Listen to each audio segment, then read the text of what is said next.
I'm a rock star. Yeah, Rock star. Ay, ay, ay. I'm a rock star, baby, I'm a rock star. I'm a rock star, I'm a rock star.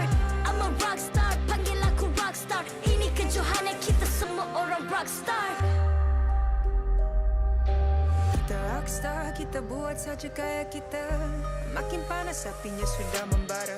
Macam mana pun ku menempuh segala. Demi negara ku buat semua bangga. Step into my world, you know I'm always in my zone. You know I got my team, no I'm never alone. Bring out my best, buat yang terbaik. Jadi juara perlahan kita naik. Get on my way, aku nak push, naik-naik jadi lebih bagus. Jadi hero, ku ada skill. Berapa banyak musuh aku dah kill. Ramai cuba mencapai, cause they envy me. Tiap game aku pasti jadi MVP. Easy. I'm a rockstar, baby, I'm a rockstar. I'm a rockstar, I'm a rockstar. I'm a rockstar, panggil aku rockstar. Ini kejohanan kita semua orang rockstar. I'm a rockstar, baby, I'm a rockstar. I'm a rockstar, I'm a rockstar. I'm a rockstar, panggil aku rockstar. Ini kejohanan kita semua orang rockstar. Tengok nanti siapa yang juara. Ni peluang kita bawa pulang piala. This is my game, this is my time. Menang semua, everything will be mine. Kalau jatuh kau pasti kembali. Bangun balik ku tegak berdiri. Kuatkanlah tenaga, ganjaran diperoleh. Ni kejohanan kita, Malaysia memang boleh. Rise up to the top, kita buat bersama. Semangat kita kuat di bawah satu bendera. Ay. I'ma go hard for the win. Win. On the battlefield till the end. I'm trying to beat the greatest anyone has ever seen. Stand by, I'm coming in for I'm the a win. rockstar. I'm a rock star, baby, I'm a rock star. I'm a rock star, I'm a rock star. I'm a rock star, panggil aku rock star. Ini kejohanan kita semua orang rock star. I'm a rockstar, baby, I'm a rockstar. I'm a rockstar, I'm a rockstar. I'm a rockstar, panggil aku rockstar. Ini kejohanan kita semua orang rockstar.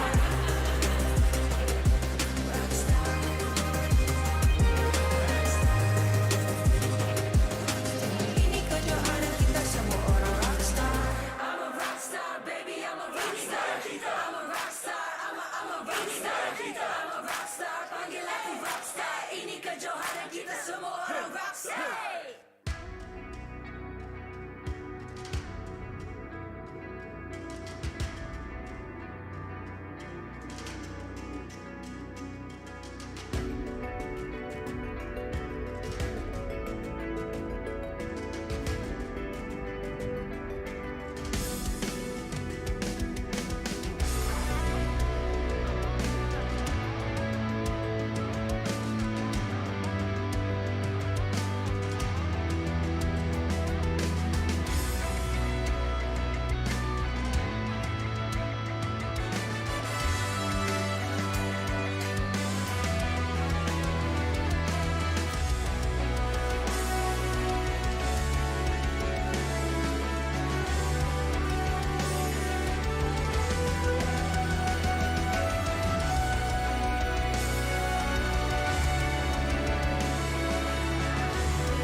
Ay.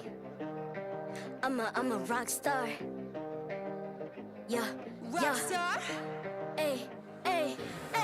I'm a rock star, baby, I'm a rock star. I'm a rock star, I'm a rock star. I'm a rock star, panggil aku rock star. Ini kejohanan kita semua orang rock star. Kita rockstar, kita buat saja gaya kita. Makin panas apinya sudah membara. Macam mana pun ku menempuh segala. Demi negara ku buat semua bangga. Step into my world, you know I'm always in my zone. You know I got my team, no I'm never alone. Bring out my best, buat yang terbaik. Jadi juara perlahan kita Get on my way, naik. aku nak push, naik-naik jadi lebih bagus. Jadi hero, ku ada skill. Berapa banyak musuh aku dah kill. Ramai cuba mencapai, MVP. Easy. I'm a rock star, baby, I'm a rock star. I'm a rock star, I'm a rock star. I'm a rock star, panggil aku rock star. Ini kejohanan kita semua orang rock star. I'm a rock star, baby, I'm a rock star. I'm a rock star, I'm a rock star. I'm a rock star, panggil aku rock star. Ini kejohanan kita semua orang rock star. Tengok nanti siapa yang juara.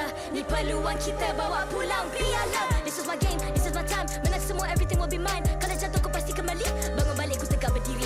Kuatkanlah tenaga, ganjaran diperoleh. Ni kejohanan kita, Malaysia memang boleh. Rise up to the top, kita buat bersama. Semangat kita kuat di bawah satu bendera. Ay. I'ma go hard for the win. Win. On the battlefield till the end. I'm trying to beat the greatest anyone has ever seen. Stand by, I'm coming in for I'm the a rock win. star. I'm a rock star, baby, I'm a rock star. I'm a rock star, I'm a rock star. I'm a rock star, panggil aku rock star. Ini kejohanan kita semua orang rock star. I'm a rock star, baby, I'm a rock star. I'm a rock star, I'm a rock star. I'm a rock star, panggil aku rock star. Ini kejohanan kita semua orang rock star. Rock star.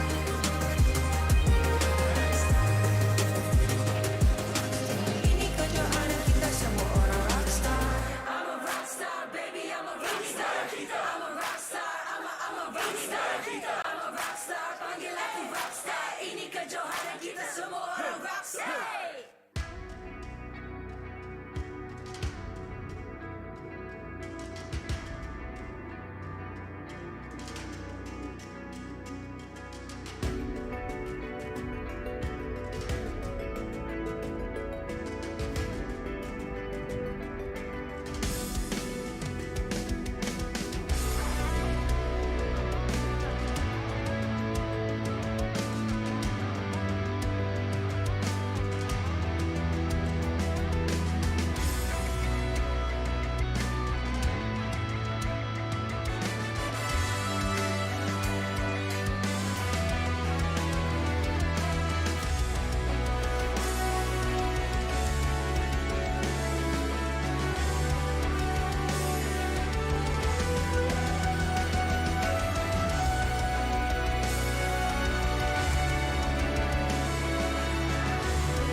Ay. I'm a rock star. Yeah. Rock star. Ay. I'm a rock star, baby, I'm a rock star. I'm a rock star, I'm a rock star. I'm a rock star, panggil aku rock star. Ini kejohanan kita semua orang rock star. Kita rockstar, kita buat saja gaya kita. Makin panas apinya sudah membara. Macam mana pun ku menempuh segala. Demi negara ku buat semua bangga. Step into my world, you know I'm always in my zone. You know I got my team, no I'm never alone. Bring out my best, buat yang terbaik. Jadi juara perlahan kita Get on my way, naik. aku nak push. Naik jadi lebih bagus. Jadi hero, ku ada skill. Berapa banyak musuh aku dah kill. Ramai cuba mencapai, cause they envy me. Tiap game aku pasti jadi MVP. Easy.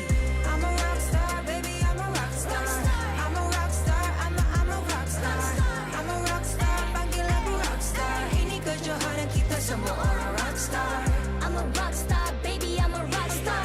I'm a rock star, I'm a rock star. I'm a rock star, panggil aku rock star. Ini kejohanan kita semua orang rock star. Tengok nanti siapa yang juara. Ni peluang kita bawa pulang piala. This is my game, this is my time. Menang semua, everything will be mine. Kalau jatuh kau pasti kembali. Bangun balik ku tegak berdiri. Kuatkanlah tenaga, ganjaran diperoleh. Ni kejohanan kita, Malaysia memang boleh. Rise up to the top, kita buat bersama. Semangat kita kuat di bawah satu bendera. Ay.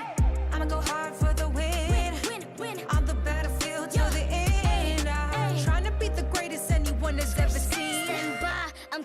win, for the win. I'm a rock star, baby, I'm a rock star. I'm a rock star, I'm a rock star. I'm a rock star, panggil aku rock star. Ini kejohanan kita semua orang rock star. I'm a rock star, baby, I'm a rock star.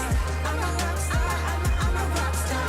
I'm a rock star, panggil aku rock star. Ini kejohanan kita semua orang rock star.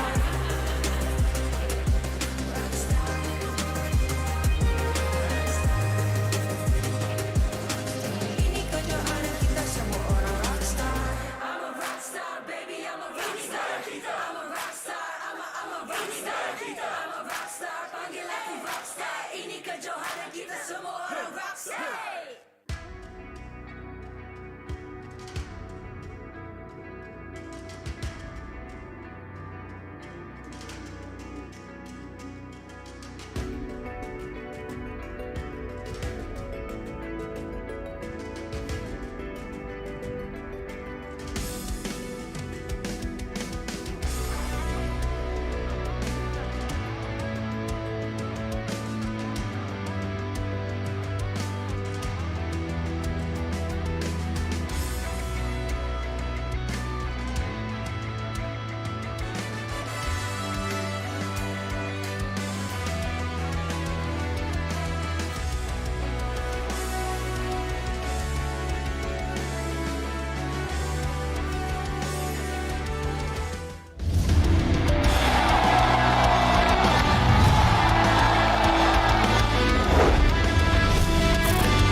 Minggu yang ke-8, hari yang kedua, selamat kembali ke MPL Malaysia musim yang ke-9 yang dikuasakan oleh Munton, dipersembahkan oleh McDelivery, Samsung sebagai telefon pintar rasmi kita, raikan bersama dengan Nescafe dan juga gaming dengan Cadbury Zip. Sekarang ni Abeja, kalau seorang memang tak jadi apa guys. Jadi Abeja hari ni akan bersama dengan Adin dan juga Sif.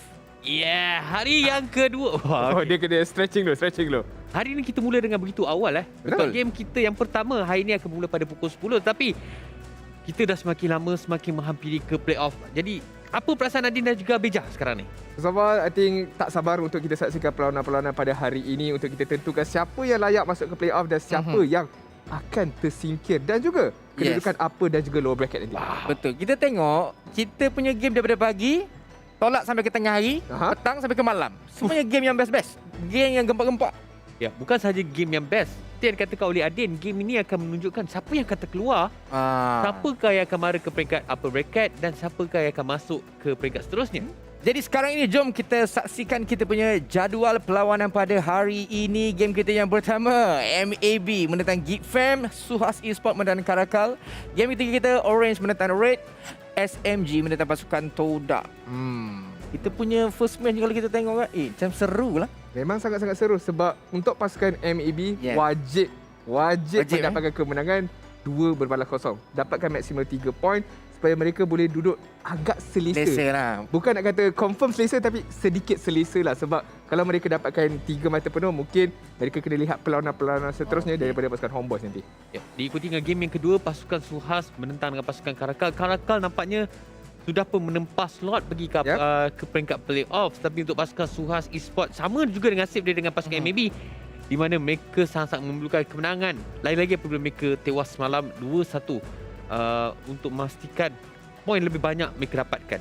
Dan untuk kita punya game yang ketiga, Orange menentang RED Esports. Adakah Orange akan teruskan dorang punya rekod cemerlang ataupun ada kejutan yang kita bakal saksikan, Nadine, sekejap lagi. Orange dia dah digelar sebagai pembantai grup B sekarang ini. Tetapi nak teruskan mereka punya win streak against RED mungkin agak sukar. Apa-apa pun kita kena saksikan petang nanti. Dan match yang terakhir mungkin akan jadi preview untuk grand final kita, kerana ni adalah rematch daripada grand final musim ke-8 iaitu SMG lawan dengan TODAK. Tetapi apa kata kita bincang terlebih dahulu untuk MAB dengan GEEK FAM sekarang ini. Dan seperti yang kita tahu, macam Adin cakap tadi, MLBB nak tak nak, diorang kena menang. Betul? Sebab kalau dia menang 2-1 pun masih lagi tak boleh nak selesa sangat. Risau. Kalau dia menang 2-0 mungkin still risau juga sebenarnya. Risau juga. Tapi adalah boleh hembus nafas lega sedikit. Yep. Tapi Sif, Tapi untuk pasukan GEEK FAM pula, kita dah tahu lah sebagaimana nasib mereka untuk MPL Malaysia musim yang ke-9. Tapi kali ini saya mendengar sedikit khabar di mana line up mereka sedikit berbeza. Mungkin ini akan jadikan satu keunikan untuk pasukan GEEK FAM berhadapan dengan pasukan MAB pada hari ini. Satu perbezaan yang bagi saya dia tak, orang kata win-win lah basically. Sebab kita tahu pasukan GEEK FAM Win SMG bukan. Bukan itu lain. Untuk pasukan SMG, mereka dalam kedudukan yang ialah tak boleh nak layakkan diri ke playoff. Jadi inilah waktunya untuk mereka try and error, bagi bakat-bakat baru untuk mungkin lapisan baru untuk pasukan GEEK FAM nanti. Dan kita tahu pasukan GEEK FAM sebab minggu yang terakhir mungkin mereka akan tunjukkan sesuatu yang mungkin kita pun akan terkejut nanti. Betul tak? Betul. Okay, kita tak pasti sebab ini merupakan game terakhir mereka kalau tak salah saya berhadapan dengan pasukan MAB, di mana MAB yang sangat-sangat perlukan kemenangan. Pasukan GEEK FAM mereka bermain untuk menunjukkan sportsmanship mereka berhadapan dengan pasukan MAB. Saya baru dapat pengkabaran. Dapat kabar. Second last game diorang. Second last game. Tapi I mean dengan sebab satu tim kena menang, MAB wajib menang. Pressure tu ada dekat orang. GEEK FAM pula macam kurang sedikit pressure. So mungkin ini akan jadi salah satu faktor. Mungkin GEEK FAM relax je, tak ada apa-apa pressure. Time ni lah diorang betul-betul nak tunjukkan diorang punya bakat dengan tiada pressure, dengan tiada tekanan yang dirasai oleh mereka. Mungkin juga kita akan saksikan di mana ialah seperti yang Adin mengatakan sebentar tadi, apabila kita ni pressure tu dikurangkan, mungkin kita boleh perform. Jadi sekarang ni jom sama-sama kita tengok kita punya key to success untuk pasukan MAB Esports. Adin, kita ada 4 key to success kat sini, iaitu win the mid lane at all cost. Tak kira apa sekalipun, mereka kena menang dekat bahagian tengah. Mereka kena jaga L-Class. Sebab saya tak nak sebut perkataan pertama tu sebab saya ada kawan. Kalau saya sebut babysit ni, dia akan sambung je nanti. Ya, saya. Itulah orang dia. Yang ketiga, contest Beatrix ataupun Lilia. Yang terakhir adalah beware of surprise draft yang boleh dilaksanakan oleh pasukan GEEK FAM dengan mungkin line up yang berlainan sedikit akan dibawa masuk. Dalam ketiga-tiga key, dalam keempat-empat key to success, yang mana yang patut kita utamakan terlebih dahulu? Kalau saya, pendapat peribadi saya rasa mereka perlu fokuskan untuk key yang pertama, iaitu win the mid lane at all cost. Memandangkan ZQT, kalau dia perform, chances untuk pasukan MAB dapatkan kemenangan sangat-sangat tinggi. Jadi untuk pasukan GEEK FAM, kalau mungkin kita akan lihat apa mereka punya key success sebenarnya, kita tak tahu. Tapi untuk pasukan daripada MAB, kalau mereka dapat menjaga ZQT, mereka dapat menjaga X-Slash, apabila lane di bahagian tengah dan juga lane di bahagian gold lane boleh perform ataupun tiada sebarang masalah untuk melakukan tugas, saya rasa peluang untuk pasukan MLBB dapatkan kemenangan semakin lama semakin tinggi. Ya, saya setuju, saya sangat setuju. Dan juga yang ketiga tu, kalau Lil B main, Beatrix mungkin akan dijadi penaruhan. Namun begitu, kita lihat terlebih dahulu untuk GEEK FAM. Seperti biasa ada 4 juga. Disiplin dekat early objective, dictate the tempo, maknanya mereka yang kena tentukan tempo perlawanan mereka. Ban Nova Excova punya Matilda. Dan yang terakhir adalah untuk keluarkan ataupun pressure marksman punya pilihan daripada pasukan GEEK FAM. Jadi seperti yang kita tengok kat sini, keempat-empat ini merupakan mereka punya key to success, di mana kalau kita tengok kat sini kan, yang mana lebih utama? Yang pertama tu, kalau tengok yang pertama tu macam mana? Yang pertama, seperti Abang cakap, saya rasa yang pertama. Sebab orang kena tahu apa orang punya objektif. Kalau mereka main tanpa objektif, mereka main untuk cari kill, mereka susah untuk dapatkan kemenangan. Kalau mereka dah tahu, macam dia akan reflect balik dengan apa yang kita sukses untuk nombor 2, iaitu dictate tempo. Kalau tempo mereka betul dan mereka tahu apa mereka punya early objektif, saya rasa pasukan GEEK FAM, mereka sebenarnya dari segi mekanik individual sangat-sangat tinggi. Cuma dari segi tempo mereka, dari segi apa objektif mereka, kalau dua ni mereka dapat selarikan, saya rasa pasukan GEEK FAM boleh membuat kejutan pada hari ini. Dan seperti yang saya telah buat analisis beberapa perlawanan yang lepas, di mana kita melihat walaupun draft okey, gameplay okey, kalau tak ada disiplin, Betul. it won't be good, you know. Oh, Nampak? Betul, saya setuju juga. Mentang-mentang bawa balik Wales. Mentang-mentang balik daripada luar negara. Betul apa yang Abel cakap. Kalau drafting cantik, dapat hero counter, dapat hero keselesaan. Tetapi kalau corak permainan tu tak ada disiplin, tak ada tempo yang baik, ianya tidak bermakna. Jadi kesemua faktor-faktor ini perlu diambil kira untuk pasukan GEEK FAM mendapatkan kemenangan. Save pun ada sebut. Mereka punya mekanik sangat-sangat baik, tapi mereka kena bersatu hati untuk mendapatkan kemenangan. Ya, dan kalau kita bercakap tentang pasukan GEEK FAM, mereka yang perlu dapatkan tempo mereka sangat-sangat memerlukan mereka punya strategi untuk di fasa early game. Mungkin kita boleh berborak sedikit sebanyak tentang apakah line up yang bakal diturunkan oleh pasukan GEEK FAM. Manangkan kalau kita melihat dekat Key to Success, mereka paling ramai orang. Penuh. Penuh. Kalau dekat surau kecil tu penuh sah kalau semua pergi. Boleh solat Jumaat. Betul sekali. Jadi Abang nak tanya kat sini lah, bagi pendapat Adin sendiri, setelah Adin meneliti kesemua perlawanan, kita nak tahu juga macam MAB punya performance sekarang ni. Bagi pendapat Adin lah. MLBB punya performance sekarang ni sebenarnya sangat-sangat baik bagi pendapat saya. Cuma dengan kekalahan yang mereka dapat apabila di dalam grup mereka dan juga grup B tu yang akan affect mereka sikit. Kalau mereka tak tertewas 2-0, at least kalau mereka dapat curi-curi satu mata, sebenarnya mereka dalam kedudukan yang agak selamat. Tetapi disebabkan tertewasnya mereka 2-0, mereka tak dapatkan sebarang mata, itu yang menyebabkan mereka berada di tangga yang agak kritikal sekarang ini. Ya, kalau saya pula untuk pasukan MAB, apa yang dah lepas mereka jangan fikir langsung. Mereka kena fikir untuk hari ni sebab ini merupakan game terakhir mereka. Jadi mereka kena menang, nak tak nak mereka kena menang 2-0. Apa yang berlaku sebelum ini di minggu pertama, minggu yang sampai ke minggu 7 mereka kena lupakan. Let gone be bygone. Dia kalau Ganu let gone be bygone. Jadi diorang kena duk teruskan lah. Kena teruskan. Pandai ya? Baik, jadi Abang nak tanya lah. Ini just saja kita nak rancak lagi kita punya pagi yang sangat indah ni. Alright, untuk game kita yang pertama, dia akan jadi fast game ke? Long game ke? Kita first of all kena tengok line up terlebih dahulu sebab kita pun sebenarnya dah ada sedikit sebanyak info line up siapa yang akan main. Itu satu perkara. Yang keduanya adalah untuk seperti mana yang Key to Success kita tengok sebentar tadi.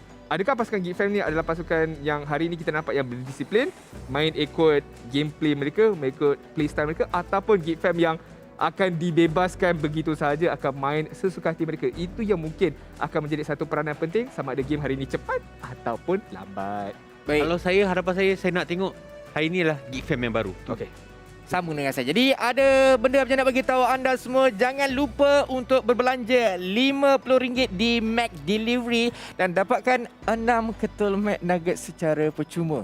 Bukan itu saja, anda juga berpeluang untuk menangi skin-skin eksklusif MLBB. Yang paling penting, kod jangan dilupa MPL Rewards.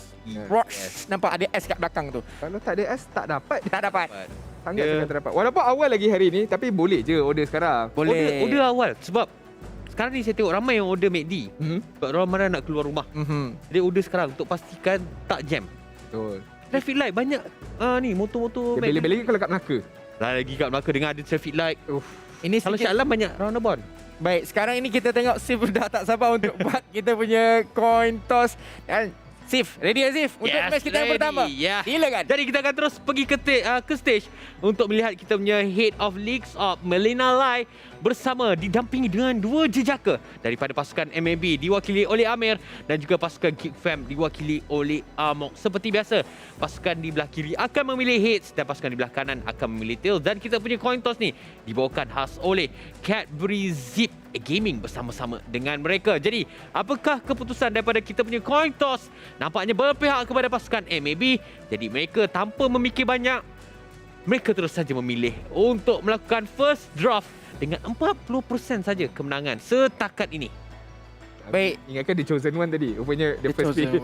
Alright, so kita baik, match kita yang pertama, kita mungkin akan nantikan gameplay daripada MAB dan juga GEEK FAM. Kita tengok macam mana pasukan mana yang lebih menonjol. Dan kalau kita tengok Sif dan juga Adin sekarang ni dah tak sabar nak tengok kita punya game. Jadi untuk game kita yang pertama di antara GEEK FAM dan juga MAB, BM Caster, please take it away. Every great story requires an amazing climax, and with the playoffs, the end of the regular season upon us, every team here wants to write their own epic epic final chapter.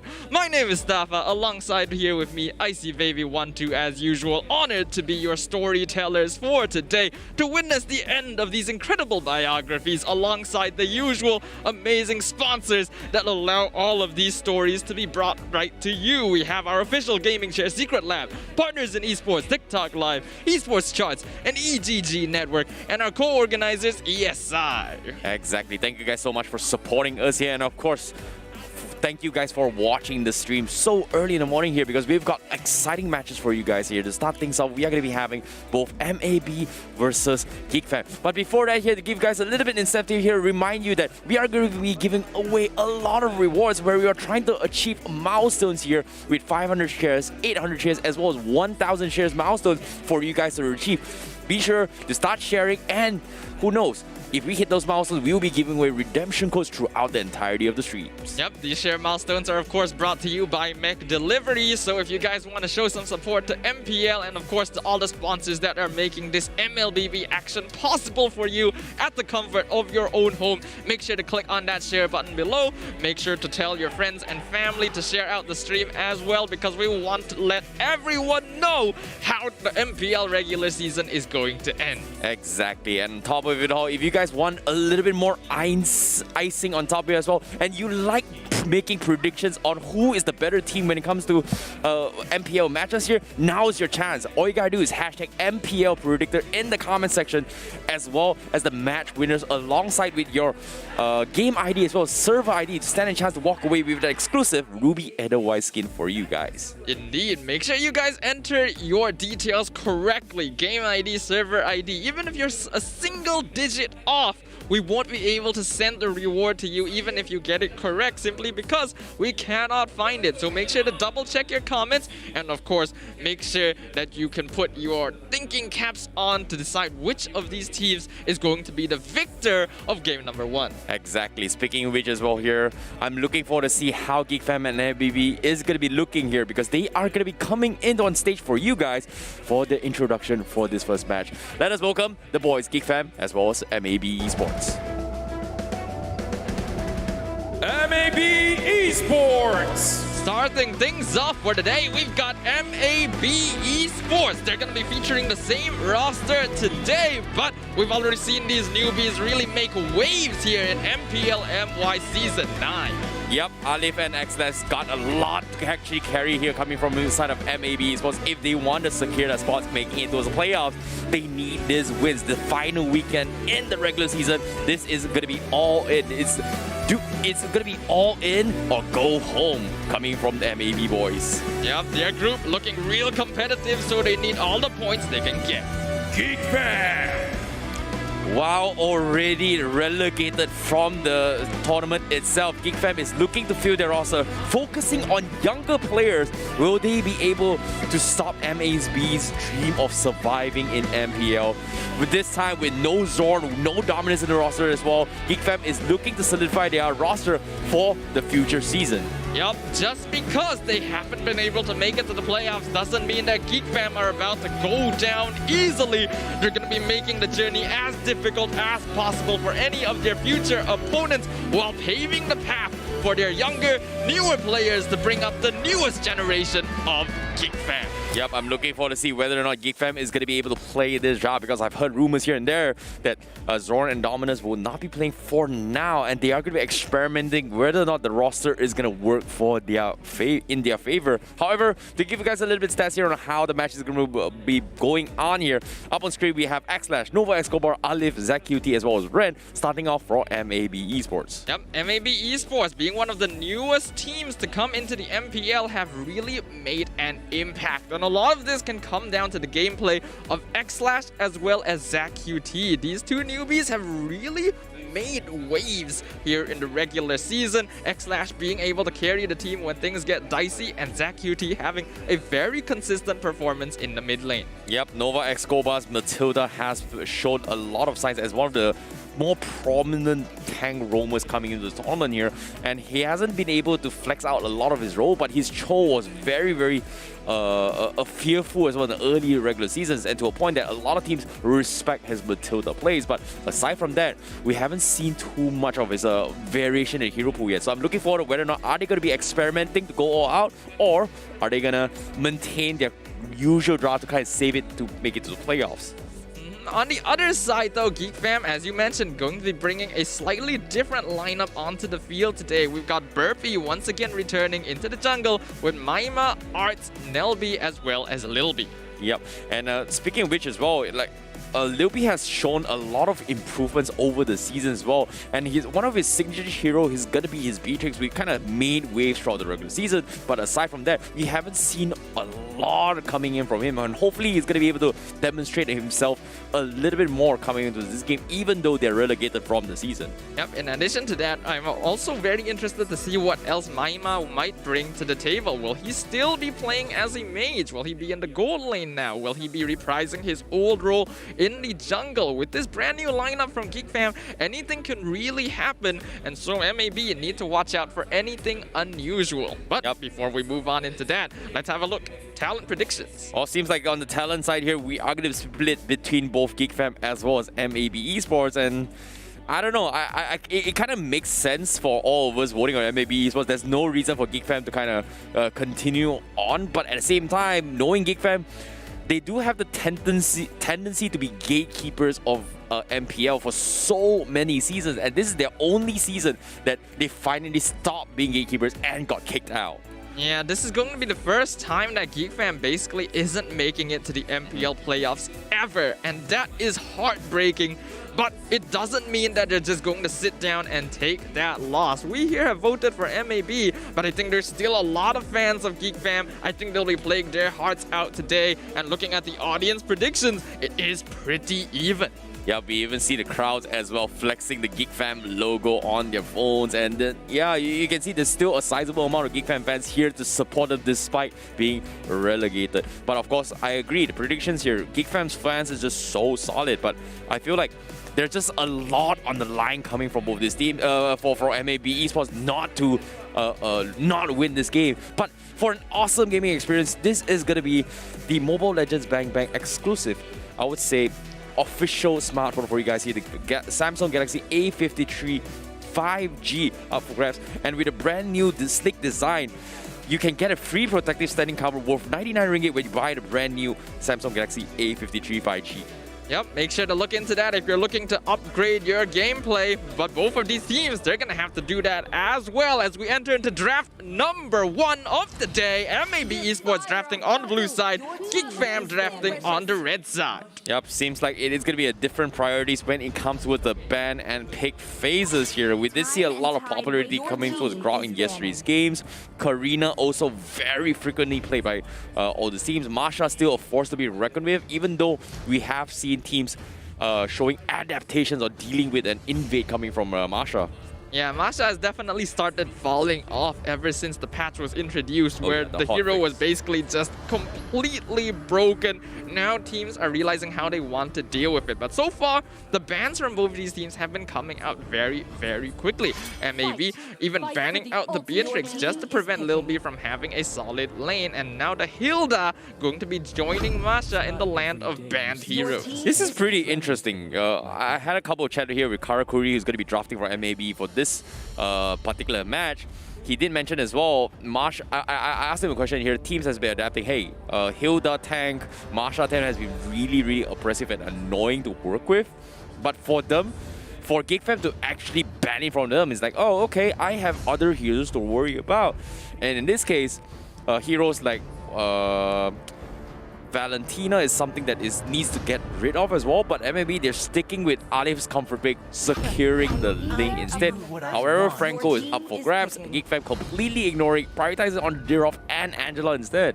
All right, I like this response from GEEK FAM overall, locking in the Angela since they've already seen the Ling on the other side, and we know how the Heart Guard can really hypercharge this type of hero, especially now that Ling is a lot more effective as an auto attack based late game damage hero, and the Derov just being a safer pick overall because the hero can 1v1 anyone in the EXP lane. Yeah, Franco and Selena going to be the up for grabs here for MAB. They are going to go for something that Orange Esports kind of wowed us in this entire season when they started winning their games, and that was the introduction of the Franco-Selena combo, which kind of struck wave. So MAB going to be taking a page off them, but can they execute it? Because this is going to be very, very difficult to pull off if ZQT as well as Nova is not in sync for this composition. Yeah, absolutely. I agree with you there.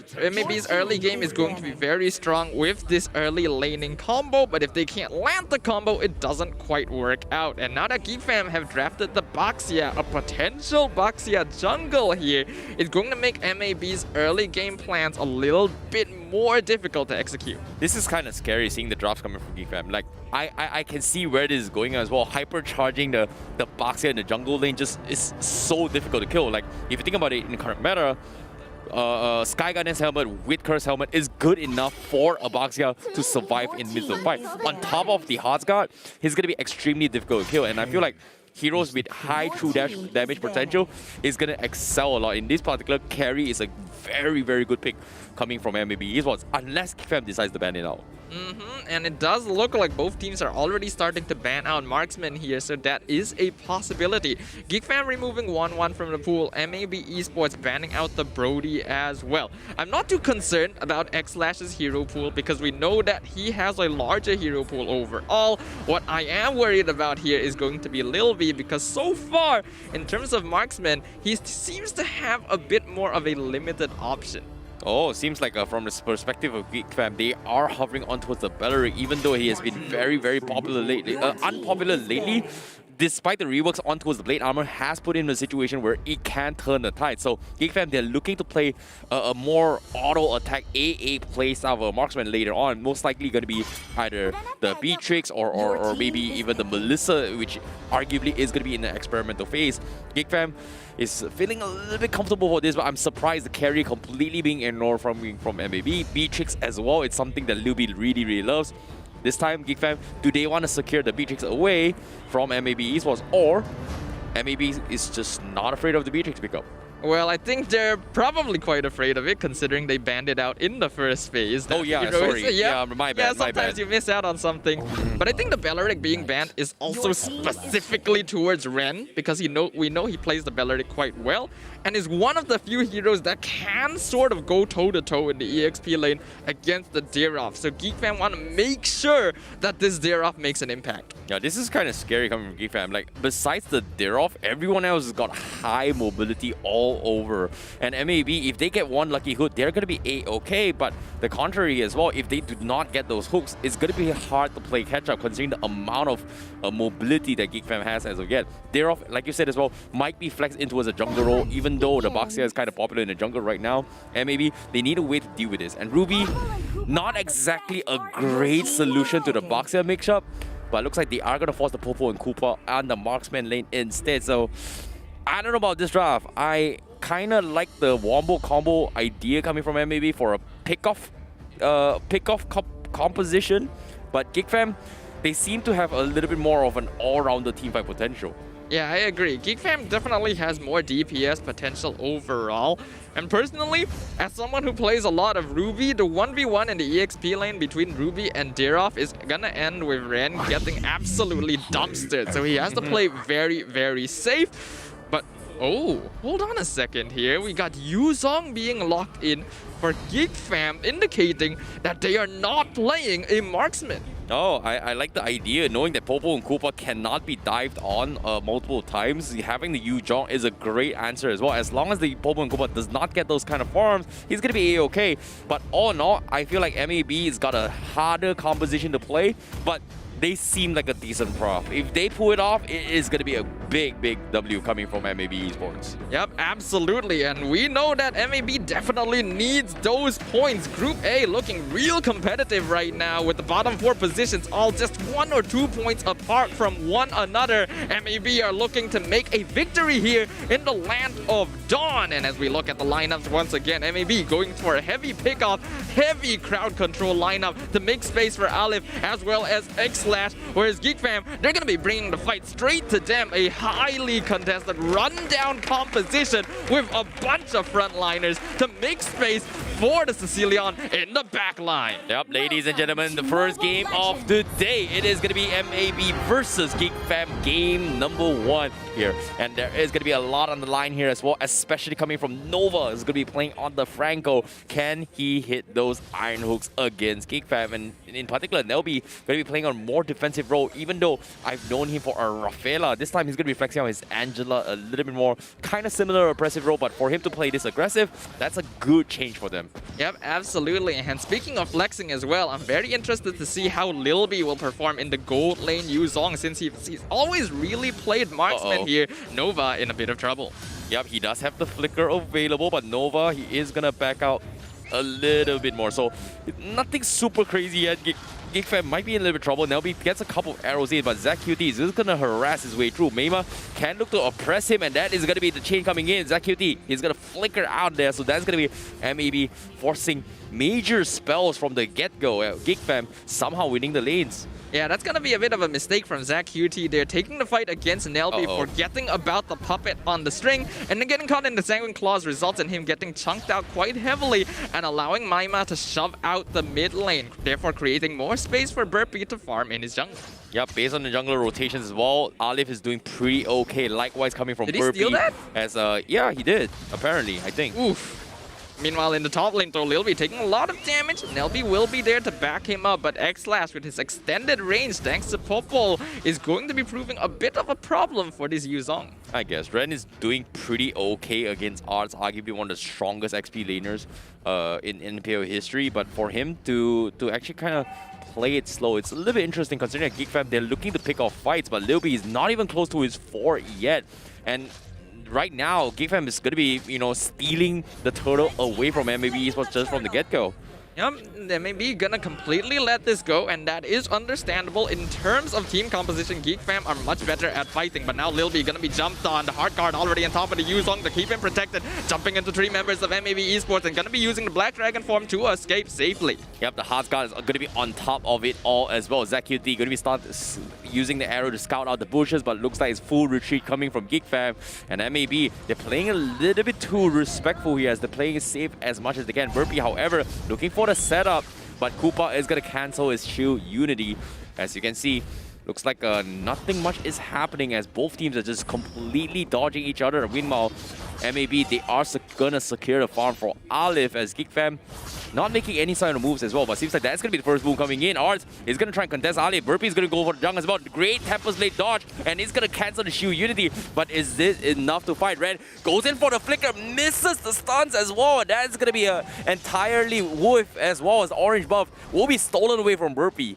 Up a good attack from GEEK FAM and a good Tempest of Blades response from Alif. It was very important that he actually timed that correctly, because if the shield Unity had connected, the Abysm Strike from Arts would have been more than enough to kill him straight up, and Alif cannot afford to allow his farm to be stopped right now. Agreed. X-Slash is going to try and pressure the top lane a little bit more and force rotations, but GEEK FAM, they're not responding at all. Everyone just playing on their lanes as of yet. As MAB, they are going to continue to oppress his way through. Lilby will get a couple of XP potentially, and Koopa is just 1 HP, but Nova gets the hook. Can he get the bite as well? Yes, it is, but the arrow doesn't connect, but it's more than enough to actually take him down. Nelby is going to be the next to fall. Can they get the kill? One last thing, the Magic Worshipper Burn is going to get the kill, and that is going to be 2 very, very convincing kills coming from MLBB Esports. Another arrow connects as well. Meanwhile, it's going to be falling as well. Alif looking for a Tempest Blade, and it's going to secure the kill potentially here. Tempest Blade will be done deal, and that's going to be the 3rd kill. Nova is going to be kiting Burpee all around, and he survives, and Burpee now gonna bully the Ling away, and that is gonna be GEEK FAM losing a little bit more. A very, very late Black Dragon is looking to pick a fight against X-Slash. He's gonna be stranded as well. But arrow from Nova on his near life here before dying. Take taking Burpee with him. Oh my goodness, what a clutch coming in from MAB. Yeah, we're not done though. Arts being ganked by 2 people down here, but the tear-off is very strong at this stage of the game. I'm offended, gonna be locking him down. Arts looking for the Abyssum Strike, gets dodged, and that's gonna be a kill. Going over to Ren as well. Oh, nicely done coming from Alif as well. He patiently waited for the Abyssum Strike indicator before sidestepping his way through to force the issue. They know they know that Arts can kill them off, but if you dodge Abyssum Strike, all is well. So well done coming from MAB Esports overall in this entire skirmish. Yep, a really long series of fights, but MAB Esports gonna come out on top quite heavily there. They now have 5 kills compared to only 1 on the side of GEEK FAM. Lalif already securing another turtle, and now they're actually starting to make use of this Franco-Selena combo to secure kills around the map. Heart Guard, not even enough for the amount of DPS coming out of this team. Exactly, as slowly but surely here, this game drags on by. X-Slash is gonna get a tremendous amount of farm, but so far he's died 1 time so far. GEEK FAM can still find an opportunity to actually go in for the pressure, but MAB, they're separating both Nova as well as ZQT to try and secure the farm coming from X-Slash, but I feel like they should have gotten a little bit more aggressive in that regards. Yeah, I think it's fine, honestly. MAB Esports doesn't need to push things because, yes, they have the Franco-Selena combo. They should be strong in the early game, but they are up against a Baxia and an Angela. If they go overly aggressive, they could end up being the ones picked off themselves. So they're looking for opportunities rather than going for hyper-aggressive plays. Yep, makes a lot of sense in that regards as well, but Arrow going to be checking the bushes. Looks like MAB, they are looking to pressure the bottom lane before heading up top, where the next turtle is going to be top side. Black Dragon will be expanded from Lil B to try to force a fight. Burpee as well, going to be from the rep rounds, but the shooting gets cancelled, and Nova flickers at the last moment to try and force the issue. And GEEK FAM, they're going to be stranded as well. Lil B going to be forcing a flicker on the right, but looks like MAB, they got the arrow in, and the suppress comes in from Nova Escobar to actually take him out. That is going to be a very, very easy punish coming from MAB Esports. Yeah, another good play coming in, knowing that the Black Dragon form has already been expended. MAB Esports use everything to jump onto it, and Nova using the flicker at the perfect time to force GEEK FAM to go overly aggressive for the dive and end up caught out of position. This is going to give them a free tier 2 in the bottom side, and Alif gonna be stealing the purple. Yep, very convincing game so far, and Alif is gonna try and make an attempt. He does have the retribution. No, he doesn't want to use it at all. That is gonna be Burpee securing his purple buff, and smart usage as well. Alif wants to secure the turtle, instead saves it up at the last moment, so it's all well in his favor, and calculated coming in from him. Yeah, really smart Wow, play. Arts? Oh, they grab Arts. That's going to be a bloody hunt. The Tear-Off is pretty much dead at this point. Burpee now coming in, but might be a little bit too late. I'm offended. Going to be separating him from the rest of his team, but that means that Ren is in a bit of trouble. Abyssal Arrow finds Lil B in the backline, forces the hard guard onto the Yuzong, and that's going to make him jump in with the Black Dragon form, but the rest of GEEK FAM are not following up. They're using this to try and zone out MAB Esports, but the Black Dragon form has already expired. Hook. And taking a lot of damage. The hook lands on the mime, and they find it. Olive gets the turtle as well. Oh, sick hook indeed here. Well done coming from both ZQT and Nova. And ZQT had the perfect time to actually stop Lil B a little bit earlier here, because if the Black Dragon was out a little bit earlier, MAB Esports might have lost that fight then and there. But because of that small interaction, gave them a little bit of a window to reset that fight. So but now here comes the flicker coming in from Ren as they catch the multiple heroes as GEEK FAM. They're scrambling to fight. Burpee goes for the toys for Sauce, but it's not going to do too much. And he's going to be focused down. As you can see, X-Slash completely chunking them down for absolutely no contestation. Double kill coming in from X-Slash. A beautiful engagement from MAB Esports. Ren flickering in for the I'm Offended, set things up perfectly. Although they lose Alif, they end up getting 4 kills. And that's going to give them even more gold over to X-Slash, who is now huge on this Popol and Koopa. MAB Esports currently 5.5k ahead in terms of net worth. And things are starting to look a little bit iffy. Yeah, this is so hard for GEEK FAM to play here. The amount of vision control coming from both the Popo Surprise as well as the Abyssal Trap is just annoying. And Nova, oh my goodness, this is in a position. Does he want to contest? Nope, he's all by himself. Looks like he is going to back out and try and soak out a couple of XP while freezing the lead. Or maybe we'll set out a couple of kills here. But GEEK FAM, they look like they are struggling because there is a lot on line here when it comes to overall damage. Arts is looking to go and 1v5 all the way through, but there's only so much he can do. And so far, MAB, despite all the aggressive fights that's happening so far, they have not put in a situation where ours is able to just one-shot everyone yet. Yep, absolutely not. And now the Deraf is going to be notably falling off here at this stage of the game. Yes, he can still take 1v1s, but it's going to be a lot more difficult than it was when he was in lane. So good job to MAB Esports for preventing this hero from getting the snowball, as now the Lord is going to spawn MAB Esports in position to secure. Yeah, but it's a little bit interesting as well. Lilby not going for the Petrify instead, forcing a Flicker. Seems like he's gonna have a very difficult time to actually set up for the Dragon Tail. MAB contesting the Lord right now, and GEEK FAM is in nowhere to be found, as they are going to be focusing on going for the split push, considering the amount of economy that they have lost throughout the entirety of the game. GEEK FAM, they're gonna make the choice not to go for this, which is understandable. Absolutely. Taking a fight right now would lead to too many losses for them, but they're not able to take any pressure across the map either.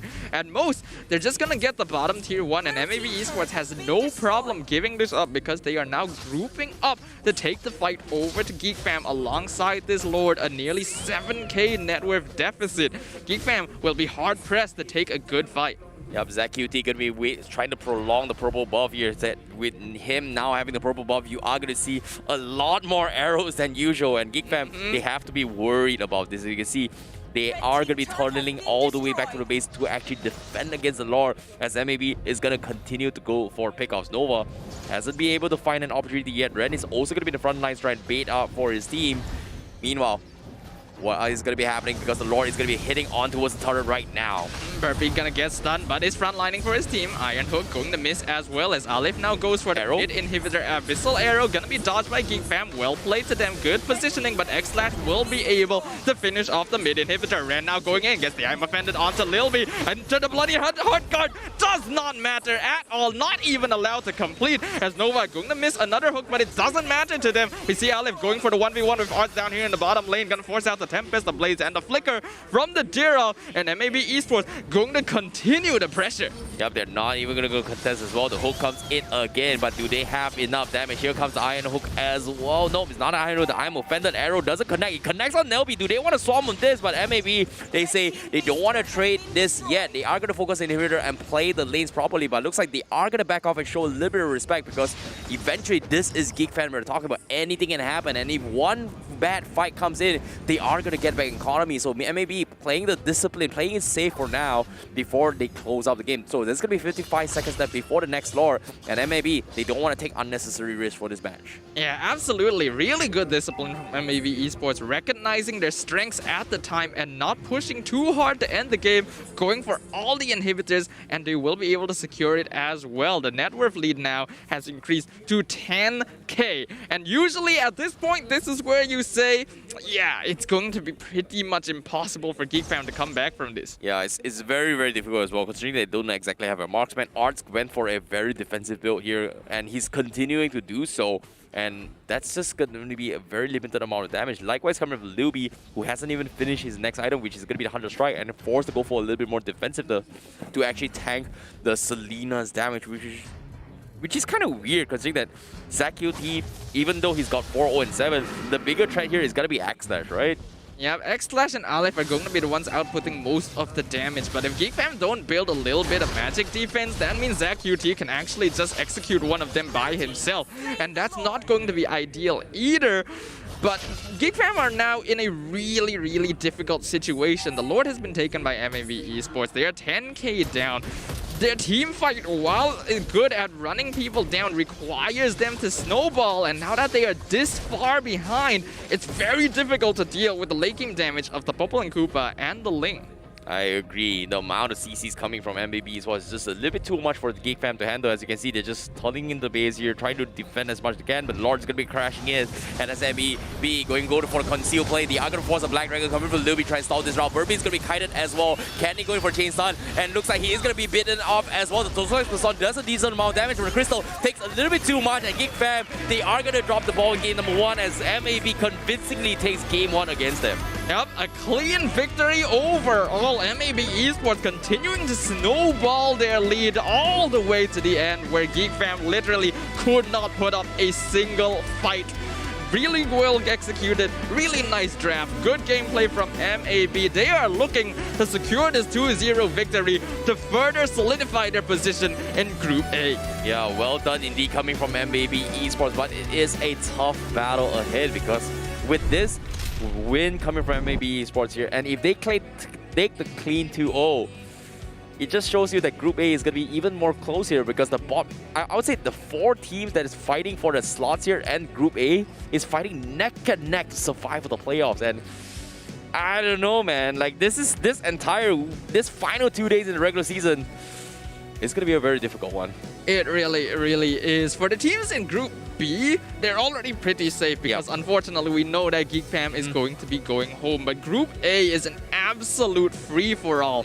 Right now, MAB are at the bottom of Group A, but that only puts them about 2 or 3 points behind second place. There's literally not much difference at all. If they secure a 2-0 victory here, all of a sudden, they go from being relegated to the upper brackets. That is how close Group A is right now. That is if the rest kind of lose their 2-0 matches, okay? So anything can happen as well. We've heard also rumors is that if things go well, there might be a tiebreaker for tomorrow to decide who's in the upper brackets and also lower brackets if this continues. But MAB, with this W, if they clear the clean 2-0, they are going to make a lot of people shake their heads and their predictions when it comes to who's going to be making the playoffs. Well, overall though, let's have a look at what happened in game number 1. It was a 14-minute match. MAB Esports with an absolutely dominating victory. 16 kills to only 2 on the side of GEEK FAM. Yeah, very convincing one as well, especially when when things kind of went south up top. All they gotta do is just shut down LIVESTREAM and everything was all good because LIVESTREAM was pretty much the biggest threat when it comes to interruption. And every single time you can see Nova as well as ZQT just making sure that this Black Dragon doesn't come up on time before the next fight. And well done indeed coming from both of them because they completely oppressed GEEK FAM in every single way. There was nothing much they could do. Burpee playing in the box here, he tried his best, but they're just not enough initiations. Yeah, I do still feel like GEEK FAM's gameplay overall is still very disjointed. I feel like although their draft was solid, they didn't exactly know what kind of game plan they were going for here. Yes, MAB Esports has the strong early game, but I'd argue that GEEK FAM actually has the stronger level 4. So when they hit that level 4, they should have been using that to immediately make aggressive moves, but they were so passive overall, allowing Nova and ZQT to get easy pickoffs instead of GEEK FAM going for the big dives. Well, I'm looking forward to see whether or not GEEK FAM is going to adapt to their playstyles coming in game number 2, but as of yet, they are still experimenting their young roster coming into this with no dominance, with no Zorn playing into this roster. It seems like they're still in the experimental phase, or maybe even a start of something new coming for GEEK FAM for the next season to come if they make it off the qualifiers. Well, the problem is new isn't always better, and these new players need to prove they have what it takes to be the representatives of the newer generation of GEEK FAM, because right now things are looking a little bit rough and they need to show to us that this is still the same old GEEK FAM. But MVP of this game is gonna go over to ZQT on his Selena gameplay. Yep, his arrow has been really on point as well. He's one of the reasons why Lil B has died multiple times. His arrow setup for the team has been phenomenal, especially when it comes to dictating the tempo of the team. Even though X-Dash has got himself a lot of kills, but most of the times him getting his farms is thanks to the rotations coming from both ZQT as well as Nova, X-Bar to actually set up a team. I saw a couple of interesting hooks coming from Nova. It was between either ZQT and Nova, but still, all in all, for GEEK FAM to itemize against ZQT, despite him not being one of the biggest threats in the game, just puts a mark on ZQT. Yeah, absolutely. ZQT has been one of the most consistent new players in Season 9 here, being able to just pull off most mage picks and always being able to secure lane priority in the mid lane, which as we know is very important nowadays. But we can relive these moments with these highlights brought to you by the Samsung Galaxy A series. Yeah, it all started from this attempt as well downside when GEEK FAM, they took a little bit too long, they lost a little bit too much in the fight, and they tried to get a little bit of redemption points. The clutch coming from Nova here as well as ZQT to chunk down Burpee kind of just completely destroyed GEEK FAM's chance of making comeback. So that was a great fight as well. And again here, the arrow setup for the hook with Nova was just on point so far. Yep, ZQT and Nova were playing really well together, and then towards the late game, Ren started making his own plays, wanting to show, hey, I can do something too, getting the flicker, I'm offended, setting things up for Olive and X-Slash, who by that time had already become so far, GEEK FAM couldn't put up a fight at all. And this hard guard on Lil B, every single time it's used to save him, the Yuzong just disappears. Well done coming in from CARACAL that is going to be drafting for MAB Esports, because this catch potential is something that GEEK FAM had no answer to as well. And I feel like pretty much the only one that can deal with it is going to be the Diggy pickup. What that is going to be very, very forceful, considering that they first phase picked the Angela coming from GEEK FAM. They picked it to directly counter the Ling, but Aleph has already shown us that, hey, we don't need it. We have the supports that can give us the kills. We don't need to play defensively. We're just going to go all out on damage. And I think they really baited out GEEK FAM in terms of the draft. I feel like GEEK FAM, they're still going a little bit too safe. Going for that Dirov super early, yes, it can win most EXP lane matchups, but it requires the execution. And I think Ren recognized that even though he should have been losing heavily as a Ruby in lane, he knew, I don't have to win this lane, I just have to keep Arts here. Exactly, and so far they've done a fantastic job at that, and I'm looking forward to see whether or not MAB was going to continue to do so, because that catch potential here, high execution, high difficulty to actually pull off into the draft. And so far, the only other team that kind of made it work is Orange Esports, and that is something that every single team is taking note of coming from Orange Esports. Looks like today's games, we are going to be seeing some of them later on as well, and most likely we are going to see more Francos come in today's games compared to yesterday for sure. Yeah, very excited overall, because the hero, we obviously see him in pubs a lot. I don't think anyone expected him to show at MPL this often. Goes to show anything can happen, and that is especially true if you guys grab yourself some Nescafe. Make sure to celebrate these moments with Nescafe, of course, as you are watching MPL. Scan the QR code below, use the promo code, you guys know the drill. Exactly here. Or, you know, get yourself a couple of drinks as well. There's a couple of localized drinks that's going to have for grabs. We tried the Bandung, I've tried the Gula Melaka, I've tried the Pandan as well. Personal favorite, Gula Melaka is going to be the go-to for me. And I've had one just now. Thank you so much, Nescafe. And I'm going to be casting a lot of games for you guys, and I hope you guys enjoy yourself. And if you guys want to watch throughout the entirety of the game, be sure to stay caffeinated and hydrated while enjoying some good old-fashioned Mobile Legends Bang Bang. Yeah, but speaking of Mobile Legends Bang Bang, we're going to be going into Game 2 of MAB Esports versus GEEK FAM very soon. Obviously, MAB Esports now one game up. Having a look at the recap from last game, I think the damage speaks for itself. Yeah, but let's talk about the drafts here before we talk about a little bit more damage. Access doing 50k here. There was a lot of very interesting setups coming from ZQT as well, Nova Escobar. But based on the drafts, I was a little bit curious on why MAB completely, I would say why GEEK FAM completely ignored heroes like Fanny, heroes like what's it called again? Lilia in particular as well, which are very, very top picks or favorite picks between all the teams. So for them to prioritize on Angela this early on, afraid that MAB might be bringing the Angela Link combo, is a little bit old-fashioned, considering that it's not necessarily the best combo throughout the entire season. Yeah, it's not the best combo, but in the hands of a team that's experienced in playing it, it can be really terrifying. And I think that's exactly what GEEK FAM were afraid of here. I think so far when it comes to Angela Link combo, only RSG has kind of made it work and won Season 7. I think other teams... And I think even in this current season as well, RSG tried to make it work, and early on they still fell miserably. They had an Angela, Yuzong, and a Link, and they just completely couldn't do anything. Yes, but that's in the past. I feel like in the more recent weeks, we've really been seeing the Angela Link combo work out overall. But before we continue on with the game, we gotta tell you guys about another snack you guys can grab for yourselves. None other than Cadbury Zip, now even more chocolatey. Exactly, you can get yourself the Cadbury Zip from any 7-Eleven stores, or you can also buy it online. If you're a lazy guy like me who likes to stay at home and do not want to get out of the home, you can scan a QR code right now and get yourself a Cadbury Zip online and, you know, get yourself a pretty decent snack. And I'm not gonna lie, it is very chocolatey. It is like, oh, so good. Make sure to grab it for yourselves. As you mentioned, if you're just like staying at home and watching MPL, delivery is right there. Scan the QR code. Make sure you guys check it out, because some chocolate goes a long way in making you happy and making you more energized to continue witnessing more MPL action. Yep, and as we have 1 minute before the drafts here at GEEK FAM as well as MAB. Any kind of adaptations coming in here.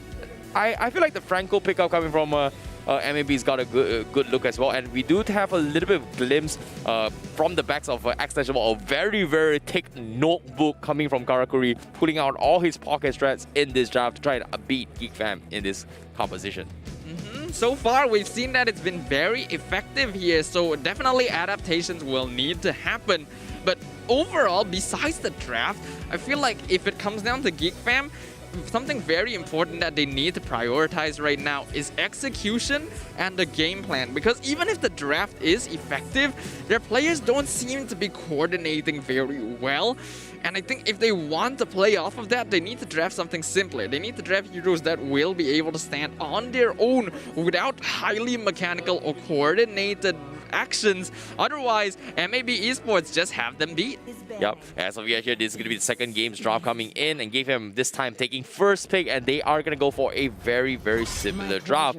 Do they want to prioritize the Beatrix? Maybe, but MAB Esports, they are going to ban off the Karina as well as the Valentina, two very oppressive picks. And is MLBB gonna deny Lil B his Beatrix? So far, GEEK FAM on track record-wise, when Lil B plays a Beatrix, it is a force to beat record with. So GEEK FAM now gonna be the ones on the blue side. They're gonna decide what to get rid of. They've already banned out the Masha and the Selena because they don't want their early game to be heavily affected. And now they're going to be banning out Alif's Ling as well. Yep, seems like the Hilda will be sneaked out coming from GEEK FAM, considering that they did ban it off rather early in the early stages as well. But MAB, they're banning on the Grok instead. That means the Beatrix is going to be up for grabs for Lil B if GEEK FAM decides to go for it, unless they want to secure the Boxia once again. It's a good question overall. Boxia, we have seen teams go for him as first pick material nowadays. But we saw from Burpee's gameplay in game number 1 that I don't think it's quite to his style. If anything, I think GEEK FAM should prioritize heroes like the Paquito instead, because we know that both Burpee and Arts can play on it very comfortably. And if they want to really make sure that their gold lane has a good time, yes, the Beatrix is still open. But I can't help but think that MAB are baiting that. It seems like they are going to prioritize the Yeeve instead. And I'm a little bit curious here, is it going to be played by Meima again? Because it seems like GEEK FAM is still trying to adapt to the playstyle. And Meima, yes, like you said as well, he's been flexing his role throughout the entire career. He's played jungler, he's played gold, he's played XP, he's also played the mage role. And as of now, is this going to be the Yeeve on Meima? And MAB, they are going to take the Beatrix instead, denying any opportunity for GEEK FAM that Lil B may be picking in. And Nova securing his Matilda this round in... I believe we talked about this during the Key to Success by the panel as well. This is something that MAB loves to pick, prioritize coming from Nova. Yep, the Matilda is basically a signature pick for Nova X Kobar at this point, and it allows them to make so many initiating plays, especially for him to jump onto the enemy as well as save his allies with the guiding wind. This will allow MAB Esports to play a little bit more aggressively in the early game. So GEEK FAM are gonna immediately respond with the Boxia once again to be a bit more defensive oriented, as well as the Esmeralda. Okay, MAB Esports going for a little bit of different approach. Kadita one-shot combo, not exactly the most effective way to one-shot the members coming from GEEK FAM right now, considering how tanky it is. But we have talked about tankiness from game number 1. Carry is just good as a pickup for MAB Esports, but they don't need it. Beatrix is just equally better. If they win their 1v1 pickoffs, it's all going to be all good. But MAB, they're not taking chances here. They are banning off all the annoying marksmen. Then that's going to be the 1-1 to get go. Yeah, absolutely. 1-1 gonna get removed starting off. Wouldn't be surprised if they ban out something like the Popple and Koopa or even the carry at this point, just to make sure that X-Slash has a good time. The Kadita, definitely a bit of a curious choice from MAB, but we have seen past cases in history where this Kadita is a really direct counter to the Eve, simply because the Breath of the Ocean stops the real-world manipulation and allows him to burst her one-shot. Yep, I definitely agree. But MAB, they're banning off the Angela on top of it all in case they decide to go for a very shieldy composition with the Esmeralda. Doesn't exactly want to put him in a very awkward situation, but now it's up to Nelby. What is he going to play? Is he going to play the Rafaela? Is he going to play his Troll?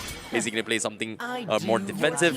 And based on track record as well, GEEK FAM has, for Nelby in particular, has very, very good success when he's playing on the Enchanter style support rather than an oppressive, aggressive tank.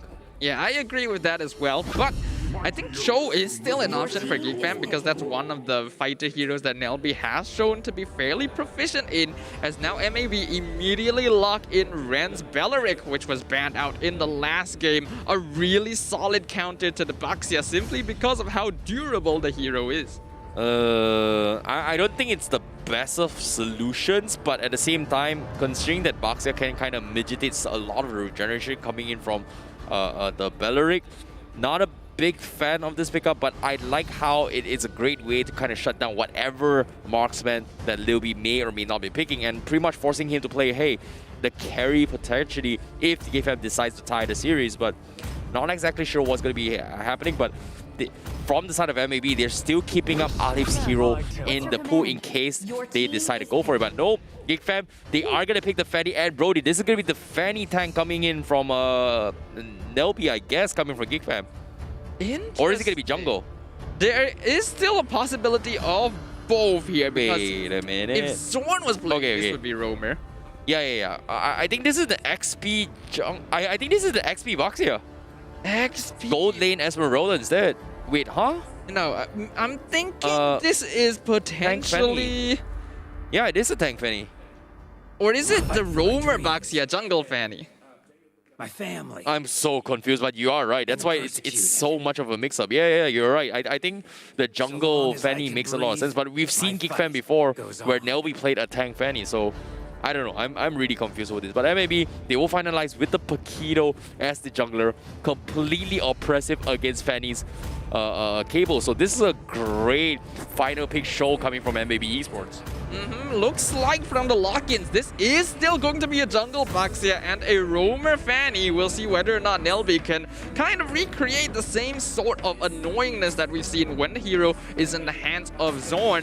Whereas now MLBB Esports going for a slightly more early game oriented build, lots of rundown, lots of overall damage scaling to try and secure this second victory cleanly. Having a look at the lineups again, the Roamer Fanny alongside the jungle Baxia with the real world manipulation will be a lot of disruption against MAB, but they have a solid amount of disruption themselves with the Wrath of the Dryad, with the Rough Waves, with Beatrix's AoE damage overall. Who will come out victorious as we once again enter the land of dawn? Yup, ladies and gentlemen, this is going to be game number 2 between GEEK FAM versus MAB Esports. GEEK FAM currently one game behind coming MLB Esports here, as MAB is looking to scare the 2-0. But based on the rotations here, we are going to be seeing a very aggressive lane cut coming from GEEK FAM, knowing that MLB can protect Arts in this kind of scenarios, and it is going to be a tank-ish Fanny with Petrify on top of it all. Yeah, now they're going to be ganking Alif, who's forced to use the Retribution to secure his purple buff. MLBB taking a lot of damage, but now the rest of MAB coming in, and MLBB has no purple buff. He will die, forces the flicker from Ren. First blood going to MAB. Nicely done coming from MAB, because MLBB, he tried his best to actually run out of the situation, but eventually gets punished for this, and Burpee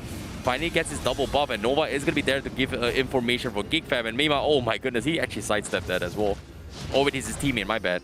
Okay, looks like Burpee will be able to secure the Little Wanderer as well. So this is a good start to the jungle Baxia. A really smart play from GEEK FAM overall, cutting the wave in the bottom lane to force Ren into the EXP lane and not allow him to provide backup. Means that Alif is going to be behind Burpee in terms of farm for now. Yeah, ZQT's Petrify is going to be a very crucial factor here for them to actually chain stun. So any Petrify while the cable's coming in, and if the cable's a little bit too short, means he is going to be sitting down for half a second for MAB Esports to actually chain stun. So ZQT is going to be having this fast fingers that he chain stun to catch MLBB off guard. Speaking of MLBB here, he's looking for the gank onto X-Slash. Gonna jump in. X-Slash going for Renner instead at this point. Will be able to walk away just fine because MLBB does not have the purple buff. So he doesn't represent much of a threat at this stage of the game.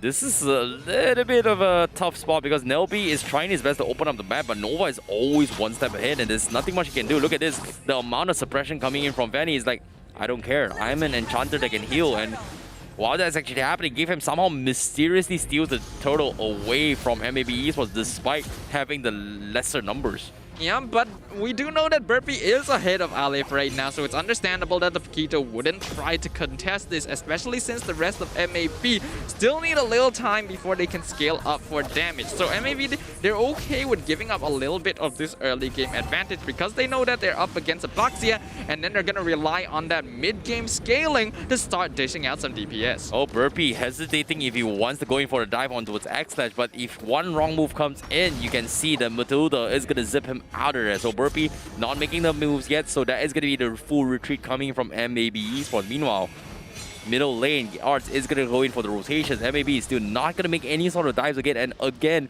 2 games in a row, a very passive approach from MAB as they want to drag this into the middle stage of the game. But we could say the same for GEEK FAM overall. Besides these aggressive plays in the jungle, they're not quite finding anything but X-Slash now in a lot of trouble as the 2-man gank finally succeeds. Oh my goodness, X-Slash fully underestimated the Fanny, and Nelby gets out of there, and ZachQT doesn't know that he's there, but if he sets up the combo perfectly, that might have been a done deal for Nelby. He decided not to use the Petrify there because he wasn't sure if there was anyone in the bush, and his reaction time was a little bit slow. Otherwise, he could have one-shot Nelby with the rough waves, and that means that GEEK FAM will avoid losing another member for now.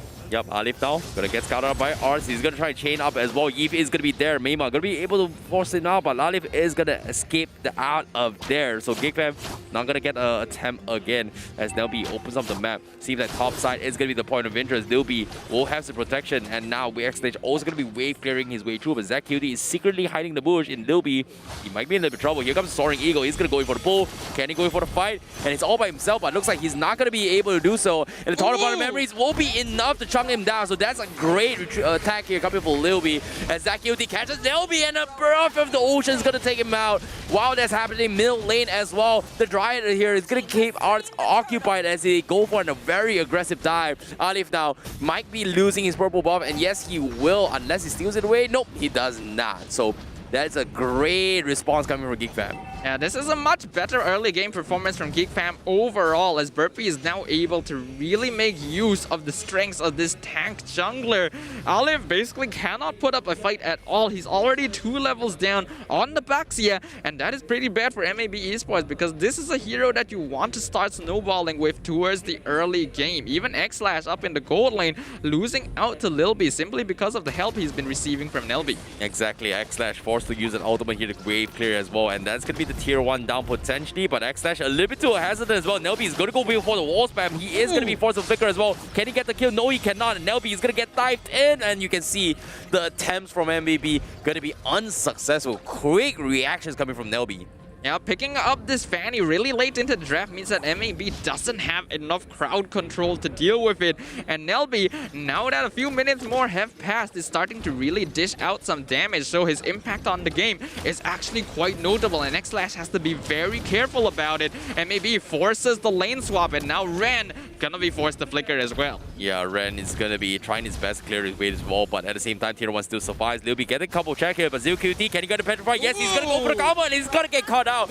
Great bait coming in from Ren, and that is gonna be GEEK FAM's punish there. Arts almost losing his dear lives, but they have to sustain to survive it all. MAB fighting as much as they can. Ren getting a little bit oppressive here. It's a little bit too low. Meima might actually kill him off. Nope. He is going to be A-OK. Real world manipulation not available yet, but bottom side, Burpee going to try going for the fight as well, as the Tortoise was on is going to be available, and MAB completely baits it out and backs out of this fight. Yep, good disengage. Guiding Wind's gonna allow X-Slash to get out to safety. The lane swap working out really well for MAB Esports as they were finally able to get a pick off onto Lilby in return for the fact that their Beatrix has been ganked so many times. Unfortunately, Lilby succumbing a little bit to temptation up there on the tier 1, thinking that he could chunk out a bit more damage, but still not too much of an issue for GEEK FAM as they secure another turtle. X-Slash now going to be ganked by Nelby again. Oh my goodness, like Nova just does not have the mana to get him out of that sticky situation. They got for a very aggressive play, but this is an Esmeralda, uncontested, has not died yet. That is free farming up on Arts, and he is very difficult to kill as of yet.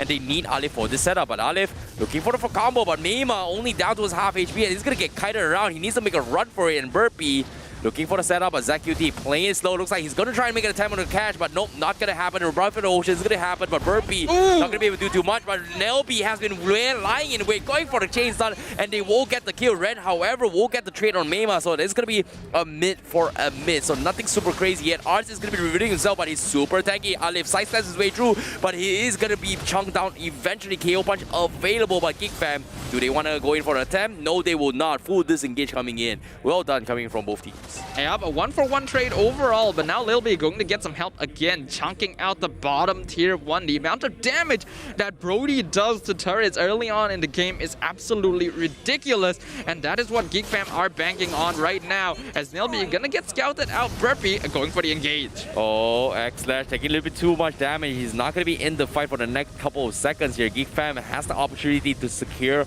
the middle turret or even more, but looks like they are going to play it safe. Split push, get some more farm up on Lil B as well as Arts before dragging the later stage game. But Arts is level 11. He is going to be very, very difficult to deal with as the game progresses. Yeah, things are starting to get a bit dicey for MAB Esports, because in terms of late game, GEEK FAM actually has a much better scaling, so they have to be very careful. Right now, they need to play off their early game power spike, but GEEK FAM has been able to play around them very, very well thanks to this Fanny as well as the jungle Baxia, basically not allowing MAB Esports to get the engagements they're looking for at all. Yep, this time Nelby is going to secure the purple buff, and we've seen how oppressive he can be, and this is great because as of now, MAB, they're just struggling to fight this, and Alif now going to go for the challenge, but the KO punch, oh my goodness! Alif just completely shuts him down. That is huge. And GEEK FAM, they've lost the purple buff and they are at disadvantage here. 4v5, perfect time for the lore. And maybe Esports, are they going to force the issue? But GEEK FAM, they're playing it safe. Alif here taking a little bit too much damage, but looks like Arts is trying to stall enough time for Nelby to join in the fight later on. Meanwhile, X-Slash, he's going to get dwelled down by Burpee, but he's all by himself. He doesn't have Shield Unity. Arts is going to try to make an attempt as well. Alif taking a little bit too much damage, but here comes a perfect Mema combo. Real World Nation catches all of MAB Esports, and they are crumbling to pieces. Arts taking a little bit too much damage. They get the trade, but Red a little bit too low. They have to back off. X-Slash is still alive, but ZQT looking for the setup, but no over with the heals is coming in. But Nibiru, they're not going to be able to do too much. A mistake by MAB Esports stacking up and allowing Lil B to get his skill 1 onto 3 members. That is so much damage that they could have avoided. And that is a fight that they were in a position to win because they had already taken out Nelby beforehand. But because of this singular misplay, GEEK FAM secured the Lord, and things are now looking really bad, especially for MAB Esports, because Arts, out of all the people, is becoming unkillable. Yeah, this is very difficult to fight here, and without the Baxia, without anything to actually stop the regeneration coming from him, it is going to be that much difficult. Ren has played his best, but there's only so much a Belleric can do, and in the hands of Arts, he means no damage whatsoever. However, from the side of Lil B, he's doing a fantastic job setting up all these rotations here. Likewise coming from Mema for the catch-up as well, so well done indeed coming from GEEK FAM. Yeah, FAM now at 2.5k net worth ahead of MAB Esports. A much smaller gap than we saw from MAB in game number 1. But if we consider the picks overall and the scaling that both teams have, this is very bad for MAB. Indeed, the Lord is going to be knocking as well as GEEK FAM tries to drag this as a close out this game and tie the series. MAB, they cannot afford to lose this game, knowing that there is a lot of points on the line. ZQT reverse position, but he's going to catch Mema. But the Purify from Mema is going to get him out of there. So MAB, they're not going to be able to do too much, but Burpee gets caught off from the sides instead. So this is a great catch coming from MAB Esports. Arts now gonna try and stall it for the team, and he is doing phenomenally well, but they also get a tier 2 up top with the minions pushing in. Yeah, Arts is going to be the primary front line for GEEK FAM now, and MAB Esports simply do not have enough damage potential to take him out. They need X-Slash to really start scaling into the late game, but because of all these ganks from Nelby, he's been unable to do so. Yeah, this is very difficult here. You can even see ZQT is struggling to survive, and he might actually die. Breath of Ocean comes in, but can he survive it all? No, he cannot. That's going to be his downfall as well. The Petrific catches him. X-Slash goes for out there, but not going to be able to connect. And Arts is going to keep him on in bay. As you can see, he's completely pulling him out. Rafa Dry is still available for Red. He's saving up the right moment to turn the tides around, but they just do not have the damage. X-Slash is struggling to clear the minions as well as taking him out. But Aleph is waiting for the ambush, goes in for the double knockout strike, Wrath of the Dry, keeping Arts in place. They've already gotten Maima. Lil B gonna be the next target. Aleph jumps in and he's gonna be able to get it. Torn apart memory does not do anything. Burpee now jumping onto Nova in the backline. Guiding Winds gets the Matilda out of trouble as Aleph gets a double jab, going to be able to escape a 0-for-2 trade. Oh my goodness, what a huge catch coming from Aleph as well. Going to the back lines, getting the big kill punch on both Lil B and Maima, dropping down low, keeping things alive, but still, the threat still remains coming from GEEK FAM. Arts, how do we deal with this Esmeralda? They need a Demon Hunter Sword on X-Slash, but so far he's been struggling to shut him down, and even with Demon Hunter Sword, I don't think X-Slash is huge enough to contest this at all. Yeah, they need more time for this Beatrix to scale up, but MAB Esports still has a way out of this. We've seen that they have no problem taking out Burpee, so it's all going to come down to how well they can delay Arts. As long as they leave him for last, MAB Esports can still easily take fights. They just need to avoid being the ones getting engaged on. Oh my goodness, Arts, he's going to try and bully X-Slash even more, and he's down to his low health, and that's not going to be him in the pool available, as the Lord is going to be already up for grabs. Killing spree coming from X-Slash, but the Lord taking a little bit too much damage. Burpee with the Solis was on, is going to get it. Potentially, yes, he will retreat the Lord, and that is going to be GEEK FAM forcing the fight. Arts now capturing the back lines, but Aleph making an attempt on Maima's life, but he's going to be caught out over. Tournament Memories is going to be there, but it's just enough damage to shut him down. Arts now going for the Falling Star Moon, and everyone from MLBB, they're taking a little bit too much damage. GEEK FAM, they bounce back, and they are going to push MLBB back to the base. GEEK FAM, really well played overall. They know what MAB Esports are looking for, with Aleph constantly hiding in the bush, looking for the backline ambush. And while he was able to mostly chunk out Maima, GEEK FAM responded instantly, with Arts delaying the rest of the backline from joining up with their jungler. MAB Esports are now 4K net worth behind, and things are looking pretty dire as the Luminous Lord pushes down the bottom lane. Oh, very difficult indeed, but X-Slash not even having the Demon Hunter Sword at all. No wonder he doesn't have a lot of damage against these tanks. And this is actually beneficial for GEEK FAM because they have the opportunity to actually tie the series because of the plays coming in from X-Slash. Oh my goodness, this is difficult to watch.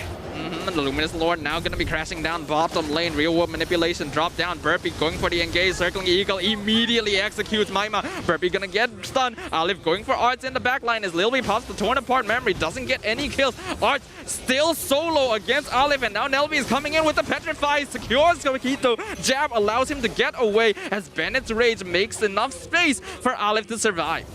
Yeah, this is, oh my goodness, very hard to play against, but as of now, ZQT not going to be able to do too much for the team. Burpee is going to go in for the invades, but MAB looking for the attempt. Exit. Burpee. Oh, he's going to be fine with the Shield Unity. So that is going to be the disengage once again. GEEK FAM, they've got all the time in the world. They've got 3k gold in terms of economy. And now an attempt coming from Nelby to take X-Slash life. But do they have what it takes? Oringo comes in, but Nelby is just too tanky for him to shut him down. Meanwhile, the invades coming in from GEEK FAM to secure the purple buff. But Nox looks like they will get it up on towards Aleph for now, I guess.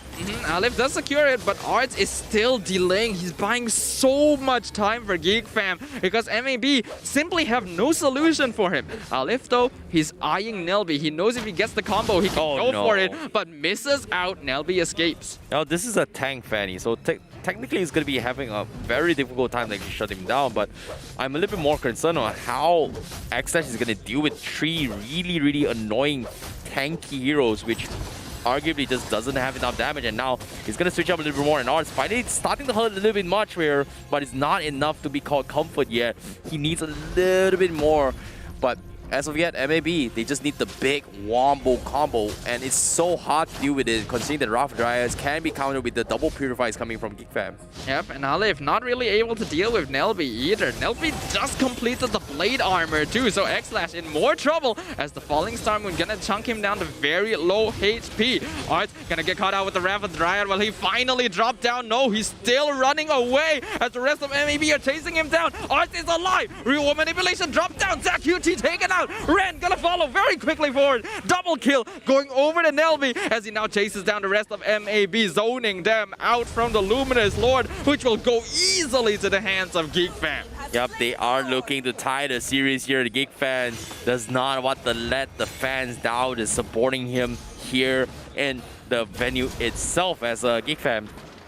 is gonna have a very smooth sailing here. They are 5k economy lead against this, and I'm not gonna lie, the Fanny coming from Nelby is just so annoying to work around with, and MAB, they just have no answer to this. Yeah, I'm surprised at how effective this has been overall, but I think it's simply because GEEK FAM chose a very late point in the draft to bring it out, and MAB simply don't have enough solutions to deal with it.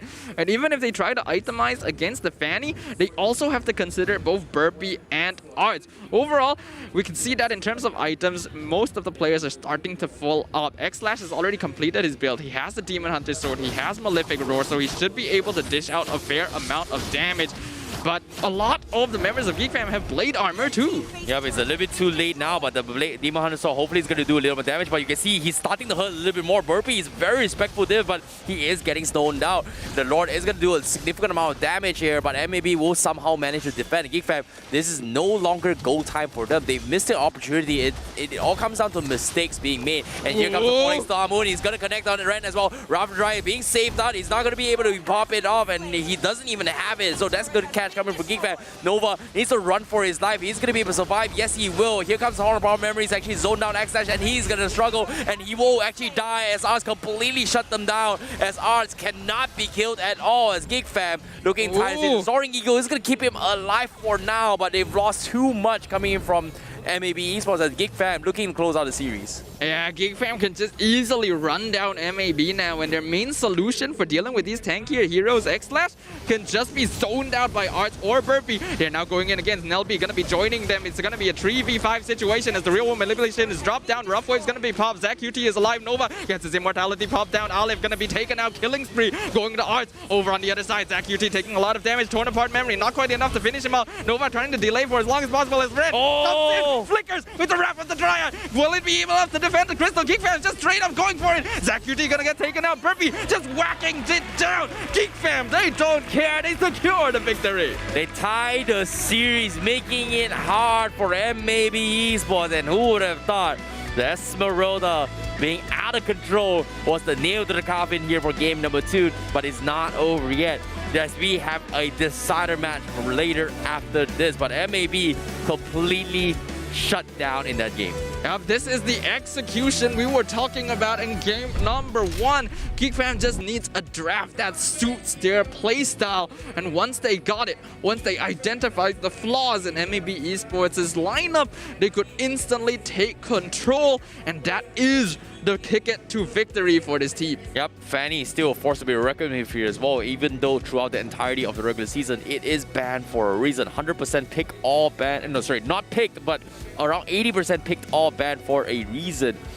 And you know, just shows you in the right hand, it can be very, very annoying. Even though it's being played at tank role, you saw how oppressive Nelby in all the situations, making sure that X-Dash does not have a good time at all.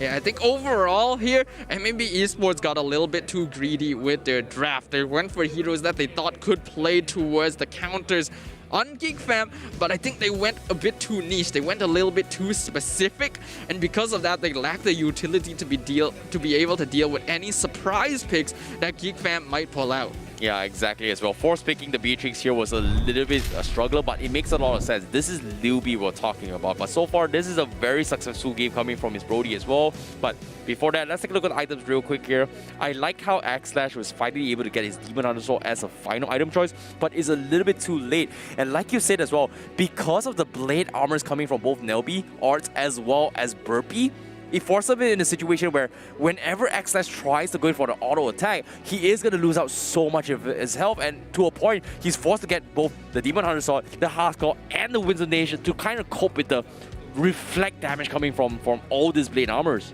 Yep, and even so, it wasn't enough for X-Slash simply because GEEK FAM could just out-survive the Beatrix. I feel like this marksman overall, while still very effective, has definitely fallen off in the more recent meta because tanks are starting to become more survivable while dealing more damage overall.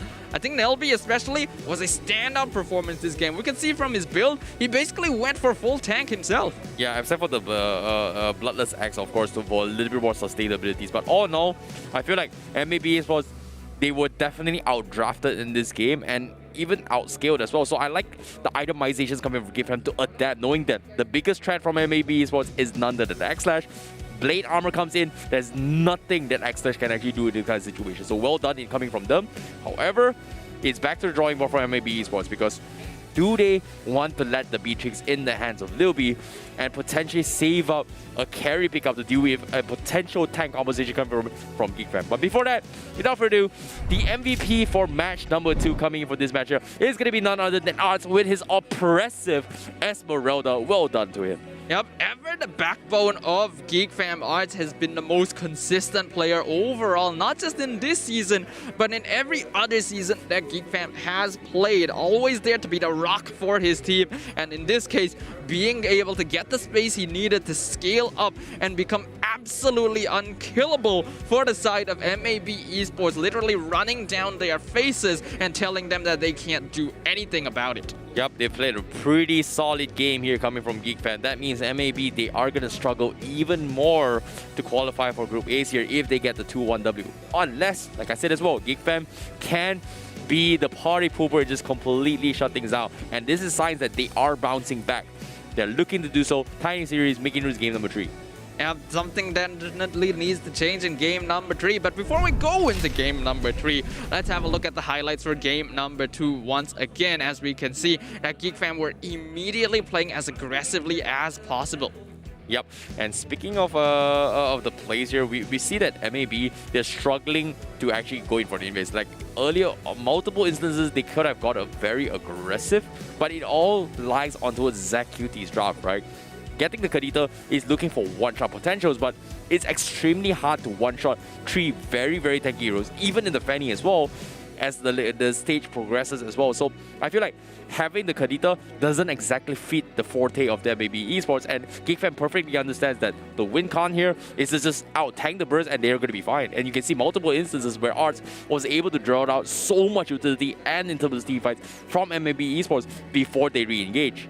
Yeah, absolutely. This Esmeralda was a huge issue overall, but I think MLBB Esports, as you mentioned, just had the bad draft here. Their lane lacked priority. Zach QT, although he can do a lot of damage, it's only for one target. In terms of big team fights, GEEK FAM has complete control. They have so much disruption with the real one manipulation, with the Fanny just jumping around. So much space for Lil B and Maima to just pelt out damage in the backline. And when Alif, he has to try and kill everybody, and that's impossible when he has Burpee right down his face. Yep, well done indeed coming from GEEK FAM, because of a very convincing game 2 coming from them, and completely outdraft and outplayed MAB Esports for game number 2. A valiant attempt coming from the Paquito, unfortunately, is not going to be enough. So I'm looking forward to see whether or not are they going to be able to bounce back and reclaim their 2-1, or will GEEK FAM completely shut down their opportunities and make it to the playoffs? Yep, that's going to be the big question overall. But of course, we're going to be taking a short break, as you guys know. Game number 3, we got to let the players refocus. We got to take a short rest, and we will be right back. So make sure you guys stay in your chairs. Make sure you guys grab any snacks or toilet breaks you need, because we will see you guys in just a little bit.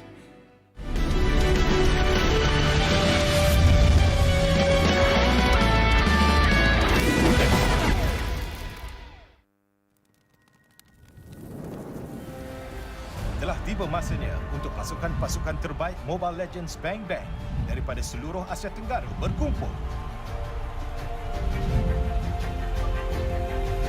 Piala MLBB Asia Tenggara atau MSC 2022. Siapa yang akan menang dan siapa yang akan kalah? Pasukan manakah yang akan terbang ke langit biru dan dinobatkan Raja Asia Tenggara? Seperti zodiak, 12 pasukan daripada rantau ini akan bertanding dalam 2 peringkat. Peringkat kumpulan dan peringkat kalah mati.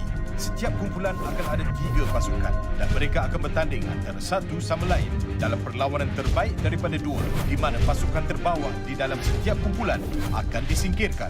8 pasukan yang masih tinggal akan meneruskan perjalanan dahsyat mereka. Sebagai pentas kepada perlawanan-perlawanan hebat antara gergasi-gergasi ini, MSC 2022 akan diadakan di Bandar Perbezaan dan Kepelbagaian, Kuala Lumpur, Malaysia. Saksikan pertembungan antara gergasi daripada rantau MLBB terunggul daripada 11 Jun hingga 19 Jun. Ikuti #Supremacy untuk ikuti perkembangannya.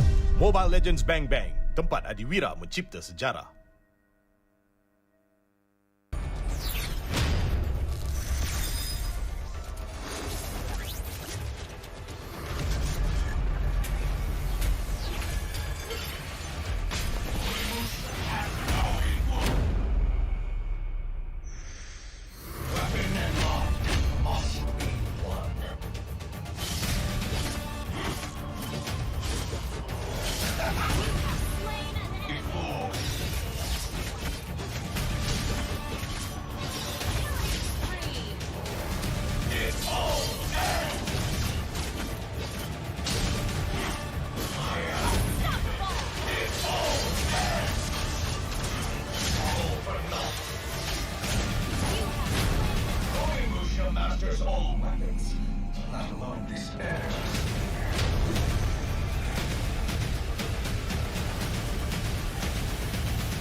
I'm a rock star.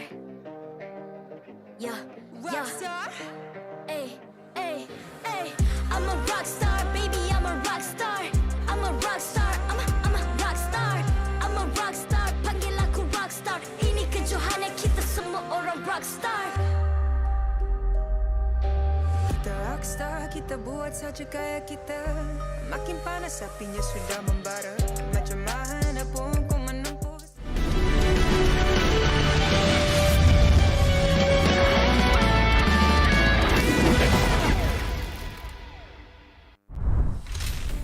Hey, welcome back to MPL-MY Season 9 here. And we are going to be witnessing game number 3 for now for the decider match between GEEK FAM as well as MAB Esports. My name is ICBB12 and he is Staffa, as we will be continue to be commentators for this series for you guys. But nevertheless, it is going to be a very, very difficult task for MAB Esports to overcome right now because they need to secure the 2-1 if they want to stand a chance to make it towards the playoffs. But before that, shout out to our amazing sponsors here, our official gaming chair, Secret Lab, Partner in Esports, TikTok Live, Esports Charts, EG Network, as well as our co-organizers, ESI, for making things happen. And of course, you guys out there, shout out to you guys for watching the stream as well as supporting your favorite teams that's going to be playing in this final weekend.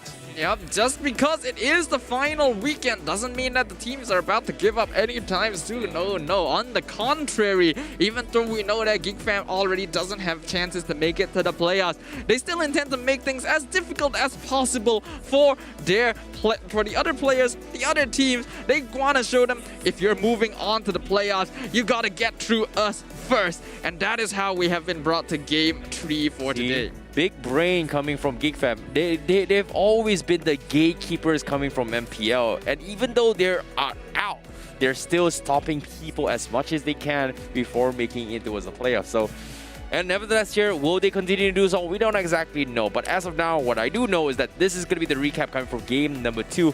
And the impact player from Arts, he is just a force to be reckoned with here. One of the strongest XP laners throughout the entire regular season. To see him go out like this, it just, hurts in the kokoro, man. Yeah, but it doesn't mean that he doesn't intend to go out with a bang. Over the 100,000 damage done on the Esmeralda.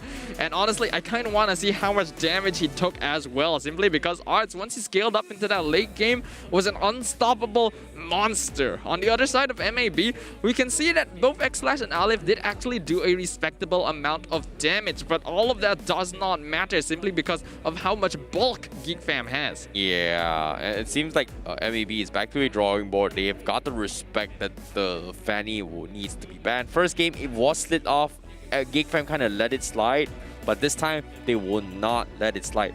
Need I remind you here from the side of GEEK FAM, 2 players play the Fanny. That one is Nelby and the other one is going to be Zorn. So this is something that they have to take note of as well, and they've got to respect this and just completely ban it out. But Neymar played an exceptional Eve game alongside for Arts because he set up his real woman motivation timing when everyone from the side of MAB always commits all their mobility spells, and the moment he drops it, everyone from MAB could not get out of it at all. Yeah, I think Maima had some really clean timings on the real-world manipulation, really solidified the fight for GEEK FAM and allowed them to take control of the entire situation, thereby preventing MAB Esports from being able to execute on their plans at all.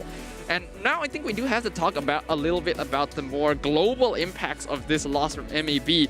This means that even if they win game number 3, they will only be able to earn 2 points overall. That will actually still put them in second place in Group A for now. But with the rest of the team still having other games to play, this is not ideal for MAB and still puts them at risk of not making it to the playoffs. Yeah, I definitely agree. But as of yet here, I'm looking forward to see whether or not GEEK FAM is going to show up for something new here, or are they going to keep up with their momentum that is going to be played? Because Arts, he tried to deer off game 1, didn't exactly work out. Esmeralda is something that he's very, very comfortable with as well. But MAB, however, do they have a response? Are they going to bring the carry at all? But based on personal experience and my sharings with Karakuri, he's not a big fan of carry at all. Yeah, I think most of us here on the caster's desk aren't that big of a fan of Carrie. Yes, she's effective with the passive, but her short range and the fact that she lacks a bit of mobility compared to a lot of other marksmen makes her a lot more vulnerable in the late game as compared to other viable options. Well, that's the thing, right? Nobody is a fan of Carrie except for me. I've said this multiple times. Like, tank junglers is the current meta, and so far only SMG has adapted to that, which is weird. Well, other teams have their own solutions for dealing with things, but from what we saw in the drafting game number 2, I think what MAB Esports needs to change overall is their drafting was a little bit too greedy there.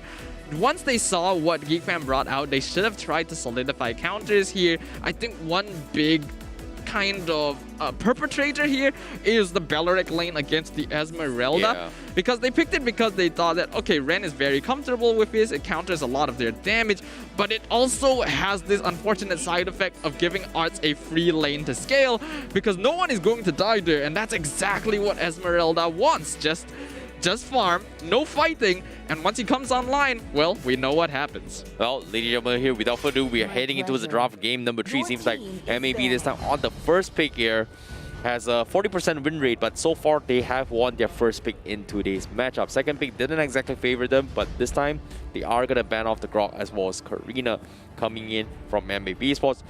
The Fanny completely ignored. Not exactly sure if Alif is going to play it yet, but seems like from the side of GEEK FAM, they are going to respect Alif's lane just because of how annoying he can get in game number 1, but looks like the Selena will be the priority instead. Okay, they're gonna prioritize the Selena. Makes sense. We know that GEEK FAM, typically they are most vulnerable in the early game because they're a very momentum-based team. So if they're not able to snowball, we see that GEEK FAM tends to fall off overall. So they don't want to give MAB Esports solid early game options. MAB taking a similar note despite being on the blue side, banning out the Masha. Okay, the Fanny completely ignored by MAB again, and this time GEEK FAM, they are gonna target both ZachQT as well as Alif is a hero. That's gonna be out of the picture. But first pick here is gonna be the boxer from MAB, taking it away from Burpee in both games so far. So not exactly the bestest of choice, but it is on the meta for a reason. Yeah, I think I can agree with this choice from MLBB Esports. Yes, they let the Fanny through. Yes, they let things like the Hilda through as well.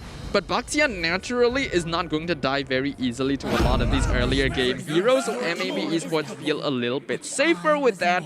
But that means GEEK FAM will have a very strong mid lane combo with the Eve and the Franco. I don't know what's up with GEEK FAM, but they are opening very, very strong from the get-go. The Franco is one of the very few that can actually completely stick the Baxia in its place all the way through. However, because of this play right now, they don't exactly have a very fronty one-liner compared to the previous game. They are not gonna have the carry. However, MAB, their response, Kadita Johnson, something that RSG is really, really comfortable with, and they are gonna bring it to the table. Well, this is risky from MAB. We've already seen this Johnson-Kadita combo come out, as you mentioned, from RSG multiple times. And it's only really worked out for them in the last game they played, which was before the recent update. So this is going to be the first time we see the combo once again in the regular season. MAB, they're more comfortable picking this up because GEEK FAM won't have access to the Martis as an easy counter, but I am a little bit worried about focusing on this strat. Looks like the Esmeralda will be picked up again by Arts for the same time for GEEK FAM. However, the Johnson Kadita is something that we focus as well. But need to remind you that if MAB Esports decides to go for the Beatrix again, they can play it both ways. A one-punch magic combo with Kadita or a one-punch with Beatrix shotgun completely destroys whatever compositions or itemizations that GEEK FAM that is so good at when it comes to defensive items. Yeah, I agree with that, but I don't really agree with the Beatrix pick. We've already saw what happened. Have you seen a Johnson Beatrix run in your face? It literally just I destroys won't deny it's effective. I won't deny it's effective, but we've already seen how much trouble X-Slash had in the previous game, especially since Arts is going to be playing on the Esmeralda again. True. I think that's just too much risk overall, and GEEK FAM are still focusing on giving Arts this good lane banning out the Dira. Yeah, definitely. I can see where you're coming from as well when it comes to that perspective. Do they want to risk it, considering how he's been struggling in game 2, or do they not? But what I do know is that carry is good when it comes to dealing with carry, both Esmeralda as well as Franco. Blade armor has kind of snuck into the meta where people really undervalue its itemizations. But if you play your cards right, any marksman is gonna suffer at the price of the blade armor. But it looks like GEEK FAM are finally going to answer your prayers here. No. They're the ones picking up the carry this time, which, as you mentioned, is a solid counter to tanks like the Baxia, like the Johnson, and MAB are going to respond with an X/signature, the Kimi. Oh no, I hate this draft coming from MAB Esports. They've got 4 magic all the way through. They need some sort of hard physical damage, and unfortunately, they say carry completely shuts down the Johnson as well as the Baxia, but the ZQT is going to be able to shut him down. So this is going to be a hit or miss coming from MLBB Esports. But finally, the all is being picked up in the current meta. This is something that Alif is very comfortable with throughout the entire season. So I like the Olives pick up. This is a good saving grace for me for MLBB Esports. Yeah, I really like them locking this in at the final point of the game, because we've already seen from the rest of GEEK FAM's draft, they want to play for the late game with this Esmeralda and carry, and that's exactly what Olives wants to do as well. So GEEK FAM, to try and save things a little bit, are going to be giving Burpee his Lancelot to try and up the momentum in the early game to make sure that Alif cannot farm up to his level 12. Yep, I'm looking forward to see how the draft is going to go. But as of yet, it's a pretty decent draft coming for GEEK FAM. But MAB, they've got a very small win condition. In this case, they are going to try and make space for the Olives before coming in. And they've got the draft to actually oppress if they do set up their combos really well. So it's all about playing around the Johnson coming in from the side of MAB Esports. Is this cheesy strat gonna make it work? They've got to do it right here, right now, because it's a lot on the line for them, because they're fighting for the tournament lives here coming from MAB Esports. Wow, GEEK FAM, the gatekeepers of MPL, known to be destroyer of dreams coming from GEEK FAM, as they pick up Franco, Esmeralda, as well as the Lancelot to shut things down. Ladies and gentlemen, we're heading into the Land of Dawn with game number 3, the decider match for both MAB Esports as well as GEEK FAM. The score is currently 1-1. We're going to be seeing MAB Esports playing on the blue side, GEEK FAM playing on the red side. As you highlighted, MAB Esports desperately needs these points to secure a better spot in the MPL playoffs. And we can already see a very interesting strat coming out of them. Double Vengeance. Double Vengeance to deal with the carry. Is this the best of solution? I think it's a way to deal with the light view true damage, but it's not necessarily the best. But I see where this is coming from, though. I definitely see where it's coming from. However, GEEK FAM, looks like they are going to be a little bit of an advantage here, as Alif is going to farm his way through, but Ren actually not going to be playing the jungle box. It is going to be a side lane one instead. All right, okay. Yeah, they're going to be putting the Aulas in the jungle, which is obviously a much safer option than putting him in the EXP lane. Down here, we can see that X-Slash should have a pretty easy time against Lil B. And Arts, this Baxia is going to be a direct counter to the Esmeralda, so definitely a much more difficult lane as compared to when Ren was playing on Belleric. Yeah, this is so smart. Like, that's the thing, right? There are very few heroes that can actually win an XP lane against Esmeralda. Dirov is one in particular, but Baxia is something that people kind of look over, considering that people has been trending when it comes to Baxia jungle instead of the XP laners to face Esmeralda. So this brings kind of nostalgic for me, where Season 6, Season 7, I think during MPL Indonesia, they were very popular when it comes to picking these kind of picks. Yeah, absolutely. Overall though, GEEK FAM, I think they need to really start ramping up the tempo, especially once they hit level 4. Burpee needs to make something happen, because Alif is going to thrive off of nothing happening. The faster this Alif hits level 12, the better for him. And Arts cutting off the lane is still taking quite a lot of damage. Yeah, but good matchup indeed. Alif is going to get caught out, and the hook comes in. He's right in the center of center, but no! Ren is there to save the day alongside with Ren QT as they Zach QT completely obliterating them here. That would have been disastrous for Olive, but Zach QT saved the day for MAB Esports. Yeah, Zach QT was absolutely the MVP of that last engagement because Olive got hooked out after the falling Star Moon, and that would have been really bad for MAB, but Zach QT turning it around for a double kill, getting the first blood for MAB. Ren securing the turtle as well is exactly the start that they are looking for, and now GEEK FAM are on a timer to make something happen before Olive becomes too strong. Yep, because of Burpee's death, that is going to slow down his progression, but as you can see, MAB, they're not afraid at all. They know that they've got Zach QT doing some really big boy damage early on, and on top of it all, MAB, they are going to start things off with the rapid touch on Nova, driving around here trying to mask his presence, but it looks like he is going to be aiming for the bottom side, and GEEK FAM, they are afraid and they are going to back off, not knowing where Nova is going to be striking from. Something we always have to pay attention to when we see this Johnson-Kadita combo is that since Kadita will be joining Johnson in a rapid touchdown, it means that he will not be getting as much gold and EXP from the mid lane. So it's very important that they don't spend too long looking for a target or they will lose out in terms of scaling. Yep, seems like Nova has been driving around roads as well. They are, and GEEK FAM, they are matching the rotation so far, but bottom side looks like they are going to make an attempt. Lilby is going to get dived in, but the hook also from Nelby is going to keep Nova in bay. The Vengeance is not going to do too much, and Zach QT will try and get to the attempt, but he will fail miserably as he gets kited around, and GEEK FAM, a great response so far. Yeah, just a really bad engagement from MAB Esports overall. I think they were pressured to make something happen, and now they get the hook onto Olive. Bloody Hunt not available, but this is a 1v4. No way he's getting out of that. GEEK FAM with the immediate response. Yeah, the triple Purify coming from GEEK FAM to respond to that, and Nova needs to respect that. Even alongside with Zach QT, they can be kited just like that. And this time, GEEK FAM, they will secure the turtle for themselves. Nova,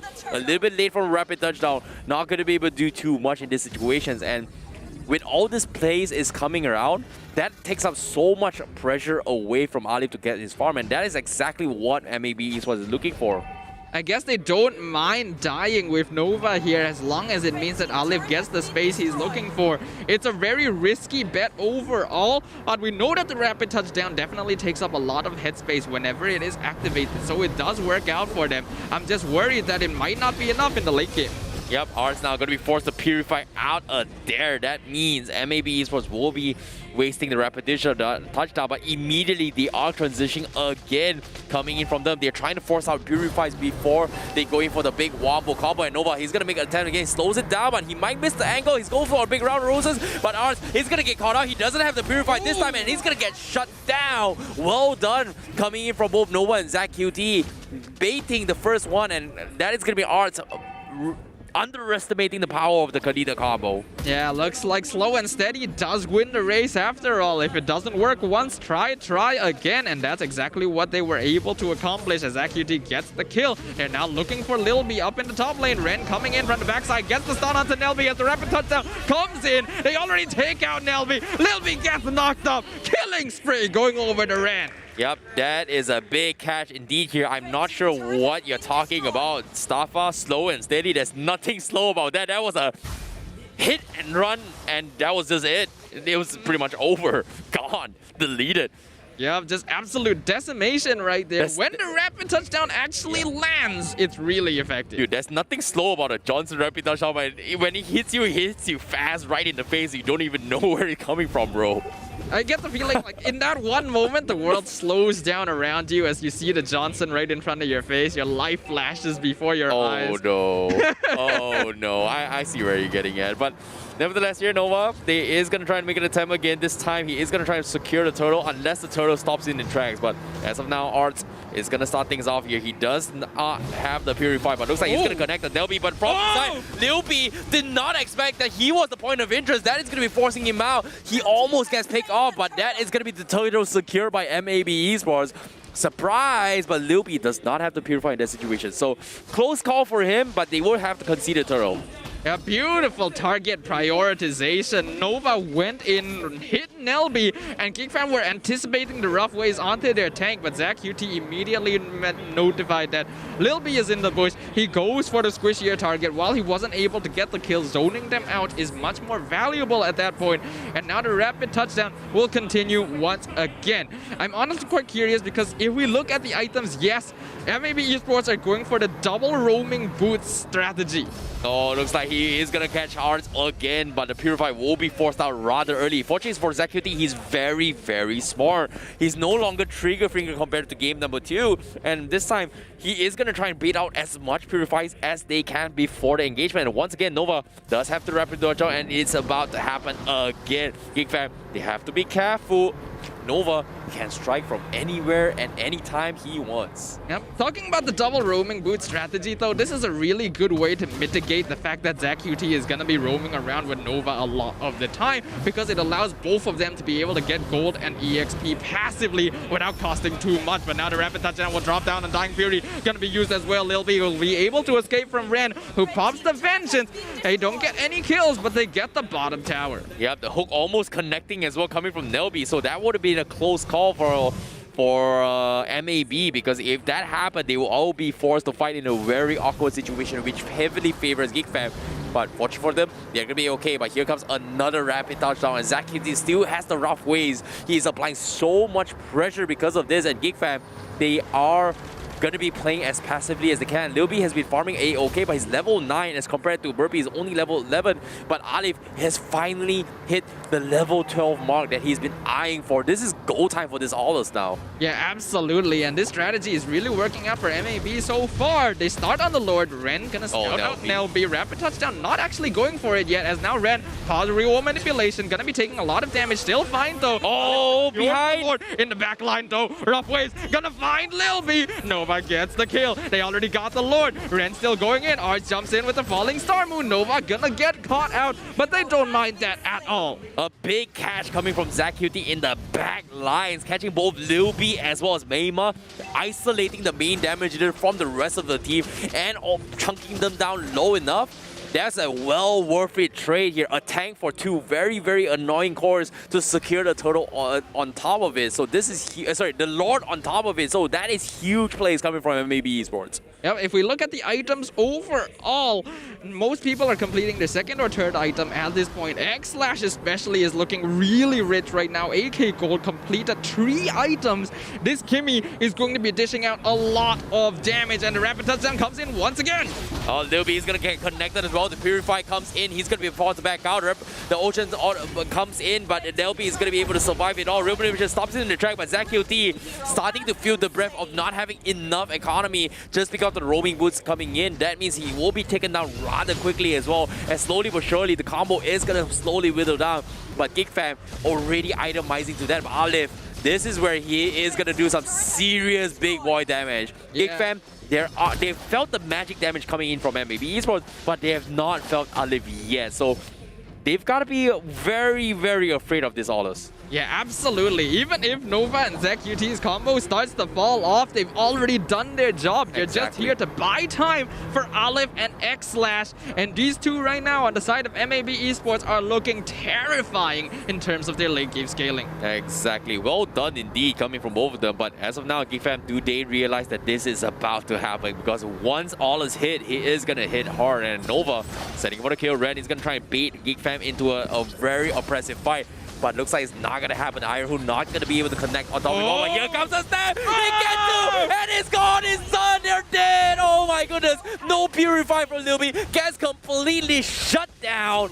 And GEEK FAM, they are in some trouble because MAB is looking to take down the inhibitors, but somehow playing it safe for now, I guess. Nova coming in like a wrecking ball and just destroying GEEK FAM's back line, allowing them to take one inhibitor. And Dying Fury gonna be dropped down for another. Woo! Nova comes in, going to miss on that, but the hook lands on Ren. He's probably gonna get taken out here. Vengeance not gonna save him from that. So GEEK FAM defend their mid inhibitor, but things are looking pretty bad. Well done coming from Nelby as well, because that completely slowed down the aggression. Catching the hook on towards Ren means they are forced to back out coming from MAB Esports. However, it's not over yet because it's full resets coming from GEEK FAM, and now the catch coming from Art. Okay. Oh, very, very interesting catch coming from him because that is going to stop him now. But again, Nova doesn't care. He's got a rapid touchdown again, and they are going to be setting up the Lord and GEEK FAM. They're going to try snipe his way through, but Nova getting the information. He's going to stop him in his track. He knows he's kind of messed up. His team is not ready for that fight. But looks like the hole coming from the side. ZQT is going to force out his situation. Nova is going to get bitten out as well. But here comes the big boy damage from Alif. Are they going to force the issue? Mima going to be zoned out as Red trying to force the issue, but looks like MAB, they won't play it safe. They don't want to risk this yet. Okay. We have to talk about this a little bit. Arts knew he had the Purify, so he jumped in front of the rapid touchdown on purpose to force the cooldown onto it and even baited out the rough waves. That confirmed to GEEK FAM that ZQT does not have his ultimate up. So the next time the Johnson comes in, they can take advantage of it, and that is exactly what they did, getting the kill onto Nova. The only problem is they weren't able to use that to secure the Lord. So MAB are going to be coming in yet again. Nelby is going to try to block the entry point as well. We can see the Udifuri comes in, but here comes a big spam. He doesn't connect. Burpee sidesteps his way through. They want to go for the retribution fight, but MAB says they are going to clean out from side. But from behind, Burpee, he's going to focus on the Lord. He takes down the Lord, but he won't get taken down by Alif instead. So he won't trade the life for the Lord. And GEEK FAM's life is still okay. Red still stalling for the team, but the rest of the team are completely ignoring him here. Real manipulation gets resetted, and he's going to get caught out. And he gets taken out as Alif will focus on clearing the minions instead. So well done coming from GEEK FAM in that trade. Yeah, that's absolutely a victory for GEEK FAM. Even if they end up losing Burpee there, they get the Lord, they get X-Slash, and they pick up Ran on top of that as well. Really good target priority by Arts once again, jumping onto the Kimmy into the back line instead of focusing on frontlining for his team because he knows that MAB Esports are going to run into them nonetheless. And just in terms of team fight potential, GEEK FAM are still stronger because Nova and ZQT are burst-based damage. They don't have enough for a consistent long-term fight. Exactly, and as of yet, GEEK FAM, they're finally feeling the brunt here. The only Y that's gonna do a lot of damage is got Alif, and the moment Udifuri drops, there's nothing GEEK FAM is afraid of. And if they do not hit on multiple heroes, GEEK FAM can completely kite everything in that engagement. Meima as well, very, very nicely done with his real manipulation. Not making it easy for MAB Esports as of yet. Yeah, Alif now going to try and defend, but he knows that the rest of GEEK FAM are there, so he's going to give that tower over and defend the inhibitor. This is going to be a very important defense for MAB Esports. They cannot afford to give this away. They already lost the tier 2 down bottom. Falling Star Moon comes in, real world manipulation, the hook on that the is huge. Pulling back. ZQT goes in, finds Maima. That's going to be a shutdown. Rapid touchdown catches Nelby. They're going to be able to get the kill onto the Franco, but Burpee gets the bottom inhibitor as well. They're still going to be chasing him down, though. They're not giving this up without a fight. Breath of the Ocean not going to land, and GEEK FAM escaped successfully. Wow, nicely done coming from GEEK FAM as well. They managed to get inhibitors. Despite a valiant wombo combo from MAB Esports, it's not the end of the war yet for GEEK FAM, as they still have the economy lead. 55 seconds before this next lore, and MAB Esports, they are struggling to try and chunk their way through. X-Slash, he's level 15, but he's barely tickling down 500 per tick, and on top of it all, there's got to be the Radiant armor coming from GEEK FAM. But looks like Nelby, he's gonna get caught out. Here comes the wombo combo. He's dead. He's only a tank, but he does have immortality, but he will eventually fall, as GEEK FAM is not worried about his death at all. And unusually free from Alif to clear the minions. Alright, Burpee gets chunked his way through, but Alif, he's intentionally baiting himself for the Phantom Execution. He knows it's there, and Nova as well. Can he save his way through? Burpee gonna sidestep his way through, but Alif, he does have the damage, but Burpee, he gets caught out with the combos. Great bait coming from Alif from MAB Esports. Yeah, that was really good mechanical gameplay. He knew exactly what the Lancelot was trying to do and dodged literally every single attack despite being low on HP. And that means that GEEK FAM gonna be 2-man down. Nelby now back up, but with the Luminous Lord up and not having access to the Retribution, this is go time for MAB. Well done. That was a very, very close call. A very risky move from Alif, but it paid off because with him down means this is going to be back on offense coming from MLBB Esports as they try to fight back. As Marauder on the top side, Nova looking for the setup. He might try and go in for the fights as well, but Purifies are available from all three members coming from GEEK FAM.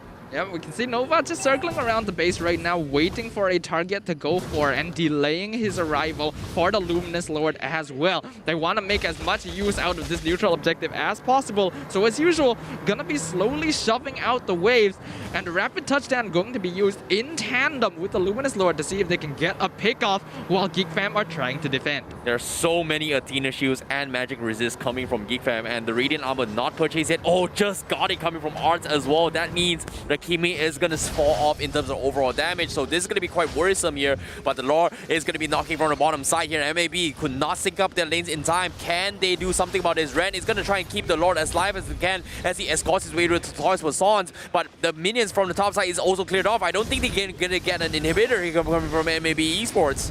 But Nova is going to try to force the issue. Oh, he doesn't connect, but from the side, they go for the audience as well. But the hook from Ren stops in the drag. Real world manipulation keeps them in the drag. ZQT forced to use the ultimate here to back off. And now, MAB, they have to run for their lives as GEEK FAM. They are so healthy and they are biting back. Lil Bill coming up from live. Slash, he's going to get caught out. Can Olive do something about it? He's doing some big boy damage, but it's not going to be enough as well. But he takes one with him before he goes down. It's only Olive left and ZQT, and he needs to run for his life. And MAB losing the trade-offs in this engagement. GEEK FAM with a beautiful response and now looking to rush him down, get the hook on the ZQT! Pulls him out of the bush! Undying Fury already dropped down, but it doesn't matter. Aleph is 1v4 right now. He has to hold on. Ren will be back in just a few seconds. GEEK FAM should be able to take mid-tier 2. They're looking to get the inhibitor as well. Nelby purposefully tanking the tower so they can keep this minion alive. Hook going to miss. Ren comes in. GEEK FAM already got what they're looking for, so they're backing it up.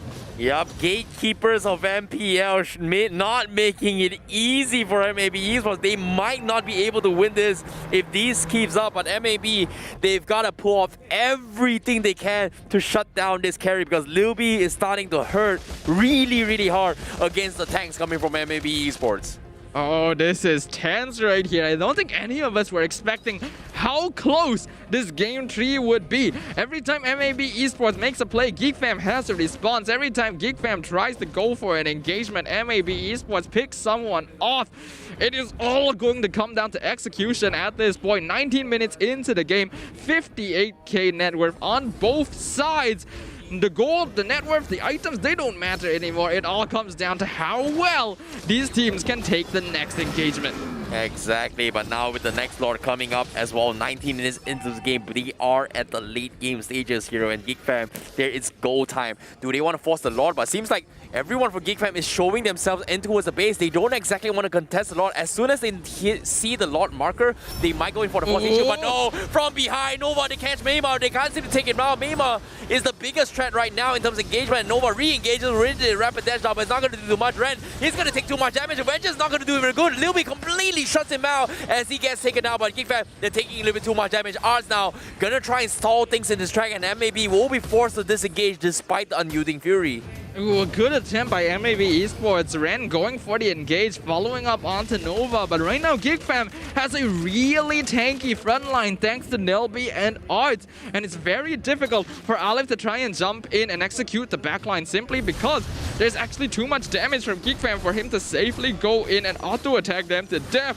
The Luminous Lord now back up. MAB, they have to contest this. Yup, indeed. And GEEK FAM, they're going to go for his well. Rapid touchdown a little bit too late, but no, it will be secured by Burpee. But Nova, he gets completely obliterated by Lil B with the immortality, and you can still mega kill for Lil B with the carry. And now the falling Samun picking out the pieces, and here comes the flicker frog. ZQT cancelled it out, but he could not pop his ultimate in time. And that's going to be GEEK FAM taking 2 for the bag, and the Lord knocking down to the middle lane. And MAB, I don't think this is it. This might be over for MAB Esports. We can hear the yells, the exclamations of GEEK FAM behind us as they know they have this opportunity. 3v5. Ren going to try and delay. Luminous Lord coming in. Lil B doing a lot of damage. Aleph trying to do whatever he can. Ren popping the vengeance. Not going to be enough though. His health is dropping real low. Burpee pops the immortality. Immortality on Aleph getting taken out as well. They're going to be able to try and take down the Luminous Lord. It will eventually die, but they've taken out X-Slash. They're taking out Tarin. Here's the last one. Wipe out for GEEK FAM as they end the hopes and dreams of MAB Esports. They better be satisfied with that 1 point because that's all they're going to be giving you. Oh, well done to GEEK FAM. What a game. And MAB, they are gotta be very, very sad about that play here because GEEK FAM completely outplayed them. The gatekeepers of MPL. Well done coming from GEEK FAM. Literally, you can't come into MPL as a rookie without dealing with this team, and they're gonna be happy about that as we look on their mic check. Boleh. Gas. Ke depan. Kena. Nice. Korang saya dapat mid. Pamit kan? Try lagi. Aku lah ke atas. Nak atas balik. Tengah nak masuk. Tengah ada. Jom. Boleh tarik tak? Ni Ger. Dapur dia. Nice. Ni dapat tengah. Nice. Atas. Gigi. Tak apa, mati. Nice. Oh, itu. Dah, you tak ada ambil towel tu. Jom. Don't gas square. Ni ambil bela ni. Don't fail. Go. Don't fail. Nice! Baik mak ulti. Dapat. Kau ketawa. Buat je. Buat nanti. Jangan takut doh. Tahu. Tak takut. Kita tengah menang ni, guys. Keluar tu. Tak takut. Gas tower. Nice. Guys, tahu guys. Ni. Aku roda bagi tu tak gerak, bagi tu mati. Nice. Dia pergi clear minimit. Tapi tak boleh aku rasa lodoh. Itu dah accident ni. Gas. Takut apa? Dia tak ada apa-apa. Ni aku dapat kadita. Kimi freeze. Kimi mati. Lot. Dia mati. Nice, Mat. Nice. Mantap memang. Ha. Ni. Kata. Tak. Ada Kimi jauh. Dia ada Kimi kau dulu sikit. Ya, jom tak. Ini kereta. Kita kau tahan. Kereta kat belakang. Kereta kat Libby. Bantai. Kereta memang. Okey. Pasukan GEEK FAM berjaya menewaskan pasukan MAB Esports. Anda sekarang bersama saya Sid selaku stage host dan bersama saya iaitu coach daripada pasukan GEEK FAM sendiri iaitu Amox. Apa khabar? Baik, sihat. Alright, Amox. Sementara tadi pasukan GEEK FAM telah pun berjaya menewaskan pasukan MAB Esports dengan keputusan 2-1. Apa perasaan Amox secara peribadi? Secara peribadi lega sebab dapat lihat the new generation taking up the step from the old gen. Alright, bercakap tentang old generation dan juga new generation, adakah ini strategi Amox untuk tidak menunjukkan ataupun tidak membariskan zone dan juga dominus ketika mereka bertemu dengan pasukan MAB sebentar tadi? Sebenarnya secara jujurnya kita perlu move on. Kalau players tak boleh step up, then we need to move on and beri harapan kepada player-player baru kita lah sebenarnya. Dan nampaknya seperti membuahkan hasil. Jadi untuk pasukan GEEK FAM sepanjang musim yang ke-9, apa Amox boleh kata daripada minggu pertama sehinggalah minggu yang terakhir ni? Saya boleh katakan yang kita telah buat terbaik tapi tak mencukupi. Dan apa saya boleh cakap kepada management dan player saya, minta maaf kalau saya tak cukup atau memuaskan mereka dalam result. Yap, kalah menang tu ada permainan. Alright, tapi sebelum saya melepaskan Amox, mungkin ada kata-kata terakhir kepada peminat-peminat pasukan GEEK FAM yang datang dan juga yang menyokong tanpa henti daripada minggu pertama sehinggalah minggu yang ke-8 ini. Kepada penyokong GEEK FAM, saya Amox, coach daripada GEEK FAM, nak berterima kasih kerana sentiasa sokong kami dan minta maaf kalau kita mengecewakan seluruh season ni. Yes, once a geek is always a fam. Alright, jadi maka itu pasukan GEEK FAM berjaya menewaskan pasukan MLBB Esports. Tapi kita akan bersama-sama dengan Abeja dan juga Adin untuk segmen Post Analysis. Itu dia kemenangan berpihak kepada pasukan GEEK FAM. Anda bersama dengan saya Jak Suzuran dan dengan Abeja sekarang ini kita ada Adin. Din.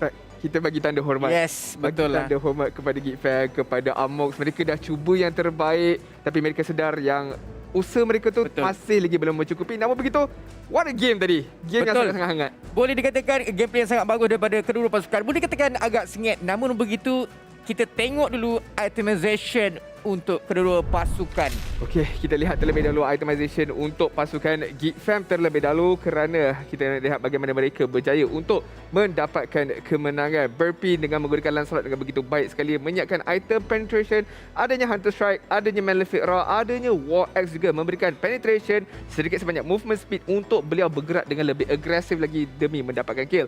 MyMA penggunaan Eve yang baik nak dibandingkan di dalam game yang kedua, kali ini lagi mantap walaupun ada kejutan-kejutan daripada pelanggaran Johnson, tetapi dengan adanya 3 Purify yang telah dibawa oleh masuk pasukan GEEK FAM ini menyebabkan pelanggaran ataupun rapid touchdown daripada Johnson tersebut boleh di counter semula oleh pasukan GEEK FAM. Namun begitu, MLBB Esports drafting cantik.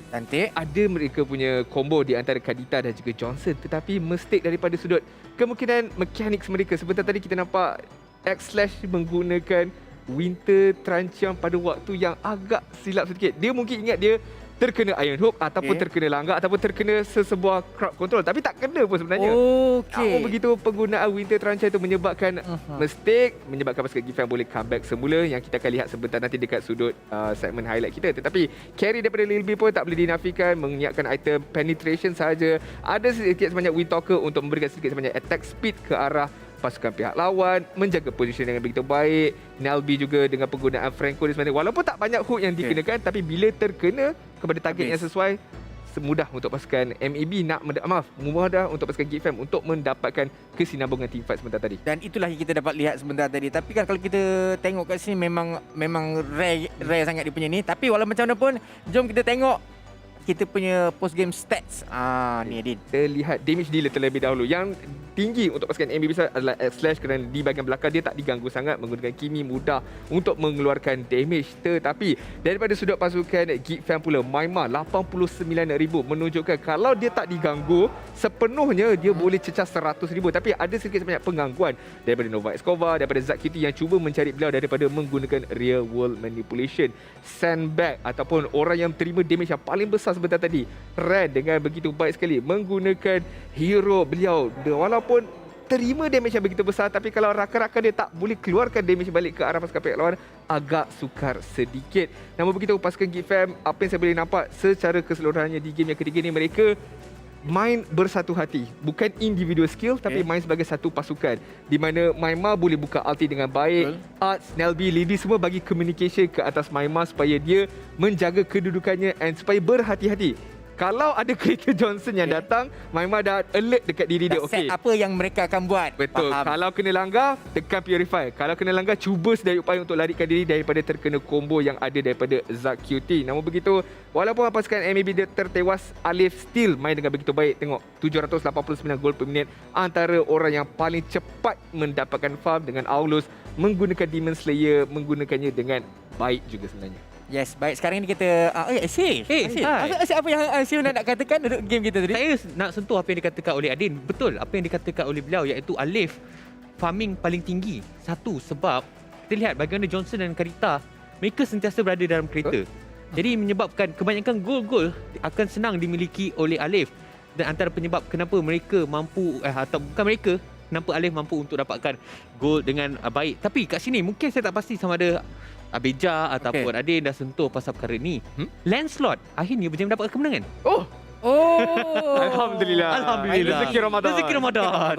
Ramadan yang keberapa Jadi apa dia tadi? Ramadan yang ke-7 Ya, betul. Jadi sekarang jom sama-sama kita lihat MVP game tadi akan diberikan kepada MyMA dengan KDA 4-1-13, match kill participation 85%, match goal per minit 614. Benar sekali, 85% kill participation itu yang sangat-sangat penting kerana damage terbesar dimiliki oleh MyMA dengan dah ada Ice Queen Wand untuk perlahankan pasukan pihak lawan, dia ada Holy Crystal untuk menambahkan damage, dan ketiga-tiga wand yang disiapkan, Genius Wand, adanya Glowing Wand dan juga Divine Glyph tu memberikan sedikit sebanyak penetration ataupun mengurangkan lagi kekuatan pasukan pihak lawan. Dan kalau MyMA dijatuhkan terlebih dahulu, patahlah damage yang ada pada pasukan GEEK FAM. Tapi kerana MyMA hanya mati sekali saja, 85% kill participation, semua kill yang didapatkan oleh pasukan GEEK FAM sama ada bermula dengan MyMA ataupun berakhir dengan MyMA. Ya, tepat sekali. Dan kalau kita melihat dari segi item, memang dia memberikan fokus sepenuhnya kepada damage. Sebab kebiasaannya If lebih fokus kepada utility, saya mereka akan letakkan sekali Ice Cream One dan juga Brute Force. Betul. Untuk pastikan dia boleh bergerak dengan pantas dan memperlahankan pergerakan lawan. Tapi kali ini, dia letak adanya Divine Glyph, dia letaknya Glowing Wand, menyebabkan ada extra damage yang boleh dikeluarkan, menyebabkan kalau dia tak dapat kill pun, 13 assist sebenarnya satu jumlah yang cukup tinggi. Abeja dan juga Din. Dan kita tengok tadi Maima punya performa tadi memang betul-betul sangat-sangat bagus, betul-betul orang cakap pun memang padu. Dan sekarang ini jom sama-sama kita lihat highlight telah pun disediakan oleh Samsung Galaxy A Series. Ya, di mana game kali ini banyak perkara yang dilaksanakan oleh pasukan MLBB dengan baik pada awalnya. Berjaya untuk mendapatkan 2 kill, berjaya untuk mendapatkan turtle, tarikan daripada Nelby sekalipun walaupun terkena kepada target tetapi tak berjaya untuk dilaksanakan dengan sempurna.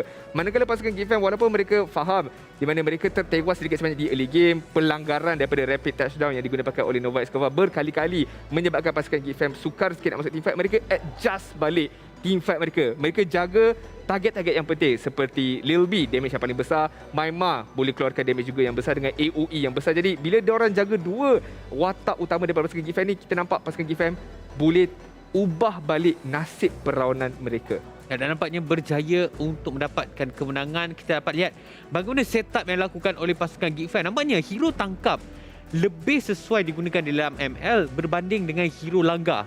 Apabila penggunaan Franco daripada Nelby cukup memuaskan, berjaya menarik. Kita baru cakap tentang menarik, dia berjaya untuk menarik seorang pemain daripada pasukan MLB Esports. Walaupun sudah tadi hampir-hampir untuk macam plot twist sedikit daripada perlawanan ni, tetapi pasukan GEEK FAM mereka sabar dan terus bersabar dan terus bersabar untuk mendapatkan kemenangan. Kalau tak salah ini momen di mana SH tersilap menggunakan Winter Thrasher. Dia ingat dia terkena Iron Hook. Sebab tu dia tekan dia punya Dia tekan Winter Thrasher tapi dia tak terkena Iron Hook, menyebabkan in the end dia still menerima padahnya juga. Tetapi pasukan GEEK FAM bila berjaya untuk mendapatkan pick off, mereka terus habiskan perlawanan dengan serta-merta. Betul. Jadi sekarang ini jom sama-sama kita lihat kedudukan kumpulan di grup A. Tim SMG. Okay, SUHAZ 15 poin, MAB 14, Orange 14, Homeboys 13. Untuk grup B pula, TODAK 23, RED Esports 23 poin, RSG 18, Tim CARACAL 14, GEEK FAM 8. Okey. Saya nak sembang pasal grup A sekarang ni. Saya faham bulan Ramadan adalah bulan untuk kita berkongsi. Betul. Tapi tak perlulah nak kongsi poin sama-sama 14, 13 sekarang ni sebab agak menyukarkan sedikit untuk kita tentu siapa yang boleh layakkan diri mereka ke playoff. MEB sekarang ni dah habis semua perlawanan mereka. Inilah poin terakhir mereka 14. Kalau Homeboys next match mereka pada hari esok kalau tidak silap saya, berjaya untuk mendapatkan 2-0, mereka 16 poin. 16. Secara langsungnya akan meletakkan MLB di bahagian bawah pula. So, masih lagi belum berakhir cerita siapa yang masuk playoff, siapa yang tak masuk playoff untuk grup A inilah. Except for SMG. SMG kita dah bincang lah, itu dah memang confirm lah. Alright, dan kalau kita bercakap tentang untuk grup A, alright, MLB tadi adalah perlawanan terakhir mereka, betul? Benar. Jadi ini menunjukkan SUHAZ telah pun berjaya untuk melayakkan diri ke peringkat playoff. Jadi mereka menang ke, mereka kalah ke lawan RED Esports sebentar nanti, mereka CARACAL, maafkan saya. Mereka masih lagi layak. Sama ada mereka nak layak ke peringkat upper bracket ataupun mereka layak ke peringkat lower bracket. Itu sahaja yang perlu dilakukan oleh pasukan SUHAZ untuk sebenarnya kita dah layak dah. Tak boleh nak cakap apa. Tak ada pressure sangat lah. Dah tak ada pressure. Tapi kalau diorang menang, kemungkinan besar peluang untuk maju ke upper bracket tu sangat tinggi, sangat tinggi. Benar, sangat-sangat tinggi. Tapi apa-apa pun untuk grup B kita perlu berikan tanda penghormatan kepada pasukan GEEK FAM walaupun kita tahu mereka tak layakkan diri mereka ke playoff tetapi mereka dah cuba sedaya upaya. Ini antara pasukan yang paling lama ada dalam MPL Malaysia sejak musim kedua kalau tidak silap saya. Namun begitu pada musim kali ini kemungkinan rezeki bukan milik mereka, tak melayakkan diri mereka ke pusingan playoff. Seperti yang kita tahu, mereka pun struggle daripada minggu yang pertama. Mereka dah berikan sedaya upaya, orang cakap apa, daripada segi effort. Dan banyaklah kita boleh lihat dan apapun perkhidmatan untuk pasukan GEEK FAM. Dan sekarang ni, Sif, seperti yang kita lihat, match yang ketiga dan yang keempat ni penentu sama ada esok ada tiebreaker ataupun tidak kan? Benar? Betul. Jadi terakhir. Ada apa-apa expectation tak? Expectation saya harap tak ada tiebreaker je lah. Itu je lah. Ni bulan Ramadan. Jadi lebih senang kita luangkan masa tu bersama family. Betul. Tak payahlah nak tiebreaker. Kalau kita mudahkan kerja orang akan mudahkan kerja kita sebenarnya. Baik, sekarang ini jom kita lihat key to success untuk pasukan GEEK FAM. Okay, seperti yang kita bincangkan tadi, disiplin dekat early objective. Ini yang telah dilaksanakan oleh mereka daripada game yang kedua dan juga game yang ketiga, di mana mereka mampu untuk mendapatkan comeback. Mereka fokus kepada objektif mereka, tak kisahlah dapatkan turtle, Little Wanderer ataupun mendapatkan kill-kill yang utama. Dictate their tempo. Game yang ketiga saya nampak mereka dictate apabila mereka dah sedar mereka tertewas dekat early game, mereka regroup balik dan mereka cuba kawal tempo perlawanan untuk mendapatkan comeback di game yang ketiga. Ya, nampaknya 2 poin yang diutarakan oleh Adit sebentar tadi antara penyebab kenapa pasukan GEEK FAM mampu untuk dapatkan kemenangan, di mana kita dapat melihat daripada game pertama walaupun mereka tewas. Game pertama, kedua dan ketiga kita nampak balance dari segi leaning untuk pasukan GEEK FAM, menunjukkan mereka nampak dah faham apa yang berlakukan. Mungkin sedikit terlambat mereka faham pada minggu yang ke-8, tetapi ini adalah satu permulaan daripada satu pengakhiran untuk pasukan GEEK FAM. Ya. Tapi bagi pendapat Adin sendiri, untuk GEEK FAM punya line up, yang sekarang ni kita nampak coach Amok sendiri ada kata kena beri ruang untuk generasi baru untuk tampil ke hadapan, untuk step up untuk pasukan GEEK FAM, dan kita nampak generasi baru untuk GEEK FAM ni mereka boleh galas tanggungjawab tersebut. Persoalan dia mereka perlu diberikan masa. Yang paling penting adalah peluang untuk mereka menyinarkan diri mereka, dan kalau mereka tak berjaya untuk sinar dengan begitu baik, perlu diberikan bimbingan sedikit. Kerana kita faham kecaman-kecaman ini boleh datang daripada pelbagai arah. Jadi untuk pasukan GEEK FAM, saya harap mereka jaga bakat-bakat muda mereka ni. Dengan bakat-bakat lama pun mungkin boleh memberikan sedikit sebanyak bimbingan kepada mereka. Tapi kalau GEEK FAM nak Adin masuk 3 player okey tak? I mean GEEK FAM kalau nak boleh. Adin role apa? Flex tak ada. Adin Lee.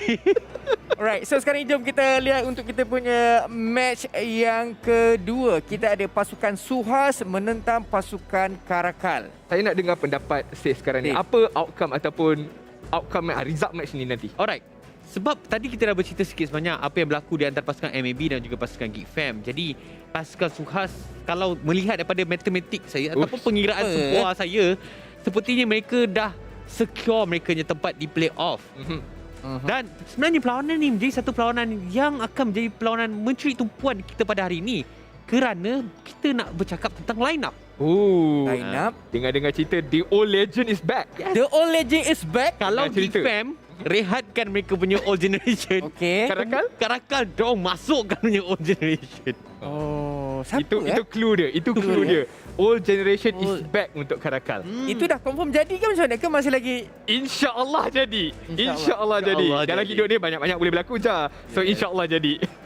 Baik, so sama-sama kita nantikan, dan untuk kita punya MPL Predictor sekarang ini kita ada Cicak Man. Austin Right or the Shadow. Dan untuk MPL Predator ni sebenarnya kita dah berulang kali cakap, tapi macam nak bagi tahu, nak tekankan benda lebih penting dibanding kalau anda tahu nak predict pasukan mana yang boleh menang.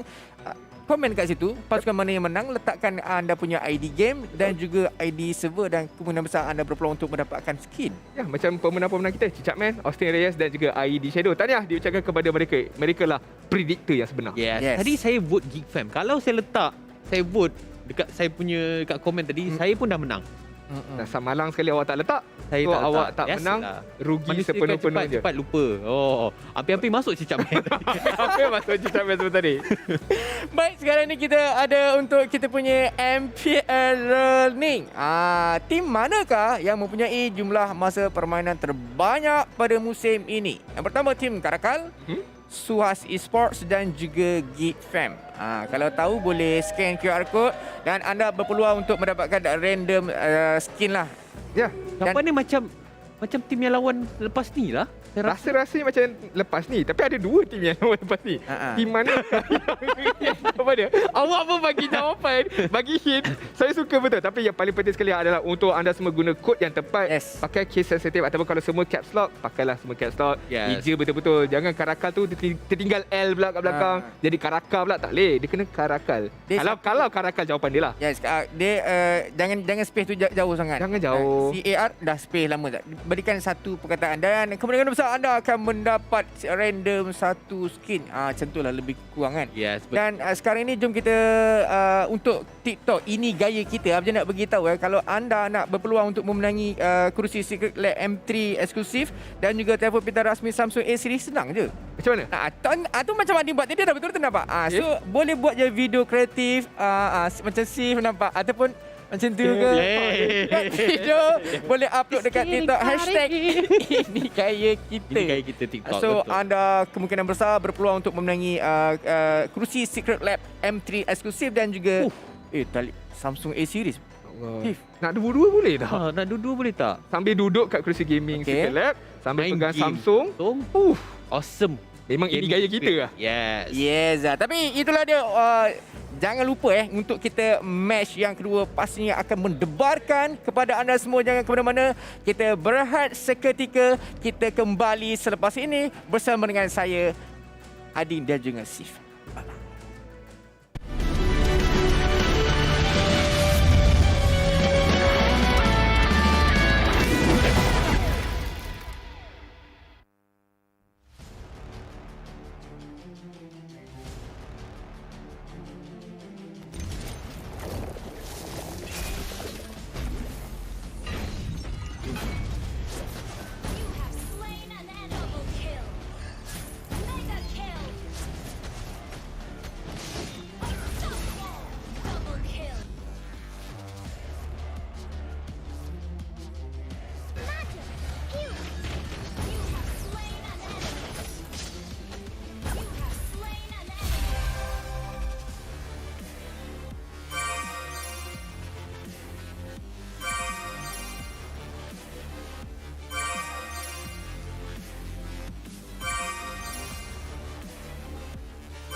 Hey everyone, DevPow here.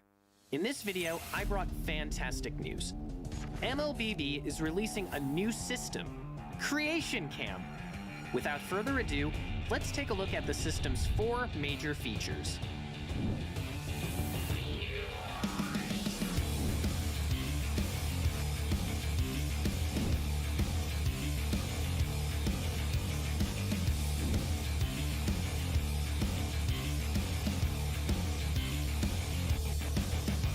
Today, I'll be recommending a few of my favorite gameplay. Watch carefully and make sure you don't miss a step. 1. Hide and seek. This gameplay allows you to fully experience the thrill of 1 against many. Now that it's hide and seek, we first need to assign the roles of the 2 teams. You can configure the size of each team on the configuration screen. First, I'll set 1 player from Team A as the Seeker, and 5 players from Team B as Hiders. Next, I'll check the Hide Minimap avatar option, so the 2 teams can't see each other on the minimap. And then I'll adjust the 2 teams' attributes. Since there's only 1 Seeker, I'll give them a major boost on damage, defense, and HP, but lower their movement speed. For Hiders, I'll increase their cooldown reduction and movement speed, but take a chunk out of their HP. The 5 Hiders need to avoid the Seeker's attack, assemble as fast as possible, and eventually take down the Seeker together, before their base is destroyed. Who will be the last one standing? The exceptionally strong Seeker, or the 5 Hiders united as one? Go and find out for yourself. 2. Zero cooldown blitz. Now this is something you can't experience in regular matches. With the cooldowns removed, many of the heroes are bound to offer a fantastic experience. The configuration is here. The most important is to set the cooldown reduction and battle spell cooldown reduction to 100%. You can also limit the available heroes and adjust some of the other attributes. I, for one, particularly like to disable basic attacks for a competition of skills only. Spam skills throughout the game and get familiar with each hero during the process. Can this deal get any sweeter? 3. Go, Franco, go! If you like mischief, you must not miss this one. The rule's simple. Hit the opponent with your hook before they hook you. For the configuration, set the available heroes to Franco only and adjust the hook's range. Ooh, caught you again. Think you can run away from me? All right, that's all for today. Be sure to check out the system after it's released. There's so much more fun gameplay awaiting you to explore. Customize your own gameplay, team up with your friends, and don't forget to share your lobby codes. This time, everyone is a game designer.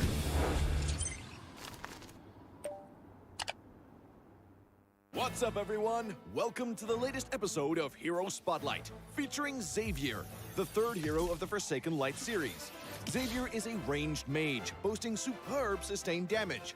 With his unique skill set, he can extend his attack distance almost infinitely and enhance his power each time he lands a skill shot on an enemy. Hero skills. First skill, Infinite Extension. Infinite Extension is Xavier's foremost damage tool. Xavier fires a mystic bullet that damages enemies in a straight line. The bullet's flying distance increases each time it hits a target. Second skill, Mystic Field. Mystic Field is a functional skill that integrates pursuit, escape, and crowd control. Xavier conjures a mystic barrier that slows enemies and speeds up allies. When hit by Xavier's other skills, the barrier will expand into a forbidden field that immobilizes enemies within. Ultimate, Dawning Light. Dawning Light is the first ever global attack in Mobile Legends. Xavier unleashes a beam of mystic magic that damages all enemies in a line on the map and directly enters the Transcendent state. Passive, Transcendence. Transcendence allows Xavier to scale steadily in battle. Each skill hit on enemy heroes grants Xavier a passive stack that enhances his subsequent skills. At max stacks, his next skill cast allows him to enter the Transcendent state, during which all his skills are enhanced to the maximum. Pro tips. Pro tip number 1. Make use of minions and creeps to extend the attack range of Infinite Extension, and launch a surprise attack on enemies in the distance. Crumble into dust. Pro tip number 2. Cast Infinite Extension or Dawning Light, and then Mystic Field on the path of the skill to control enemies in the target area. Pathetic. Pro tip number 3. For positional teamfights, accumulate 3 passive stacks with Infinite Extension and Mystic Field. Then cast Dawning Light to hit as many enemies as possible. For sudden encounters, directly cast Dawning Light to enter the Transcendent state. Then spam the enhanced Infinite Extension and Mystic Field for damage. Skill combos. Laning phase. During the laning phase, use Infinite Extension for wave clear and poke. Look for opportunities to slow the enemy with Mystic Field, then cast Infinite Extension again to activate the field and immobilize them. Finally, cast Dawning Light to secure the kill. Team fights. In team fights, cast Mystic Field to restrict the enemy's movements, and then Infinite Extension to activate the field for crowd control. Launch Dawning Light on the immobilized enemies and enter the Transcendent state. Then finish them off using the enhanced Infinite Extension. Double kill. Not even close. Tactics. Early to mid game. Xavier's performance in the early to mid game is mediocre. Relying heavily on cooldown reduction, he needs to wait until he gets his hand on a few pieces of equipment to unleash effective attacks during the Transcendent state. Late game. Xavier's damage will skyrocket in the late game. Once with sufficient cooldown reduction, he can easily enter and extend the Transcendent state and chuck out the enemies with his enhanced skills. Enemy has been slain. Triple kill.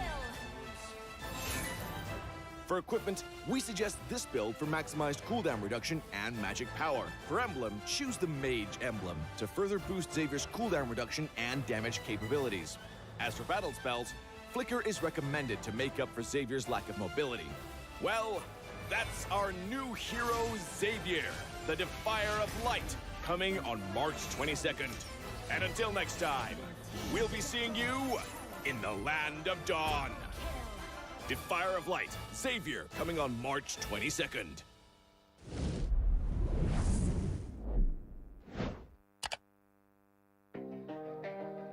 Ay, ay. I'm a rock star. Yeah, Rockstar?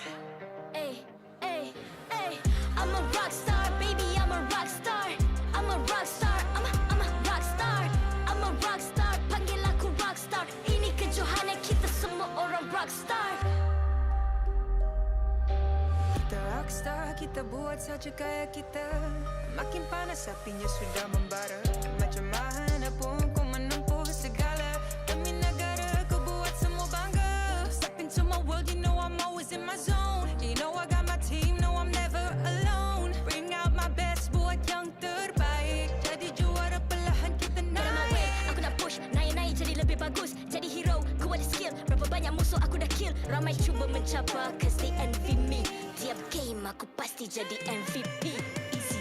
I'm a rockstar, baby, I'm a rockstar. I'm a rockstar, I'm a rockstar. I'm a rockstar, panggil aku rockstar. Ini kejohanan kita semua orang rockstar. I'm a rockstar, baby, I'm a rockstar. I'm a rockstar, I'm a rockstar. I'm a rockstar, panggil aku rockstar. Ini kejohanan kita semua orang rockstar. Tengok nanti siapa yang juara. Ni peluang kita bawa pulang piala. This is my game, this is my time. Menang semua, everything will be mine. Kalau jatuh kau pasti kembali. Bangun balik ku tegak berdiri. Kuatkanlah tenaga, ganjaran diperoleh. Ni kejohanan kita, Malaysia memang boleh. Rise up to the top, kita buat bersama. Semangat kita kuat di bawah satu bendera. Ay. I'ma go hard for the win. Win. On the battlefield till the end. I'm trying to beat the greatest anyone has ever seen. Stand by, I'm coming in for the win. I'm a rock star, baby, I'm a rock star. I'm a rock star, I'm a rock star. I'm a rock star, panggil aku rock star. Ini kejohanan kita semua orang rock star. I'm a rockstar, baby, I'm a rockstar. I'm a rockstar, I'm a rockstar. I'm a rockstar, panggil aku rockstar. Ini kejohanan kita semua orang rockstar.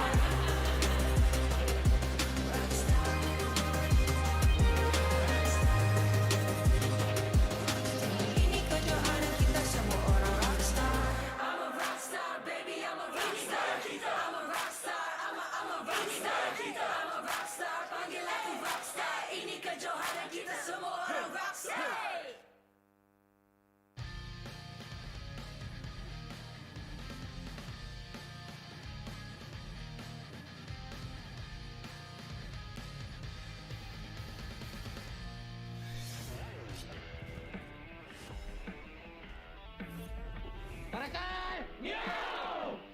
IGN Kuja dan peranan saya dalam tim CARACAL adalah coach. Nama saya Muhammad Noradim bin Yusuf. Saya jungler dan umur saya 17 tahun ni. IGN saya ialah Im. Saya bermain mid laner untuk tim CARACAL. Nama saya Herwin bin Barudin. IGN saya Ciwing dan peranan dalam CARACAL saya akan jadi tukang tengok lah. Jalan cerita permulaannya join CARACAL ni memang dah lama dibincangkan dan baru season ni kita orang bergerak. Dan sekarang baru kita orang dapat untuk capai maklumat sendirilah untuk kita orang join daripada bawah qualifier dan kita dapat main MPL. Memang dah lama plan. Kedua yang layak ke MPL Malaysia musim ke-9. Ni spesies-spesies macam CARACAL. CARACAL 1, CARACAL 2. Ini CARACAL biasa punya lagi. Alright, jom kita cek. Lord Zaraki cari. Macam mana saya untuk describe tim ni? Okay, untuk CARACAL ni boleh dikatakan semua player kurang cakap besar.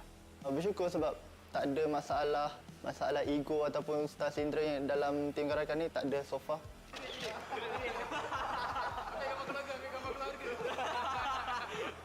Okay, kenapa CARACAL? Sebab saya suka sifat dia. Dia macam kucing hutan kan. Kucing hutan yang sangat garang lah. So bila garang ni kita pun nak garang. Lepas tu dia boleh survive. Kita ambil sifat-sifat dia untuk kita contohi lah.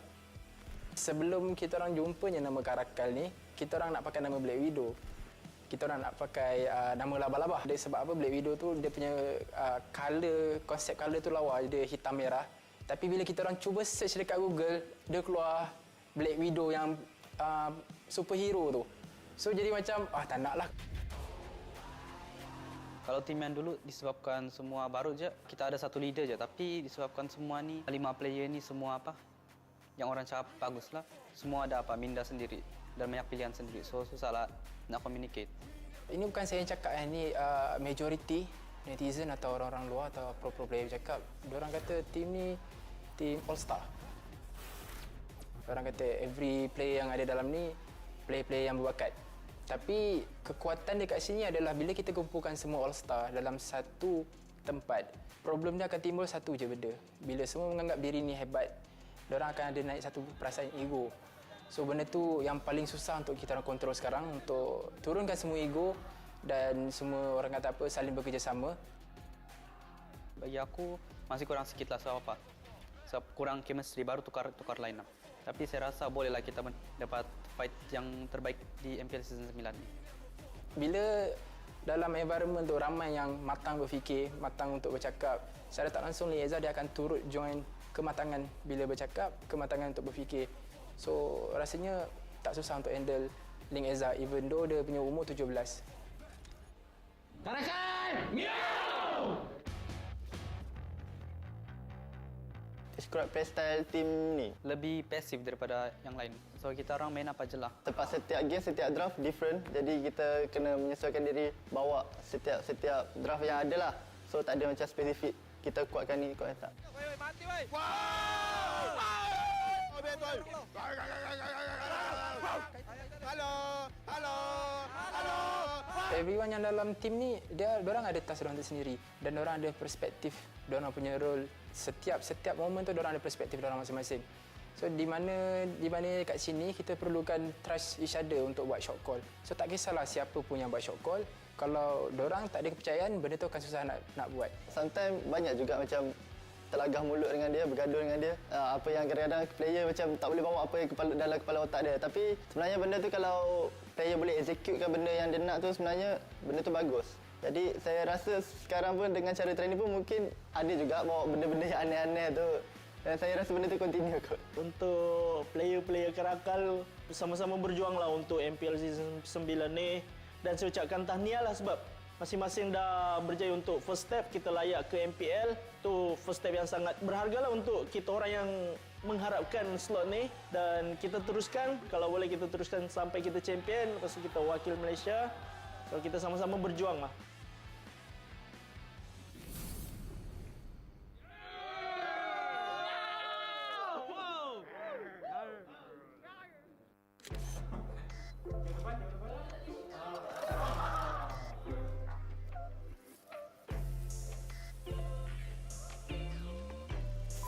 Rambut dah kemas. Handsome juga aku hari ni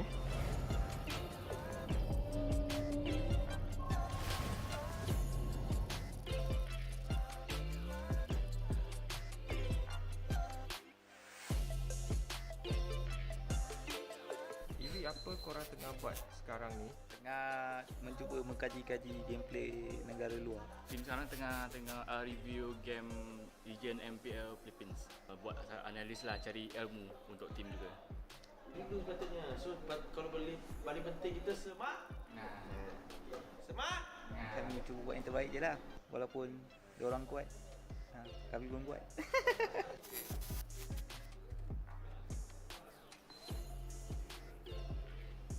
Guys, sekarang ni pukul 8. So setiap hari kalau ada game ke tak ada game, kita akan morning walk. So morning walk ni kat sana. Inilah rutian harian kami untuk panas badan. Lepas tu kita akan fokus kat game. Okay? Let's go guys. Let's go. So far semua okey. Lagi diorang pun senang walaupun diorang lelaki. Tapi bila diorang dengan saya, Diorang okey lah dengan cakap macam kita nak kena jaga diorang punya schedule, diorang punya makan apa semua. So far diorang okey dan diorang ikut je.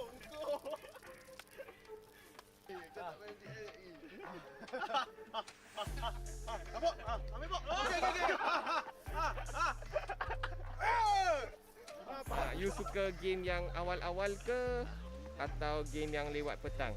Anytime, anywhere, any set time, set place, saya ready. Kita orang semua ready. Just call us. Bring it on!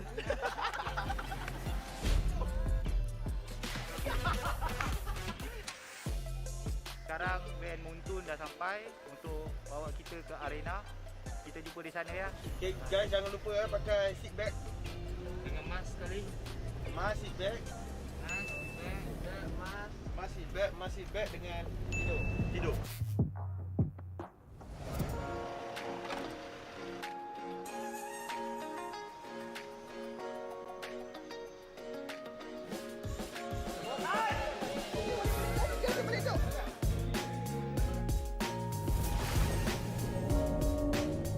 Assalamualaikum, nama saya Muhammad Fadil bin Hishamuddin ataupun saya lebih dikenali Fadil dalam Mobile Legends ni, and saya merupakan manager untuk SUHAZ Esports. Okey, kenapa saya join SUHAZ? Saya mempunyai group bosses yang sangat support dan sangat meminati Mobile Legends. Mereka ada visi dan misi untuk membuat esports scene Mobile Legends ni lebih ke hadapan dengan menggunakan nama SUHAZ Esports. Kita orang kekalkan 5 pemain yang sama sebab kita orang maybe ada chemistry lebih sikit daripada tim lain dan kita orang percayalah sesama sendirilah kita orang boleh buat 5. Okey, kita reset balik. Masa je lepas dia habis season 8, AV bincang dengan family dia nak stop. So dia nak fokus ke family dia lah. So kita pun tak ada nak halang kan. So it's okay lah kan. Lepas tournament emisi baru-baru ni, kita orang dah try out banyak orang. Tapi tak jumpa macam dia. So saya try call dia, dia kata dia nak main lagi. Untuk transfer window yang akan datang, maybe SUHAZ akan ambil player yang flex lah, yang boleh main banyak posisi. So senang lah kita nak tukar-tukar, mengelirukan enemy lah. Untuk pelan jangka masa panjang SUHAZ, for sure sekarang kami nak bermain di MPL Season 9 dan kami memang nak sangat main dekat MSC, Sukan C ataupun M4. So itu bermula daripada sekarang, perjalanan tu adalah daripada sekarang. Dan untuk kami tak pernah pegang lagi trofi MPL tu yang katanya berat tu. So far tak pernah pegang. So season ni ialah milik kami, milik SUHAZ. SUHAZ ni macam saya dah pernah cakap dulu, kita orang dah stick together, dah macam keluarga. Bagi saya susahlah kita nak pecah.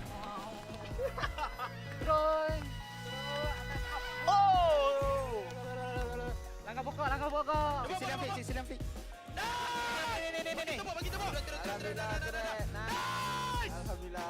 SUHAZ untuk saya, SUHAZ is me. Satu family. Satu family lah. Family je. Kita tak boleh nak berpecah. Yes, SUHAZ is my family and segalanya. Okey, semua dah and cut.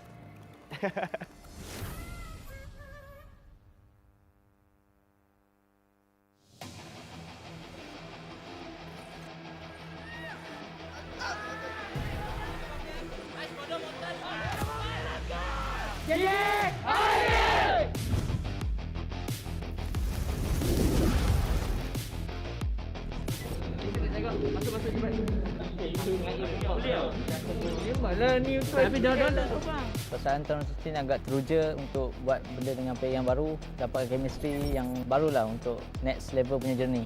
Secara jujur, saya sedih lah sebab mereka bukan lagi satu tim dengan saya, tapi saya harus terus move on lah. Yang tu sedih lah, tapi nak buat macam mana, semua orang ada perjalanan masing-masing. So kita orang masih dalam kontrak berjuang untuk tim ni.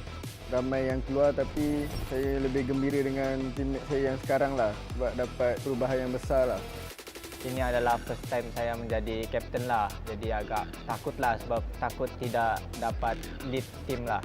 Saya cuba untuk lebih matang lah dengan teammate-teammate yang lain dan saya belajar untuk memberi info-info lah semasa in game.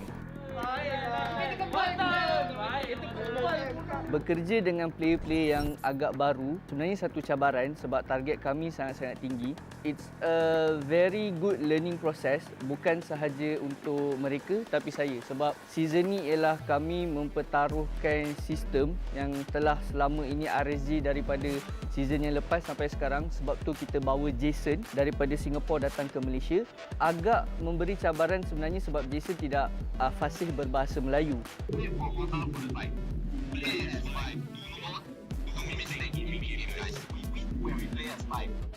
Hi, my name is Jason Koh Wei Hao, and I'm the coach for RSG Malaysia.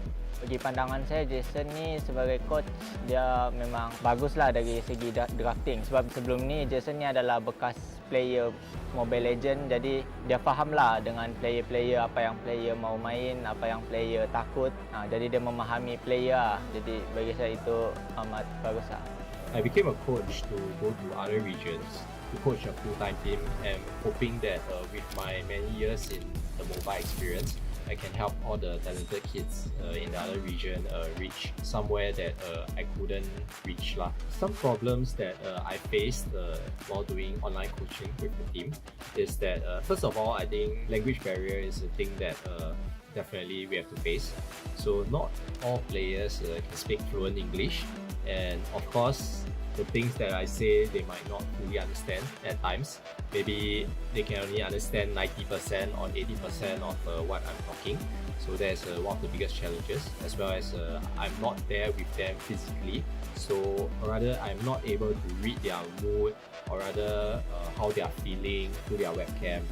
So I think these are some of the biggest challenges that I'm facing right now.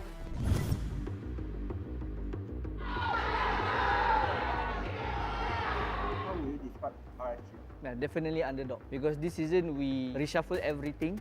We start back from scratch, but we trust in our system. Sistem kami insya-Allah akan membawa kami, at least kami akan target ke playoff dahulu. Underdog is the best thing that orang kata boleh describe RSG untuk season ini. Season ni kalau ada orang yang anggap kami underdog, kami terimalah sebab memang season lalu kami underperform. Untuk saya sendiri, saya rasa saya perlu lebih confident dan kembalikan gameplay season 7 saya sebelum ni. Bagi saya, meta sekarang ni boleh fit dengan RSG sebab Kuza ni dia bermain hero assassin dan meta sekarang adalah meta-meta hero assassin. Dan saya juga hero-hero yang meta sekarang ni adalah match-match yang perlukan farming lah. Jadi saya rasa season ni sesuai lah dengan meta kami lah, di stage yang lebih tinggi lah.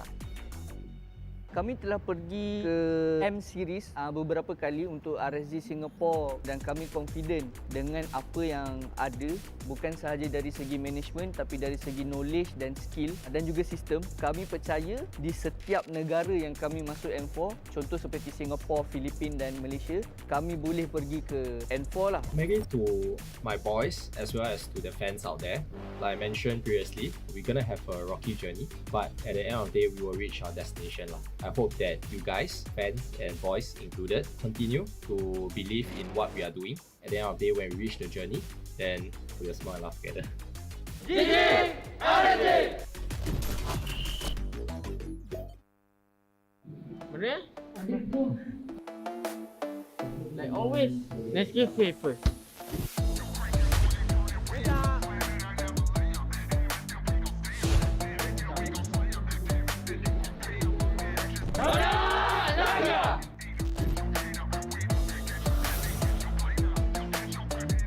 The team TODAK Semai, take one.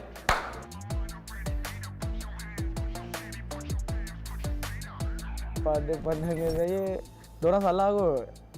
Sebab kita orang 3 season kita orang ada kat grand final. So nak cakap tak konsisten, saya rasa tak kot. Kita orang insyaAllah konsisten. Tak ada lagi tim yang boleh masuk grand final 3 kali berturut-turut lah. Mungkin diorang tak faham daripada segi cuba. Contoh daripada segi nak cuba hero, sebab mungkin itu hero yang kita bawa untuk pergi ke tournament ataupun berlawan dengan certain team ataupun player. So nak tak nak kita orang nak kena try benda yang something new untuk kita orang. First and second week kita orang memang agak kurang perform sikit sebab first kita orang agak tak sihat because of kita orang disahkan positif, and some players pun memang ada rasa lesu badan and then tak semangat. Communication kita orang pun susah sikit lah, agak susah sebab kan kita orang guna Discord kan and not by face to face. Masa qualifier SEA Games tu kita orang still tak sihat, tapi kita orang still keep training sebab kita orang nak sangat masuk SEA Games tu. Semua orang nak lah. So kita orang just all out, buat yang terbaik, just trust each other lah. Dan alhamdulillah kita dapat SEA Games tu. Perasaan jadi jungler first line up kali ni susah sebab ganti Ciku. So the pressure sangat tinggi lah. Dia gantikan tempat Ciku, macam you nak gantikan tempat nombor 1 jungler lah, macam mana kan. Dia akan, of course akan ada pressure apa semua, tapi alhamdulillah Haji ni kita selalu bagi semangat dekat dia untuk overcome benda tu lah, and alhamdulillah dia berjaya lakukannya dengan bagus. Kita juga cuba untuk mainkan peranan Haji as juggler tu supaya satu tim tu dapat bergerak sebagai satu tim yang penuh dengan chemistry and menggunakan hashtag TODAK langgar. Dan minggu pertama kalah 2 kali berturut tu, biasalah kena kecam kan. Dan tu mental saya kurang kuat, so saya rasa macam nak give up, tapi teammate kata tak apa, boleh lagi. So Ikuto call, Ashi call, Ciku pun bagi semangat. Dia kena kawal dia punya bad mood tu lah. Dia sebab dia kadang-kadang ada mood okey, ada mood tak okey. So tentulah dia jadi masalah. Tentu jugalah tim rasa macam tak selesa sangat dengan dia sebab dia punya mood macam tu. So kalau dia kekalkan mood dia okey je, insyaAllah dia boleh jadi main jungler. Kau nak continue kawan boleh. Tak, aku poke dia, aku tak lagi, aku macam poke dia ke belakang je. Banyak-banyak kau je. Kan bila kau tak ada shadow ni dia datang. Ya tu lah. Kita orang semua bermain dengan sangat teruk, 5-5 sekali. Saya tak nak salahkan dia, saya tak nak salahkan siapa-apa. Just teamwork. Bila dah masuk minggu ketiga dan selepasnya, kita dapat tahu yang Ajik ni seorang yang terlampau sangat ikut buku. Orang suruh buat ni, dia buat ni. Orang suruh buat tu, dia buat tu. So kita try to change the mindset lah first. Kena brainwash dia, nak kena fahamkan.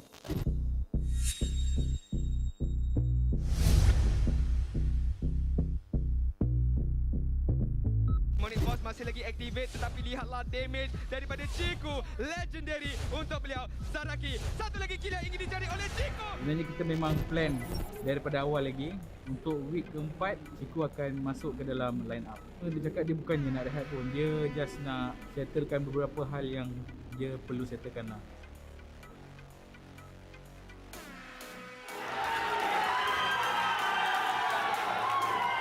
Perasaan kita orang amat gembira sebab Ciku dah nak main kembali lah kan, sebab dah lama dia tak main, lebih kurang 4 minggu dah. Kita orang rasa lebih bersemangat dengan ada Ciku. Kalau ada Ciku ni kita orang boleh buat banyak lagi benda, kiranya macam banyak meta yang pelik-pelik kita orang boleh bawa kalau ada Ciku.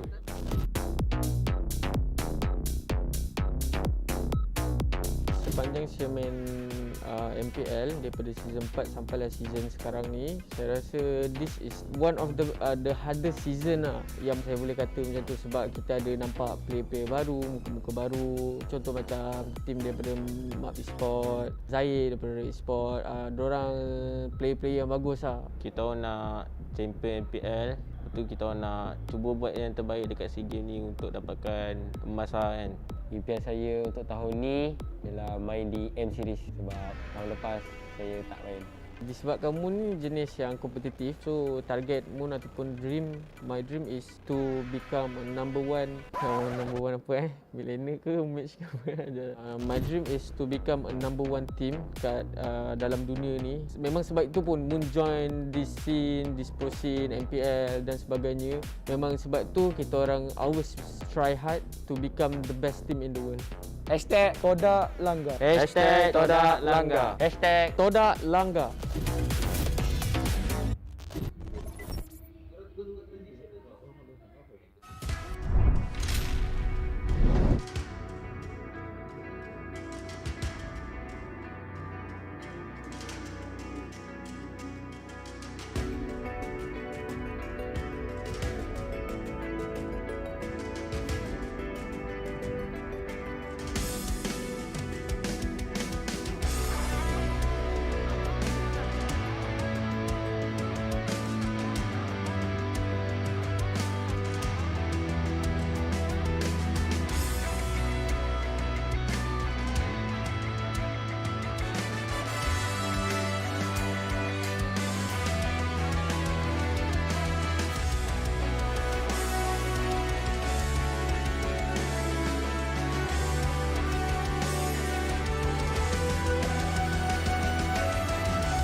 I'm a rock star.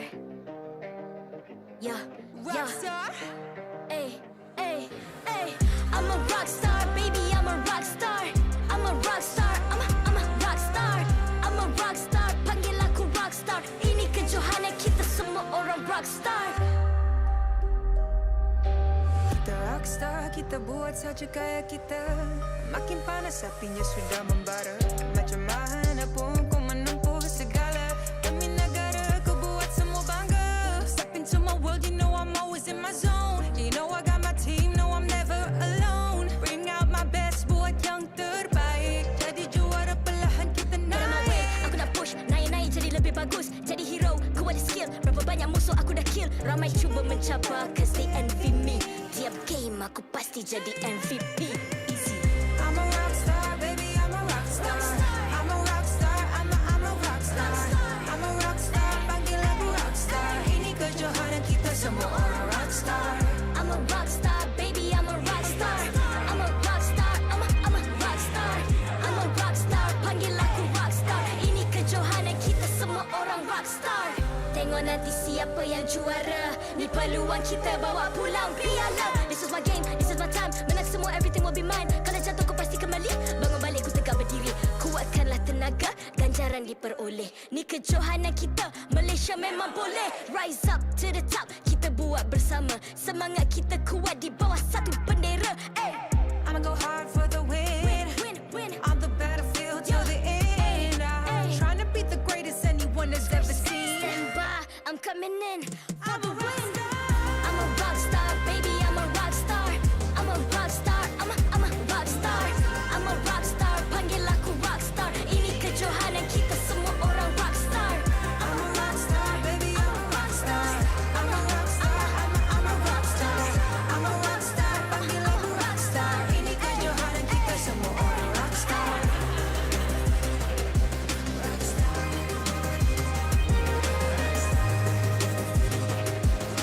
Ini kejohanan kita semua orang rock star. I'm a rock star, baby, I'm a rock star. I'm a rock star, I'm a rock star. I'm a rock star, panggil aku rock star. Ini kejohanan kita semua orang rock star.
I'm a rock star.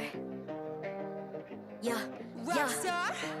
Ay, ay, ay. I'm a rock star, baby. I'm a rock star. I'm a rock star. I'm a rock star. I'm a rock star. Panggil aku rock star. Ini kejohanan kita semua orang rock star. Kita rockstar, kita buat saja gaya kita. Makin panas apinya sudah membara. Macam mana pun kau menempuh segala. Demi negara kau buat semua bangga. Step into my world, you know I'm always in my zone. You know I got my team, no I'm never alone. Bring out my best, buat yang terbaik. Jadi juara perlahan kita naik. Aku nak push, naik-naik jadi lebih bagus. Jadi hero, ku ada skill. Berapa banyak musuh aku dah kill. Ramai cuba mencapai, cause they envy me.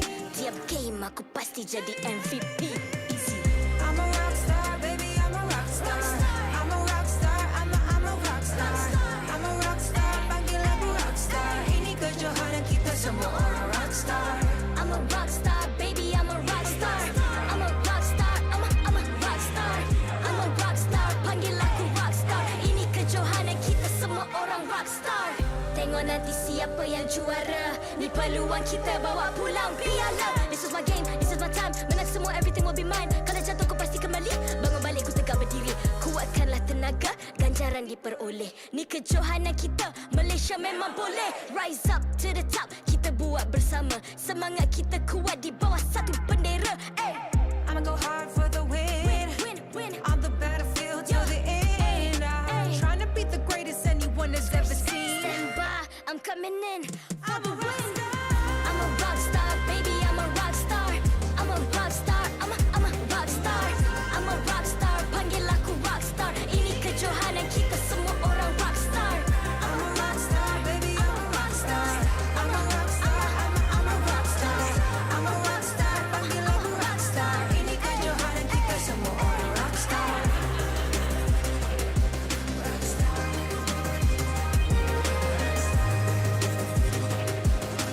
Ini kejohanan kita semua orang rockstar. I'm a rockstar, baby, I'm a rockstar. I'm a rockstar, I'm a rockstar. I'm a rockstar, panggil aku rockstar. Ini kejohanan kita semua orang rockstar.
SUHAZ Esports menentang CARACAL merupakan match kita yang kedua untuk kali ini. Selamat datang ke MPL Malaysia musim yang ke-9 yang dikuasakan oleh Monton, dipersembahkan oleh McDelivery.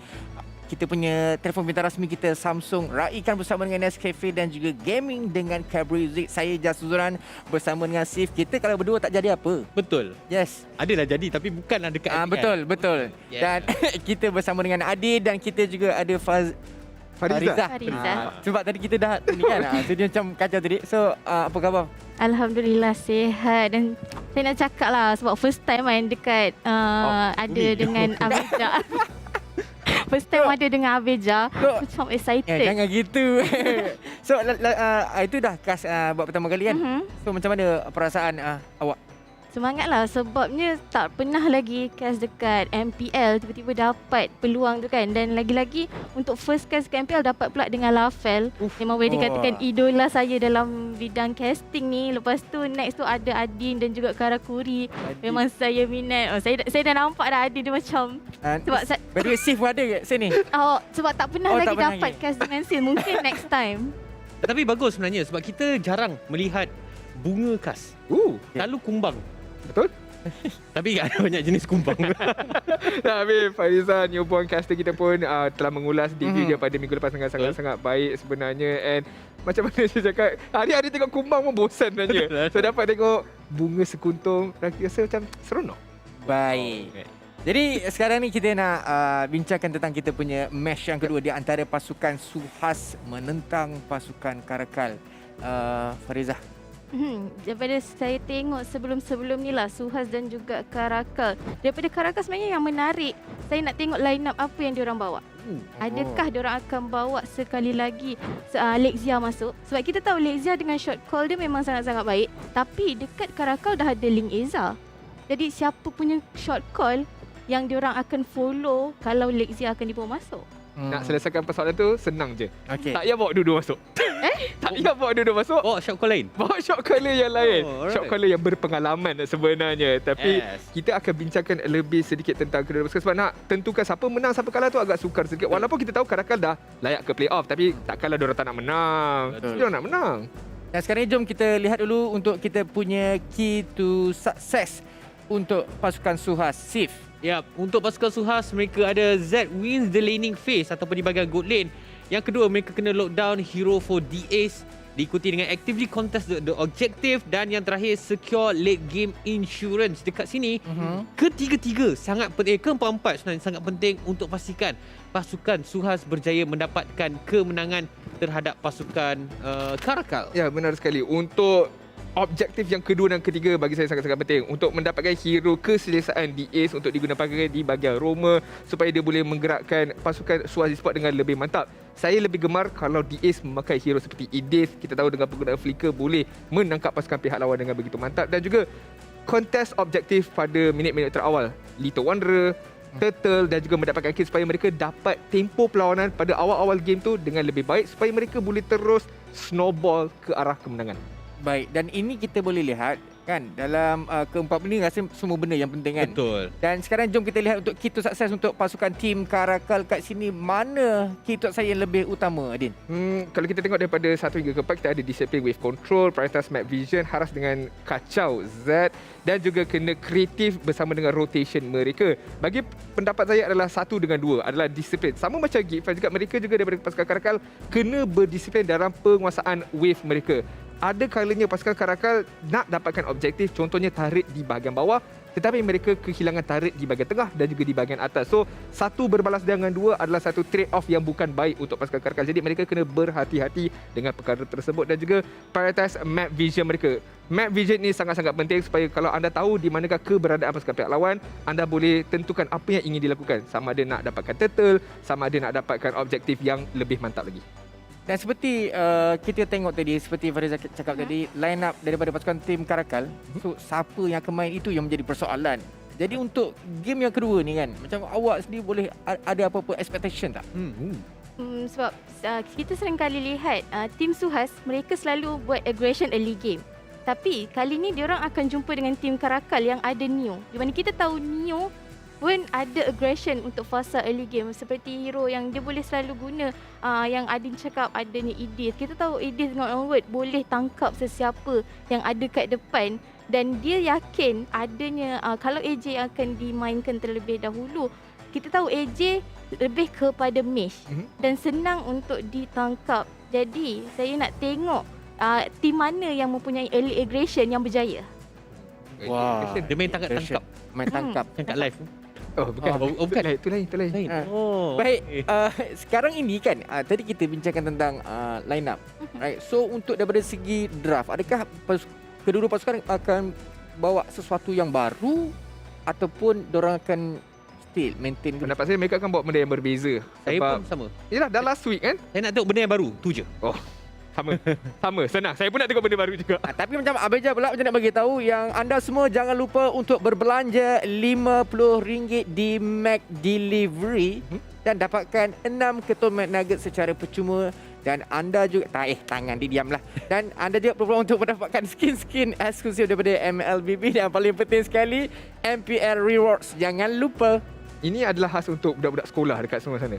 Pengawas pada puteri semua layak mendapatkan chicken McNugget ni sebab sangat lazat. Jadi saya layak lah. Awak dah. Awak caster. Saya caster. Saya caster. Tapi saya boleh claim dah juga kan? Boleh. Boleh. Kita boleh claim. Panic namik pun ada. Tapi ini merupakan shout out kepada McDelivery. Tetapi seperti biasa, sebelum kita memulakan kita punya perlawanan, kita akan mengekalkan kita punya integriti. Kita akan menjemput Heat of League Ops iaitu Melina untuk datang ke pentas untuk melakukan kontes bersama-sama dengan Capsha. Wow, banyak peminat. Banyak bunga Banyak bunga ini ramai.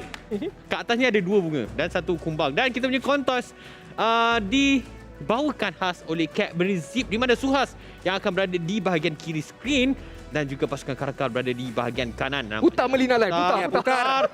Percaya mendapatkan tails dan pasukan CARACAL memilih untuk mendapatkan first pick. Adin, 57%. Suka awak hari ni Saya rasa seronok hari ini sebenarnya sebab kita lihat bagaimana 57% win rate kalau pasukan CARACAL dapatkan first pick. Dia akan tambah lagi sebab line up yang saya daripada pasukan CARACAL ni, saya nak lihat siapakah yang akan dimasuk ke dalam pentas utama. Baik. Putih Islam. Saya masih bukan apa. Kita tengah bincangkan benda yang tengah serius. Betul? Tiba-tiba planet Namek mana datang je. Mana main. Dan sekarang kita rasa mereka dah tak sabar untuk tengok kita punya game yang kedua. Jadi BM Caster, please take it away.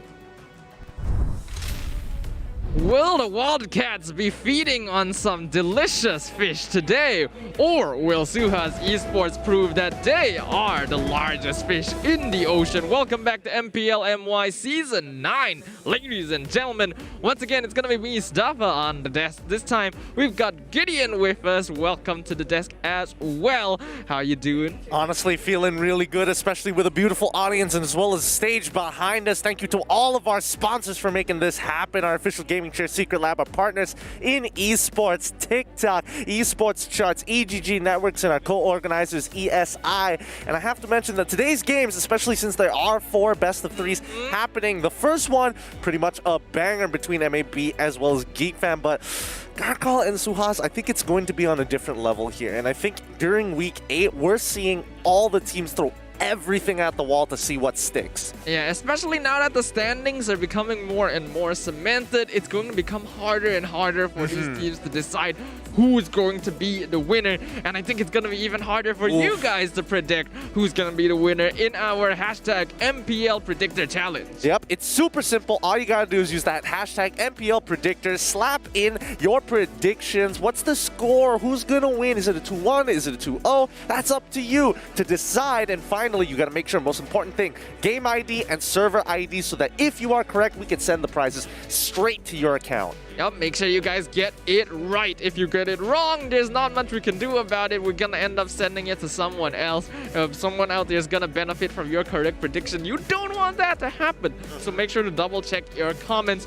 But of course, you don't have to be quite as accurate with all your other comments. Make sure to shout out support to your teams. Make sure to shout out how you feel about the game so far in MPL and how you feel about the regular season coming to a close. I know the energy here in the arena is going to be electric. After yesterday's game with SUHAZ Esports, a lot of their fans coming back once again to make sure that they are supporting their boys coming up here on the stage. But I think it's going to be important because SUHAZ, again, still up for relegation. If they win a 2-0 against CARACAL, they're very safely out of the way. Yeah, it's gonna be quite an important one, but without further ado, it's time for us to bring out the players to the stage.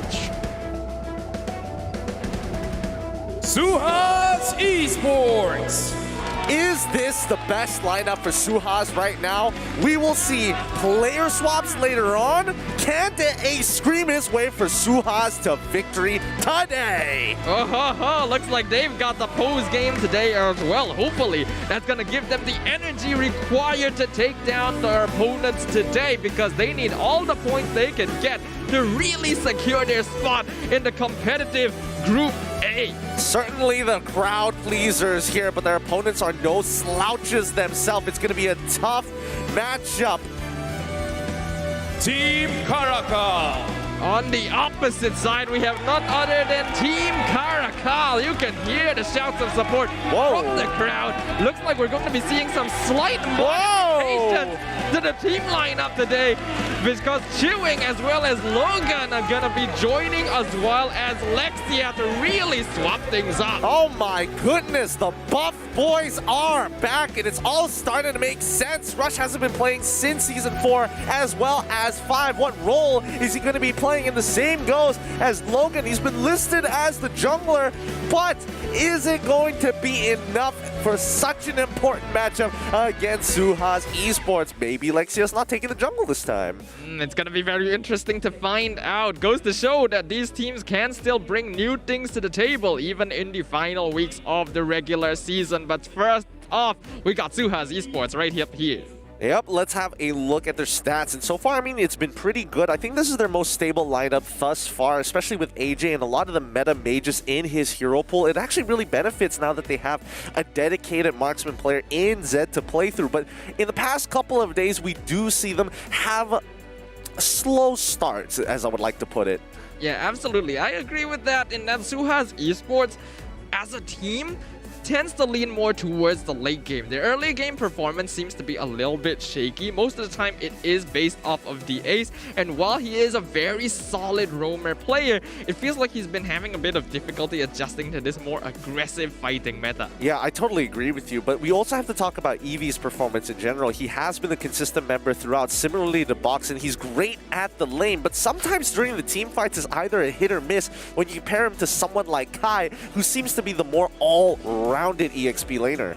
Yep, speaking of Kai, we gotta have a look at Team CARACAL fielding a all-new team composition today. We got Zaraki, we got Lexia, we got Kai still playing, but Chewing, aka Rush, as well as Logando, going to be making their first appearance in Season 9 in Week 8. It's been so long since we've seen these legacy players come back and actually play for a professional match, and I mean, they've been working out hard. Have you seen them walk up on that stage? Man, they are getting more and more jacked every single time we see them. Hopefully, we expect the same kind of gameplay here today, but I'm curious, what are they going to draft? How are they going to draft around it? And the fact is, based on what we're seeing, we're not seeing Loliels, so I'm guessing maybe Rush could be playing gold lane? And we're not seeing Link Eza either, so Lexia in the jungle, we'll find out. But firstly, talent predictions are up here on screen, and it does seem like more of us are predicting the victory of SUHAZ Esports. Yeah, I'm generally leaning more towards CARACAL, but I had no idea that this was going to be the roster changeup. I am a little excited of it. However, I do like the track record of the previous roster, and that's what I was banking on here. Right now, I think I have no clue what to expect out of this new CARACAL. Yeah, I think the audience has no idea what to expect either, but the fans of Team CARACAL are still coming out in full force. The majority of the votes going to their side, with only the QR code voters believing that SUHAZ Esports will take it today. Well, that's because a majority of the SUHAZ fans are here with us live in the audience to show their support right to the faces of the boys up here on the stage. But guys, remember, if you are considering elevating your own MLBB gameplay, maybe consider the upgrade of the Galaxy A53 5G. You can buy one now and get a free protective standing cover worth 99 ringgit. Scan the QR code to find out more. Yep, just like the gameplay of our players this season has increased, we've also increased the quality of our official smartphone, now the newest model. So if you guys want to upgrade your gameplay, you know where to go, you know what to look for if you want to increase your rank, if you want to reach the same level of performance as these pro players. But without further ado, it is time to get on into the draft for game number 1. Team CARACAL drafting on the blue side, SUHAZ Esports drafting on the red side. All right, let's see how these drafts are going to go. It's going to be Masha going to be banned out first for the side of Team CARACAL. SUHAZ Esports, I'm expecting the dedicated bans, the Valentinas, the Fannies, the usuals. Yep, absolutely. These are pretty default bans so far, though it is unusual seeing Masha banned out this early on. Team CARACAL being one of the teams to have made the most effective use of this hero when Neo was playing on it, knows how terrifying the Masha can be, so they're going to be the ones respecting it today. I think everybody is a little tired of Masha. Yes, there are dedicated counter picks, but the fact that you have to take so many resources from other people's lanes on top of your draft to make sure you can counter this Masha is already a pain to deal with. Now, Fanny gets banned out for Team CARACAL, which opens up the draft a little bit more for SUHAZ Esports, who bans out the Franco in response. Okay, interesting choice from SUHAZ Esports. Considering they're on the red side, I feel like they're the ones with the better chance of picking up the Franco in the first phase. So banning it out means that they might know something we don't, or they simply want to make sure that they have a more solid early game. After all, we mentioned before, SUHAZ Esports are a team that scales up and plays around their late game timings. Well, let's not forget that yesterday we did see them actually try to pull off something like a Hilda, and unfortunately for RED, against RED Esports, Sora Payong made a really good call into taking the Franco for themselves. This could be one of the situations where SUHAZ Esports might be looking for Hilda once again, but learning from their previous mistakes. Team CARACAL respond by banning out Grok this time. Okay, that's a good point there. Something you don't really think about too much. With the Grok being banned out now, Team CARACAL have basically eliminated a lot of earlier game heroes, so they want to be able to secure a better position for themselves at that point in the game. SUHAZ Esports going to read into this and prevent giving them the Selena as well. So now Team CARACAL, they're going to have first pick. What will they start off with? All right, let's see. I mean, there's a number of options they could go for, but I feel like Team CARACAL, again, we don't know where Lexia is going to be exactly. Is he going to be the jungle position or is he not? Ling is going to be the first pick, very safe for Team CARACAL. SUHAZ Esports now a priority with the next two picks. A Ling being picked up. This hero has really been gaining prevalence in the recent weeks of the regular season ever since the recent hotfix, and we can tell that this late game damage is really proving to be much more effective for the hero overall. From what we've seen of previous games, teams will respect the Angela very heavily once they see the Ling being picked up, but SUHAZ are instead gonna go for Paquito and Brody. A comfort pick for Zed. He's going to get his Brody. The Paquito can be flexed easily. CARACAL going to be locking in, and you can see Rush and Logan already smiling as Johnson, as the crowd also is going to agree with them. It's definitely Team CARACAL is going to be a fan favorite here for a reason. Now I'm gonna have to ask you some stuff here about this, Gideon, because obviously the last time we saw Chewing, aka Rush, in the MPL was around Season 4 to 5, and that was before I came in, so is there anything, like, is this expected from them here? Well, yes, this is kind of expected. The Johnson, yes, but to pair up with, I thought they were going to go with a more traditional combo in Odette, but they're going to try and make sure that they stick as close to the direction of the meta as possible and actually take the Kadita for themselves. Now, surprisingly enough, during the time of Rush and Logan were still playing Mobile Legends, they were in a multitude of teams, and very notably so, a lot of the stuff that they were playing on stream usually came out on air as well during the MPL's time. So for a lot of the fans out there, this is to be expected coming in from Team CARACAL. Very staple pick so far, but there we go. SUHAZ Esports taking Hilda. Looks like you made the read right there. They ban out the Franco, pick up the Hilda for themselves to be able to more effectively bully the Ling inside of Team CARACAL. I'm assuming this is going to be Alexia jungle, because I don't really think the other players are going to be able to fulfill that position. I might be wrong, we'll see, but that seems to be the most likely case. So hopefully Team CARACAL will have some steps to be able to deal with that, because the Johnson will want to play more aggressively than defensively. Yeah, exactly. And most importantly, Zed needs to make sure he has a winning matchup. So they start banning off the Popo and Koopa. The Dairoth is a follow-up ban coming up from the side of Team CARACAL, and I would expect SUHAZ to also... Okay, they have two options. Either they ban out the Esmeralda, or they can start banning out the Wanwan. It's up to SUHAZ Esports which side that they want to go for, because right now this Paquito, it still is a flex pick, and I think whatever gets banned out here is going to be very telling of what the opponent is going to go for. Ah, yes. Very smart options coming in from SUHAZ Esports. They ban out the Phoveus, and now Team CARACAL, even if they go for 1-1, yes, it feels safe, but they have to start thinking about, hey, first pick Esmeralda for the side of SUHAZ Esports is very much an option. Yeah, I'm pretty sure SUHAZ Esports will go for that first pick Esmeralda, because if they don't, it seems very likely that Team CARACAL will grab it for themselves, and yes, that is what SUHAZ Esports will lock in, but that basically guarantees that Team CARACAL can have a winning EXP lane if they go for something like the Khalid. Yep, but instead, They're going to be locking in Uranus. I feel like there is no reason to get Khalid just yet, mainly because they haven't shown Yves on the side of SUHAZ Esports, and even a lock-in from Ruby.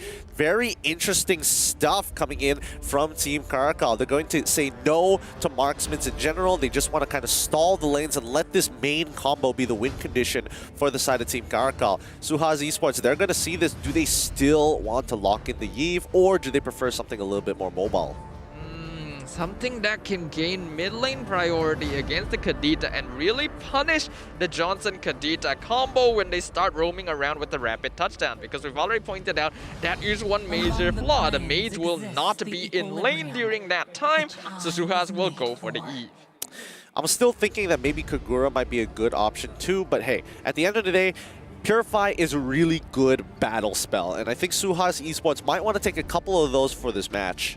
Yeah, we already saw previously from the side of GEEK FAM in game number 1 that multiple Purifies works very well against the Johnson-Kadita combo, so that will probably be the solution coming out of SUHAZ Esports. But with both lineups completed and us about to enter game number 1 of our second series of the day, we know right now Team CARACAL, their position in Group B is already pretty comfortable, so they're okay with experimenting with things, whereas SUHAZ Esports will be looking for as many points as possible. And as we enter the tunnel into the land of dawn, greeted by the cheers of support from the crowd, we have a look once again at the lineups from both these teams. Team CARACAL gonna be going all out on the Johnson-Kadita combo to provide space for Lexia on the jungle lane, where the SUHAZ Esports will be going for a bit of an early game combination with Box on the Paquito to create space for their side laners to scale up into SUHAZ Esports' signature late game. Welcome to the land of dawn, everybody, for a second best of 3 of today. It's Team CARACAL on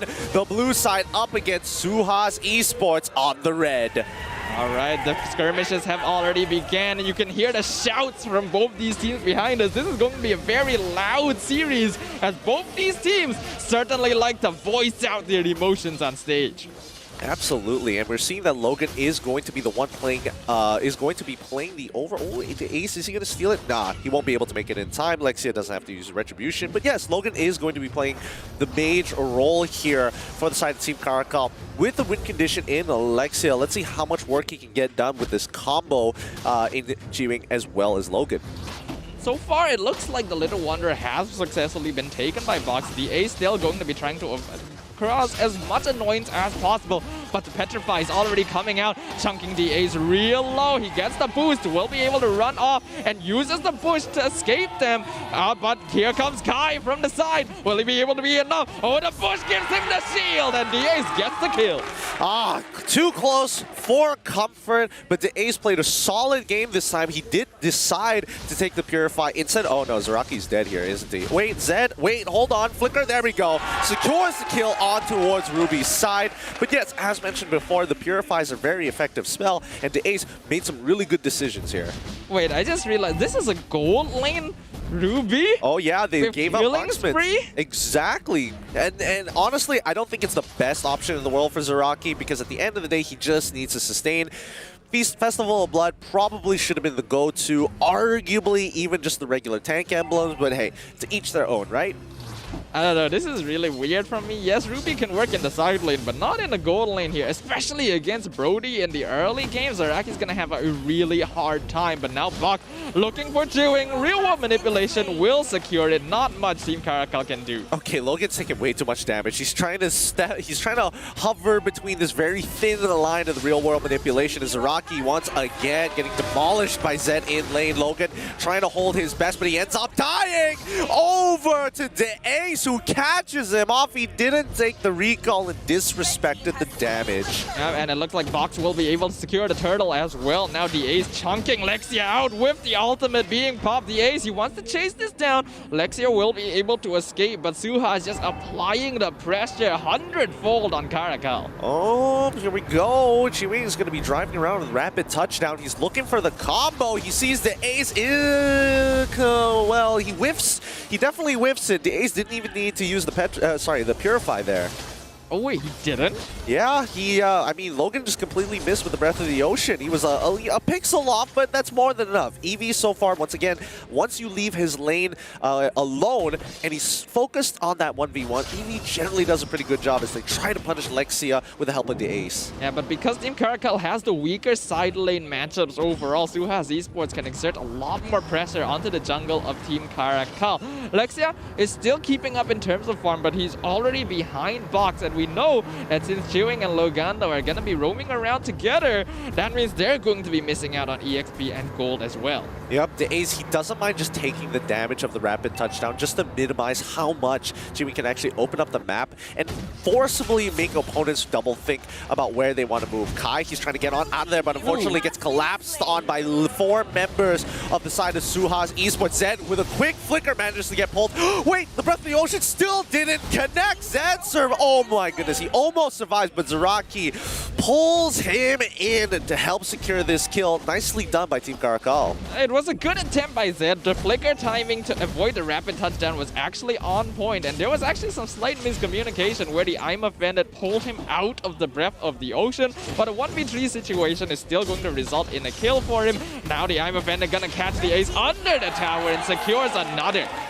Purify came out a little too late there. He can't dodge the overall turret damage from the top side, and now Team CARACAL are going to continue with this combination. This time, regular rapid touchdown, no Kadita to back him up, but you can see that Lexia, he's looking for options. Oh, Zed, he gets hit. The I'm Offended should be coming out real soon. No, it's too late. Zaraki tries to flicker away, and even Chewing ends up dying to AJ's real-world manipulation. Yeah, but that creates the space that Lexia was looking for to finally take a turtle for himself. We are 5 minutes into the game, and there have already been 11 kills total by both teams. This is a much more active game than I was expecting from these two late-game teams. Absolutely, they're just going all in on the all-out brawl, and so far the combination of G-Wing as well as Logando is working out well. They're going in and out, making sure that they still can maintain priority, and they find Box. Let's see the combo. There we have it. That's what you want to see from Team CARACAL. Eevee manages to find the trade kill on the G-Wing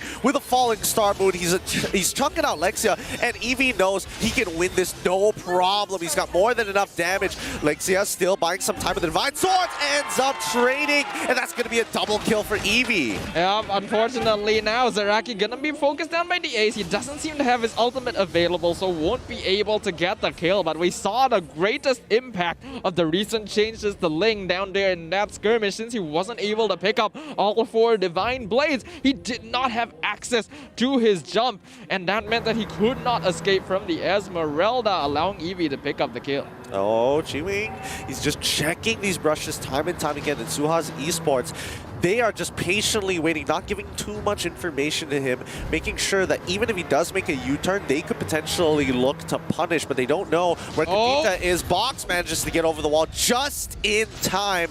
A good bait here to stop the rapid touchdown. Oh, that was very close. Looking real scary there for Box, but good timing, knowing that the rapid touchdown is coming in and able to escape over the wall. Right now, SUHAZ Esports definitely ahead, a 3K net worth lead 6 minutes into the game. Not too big of a problem yet for Team CARACAL because Lexia can scale up quite well in the late game, but they want to avoid giving over too many more free kills to SUHAZ. Oh, here we go. Zed is going to start things off. He sees, oh, the flicker gets away from 2 ults from the side of Team CARACAL. No Tempest Blade and no Breath of the Ocean coming in from Logan. I mean, the Petrify was a very good attempt, but he needs to land it. Zed, very good with his flicker timings. Yep, but because he was able to buy that time, Box able to take another turtle. And SUHAZ Esports have control over the bottom side. Lexia getting harassed by Eevee, who has already started scaling up towards this mid game. The Esmeralda very soon is going to become unkillable. I think as of right now, Eevee is kind of killable as it is. I mean, with the 4K lead that SUHAZ Esports has, they're able to start making some aggressive plays. Here comes the real world manipulation. A good pull coming in for Zaraki. Zed is caught out so far out of position. Box is trying to run, but it's going to be the Blade of Tempest that allow Lexia to chase down the last few members of SUHAZ Esports, but it's too late. A 2-for-3 trade in favor of SUHAZ is going to turn the tides and open up the map as the Tier 1 mid lane falls for Team Team CARACAL. We can definitely see SUHAZ Esports' lineup overall superiority in these straight-up 5v5 team fights, because that was a beautiful I'm Offended flicker play by Zaraki to pull 2 people in, and they still came out with 1 extra casualty as compared to SUHAZ Esports. That is the flaw with this Johnson Kadita combo. It's good at bursting and catching people out, but team fighting, not so much. Yeah, and now you can see the rest of SUHAZ's members slowly envelop the top side. It's going to be Eevee drop down with a falling Stormwood to try and destroy this wave, but it's too late. Lexia is able to collapse on it. DeAce coming in from the back, looking for some opportunities. Box gets caught out by Zaraki and Lexia. That's going to be a kill going over to Team CARACAL, and they managed to take out GEEK in the process. The rest of SUHAZ looking for opportunities. Here we go. It's going to be Logando looking for the one-shot. Doesn't get it, but it cancels the real world manipulation nevertheless. Okay, that's gonna be a 1-for-1 trade, but Team CARACAL comes out on top because they end up taking out Box. But if they lose Lexia, and they do, Zed finds it with a torn apart memory. SUHAZ Esports turns it around in their favor again. This is kind of rough, and I mean, Team CARACAL just slowly falling further and further behind as Eevee becomes more and more unkillable. His scaling is great. GEEK finds an opportunity, but Logan doesn't really care about the ace. He's a little too tanky and has a little too much health for him to one-shot. And now Kai in a bit of trouble, should be able to get out with the consecration, but you can tell that the ace has been having a really good time here in this game. We talked about how recently he's been having a little bit of trouble with consistency, but this Hilda pickup certainly working wonders for him, especially when Team CARACAL doesn't have many solutions to it. Yep. Going to be Eevee harassing Lexia underneath. Wait, he got it. Orange buff. Lexia did not want to use his retribution, but here comes the combo. Rapid touchdown does connect on towards Yves. She goes down, and GEEK in the middle of that fight, but the ace is going to chunk out Zaraki as much as he can. The I'm Offended does connect onto Zed. Is it too late? The Breath of the Ocean finds its target. A double kill coming in for Logando as well. A Petrify to help secure, but now it's a 50-50. They're rolling the dice. Here comes the Divine. Blades, as the Blade of Tempest is down. Lexia should be able to finish off Eevee. The backline is dead. Box trades 1, 4 for 2, but that's going to be the Lord falling into the hands of Team CARACAL. If we were to look up the encyclopedia definition of chaos, you would see a picture of that last team fight. That was just ridiculous from both these teams. Setup after setup, and then SUHAZ Esports successfully splitting up the fight, getting the triple 1v1 and winning out 2 of them, even though they got caught out in multiple AoEs. I mean, Team CARACAL is just focusing on the objectives, right? They managed to secure the Lord to drag out this game for as long as possible to allow the rest of the team to get into a position where they're really, really tanky. Like, Zed will eventually fall off when you build full tank items on your fighters, and I think that's going to be the main issue. If Zed ends up dying, then they have to depend a lot on AJ, and then eventually Eevee becomes the main issue for a team full of fighters. Yeah, but I feel like Eevee at this point is already... Oh, hold on, they find AJ! Petrify used. Purify allows AJ to escape. Real manipulation to respawn as he gets pushed back with the knockout strike.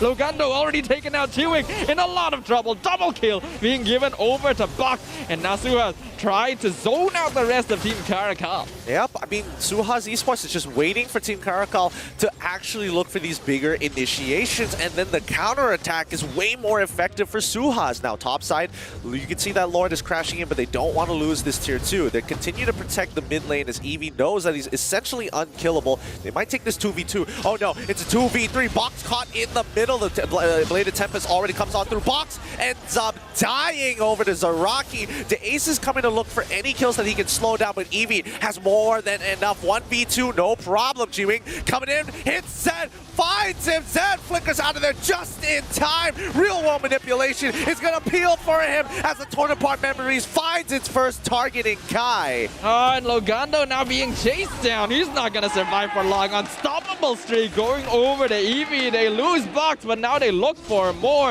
And Zaraki just barely able to escape over the wall. SUHAZ Esports are in full aggro mode right now, going on a counter offensive anytime they come in with a rapid touchdown. Oh, with a 4K lead in their hands. 12 minutes into the game.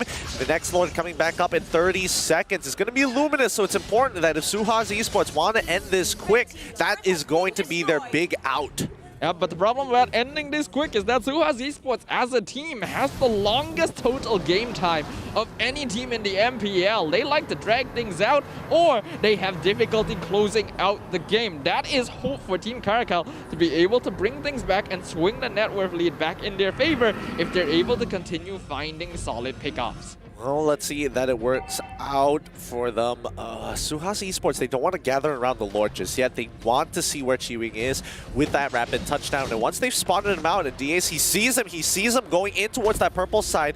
The rest of SUHAZ is just patiently waiting and giving him that space. It's fine. They don't need to do anything just yet until they start spotting out Lexia. And yes, they see him on the Lord. That's when they're going to move. Yep, EV already going into the back line to zone out Lexia, and Zaraki Chiwing still not looking for it. He's gonna elect not to go for the rapid touchdown here. Too risky of an engagement, and immediately pops back in to look for a different angle while Box and Eevee continue to zone out Kai and Zaraki. Yep, Zaraki uncomfortably so in his position. He can't really do too much, but here comes Zed. Oh no, he's in trouble. Lexia has found that target, and the Blade of Tempest finishes him off. The real one manipulation gets cancelled by Kai and Logando with a quick Petrify. That's going to be a 1-for-1 trade. Jungler for gold laner, and they're on the run. Chiwing, unfortunately, can only do so much to peel for the rest of his team, but Kai holds strong. The Ionic Edge, slowing them all down the back line. Instead, Chiwing finds Zed. Can he finds AJ, but can he take him out as the damage dealers are all being slowed down by Eevee as well as Box? They've already found one. They're about to get a second, a triple for Box, and Chiwing is the only one standing. AJ gonna try and maintain vision over this Johnson so that Eevee can come up. He's probably got the Falling Star Moon available. Chiwing still gonna be trying to run away from this cat and mouse game, but the Falling Star Moon gonna find him. Rapid touchdown immediately cancelled, and the slow gonna prevent Eevee from chasing up, but he's already on him. Box taking out the Lord as well. This is like the slowest chase I have ever seen. Eevee should be able to finally get this. Chiwing knows it. Monster kill going over to Eevee, and the Falling Star Moon doesn't steal the purple. Oh, brutal game this has been, and Eevee in the middle of that chase was able to get his Ice Queen's wand, which made it impossible for Chiwing to run away and had no way of escaping. Right now, I think SUHAZ is in prime position. This game has been dragged out for way too long, and with this Lord's help, they should be able to muscle their way in towards the first, at least one inhibitor. Yep, 7k net worth lead. If they don't get an inhibitor with this Lord, SUHAZ are doing something wrong. But we know that their team fighting so far has been very clean. They've been using their tankier heroes to just zone out the backline and prevent Team CARACAL from playing this overall fighter-heavy composition. Yeah, and I think, this fighter-heavy composition has its benefits, but unfortunately has not been able to find the right targets. Yes, they've been able to cancel the real-world manipulation very, very often. However, when it comes down to clearing the waves, especially the Lord, that's where it's going to get real difficult. Yeah, the inhibitor has already fallen. We can see all 5 members of Team CARACAL in the mid lane trying to go on Eevee. The conceal has been used to break down the middle inhibitor. Lexia going to be clearing out the bottom side as I'm Offended stops the real-world manipulation, but no follow-up. Kai still continuing to delay. They've taken another tower. Box gonna get taken out, shut down, going over to Lexia. But SUHAZ Esports, they don't mind that. They've taken all the inhibitors. As the rapid touchdown comes in, they find Zed. The Ace gonna be tanking all the damage for Zed. Zed, godlike, given the Eevee as he takes out the current Rita. And now Zed in a lot of trouble, but he's the one who gets the kill onto the link. He finally goes down. The kill going over to Zaraki as now Kai is dealing 2v3 situation. He's not gonna survive for very long. Consecration not gonna survive him from the legendary being given over to Eevee. Eevee is huge with his 8-0 and 11 scoreline so far. He has outscaled every member of Team CARACAL, and they don't have any means necessary to take him out. It just takes way too many resources. Now all 3 members of SUHAZ pushing in. It's a 2v3 situation. Rapid touchdown gonna land on the Ace, but it does not matter. Luckily for them, there's no minion wave for SUHAZ, so I'm Offended is going to be used to keep the Ace in base for as long as possible. Logando is back up, but the Ace is absolutely fine. So far, I think Team CARACAL, the only way that they win is cancel the real-world manipulation, which they've been consistently doing, but they need to take out some of the heavy hitters from the side of SUHAZ Esports. Eevee, I feel like they're just too much for him. I mean, Team CARACAL, if they want to kill Eevee, they're going to need a lot of guys to sit on top of him to try to burst him down. Lagando, he might have enough items. If we pull up the item list, let's have a quick look. I'm pretty sure he does have the Holy Glaive by now, and that's going to be a really important item. They definitely need that if they want to be able to burst down Eevee at this point. Having a look, no, actually, he's gone for Genius Wand instead, and the Holy Crystal as well. So Lagando is just trying to do more consistent damage overall, which does work out against what SUHAZ Esports is playing, but not so much when he's on a Kadita. Yeah, I think there's only so much you can do with the Kadita. The double petrifies is a really good idea from the side of Team CARACAL. But again, the execution has been just a little shaky in the early games. And the mid game just fell into the hand of SUHAZ Esports just so fast once Eevee was able to get a second item. We see a 1v1 down here. Lexia, his only goal here is to clear the wave and then get out from Eevee. Box coming to back him up, but he's already gone. And now, SUHAZ Esports, even though they have the lead in this game, are playing a bit more passively at this point in the game. They are not taking any risky plays because they know they're in control and don't want to give too much advantage over the Team CARACAL. However, this is a bit of a problem for SUHAZ because they tend to play a little bit too passively in situations where they should be looking for pickoffs. Yeah, they have a goal in mind. They're able to achieve it, but half the time they tunnel vision a little too hard, right? And I think that SUHAZ Esports, they need to start securing this lore, but they also know that they don't want to be victim to this combo. Once again, G-Wing is going to start off with a rapid touchdown. They don't know where Kadita is, so they're just going to assume he's already inside of the rapid touchdown as he zooms around the map for now. Zaraki patiently waiting for an opportunity to catch somebody, skewing some good movement there. Dodging the ace, he's not the target, he's looking for Zed once more. Yeah, Zaraki gonna be tanking a lot of damage from the Ace and Eevee. Ultimate being popped, and they sign a rapid touchdown onto AJ in the backline, but Purify will keep him alive as the triple knockout strike stops them from taking out the Eve. AJ still alive as they find two with the torn apart memory. Kai gonna have his immortality pop down. He's in a lot of trouble. Eevee right on top of Zaraki, but Lexia is just breaking down their inhibitor. AJ has already returned back to the base to defend against this, but that is a very valuable resource as long as the rest of Team CARACAL can stay alive and defend the base. Zed and the Ace are inside the base right now with a wave of minions, but Lexia has already returned, should be able to clear this up, no problem. Yeah, but they've already got the clump, making sure that they're taking out as much as they can. The Ace comes to join up Eevee as Zaraki pulls in Zed for his doom. Jimmy doesn't have Kadita with him. Logan's already dead. Blade of Tempest is out. They find the trade, but Immortality keeps Zed alive as the real world manipulation looks to punish. No way for AJ to actually hurt Lexia. Manages to get the goal. Whoa, a couple of auto attacks for the gold trap, but Box looking to end the game with a backdoor. He tries. Box uses the jab and he's still going. Logan was not able to protect the base. I have no idea what kind of game I just witnessed here, ladies and gentlemen. After everything that happened, that is probably the most anticlimactic way for SUHAZ Esports to win the game that could possibly happen. But honestly, I think it was just a good decision overall. Yep, it was. What a crowd. Fun. Honestly, this is just a fun time for the crowd watching CARACAL play here today. Again, you don't get to see Kadita Johnson very often, but and especially from legacy players as well. They're still making sure that their name is heard and they are remembered. Well done to them for now. But SUHAZ now very comfortably with that one win keeps them out of relegation. The question is, will they make it to upper brackets now? Yeah, SUHAZ Esports, they're obviously in a comfortable spot. This confirms that they're still going to be second place in Group A. But if they really want to solidify their position, a 2-0 victory would basically guarantee that they're going through in the upper bracket. Yes, and that is a very big deal here. Oh boy, I feel like everybody's in this awkward, precarious situations. Those who are comfortable and don't have to worry about too much really are able to start experimenting. We've seen a lot of the Group B people do this half the time, experimenting with what kind of draft they want, and now we're seeing even with players.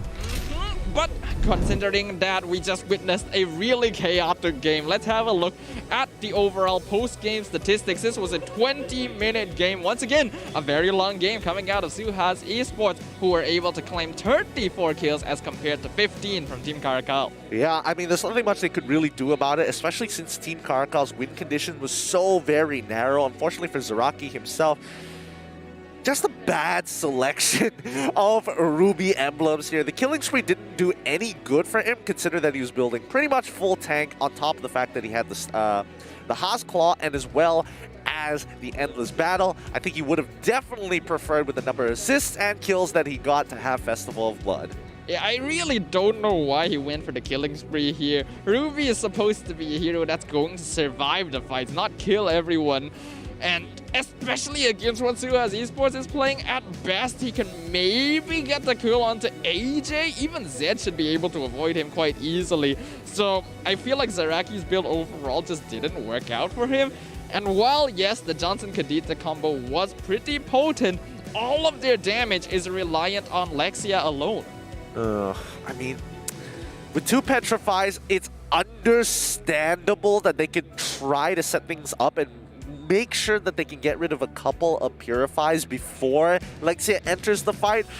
But I think it's too narrow of a win condition, right? I mean, like, at the end of the day, good CC from Team CARACAL, but it's just too much from SUHAZ's overall strong scaling, and more importantly, our MVP of the match going over to Eevee on this Esmeralda, having a perfect game and essentially just unkillable. Yeah, you don't give Eevee and Esmeralda a lane where the 1v1 matchup will allow him to win. This is a hero that you cannot allow to just easily farm the lane for free, and Eevee being able to do so very early on obviously will counter out the Uranus on the side of Team CARACAL quite easily, ending the match with a 9-0-11 perfect KDA, just frontlining for the rest of his team the entire game. Yep, as soon as he got the Ice Queen's wand, it was over for Team CARACAL. Nobody was able to kill him with all the items that he had, and most importantly, he could just drag out fights till Kingdom Come. Now, let's have a look at the highlights one more time, just in case you missed out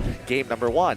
We can see that in the early game, SUHAZ Esports were already starting to be very aggressive, and there were some very impressive mechanical plays coming out from most of their members here, as Kai underestimated the amount of regen that the Hilda has in the bush.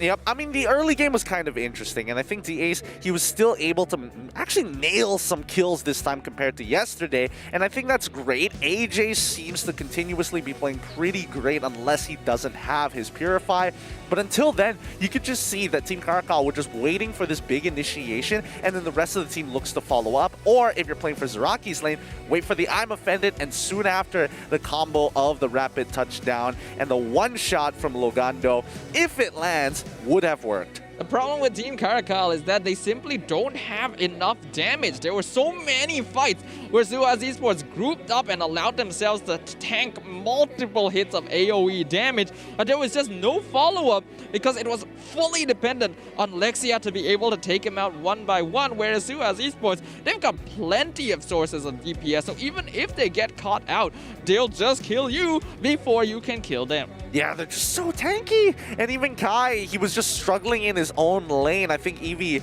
once again, if you leave him on that island and he has a pretty decent matchup, I think he can just control it. His laning phase is really, really strong, and I think Team CARACAL need to respect it. Absolutely. That's something they have to be very cautious of. But I feel like this was a game where Team CARACAL were just chilling. I feel like they were just having fun with it because they already know that no matter whether or not they win this 2-0 or they lose this 0-2, their position in the lower bracket is already secured. So I think they're just allowing some of these legacy players to have fun on stage again and even try out different lineups that may prove to be more potent once we move on to the playoffs. I mean, they're just trademarks for sure. They're definitely trademarks, and it's good to see them back here on the pro stage. Once, you know, I think this is as good a time as any, as you mentioned before. But now coming in towards game 2, they might adapt. They might actually have a player swap. We'll have to see whether Team CARACAL is going to change to maybe scrape some points away from SUHAZ Esports.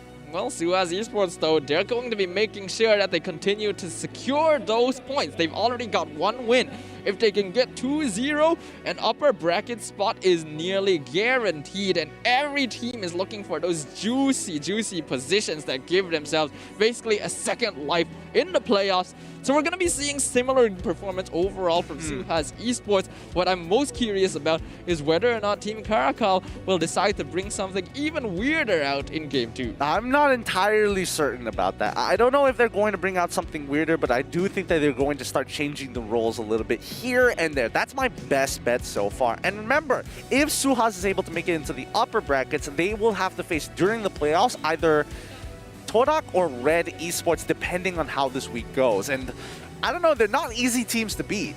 Absolutely not. That's what makes Group B so terrifying overall, because all of these big hitters are over on the opposite side. But before we move on into game number 2, we have to tell you guys a little bit about celebrating moments with Nescafe.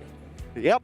Guys, scan the QR code down below and get yourselves 30% off on some of your favorite flavors coming in from Nescafe. Keep sharp, make sure you stay cool and alert for the rest of these games, because each point is going to matter. And more importantly, if you're looking out for some more flavors, Nescafe has got that too with their new line of Gula Melaka, Panda, and as well as Bandung. And it looks like the players are setting up behind us here. I'm hearing a lot of the crowds just shouting out their names. Yeah, we've got a really active crowd here at the arena. Always really glad to be able to bring these games to a live audience, because it just makes the atmosphere that much more lively, especially when you have the kind of antics that Team CARACAL are bringing to the field. You can tell that the audience is having fun. We're having fun. The players, maybe Team CARACAL is having fun, but they're definitely being very annoying to SUHAZ right now. Absolutely, for sure, for sure. Based on what I can see behind us on stage, and I can double confirm this, I think that's Neo as well as AIM and Loliels. I can't tell by the hair. That could be Lexia that I'm looking at.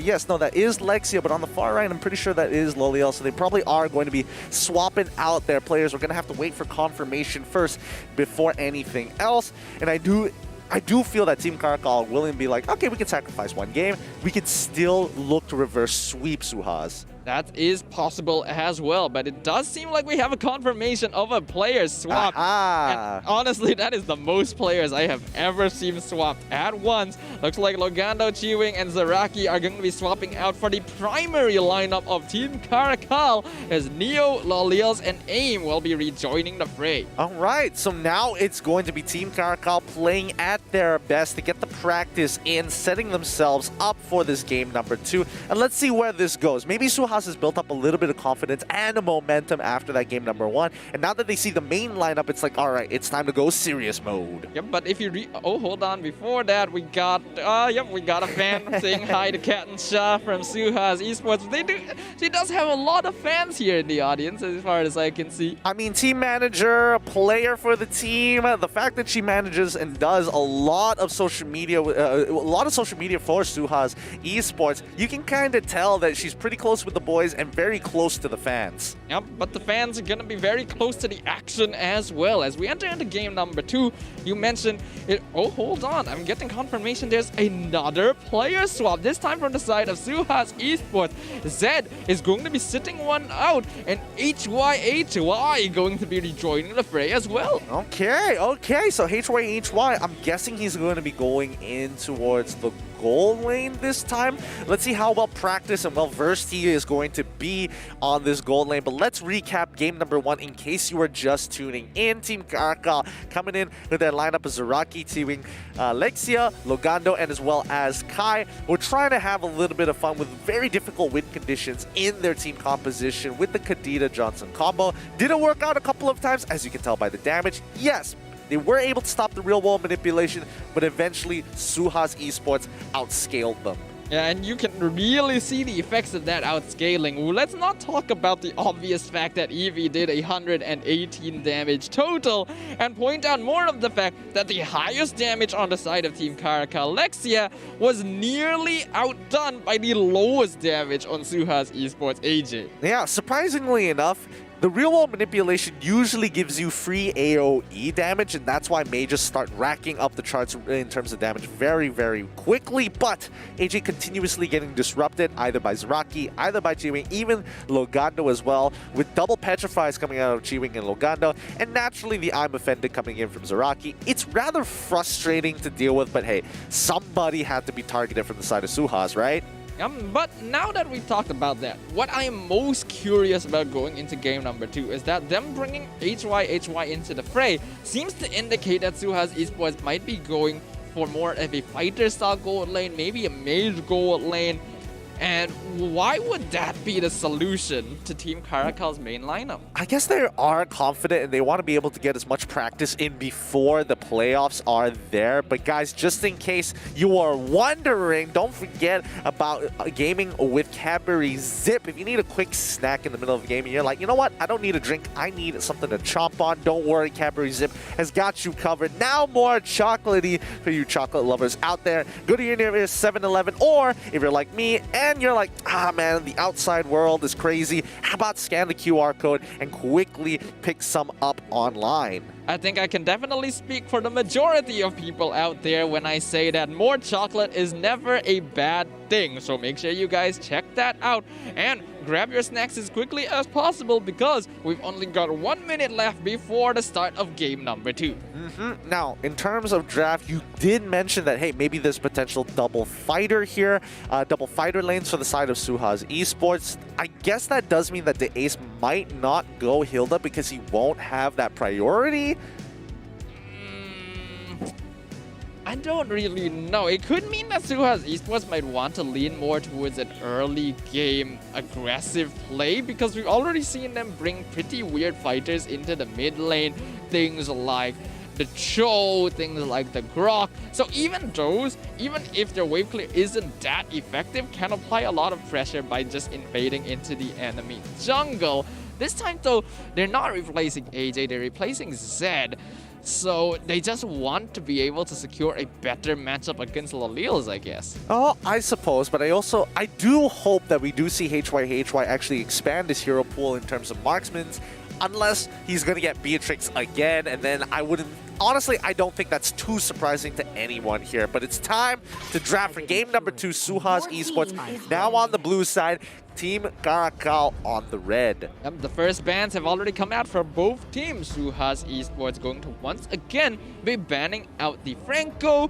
Team CARACAL getting rid of the pretty default Valentina on the red side. This indicates SUHAZ Esports once again wants to make sure that they have early game priority. Yep, again, I think that Franco being banned out just means that the Ace wants to be able to invade the enemy jungle. Kadita gets banned out as well. Kadita getting banned out. I'm guessing AJ wants options open for Lilia. Phoveus gets banned out for the side of Team CARACAL, so I'm guessing that they want to play either Lancelot or Wanwan this time for Loliels. I wouldn't be too surprised if Loliels, in the meantime, has been really practicing the Wanwans, considering that she has been becoming a staple in the meta. Yeah, that makes a lot of sense to me, but we'll see whether or not it makes sense to them as the bans now continue. SUHAZ Esports going to be banning out the Selena as well, again focusing on these early game pickoff enablers just to make sure Team CARACAL doesn't have a good time. As now, the Karina is going to be banned out by Team CARACAL, leaving options like the Masha, like the Hilda, like the Fanny, all open. I mean, Fanny is wide open. Grok is going to be the first pick for SUHAZ Esports here. Lexia, we'll see. We'll see. Like, it's either... No, Link it wasn't subbed in, so therefore Lexia is definitely going to be the jungler here. Fanny is wide open for him, and it looks like it's going to be Masha as well as Sicilian. And you can tell the Team CARACAL fans are very happy about this Masha. Very vocal fans here from Team CARACAL. Yeah, those of you who might follow me on my social media, there aren't a lot of you, but I appreciate those of you who are there. We'll see that there was a clip where I put up of Neo playing Miss Masha, and we know just how oppressive he is in the early game. SUHAZ Esports will now be forced to find a way to deal with this. I think a pretty common solution teams go to, besides the Valier, of course, is something like the Baxia jungle. Yeah, Boxia jungle. There's also Angela as well to kind of buy a little bit of time. Just overall macro play needs to be clean between the mid laner and the roamer. I think Lilia needs to be a pickup here coming in for SUHAZ Esports. They really need someone who can like just shove out that lane. Ooh, instead they're going to take Kagura, and Paquito is going to get picked up by SUHAZ Esports. Ling gets locked in for the side of Team CARACAL. Is that LaFell and Sith just shouting in the background part of the Team CARACAL audience? Yes, it is. They're just contributing to the overall sound to make the atmosphere more lively. And well, you can certainly welcome it. Hopefully that's not going to wear out their throats when they are going back to host and athlete. Oh, you betcha. Yeah, I bet you it's going to happen. SUHAZ Esports, they banned out the Wanwan. Very good options here. Team CARACAL, they've already banned out the Hilda as they hold priority again. I'm surprised. Personally, I'm surprised that even though Masha was up, that SUHAZ Esports just opted to go for the Grok. So hopefully this investment works out for them. Yeah, this is a hero that we've seen SUHAZ Esports prioritize quite heavily, but in my personal opinion, it can be a little bit inconsistent. Sometimes it performs well, sometimes it doesn't do so much. In terms of just the lineup that they've already picked up, I am thinking that Team CARACAL is overall going to be much more scary, and now they're just preventing SUHAZ Esports from having more solid mid-game scaling. Yeah, Melissa gets banned out on top of it all, so therefore the most dominant goal later at this point is going to be Popo and Koopa, something that Loliels definitely is comfortable playing. Let's see. Team CARACAL, they could show the Popo and Koopa early first and then look to secure their EXP later, but what do they need as an EXP later? Something that can match up against the Grok, potentially even the Paquito. I feel it's a little tough. Oh, Joe is actually pretty good. Okay, I'm pretty sure Team CARACAL locked that in not just for themselves, but also as a way to deny it away from HYHY. The big question here is this going to be an EXP lane show? Because if that's the case, it's going to be Kai playing it, and I personally feel like it's more of a Neo hero. Oh, I mean, Masha is already there, yeah, that's though. The thing. I think at this stage of the game, that it has to be an EXP laner. I think they just want something that can actually match up with Grok. So Grok is just going to push the wave, and at the very least, even though Cho might be a little bit later, he can still rotate almost just as fast with the G-Kundo and Shinpose. That's my best bet, right? What are the chances, though, that Team CARACAL are going to put the Masha in the EXP lane instead? I highly doubt it. I mean, when you're up against Esmeralda and as well as Ruby, I don't see it likely to happen personally. But yes, as you mentioned before, the double fighters for the side of SUHAZ Esports, and now they've truly gotten a big daddy composition. They just want to run down the enemies as soon as possible, engage while they still can, and maybe play for picks. It's a very strong lineup coming out of SUHAZ Esports. They have solid early game, they have solid late game scaling. Their heroes are all fairly tanky, so they're not going to be picked off very easily as well, as Team CARACAL complete their lineup with a more basic Popo and Koopa pick. So we're going to be seeing a more traditional lineup from Team CARACAL, and this is going to be Kai playing on the show. I think HYHY is going to be playing the gold lane here on this Grok. I think that's a very smart option against the Popo and Koopa because the Power of Nature refuses to let him be CC'd, so the I'm Angry won't stun, and therefore he can clear the waves without getting punished too hard. That is true, but we have to note that Lalil still has much more attack range compared to the Grok. So even if he doesn't get stunned, he's still going to be taking a fair bit of damage. So SUHAZ Esports, let's see whether or not this lineup will work out for them. Will they be able to get that coveted 2-0 victory to secure their spots in the upper brackets of the playoffs, or will Team CARACAL prove that they're able to stop them just as well? The lineups have been secured. SUHAZ Esports is going to be very tanky, high amounts of burst damage and run down potential, as the side of Team CARACAL going to have similar styles with the Masha, with the Toad, to set up for their backline DPS heroes. The Land of Dawn beckons once again, and we will now bear witness to which of these two teams comes out on top. All right, here we go. Game number 2. SUHAZ Esports on the blue side. One game up against Team CARACAL on the red. And HYHY in the mid lane once more. Well,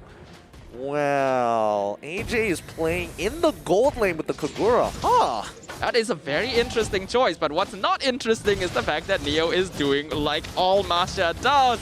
and is just going to be focusing down Box. He's already on his last HP, but he gets the first blood. I mean, who would have seen this coming? Neo is going to give up his life if he can, but he was so close to killing the ace. There was such a delay on the buff itself. They should have known this was going to happen. I do not know why, but they want to HY to maintain that priority in the mid lane. And yes, you did chunk out one of the health bars, but Unbending Will is what makes Neo so strong at level 1. Yeah, and now even Kai is coming in. The box steals away another jungle camp from him when you already considered that Lexia was stealing his purple buff. Team CARACAL, with this single Masha pick, have completely taken over this early game jungle. Yep, Neo is going to be even more annoying now as he's trying to steal as many camps as possible. He doesn't mind taking the damage. He knows that he can actually take Box down if it's a continuous 1v1. And yes, he dies once again. He's reducing his gold as much as he can. But the fact is that Box was not getting these kills. It is going over to the side lanes. Yeah, absolutely. SUHAZ Esports, they have to be careful here. They're still matching up in terms of net worth. And if Team CARACAL continues to apply this sort of aggression and SUHAZ Esports just tries to play defensively against it, the Masha is eventually going to scale up. So, oh!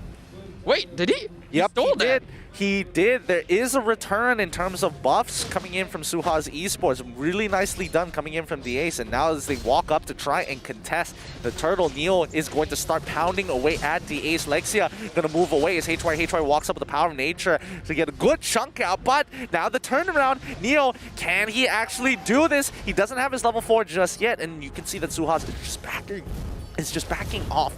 They don't want to commit too much life to this. Yeah, it's a good amount of spacing from SUHAZ Esports, but here comes Neo once again. Box forced to use the Retribution to secure it because he knows that there is danger incoming. That means that Team CARACAL, this is a free turtle for them. Yeah, but now looking at the top side, Lolios has to be careful. He should stop fighting as the ace walks up into the lane, but the call has been made by Team CARACAL to try and stop him. You can see Neo once again. Oh, he was able to push Box off this purple buff. Lexia, can he steal it away? He doesn't have Retribution. Sanguine Claw does connect. Box does get his purple, and the ace ends up surviving. A beautiful play. The I'm Offended under the tower, right into the power of nature. Coming out from HY secures the kill onto Lexia, and finally allows SUHAZ Esports to enact some much needed revenge. Ooh, nicely done coming in from SUHAZ Esports, punishing Lexia of all people. He was ahead, but now Box is definitely caught up here. Where's Neo, by the way? He's stealing camps down on bot side. Yeah, as expected of a Masha. Down here in the bottom lane as well, Eevee going to have a very easy lane against Kai. Kai, his only job here is to keep Eevee in lane so that he can roam around and help out the rest of his team. But I feel like that is a bit scary because that just allows the Esmeralda to scale as well. Oh! What a combo! Killing spree already being taken out. Neo and Lexia coming up, but they're not going to be able to do much about it. A great wall charge coming in from HY, and now Neo pops the sprint to get on out of there. I don't think he's able to clear the waves in time, especially with 3 members of SUHAZ. 4, in a matter of fact, are here to try and chunk it out. Now looking towards bottom side, of Falling Star Moon coming out of Eevee. He should be able to get this kill onto Kai, but I don't think he has any abilities left. Yup, Eevee only has Purify, and he cannot keep up with the movement speed and the G-no distance that he gets. Yeah, but even if Eevee isn't able to get that kill, he's already scaling up. You can see that he has no problem up against Kai here. And once he starts scaling up, we know how dangerous he can be. But the Ace taking a lot of damage up here. I'm Offended onto 2 people as HY jumps into the back line. AJ gets the kill, and they're going to be able to take out Lolios. Neo now down to his last HP bar as HY still follows up. Lexia coming in. He wants to execute AJ. Will be able to land Tempest of Blades as AJ tries to juke it out. Might actually survive this. He's going to be able to walk away. Okay, the bad impact finds him. It just clips him right at the edge. That's so sad. AJ used everything to try and escape and still gets clipped at the end. No flicker for him this time. And even the yin-yang overturn was expanded now. Team CARACAL have an advantage of 4v5 here. If it does end up being a full-blown fight, But again, they're going to be backing away. Box is able to secure the secure the second turtle actually. And Lexia, I think he's just going to take his time. Yeah, Lexia chose not to go for that because he had his retribution still on cooldown. But now Kai in a lot of trouble. AJ gets the easy kill with the Yin Yang overturn, allowing SUHAZ Esports to gain that 2,000k net worth. Man, this 2k net worth doesn't really mean too much 5 minutes into the game. It hasn't really turned into anything significant. And plus, Team CARACAL don't mind dragging this game out towards the later stages because Lolios needs some time to scale up. He does have Weapons Master, and not to mention that they also have Sicilion. So, you know, by the 7th minute, he should be fully stacked. Yeah, Team CARACAL are going to have really strong late game scaling, and while SUHAZ Esports has a fair amount of late game themselves, they're gonna need to rely on more than just their draft this time as compared to game number 1, because Team CARACAL are going to have a lot of consistent damage once that time comes about. Yep, and the Ace doesn't want to go for the catch onto Kai. He still has his Shrimpo ready to go. Box finds him at the perfect time. Oh no! He actually used the KO strike, pushes him away just out of the range from the designated range from the falling Star Moon. AIM now popping his ultimate to survive. AJ ends up getting punished for it once again. The Ace a little slow on the rotation. That is unfortunate for SUHAZ Esports. Yeah, really unfortunate, because if you saw the Yin Yang overturn from AJ actually almost took out AIM, and that would have been huge for him overall. But we can see in terms of items, most people have already completed their first item. We can see HY also going for more of the damage build with the Blade of the Heptases. Lexia electing to go for a first item Demon Hunter Sword to deal with the tankier members of SUHAZ. Speaking of tankier members, Neo might be in a little bit of trouble. The sprint is popped. He's double checking, walking in and out of the brush, but the Ace, he goes into the conceal, but Neo's just a little too fast here as he's able to get another health bar. Mid lane now getting pushed. HY is spotted out by Kai, and the next, oh no, this might be bad. The Ace, he's walking up, he's looking for a potential taunt here. Lexia hops over the wall to buy some space and time as Kai just taking full damage from Eevee, and as well as the Ace. He has nowhere to run. The I'm Offended has connected. G Kundo is out. Can he run still? Yes, he makes it. Now, being able to escape from that is huge, considering the amount of resources that SUHAZ Esports tried to use to secure the kill. But SUHAZ still have control over the turtle pit, so they're gonna go for that as Neo steals their orange buff from their side of the map. Now they're going to be making their way down as Masha is punching out the orange buff. He is able to successfully get it this time, and Team CARACAL just making sure that they can play and slow this game down as much as they can. Now Lexia now going to be shoving the lanes. He's going to be making use of his mobility to play around the map as AJ jumps in with the Ace onto Neo. But here comes Lexia. Tempers the blades, forces out the flicker from AJ. The Ace still in a bit of trouble, but I'm Offended going to miss completely. While Charge finds Neo, but he's able to get away with no problem. The wall blocks them, but SUHAZ Esports doesn't have any resources left. Yep, SUHAZ Esports are just taking their time here.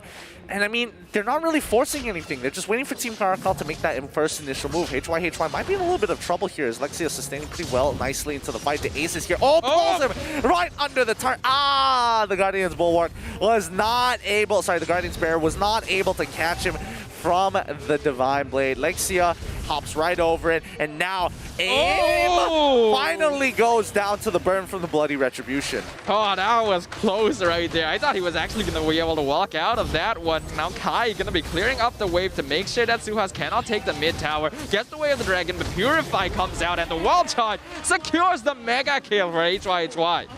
Yep.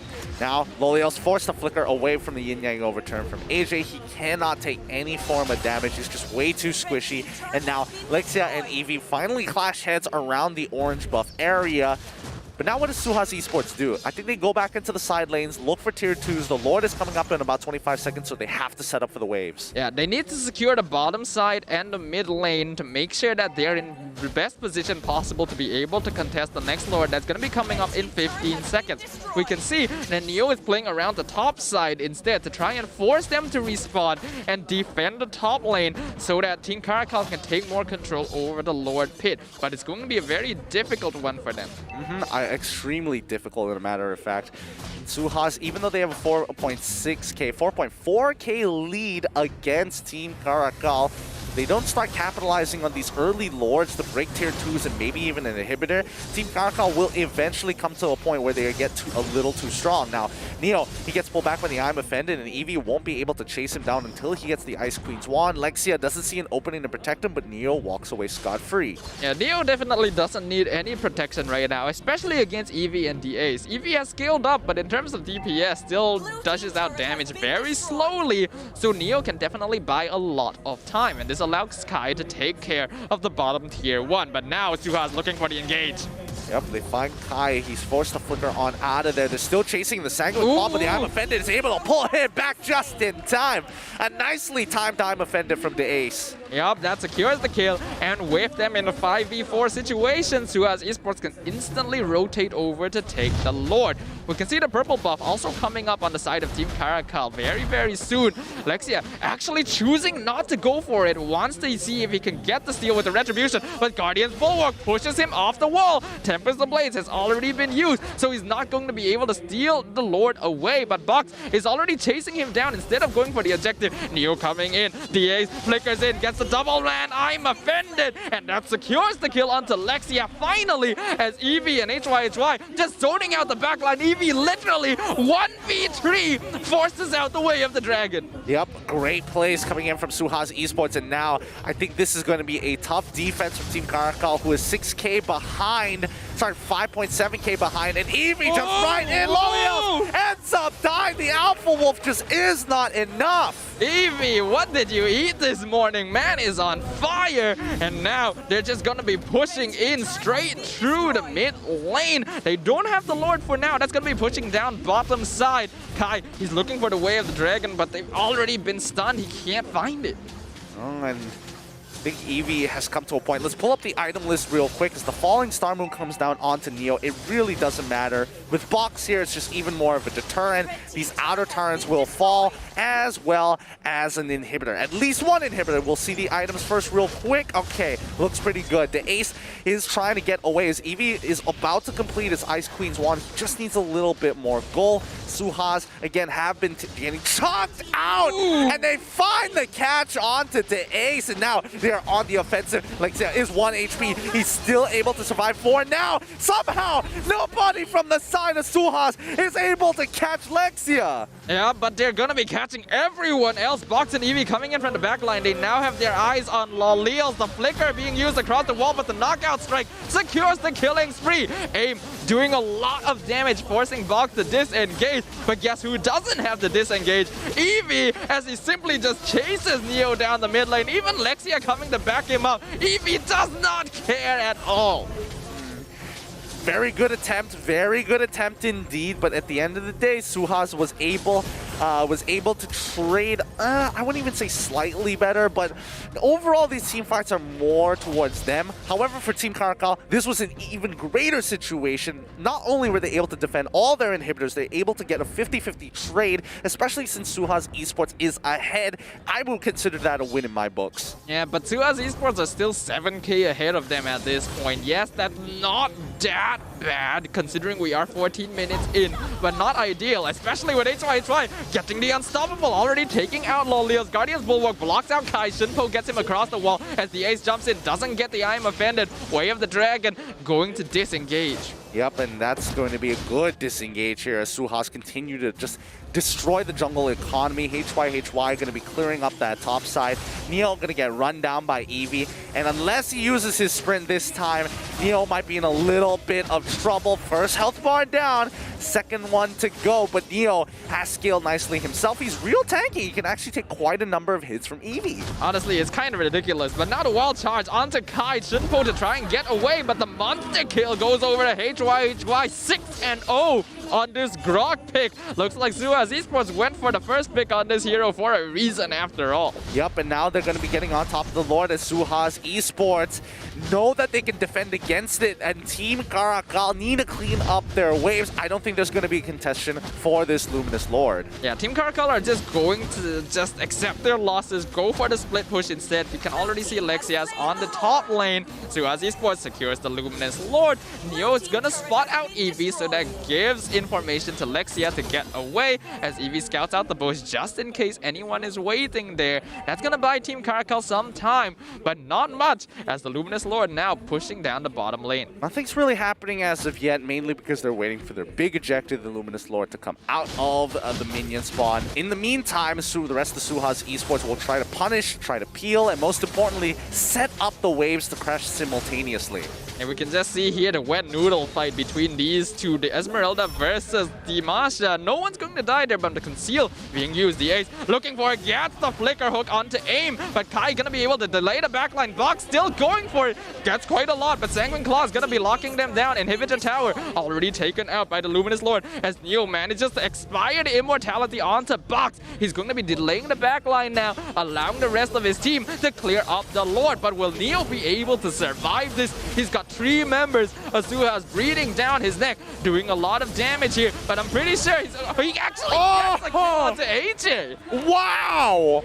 Wow, AJ dies from that. That's really unbelievable. I mean, we have to remember that the Thunderclap still scales with your max HP, so therefore AJ, a little unaware of the situation, doesn't realize that he's in lethal range. Yeah, that's just really unfortunate because AJ could have just as easily walked away, but he jumped back in to provide a little bit more CC for his team, thinking that, oh, I should be fine, we have enough crowd control, and just dies to a single Thunderclap. You never want that to happen, because if AJ was alive, SUHAZ could be making a much more aggressive play now, but they just have to wait for him to respawn.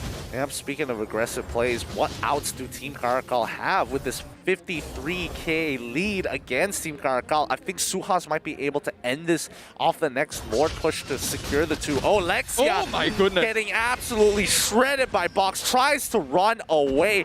He's going to be out of energy here. He doesn't even have purple buff in Box. He wants this kill so bad. Yeah, he's still going to be chasing him down. Lexia still waiting for energy. We can see that AJ as well as the Ace are trying to lock down his escape routes. HY even coming down the mid lane.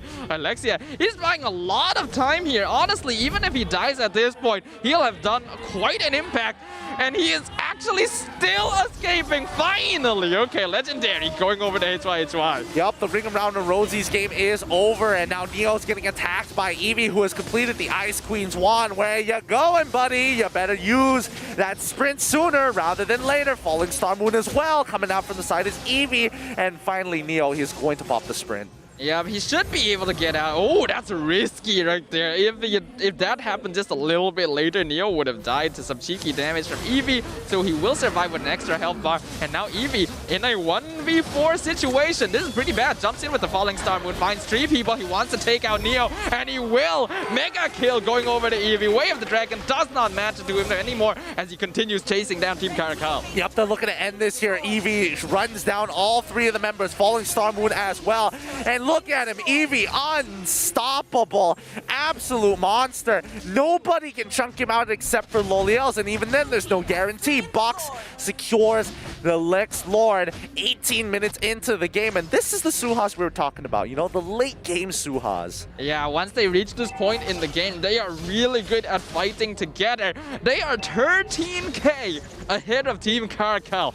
Usually, when a net worth lead has a 10k difference, it's basically over for the other team. And now Team CARACAL, they're gonna be in for the base defense of their lives. I think Team CARACAL is only missing their 4th items on. We're seeing some of them purchase them now. Genius One coming in from aim. He needs the damage now rather than later. He's gonna go over the high ground defenses. Eevee gets into the back, attacks aim, secures the kill on aim, and now they're looking for the end. That's GG, well played. SUHAZ make it to the upper brackets. All right, that's what they're looking for. The 2-0 victory, as you mentioned, secures their position in the playoffs. SUHAZ Esports going to be feeling real good about that, especially since it was against the main lineup of Team CARACAL. They've definitely earned their spot here. They've done so much, grown so far, and finally we're seeing some stability coming in from SUHAZ Esports. GG, well played to our winners. It's time to listen to their mic check.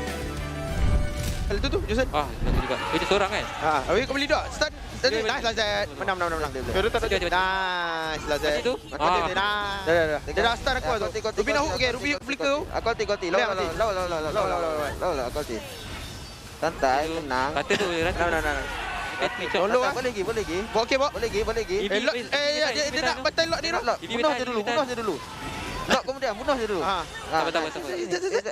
Betul. Kau dah flicker tak? Okey. Dia mistake ucap. Ada ni. Dekat. Mati. Ada ni. Oh, kena. Tak apa. Ada team. Okey, dia masuk. Jangan aku. Kau dah dia. Kuda. Aku dapat ni. Nice. Dia tak ada sprint Dia tak ada sprint Aku ada stun. Dia ambil red buff apa? Dua main In, boleh lari. Ni aku sakit sikit. Hati. Tak ada. Ada. Nampak. 2 mid tau. Kill lock. Go. Aku blok. Jaga sisi lane Aku dapat. Dia boleh. Back terus. Tak dapat. Boleh lari. You boleh lari you. Kau lari je terus. Buat lock laju tolong. Nak backup EV boleh seorang? Nak backup EV buat aku. Jom. Aku duit pun. Boleh. Mati EV. Santai je. Peluang untuk pasukan SUHAZ masuk ke upper bracket semakin lama semakin cerah. Anda bersama saya Sid selaku stage host bersama-sama dengan DS wakil daripada pasukan SUHAZ Esports yang baru saja berjaya mendapatkan kemenangan. Tahniah diucapkan. Terima kasih. Alright, DS. Soalan pertama, apa perasaan selepas menewaskan pasukan CARACAL 2-0 dan kemungkinan boleh pergi ke upper bracket? Ya, kami merasa bangga dan alhamdulillah kita main dalam keadaan yang tengah bulan puasa. Betul. So kita akan lagi semangat untuk ke upper bracket. Betul. Alhamdulillah. Alright. Apa pendapat DS tentang game yang terakhir sebentar tadi? Game terakhir tadi memang kita orang dah ikut apa yang kita punya plan. So jadi menang. Itu yang dapatkan kemenangan yang cukup penting. 3 markah yang cukup penting sebenarnya untuk pasukan SUHAZ Esports ni. Alright, sekarang ni daripada minggu pertama sehinggalah minggu yang ke-8 ni, minggu yang terakhir. Bagi pendapat DS, macam mana prestasi SUHAZ untuk 8 minggu ni? Prestasi SUHAZ saya rasa ada naik, ada turun, ada naik, ada turun. Dia tak menentu sebab tak tahulah. Dia macam kehidupan lah. Ya, macam kehidupan. Alright. Terima kasih ucapkan kata-kata terakhir sebelum kita pergi ke segmen kita seterusnya kepada peminat-peminat pasukan SUHAZ yang datang ke Queen City Mall dan juga yang sedang menonton siaran ini secara langsung. Okey, kepada fan-fan SUHAZ, terima kasih support kami pada minggu 1 sampai sekarang. Korang jangan banyak jerit nanti batal puasa nanti.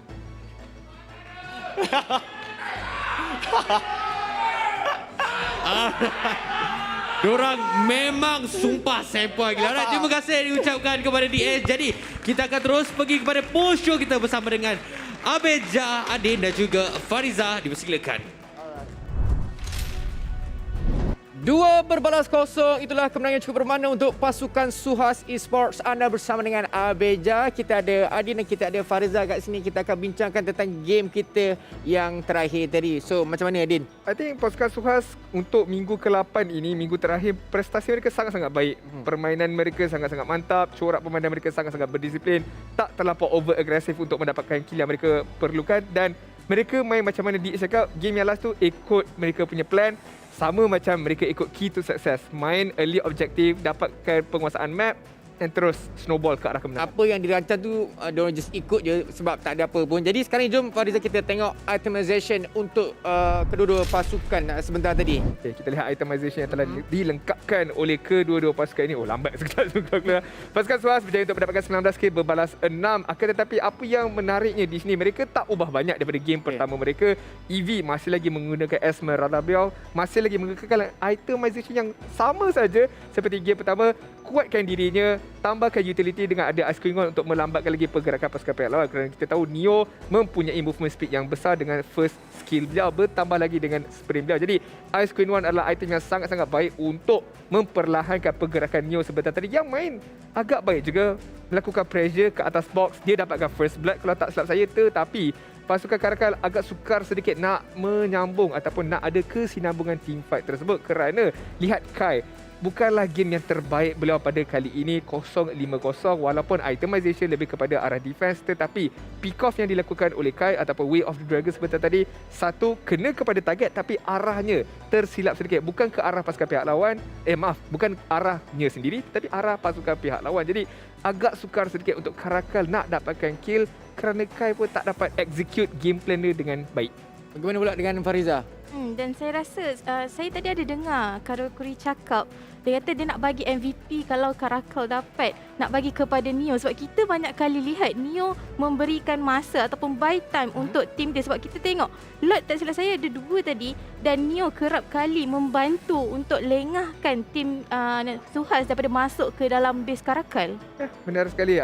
Neo memberikan masa dengan begitu besar sekali. Tetapi apa kata kita lihat terlebih dahulu kepada post game stats sekarang ni. Daripada sudut damage yang saya nak tengok daripada pasukan SUHAZ, 114,000 damage daripada EV seorang saja. Tak cukup tu, tak ada masalah. Box masih lagi ada. Tak cukup tu juga, HY pun ada juga dengan full item damage yang telah dilengkapkan oleh beliau bersama dengan AJ. Jadi damage daripada sudut SUHAZ tak ada masalah. Mereka keluarkan damage dengan begitu baik dan tambah lagi dengan ketahanan yang begitu baik daripada DAs dan juga EV.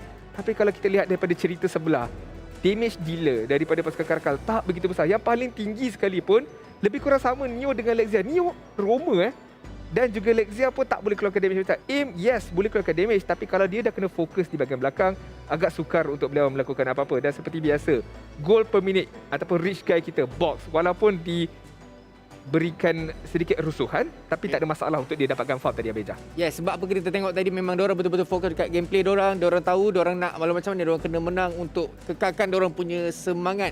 Dan sekarang ni kita sama-sama lihat untuk MVP kita game yang kedua akan diberikan kepada EV. Itu dia dengan KDA 406, match kill participation 53%, match goal per minute 707. Ya, itemization seperti yang kita dah bincangkan tadi, lebih fokus kepada ketahanan diri dia supaya dia boleh sustain dengan begitu lama, buy time, kiting pasukan pihak lawan dan rakan-rakan dia memberikan bantuan daripada sudut yang berbeza.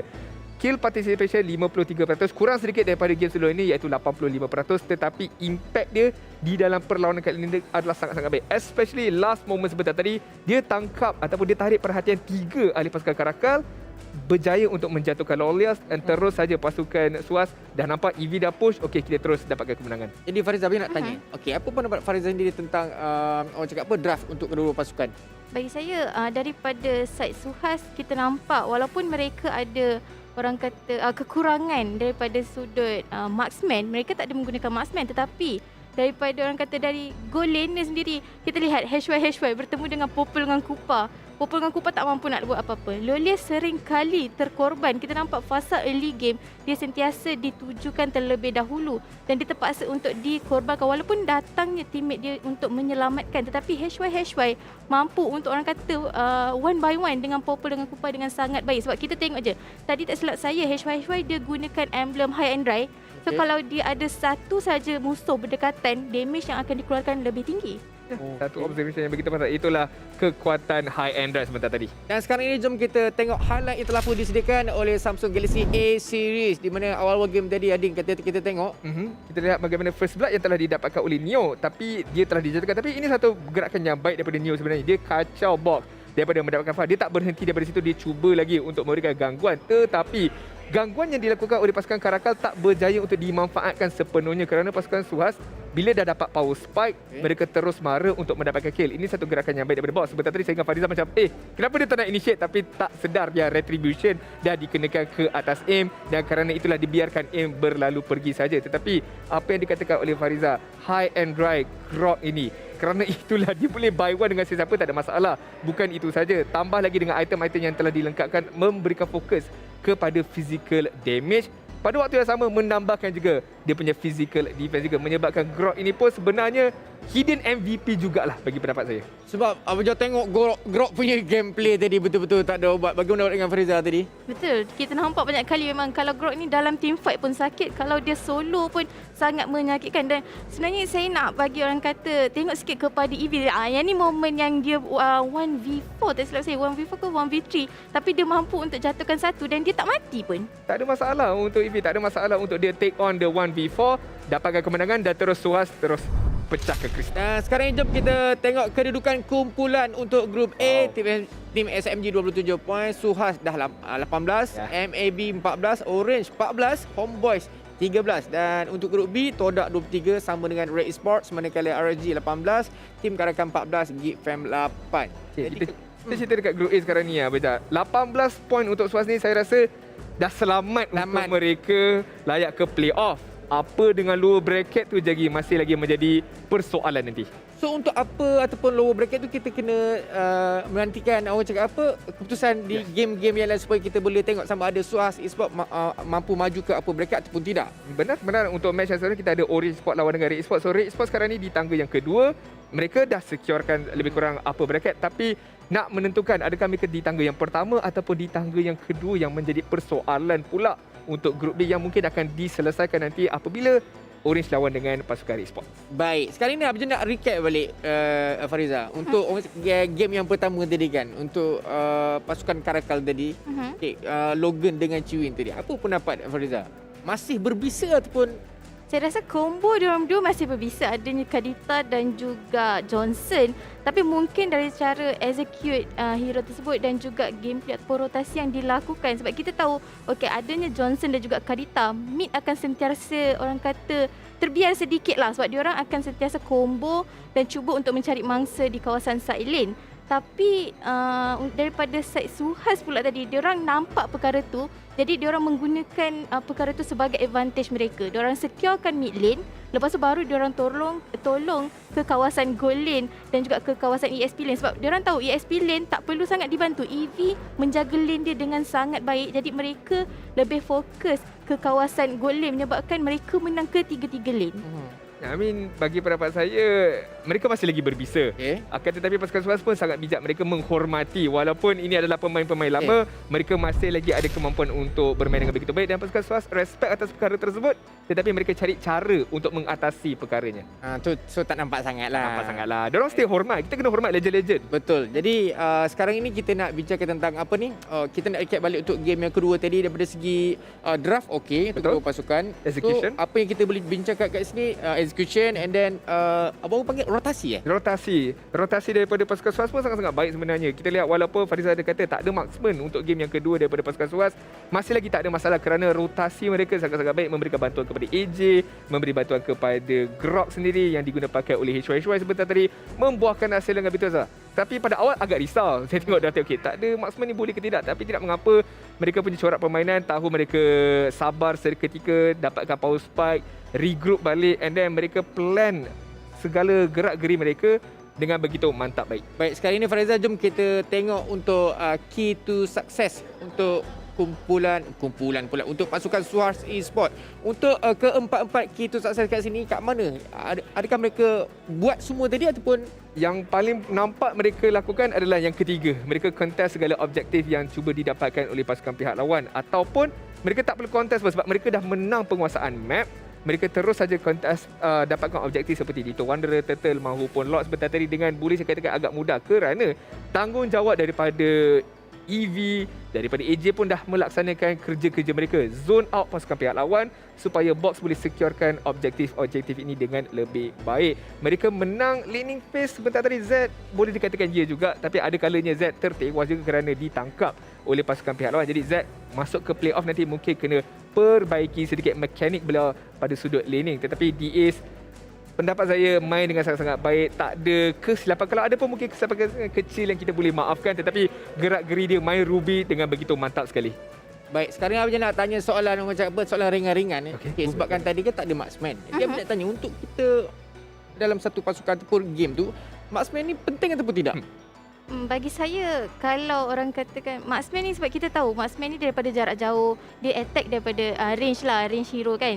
Jadi agak sukar untuk ditangkap. Sebab kalau kita tengok tadi tim SUHAZ, hero-hero mereka kebanyakannya ke depan. Adanya Grok, lepas tu ada pula Ruby of course yang memang akan duduk kat depan. Lepas tu ada pula Esmeralda yang memang akan lompat ke kawasan depan juga. Memang diorang fokuskan untuk frontliner dan bagi orang kata damage tersebut menyebabkan tim CARACAL tak boleh nak buat apa. Diorang nak cari kat kawasan belakang pun, diorang nak cari siapa? Tak ada orang yang diorang boleh cari sebab semua kat kawasan depan. Macam kita bawa satu line up yang nak pergi cari bahagian belakang. Pergi belakang, tak ada siapa. Semuanya di bahagian belakang, semuanya di bahagian hadapan. So bijak lah sebenarnya daripada pasukan SUHAZ. Baik, sekarang ni jom sama-sama kita tengok untuk kita punya perlawanan seterusnya di antara pasukan Orange Esports menentang RED Esports. Kat sini kalau kita tengok, Orange Esports sekarang dah ada win streak kan, 4 match. Betul, 3 match kalau tak 3 match win streak. So adakah RED Esports ni dah boleh relax ataupun diorang akan all out je gini? Sepatutnya RED Esports akan all out ke atas pasukan Orange Esports. Orange Esports sementara minta maaf, 4 win streak seperti mana yang Abel cakap, benar sekali. Tetapi untuk Orange Esports nak meneruskan mereka punya win streak ke atas RED Esports ni boleh dikatakan agak sukar kerana RED Esports di tangga yang kedua. Prestasi dia pun sangat-sangat baik walaupun ada inconsistency, tetapi dengan adanya coach Sora Payung daripada RED Esports, saya rasa ini akan menjadi satu match yang orang kata match yang seru nanti.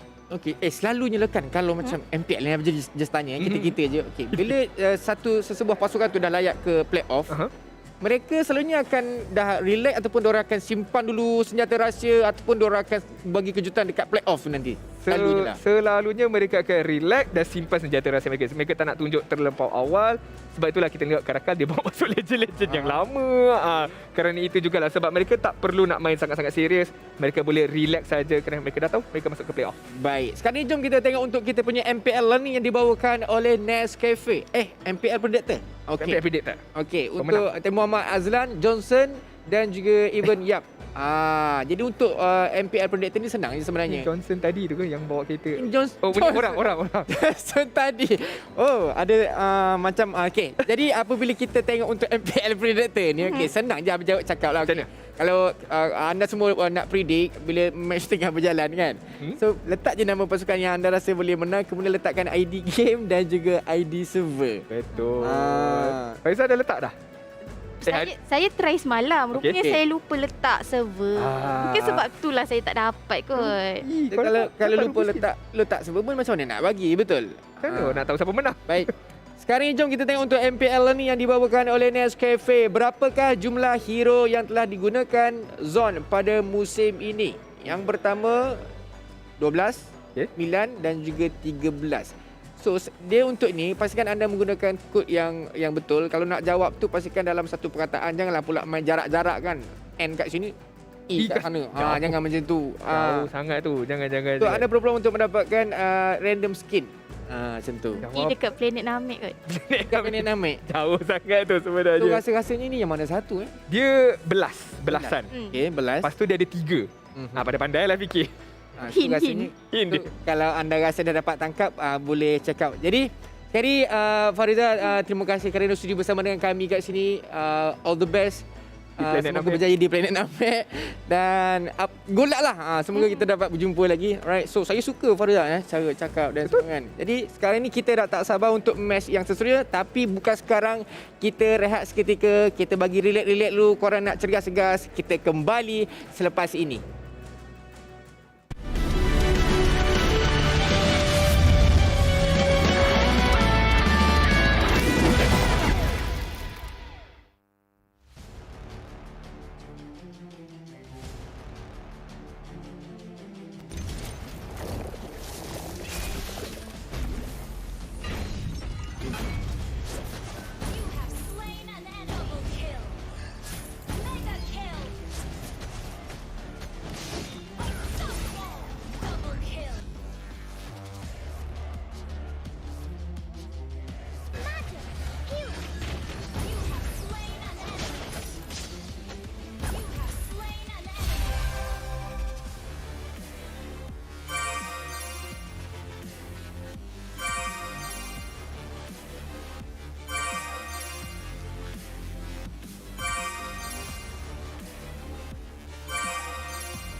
Hey everyone, DevPow here.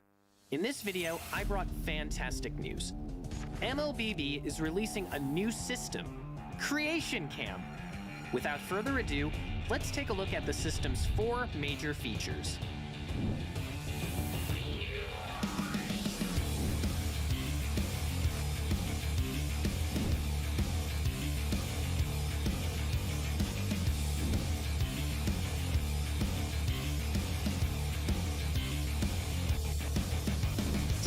I'll be recommending a few of my favorite gameplay.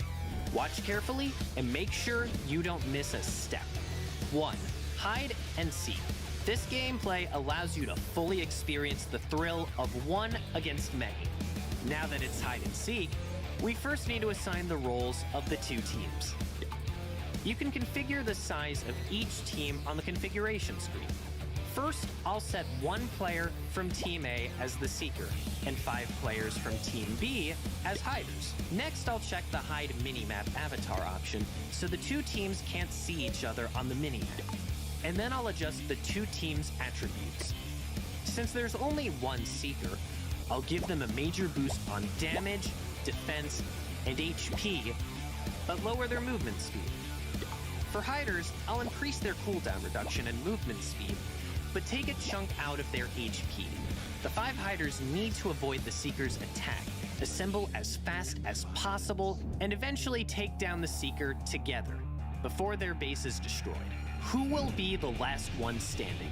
The exceptionally strong Seeker, or the 5 hiders united as one? Go and find out for yourself. 2. Zero cooldown blitz. Now this is something you can't experience in regular matches. With the cooldowns removed, many of the heroes are bound to offer a fantastic experience. The configuration is here. The most important is to set the cooldown reduction and battle spell cooldown reduction to 100%. You can also limit the available heroes and adjust some of the other attributes. I, for one, particularly like to disable basic attacks for a competition of skills only. Spam skills throughout the game and get familiar with each hero during the process. Can this deal get any sweeter? 3. Go, Franco, go! If you like mischief, you must not miss this one. The rule's simple. Hit the opponent with your hook before they hook you. For the configuration, set the available heroes to Franco only and adjust the hook's range. Ooh, caught you again. Think you can run away from me? All right, that's all for today. Be sure to check out the system after its release. There's so much more fun gameplay awaiting you to explore. Customize your own gameplay, team up with your friends, and don't forget to share your lobby codes. This time, everyone is a game designer.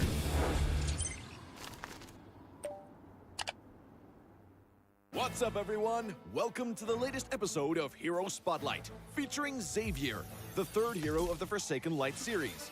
Xavier is a ranged mage, boasting superb sustained damage. With his unique skill set, he can extend his attack distance almost infinitely and enhance his power each time he lands a skill shot on an enemy. Hero skills. First skill, Infinite Extension. Infinite Extension is Xavier's foremost damage tool. Xavier fires a mystic bullet that damages enemies in a straight line. The bullet's flying distance increases each time it hits a target. Second skill, Mystic Field. Mystic Field is a functional skill that integrates pursuit, escape, and crowd control.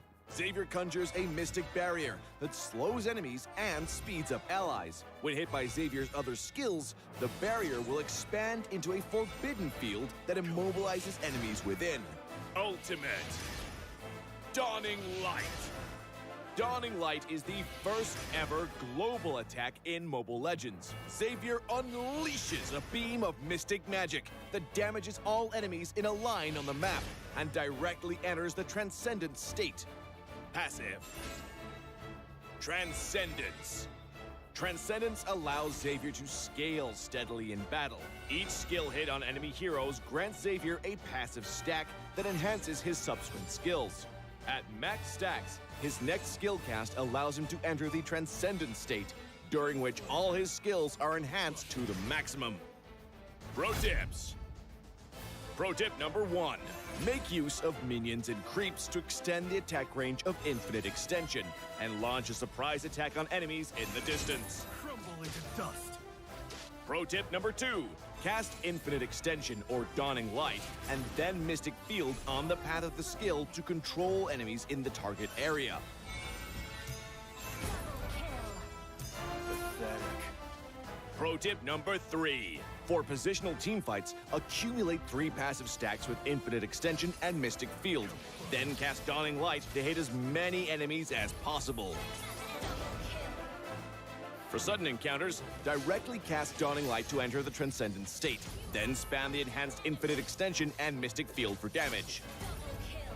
Skill combos. Laning phase. During the laning phase, use Infinite Extension for wave clear and poke. Look for opportunities to slow the enemy with Mystic Field, then cast Infinite Extension again to activate the field and immobilize them.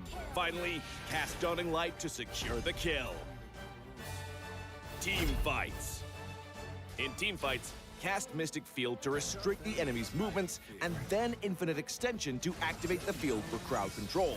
Launch Dawning Light on the immobilized enemies and enter the Transcendent state. Then finish them off using the enhanced Infinite Extension. Double kill. Not even close. Tactics. Early to mid-game. Xavier's performance in the early to mid-game is mediocre. Relying heavily on cooldown reduction, he needs to wait until he gets his hand on a few pieces of equipment to unleash effective attacks during the Transcendent state. Late game. Xavier's damage will skyrocket in the late game. Once with sufficient cooldown reduction, he can easily enter and extend the Transcendent state and chuck out the enemies with his enhanced skills. Enemy has been slain. Triple kill. For equipment, we suggest this build for maximized cooldown reduction and magic power. For emblem, choose the Mage emblem to further boost Xavier's cooldown reduction and damage capabilities. As for battle spells, Flicker is recommended to make up for Xavier's lack of mobility. Well, that's our new hero, Xavier, the Defier of Light, coming on March 22nd. And until next time, we'll be seeing you in the Land of Dawn. Defier of Light, Xavier, coming on March 22nd.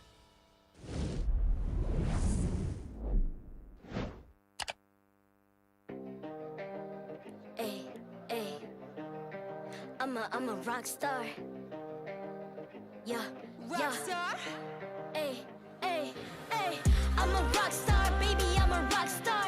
I'm a rock star. I'm a rock star. I'm a rock star. Panggil aku rock star. Ini kejohanan kita semua orang rock star. Kita rockstar, kita buat saja gaya kita. Makin panas apinya sudah membara. Macam mana pun kau menempuh segala. Demi negara kau buat semua bangga. Step into my world, you know I'm always in my zone. You know I got my team, know I'm never alone. Bring out my best, buat yang terbaik. Jadi juara perlahan kita naik. Get on my way, aku nak push. Naik-naik jadi lebih bagus. Jadi hero, ku ada skill. Berapa banyak musuh aku dah kill. Ramai cuba mencapai, cause they envy me. Tiap game aku pasti jadi MVP. Easy. I'm a rockstar, baby, I'm a rockstar. I'm a rockstar, I'm a rockstar. I'm a rockstar, panggil aku rockstar. Ini kejohanan kita semua orang rockstar. I'm a rockstar, baby, I'm a rockstar. I'm a rockstar, I'm a rockstar. I'm a rockstar, panggil aku rockstar. Ini kejohanan kita semua orang rockstar. Tengok nanti siapa yang juara. Ni peluang kita bawa pulang piala. This is my game, this is my time. Menang semua, everything will be mine. Kalau jatuh kau pasti kembali. Bangun balik ku tegak berdiri. Kuatkanlah tenaga, ganjaran diperoleh. Ni kejohanan kita, Malaysia memang boleh. Rise up to the top, kita buat bersama. Semangat kita kuat di bawah satu bendera. Hey. I'ma go hard for the win. Win. On the battlefield till the end. I'm trying to beat the greatest anyone has ever seen. Stand by, I'm coming in for the win. I'm a rock star, baby, I'm a rock star. I'm a rock star, I'm a rock star. I'm a rock star, panggil aku rock star. Ini kejohanan kita semua orang rock star. I'm a rockstar, baby, I'm a rockstar.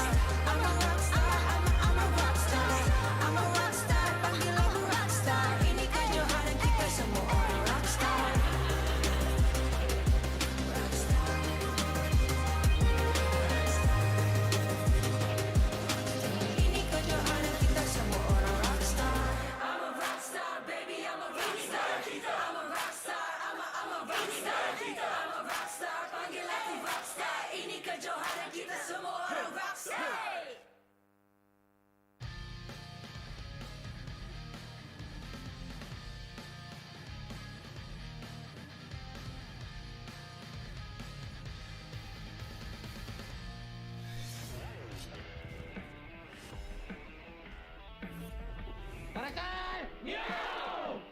IGN Kuja dan peranan saya dalam tim CARACAL adalah coach. Nama saya Muhammad Nurhadim bin Yusuf. Saya jungler dan umur saya 17 tahun ni. IGN saya ialah Aim. Saya bermain mid laner untuk tim CARACAL. Nama saya Herwin bin Barudin. IGN join CARACAL ni memang dah lama dibincangkan dan baru season ni kita orang bergerak. Dan sekarang baru kita orang dapat untuk capai maklumat sendirilah untuk kita orang join daripada bawah qualifier dan kita dapat main MPL. Memang dah lama plan. Kedua yang layak ke MPL Malaysia musim ke-9. Ni spesies-spesies macam CARACAL. CARACAL 1, CARACAL 2. Ini CARACAL biasa punya lagi. Alright, jom kita check. Lord Zaraki cari. Macam mana saya untuk describe tim ni? Okay, untuk CARACAL ni boleh dikatakan semua player kurang cakap besar. Bersyukur sebab tak ada masalah ego ataupun star syndrome yang dalam tim CARACAL ni tak ada so far.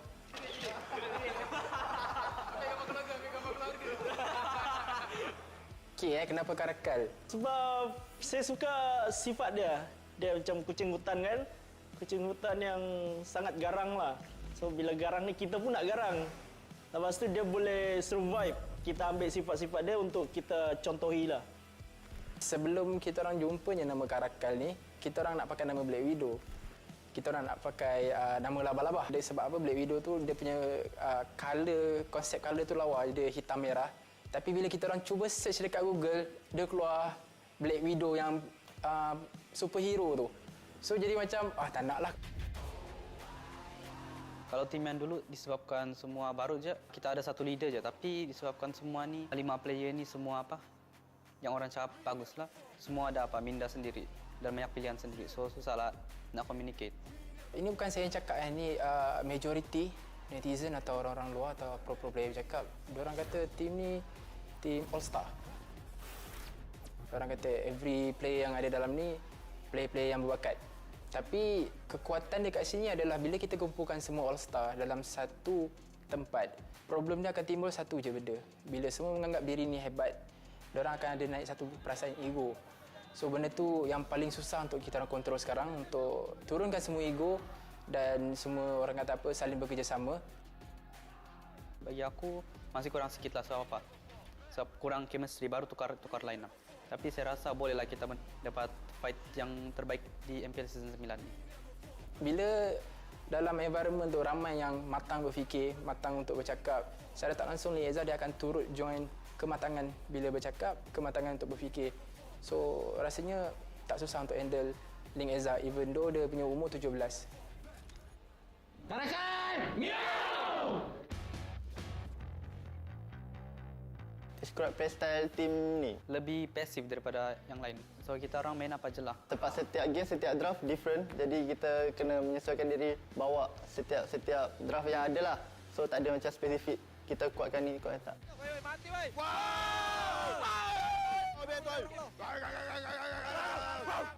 Halo.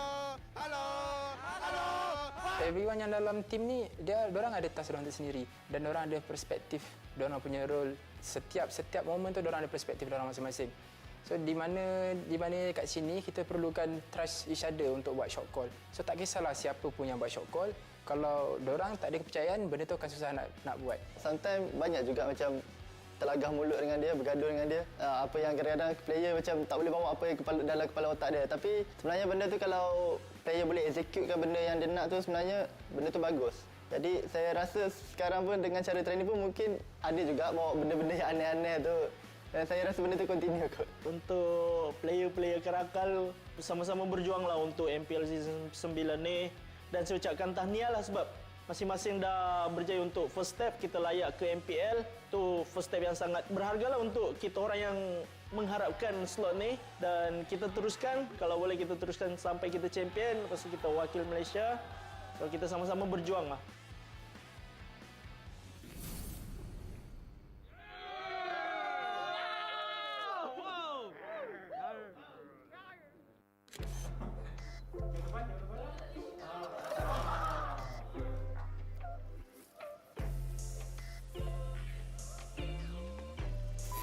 Rambut dah kemas. Handsome juga aku hari ni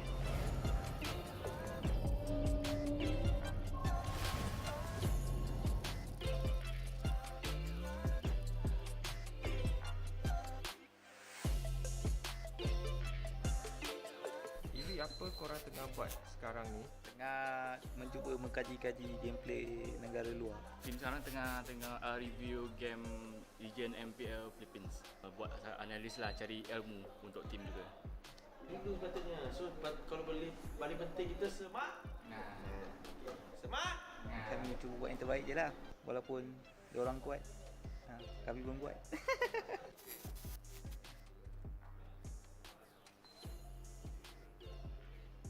Guys, sekarang ni pukul 8. So setiap hari kalau ada game ke tak ada game, kita akan morning walk. So morning walk ni dekat sana. Inilah rutian harian kami untuk panas badan. Lepas tu kita akan fokus kat game. Let's go guys. Let's go. So far semua okey. Jaga diorang pun senang walaupun diorang lelaki. Tapi bila diorang dengan saya, diorang okey lah dengan cakap macam kita nak kena jaga diorang punya schedule, diorang punya makan apa semua. So far diorang okey dan diorang ikut je.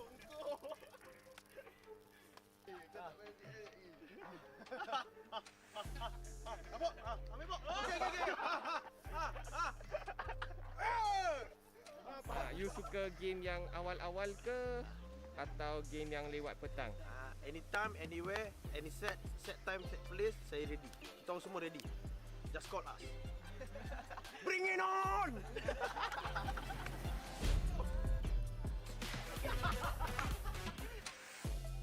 Sekarang band Muntun dah sampai untuk bawa kita ke arena. Kita jumpa di sana ya. Okay guys, jangan lupa pakai seat belt. Dengan mask tadi. Mask, seat belt. Mask, seat belt dengan tidur.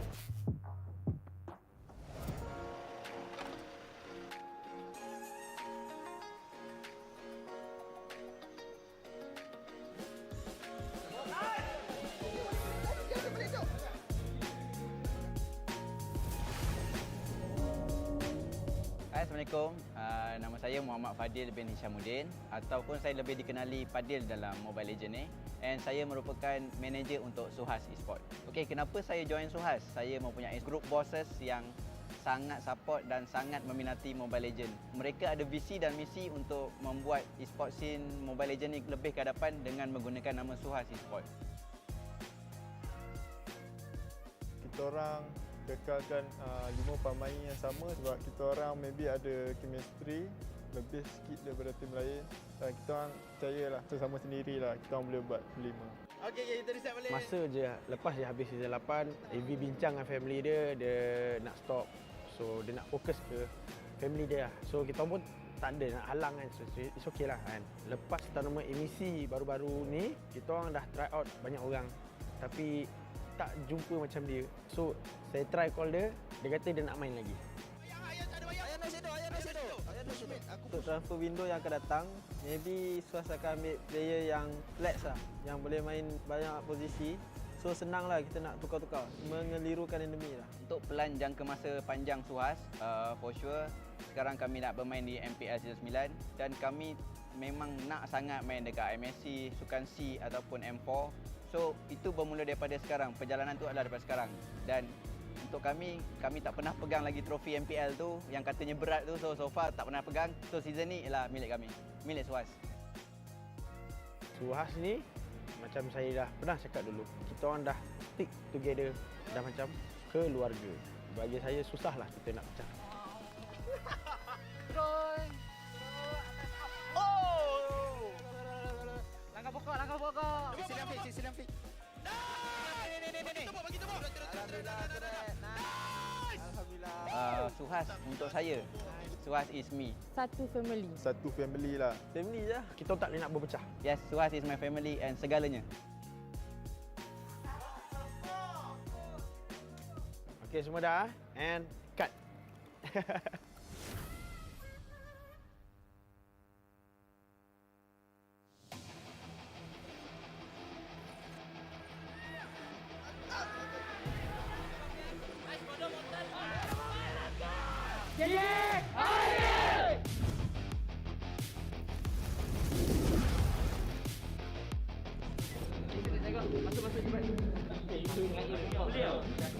Mana ni tu? Tapi dah Perasaan tahun 16 agak teruja untuk buat benda dengan player yang baru, dapat chemistry yang barulah untuk next level punya journey. Secara jujur saya sedih lah sebab mereka bukan lagi satu tim dengan saya, tapi saya harus terus move on lah. Yang tu sedih lah, tapi nak buat macam mana, semua orang ada perjalanan masing-masing. So kita orang masih dalam kontrak berjuang untuk tim ni. Ramai yang keluar tapi saya lebih gembira dengan teammate saya yang sekarang lah sebab dapat perubahan yang besar lah. Ini adalah first time saya menjadi captain lah, jadi agak takut lah sebab takut tidak dapat lead team lah. Saya cuba untuk lebih matang lah dengan teammate-teammate yang lain dan saya belajar untuk memberi info-info lah semasa in game. Bekerja dengan player-player yang agak baru sebenarnya satu cabaran sebab target kami sangat-sangat tinggi.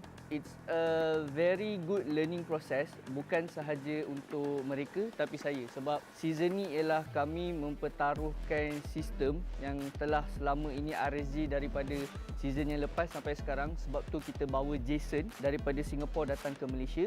Agak memberi cabaran sebenarnya sebab Jason tidak fasih berbahasa Melayu.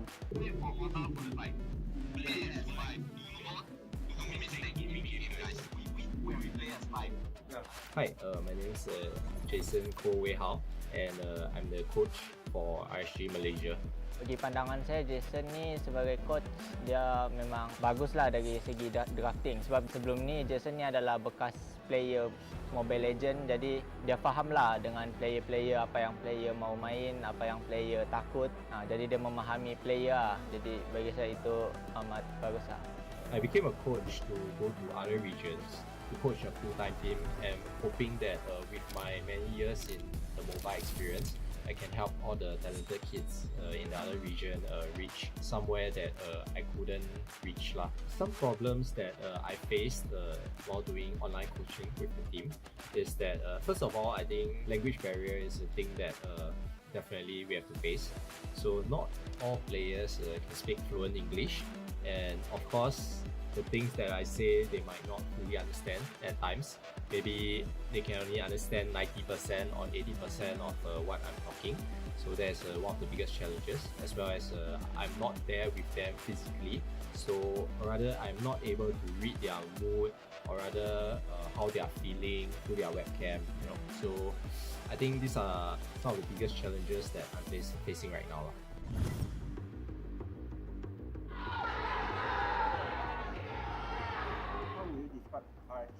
Definitely underdog because this season we reshuffle everything. We start back from scratch, but we trust in our system. Sistem kami insya-Allah akan membawa kami, at least kami akan target ke playoff dahulu. Underdog is the best thing that orang kata boleh describe RSG untuk season ini. Season ni kalau ada orang yang anggap kami underdog, kami terimalah sebab memang season lalu kami underperform.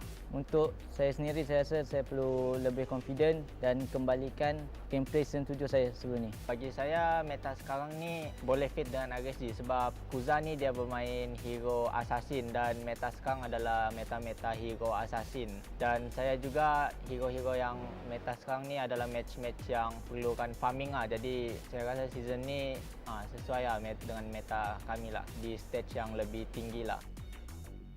Kami telah pergi ke M Series beberapa kali untuk RSG Singapore dan kami confident dengan apa yang ada, bukan sahaja dari segi management tapi dari segi knowledge dan skill dan juga sistem. Kami percaya di setiap negara yang kami masuk M4, contoh seperti Singapore, Filipina dan Malaysia, kami boleh pergi ke N4 lah. Maybe to my boys as well as to the fans out there, like I mentioned previously, we're gonna have a rocky journey, but at the end of the day we will reach our destination lah. I hope that you guys, fans and boys included, continue to believe in what we are doing. At the end of the day, when we reach the journey, then we will smile and laugh together. GEEK RSG! Mana? Like always, Nescafe first.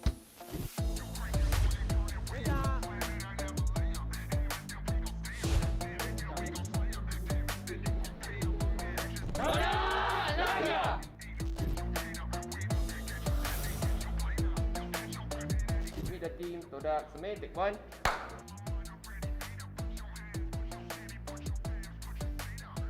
pada pandangan saya, diorang salah kot. Sebab kita orang 3 season kita orang ada kat grand final. So nak cakap tak konsisten, saya rasa tak kot.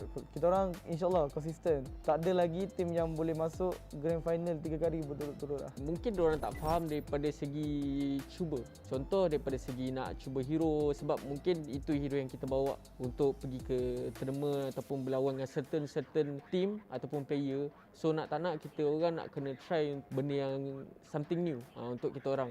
First and second week kita orang memang agak kurang perform sikit sebab first kita orang agak tak sihat because of kita orang disahkan positif, and some players pun memang ada rasa lesu badan and then tak semangat. Communication kita orang pun susah sikit lah, agak susah sebabkan kita orang guna Discord kan and not by face to face. Masa qualifier SEA Games tu kita orang still tak sihat, tapi kita orang still keep training sebab kita orang nak sangat masuk SEA Games tu. Semua orang nak lah. So kita orang just all out, buat yang terbaik, just stress each other lah. Dan alhamdulillah kita dapat SEA Games tu.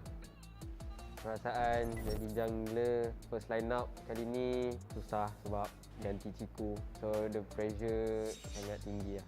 Dia gantikan tempat Ciku, macam you nak gantikan tempat nombor 1 jungler lah macam mana kan. Dia akan, of course akan ada pressure apa semua, tapi alhamdulillah Haji ni kita selalu bagi semangat dekat dia untuk overcome benda tu lah. And alhamdulillah dia berjaya lakukannya dengan bagus. Kita juga cuba untuk mainkan peranan Haji as juggler tu supaya satu tim tu dapat bergerak sebagai satu tim yang penuh dengan chemistry and menggunakan hashtag TODAK langgar. Dan minggu pertama kalah 2 kali berturut tu, biasalah kena kecam kan. Saya tu mental saya kurang kuat, so saya rasa macam nak give up, tapi teammate kata tak apa, boleh lagi. So Ikuto call, Ashi call, Ciku pun bagi semangat. Dia kena kawal dia punya bad mood tu lah. Dia sebab dia kadang-kadang ada mood okey, ada mood tak okey. So time tu lah dia jadi masalah. Tentu jugalah team rasa macam tak selesa sangat dengan dia sebab dia punya mood macam tu. So kalau dia kekalkan mood dia okey je, insyaAllah dia boleh jadi main jungler. Kau nak ketemu kawan boleh. Tak, aku poke dia, aku tak lagi, aku macam poke dia ke belakang je. Kan bila kau tak ada shadow ni dia datang. Ya tu lah. Kita orang semua bermain dengan sangat teruk, 5-5 sekali. Saya tak nak salahkan dia, saya tak nak salahkan siapa-apa. Just teamwork. Bila dah masuk minggu ketiga dan selepasnya, kita dapat tahu yang Ajik ni seorang yang terlampau sangat ikut buku. Orang suruh buat ni, dia buat ni. Orang suruh buat tu, dia buat tu. So kita try to change the mindset lah first. Kena brainwash dia, nak kena fahamkan.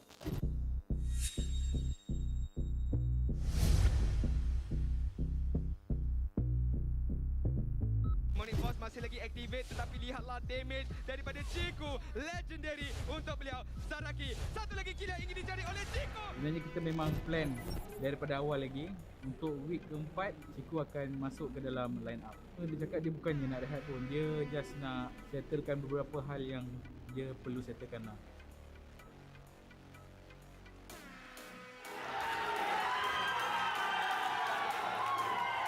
Perasaan kita orang amat gembira sebab Ciku dah nak main kembali lah kan. Sebab dah lama dia tak main, boleh kurang 4 minggu dah. Kita orang rasa lebih bersemangat dengan adanya Ciku. Kalau ada Ciku ni kita orang boleh buat banyak lagi benda. Kiranya macam banyak meta yang pelik-pelik kita orang boleh bawa kalau ada Ciku.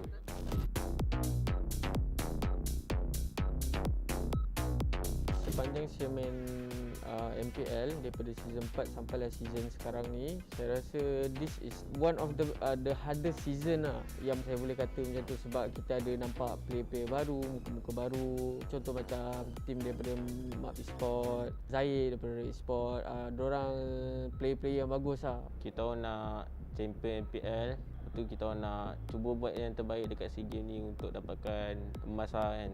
Impian saya untuk tahun ni ialah main di M Series sebab tahun lepas saya tak main. Disebabkan Moon ni jenis yang kompetitif, so target Moon ataupun my dream is to become a number one apa millennial ke match ke apa. My dream is to become a number one team kat dalam dunia ni. Memang sebab itu pun Moon join this scene, this pro scene, MPL dan sebagainya.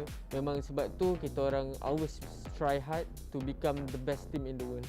Hashtag TODAK langgar. Hashtag TODAK langgar. Hashtag TODAK langgar.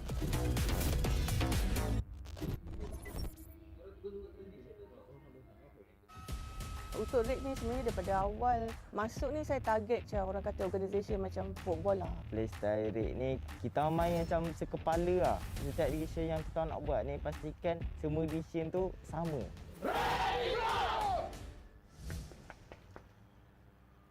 Hello, ada orang? Hello. RED. Momennya every week the boss up. The guys are dead. Oi, bangun. Dah masa nanti view nanti, oi. IGN Uncle is obviously Uncle Cikano. And Uncle punya role dalam RED Esports is the COO untuk RED Esports lah. Hai, saya Kak Pen daripada Pen Halo dan saya adalah owner ataupun founder bagi tim RED Esports yang sedang main dekat MPL Season 9 sekarang ini. Kalau Season 9 ni orang fikir tim kita orang ni tim laut sebab dapat slot daripada Bosco. Banyak sangat kesilapan yang kita lakukan, so kita orang repair at times. Pada pandangan saya, prestasi RED pada musim ni sebenarnya agak konsisten. Walaupun kita orang ada kalah dengan TODAK dan CARACAL, tapi kita orang dapat revenge balik. So, yeah, feels good. Sebagai seorang player and also student, sanggup je nak hadapi apa-apa as long as I keep improving daripada segi kehidupan. I still yakinlah dengan diri I untuk maju ke hadapan. Bagi saya, RED Esports nampak perform season ni disebabkan kemasukan coach kita orang, Sora. Player dah punya pengalaman and skill individu yang tersendiri. Cuma just perlukan guide dari seorang coach yang berpengalaman. Saya ni macam kata apa, boleh-boleh je. Tapi disebabkan macam Sora ni, kadang-kadang saya tengah malam duduk berdua je dengan dia. Duduk depan map dia macam memperbesarkan hero pool saya lah. Kiranya dia dalam masa yang sama dia kata kita nak bawa kelainan setiap week lah untuk lawan opponent supaya opponent tak boleh baca kan. Lepas ni kau kena belajar kaza tank dan sinatan. First time Sora datang tu, soalan pertama saya tanya dia, Sora boleh tak bantu tim saya? Dan dia cakap jangan risau, dia boleh jamin dia akan bagi tim saya nombor 1 hingga 3. Perbezaannya ialah season lepas masa coach Haz tu kita orang mungkin lacking somewhere dan mungkin apa yang dia cuba nak bawa tu kita orang tak boleh bawa, tak kena lah. So dengan Sora ni dia fix tau kita orang punya kelemahan tu, dia tahulah macam mana nak handle. Mungkin gameplay Sora tu kena dengan gameplay tim kita. Saya kena bagi senjata sedikit bagi jalan untuk diorang supaya diorang lebih berkembang. Saya agak risau sebab diorang adalah player yang lama. So saya risau yang diorang tak nak dengar cakap saya. Tapi alhamdulillah diorang support saya, diorang dengar cakap saya. Saya happy lah untuk berada kat tim ni. So Sora ni saya respect dia sebab dia rajin. Bincang teori semua sampai dapat solution. Saya masuk ke RED ni start dari second tier lah. Saya kenal dengan seorang player RED ni, Ash. Lepas tu dia main dengan dia lama-lama. Lepas tu dia pun minat dekat saya, dia kenalkan saya dekat RED. Dari situlah saya dapat masuk RED Esports. Zaid ni perangai budak-budak dia memang ada. Friends tu nampak lah dia macam dia masih perlukan kena ada orang tegur dia. Benda-benda tu lah sebab dia muda lagi kan. Zaid ni perwatakan dia seorang yang pembersih lah. Saya terkejut lah sebab muka dia macam gangster tapi rupanya pembersih. Zaid pada mulanya agak keras sedikit. Dia player yang kuat, selalu menang dekat rank. So agak susah untuk kami tegur dia. Tapi lama kelamaan dia rasa yang dia perlu belajar lebih lagi bila masuk dekat pro scene. Tu buat saya happy lah sebab dia dah berubah untuk menjadi lebih baik. Saya dapat merasakan main game ni berhasil lah, tak sia-sia. So, saya bangga dengan diri saya dan saya dapat capai apa yang saya nak. Saya jadikan sebagai ini kejayaan saya. Sebab ramai orang ingat kita orang ni team underdog, team yang mungkin dia orang tak expect yang kita orang akan dapat nombor 1 placing dalam bracket. Impian saya untuk RED champion lah. Kalau boleh saya nak champion lah season ni. Wakil MSC dan cuba try untuk grab that title. Dream saya nak sangatlah champion untuk MPL Season 9 ni dan saya nak banggakan kat ibu bapa saya yang saya boleh pergi jauh dalam dunia e-sport ni dan saya bukan main game hanya sia-sia. Pertama sekali saya fokuskan untuk lepas playoff. Kedua, saya nak player nampak ke mana kesilapan diorang, mana part yang diorang boleh baiki supaya boleh jadi champion.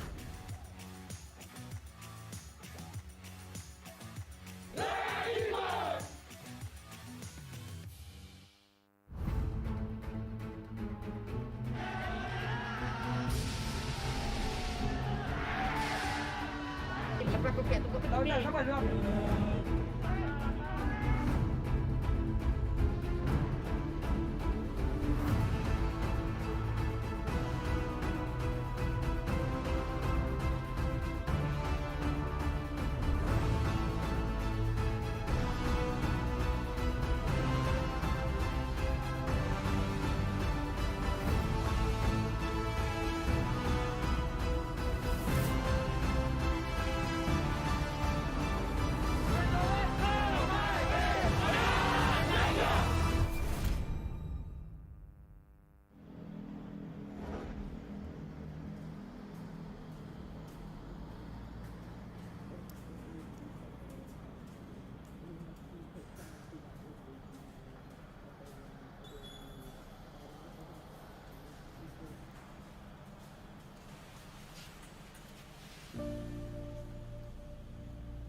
So you've been with FMG for 2 years, but for this current roster, what do you feel about this current roster? It's a very competitive roster. Even though with some new member coming in, SUHAZ experience from the other region, he actually pushed everyone to work harder. Harder could be more stressful, could be more anything, but as long as to reach the goal for the team. Because you know we've been 7-8 for like so many seasons. I think with SUHAZ coming in, he also don't want to be 7-8. That's what pushed others to try to play as much as we can. Because we feel that all the standard in Malaysia team are quite evenly. We never underestimate any of our opponent. Any one extra game for us to play is a bonus for us.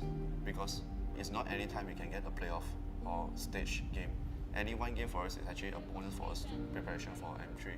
That's what the difference maybe. Yeah. 3, 2, 1, The difference, yeah. For me, MPL ID is more harder than Malaysia MPL-MY lah. The player hero pool, the gameplay style a lot different.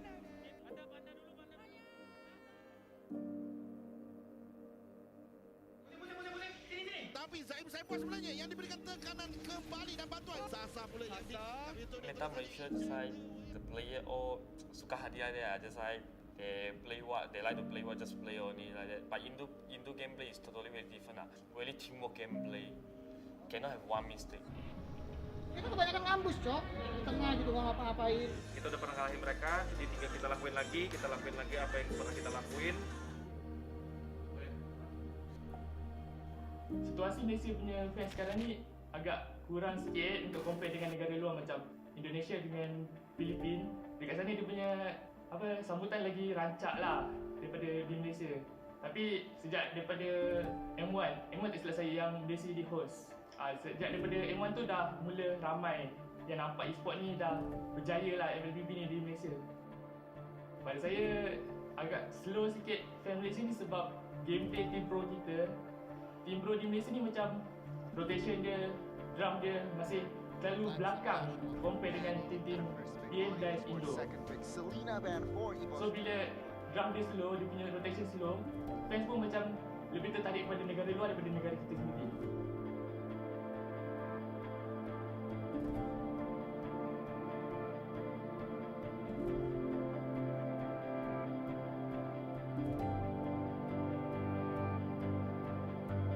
Season 8 ni kita bergerak sebagai pasukan yang underdog and kita buktikan kita dapat tempat pertama dengan MPL season 8 ni. Macam tu kalau ke M3.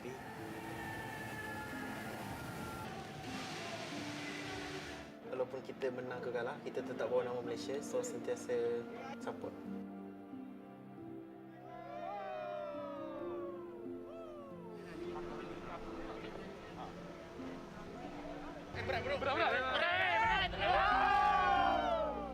Todak langkah. Watches for Todak. Todak langkah.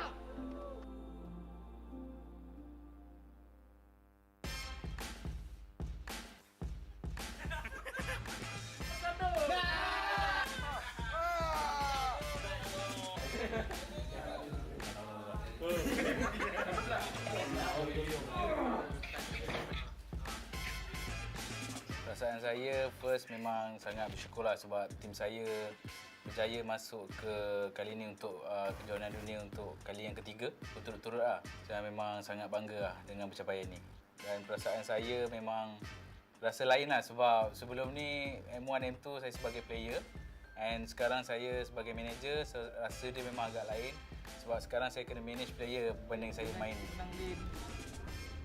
Lepas tu Semir dapat turtle, bapak Bagi Moon, grup B tu memang kalau kita nampak daripada sudut fizikal, memang nampak yang tu grup yang paling berbahaya daripada grup-grup yang lain. Tapi apa perbezaan dia adalah dia main best of one.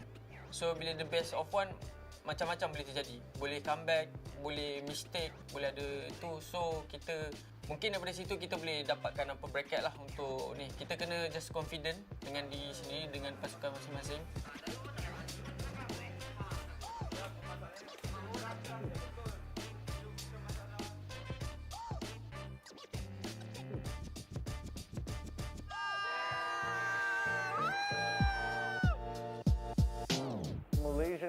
Malaysian meta is a very chase the dopamine sort of meta, you know? Whatever makes you feel really good about yourself at the end of the day.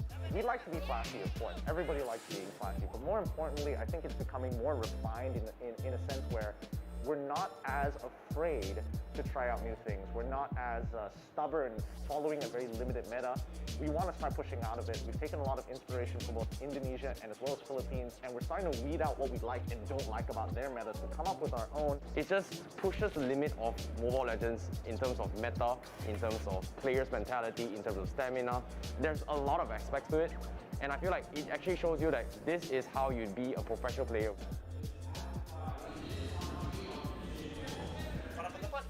Apakah meta Malaysia? Kami ada meta sendiri tak? Actually kita ada tim TODAK lah. Apa yang saya nampak contoh macam unik, dia bawa high loss side ataupun tank XP. Basically kita orang yang bawa dulu. Jungler tank pun kita bawa dulu and then ditiru oleh yang lain. Benda tu, dua meta ni adalah meta yang susah untuk dibawa. Bukan semua orang boleh guna. Tim tertentu ataupun player tertentu saja yang boleh bawa meta-meta ni.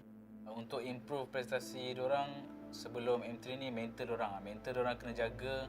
Sebab dulu saya jadi player pun mental memang sangat teruk sebab susah nak jaga mental dekat sana. Sebab dengan kuarantin, dengan penat apa semua, tempat yang sama saja training, mental. Lepas tu bagi saya untuk improve lagi, kena lebihkan training untuk M3 kali ni.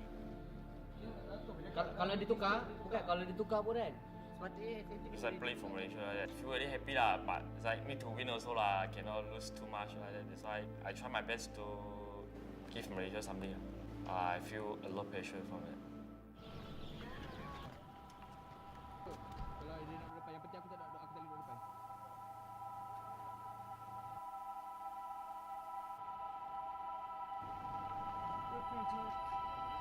Malaysia! Kami! Malaysia! Kami! Malaysia! Malaysia! Boleh! Bye! Yo! Berhenti guys. Semir seorang-seorang. Semir seorang-seorang. Daily training now. First day quarantine. So kepada supporter TODAK, jangan lupa suruh kita orang M3 nanti.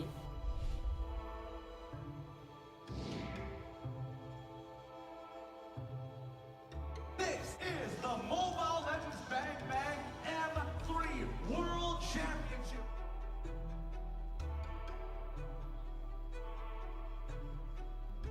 SMG, diorang bukan just ada Sasa, player yang ada banyak pengalaman daripada Indonesia punya scene, tapi diorang juga ada super coach James. M1 dia tolong RRQ dapat nombor 2. And then M2 dia still tolong RRQ juga. And then RRQ pun dapat banyak championship MPL dekat Indonesia. And then this time around dia tolong SMG. 5 season SMG dapat nombor 8. This season SMG dah dekat grand final. So kita dapat nampak significant change and improvement yang James bawakan. And then for TODAK pun diorang ada banyak nafas baru. Ada Momo, ada Yums, and then diorang ada analyst. So diorang dapat pelbagaikan lagi gameplay diorang, dan Angka yakin dua-dua tim ni boleh pergi sangat jauh dekat M3. Hello, 1 2 3 Slow dong, aku pergi slow. Bye. Bye-bye. See you tomorrow.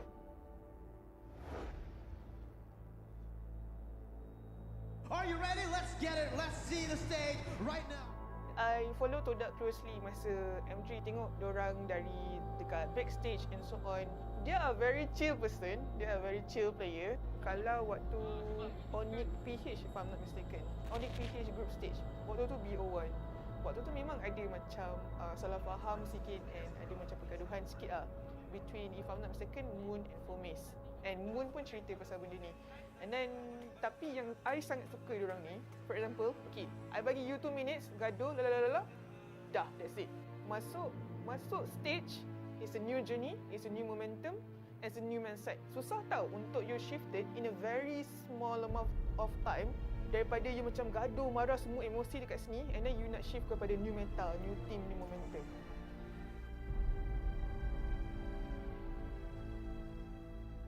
After that, after diorang kalah dengan Onyx PH, diorang menang dengan Onyx Indonesia, which is one of the giant in Indonesia, and diorang menang MPL S8, if I'm not mistaken. I still believe in my boys. I still believe in TODAK. Go with the TODAK Langgar style. Be the Malaysian Vikings. Sekarang ini untuk mendapatkan pertarungan yang lebih cantik, Sun akan menjatuhkan Momo sebentar tadi. Yus terperangkap di tengah-tengah perlawanan, tak mampu untuk lakukan apa-apa. Tiko masih lagi bernyawa sekarang ini, tetapi lihat Fomen akan dalam sana kristal ini. Hampir saja dijatuhkan. Immortality akan menghidupkan dan Fomen akan mendapatkan kemenangan.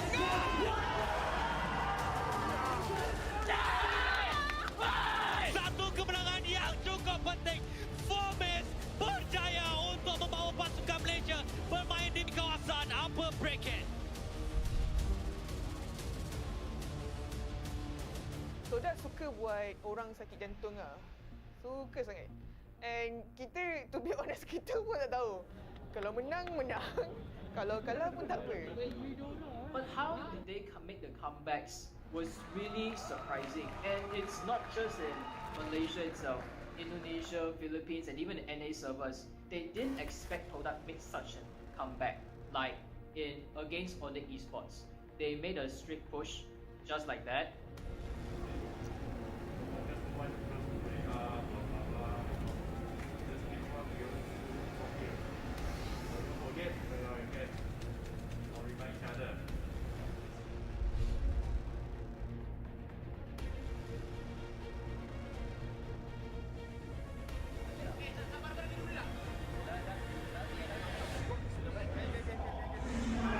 Yang begitu baik, tapi lihatlah tarikan daripada Lozzy sebentar tadi. Expedia akan dijatuhkan terlebih dahulu oleh LY4. Diablo di bahagian belakang. Sasa telah dimusnahkan. Level 2 Selina, you don't want to burst. You go and burst level 4 high loss. Esme OT, skill 1 dia dah mati, Mak.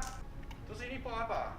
Saya agak terkejut juga sebab tengok daripada bracket team SMG, sebenarnya SMG lagi senang untuk go to next round. Tapi SMG yang turun ke lower bracket dan tak layak. So saya agak terkejut lah dengan prestasi SMG. Am I surprised today that they got eliminated so early? I can say not surprised because that's the very first time entering international or world championships, except for Long and Sasa. The rest, they're very fresh to this.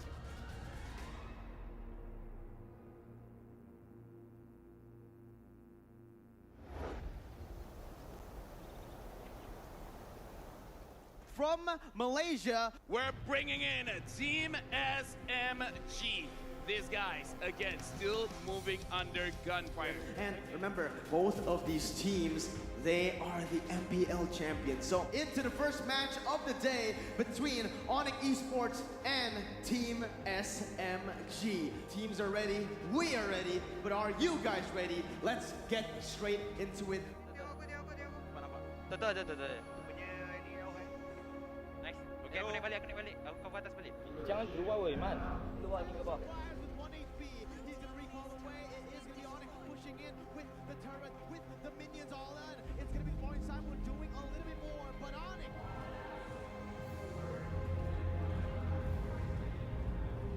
I do believe Team SMG kena terciduk dulu supaya diorang boleh bangkit dengan lebih baik.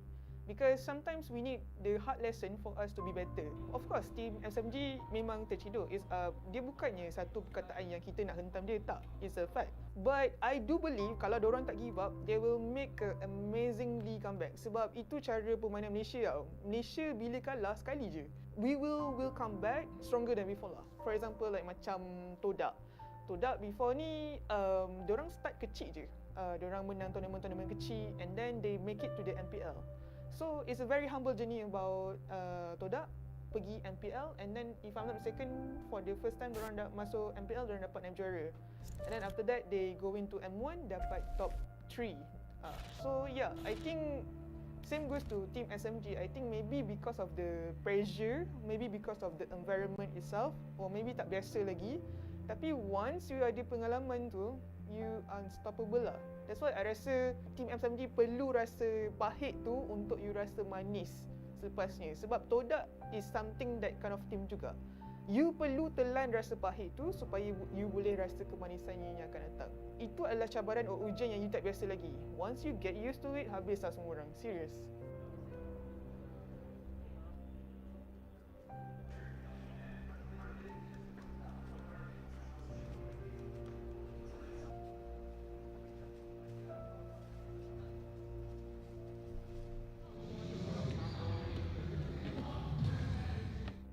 Representing MPL Cambodia, see you soon. That's gonna be a few more stats put in. Chico guys at half health. They're juggling. In goes Hoove. He's a monster kill and it's over. See you soon. Takes game number 1. The yells and the screams. See you soon. Tak ada Kagura yang dalam bus kan. Tak, tapi sebelum tu dia tak ada kat situ je kan. Orang pada start sebelum tu. Ada dia camping dia memang. The base is the target, and just like that, we're going to game 3. TODAK still alive. He's punching through. That's gonna be the vengeance. That's gonna be the counter inferno. Not enough. Kiko guys knocks him out. 2 down. 4. See you soon. That's gonna be the target of Momo. Down goes Kiko guys, but down goes the base. Too late. Ladies and gentlemen, Na'Vi takes game 1. Memory not enough. Momo falls. Sunset Lover gets 1. It's just Kiko guys left. Double kill for Sunset Lover as in a flash they take the base. They're sitting at match point. Na'Vi 2-0. Diorang pun seorang pun nak kena keliru, tapi diorang clear. Diorang lagi untung, diorang dapat tower. Aku rasa better kita ban Ninja tu ataupun kita break hacker tu. Kalau dia bawa That's gonna have to pull out their best skills. They have to bring out that Langar style. Game number 4 gonna go over to the Malaysia squad. TODAK goes 2-2, and they're targeting the base right now. Ladies and gentlemen, TODAK moves on. From Singapore, it's gonna be EVOS SG. Can't do anything. GG. Well played to EVOS SG. So game ketiga bagi saya outdraft lah. Draft tak berapa kena untuk dengan gameplay yang kita nak main. I think satu je lah yang TODAK perlu perbaiki. Nafsu kill tu masih ada. I think kalau nafsu kill tu dah ada disiplin, sebab diorang ada disiplin tau. Kalau nafsu kill tu you jaga lagi, best lah, serius best. Terlampau stick sangat dengan Cik. Lepas tu Cik pun over commit. Moon, soalan pertama. Apa perasaan Moon sekarang? Perasaan sedih. Tapi dalam masa yang sama still nak kena banggalah dengan setiap orang yang dah cuba sehabis baik dengan kita apa semua, termasuk player dan termasuk analis and termasuk Iwan sekali. Ada apa nak cakap kepada fan-fan? Bye, jumpa kat Malaysia. Bye, Team TODAK. Bye.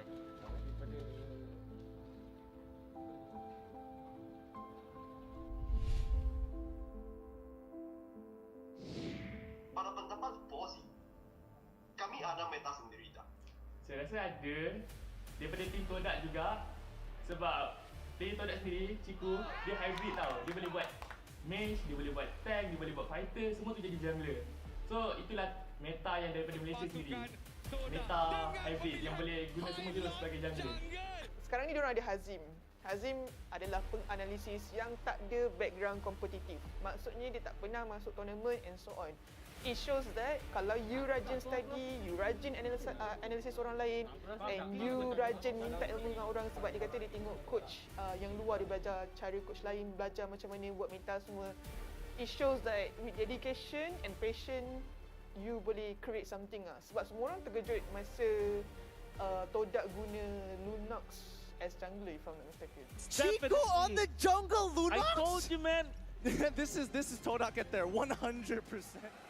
Meta Malaysia dulu kita selalu dikenali sebagai orang yang suka adapt dengan meta, especially dekat Philippines dan juga di Indonesia. But right now, kita sendiri pun dah develop our own meta di mana kita quite rely on memakai marksman dan juga support untuk support kepada marksman itu and make the marksman strong at the late game and then try to win the game. So our meta is more focusing on helping or contributing dekat marksman supaya dia boleh, orang kata istilah fat, get the more items, get the level and power spike yang dia perlukan untuk win the game.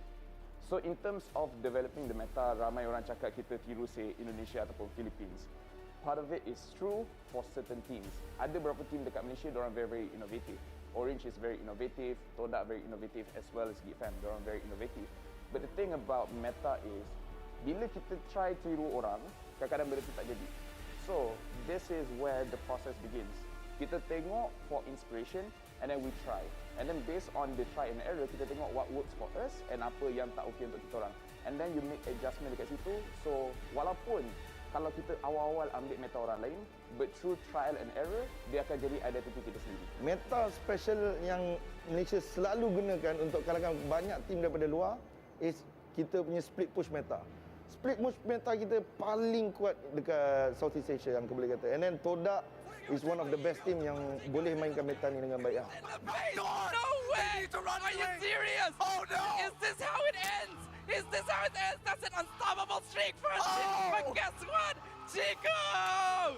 I think semua orang mungkin akan setuju dengan benda ni, termasuk pro player. Meta split push. Pasukan Malaysia sangat nakal bila dalam Land of Dawn.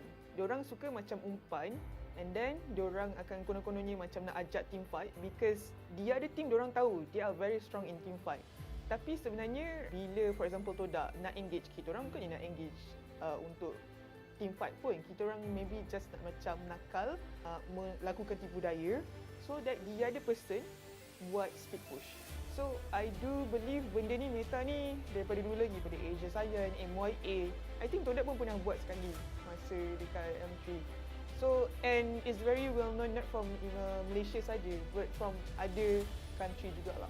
Playing, it doesn't seem like it when he gets away. But again and again, TODAK use all this as a distraction to take the objectives. I mean, they're getting... Meta split push Malaysia adalah satu perkara yang sangat digeruni dan masih dikenali dalam arena Mobile Legends.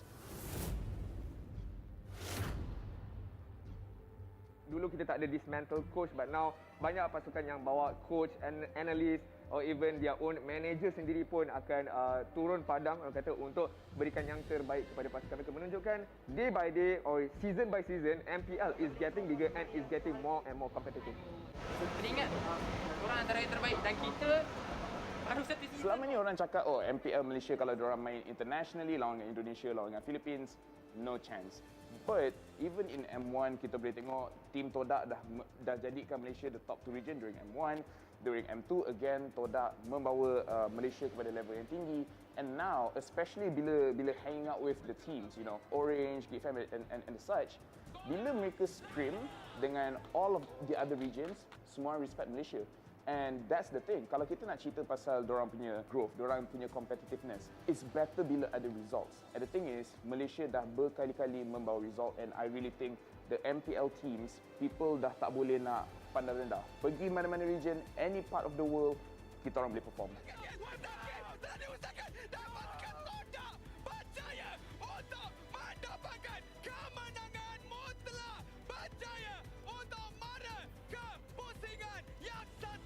I think dari segi gameplay, we need to study a lot. When we talk about meta, most effective tactical available meta is actually a trend.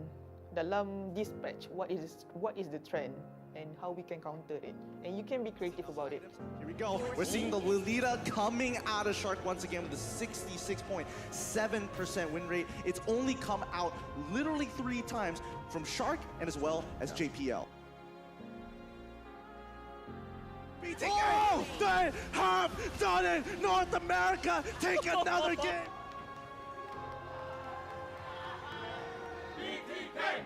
It doesn't matter kalau kita guna hero baru ke ataupun hero lama. Macam BTK, the US team, tunjuk yang walaupun itu meta baru, we can still use hero lama macam Saber untuk counter and so on.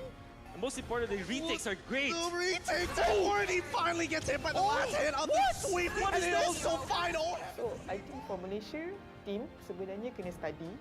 Kalau you tak ada coach, kalau you tak ada analisis, memang you kena buat sendiri. And then second, kalau dah famous, jangan ada superstar syndrome lah. Because itu yang akan buat you macam lupa diri lah. Always be humble kerana kita selalu kena sandwich between Indonesia and Philippines. So, and kita tak pernah menang trofi lagi walaupun kita dah 3 kali ataupun a few times pergi kejuaraan dunia lah. Jangan rasa bila kita power ataupun jago kampung, kita rasa kita paling best. Tak. Actually have that kind of a mindset, masuk tournament apa pun, have the mindset that I'm the best in the world, not in just in Malaysia lah.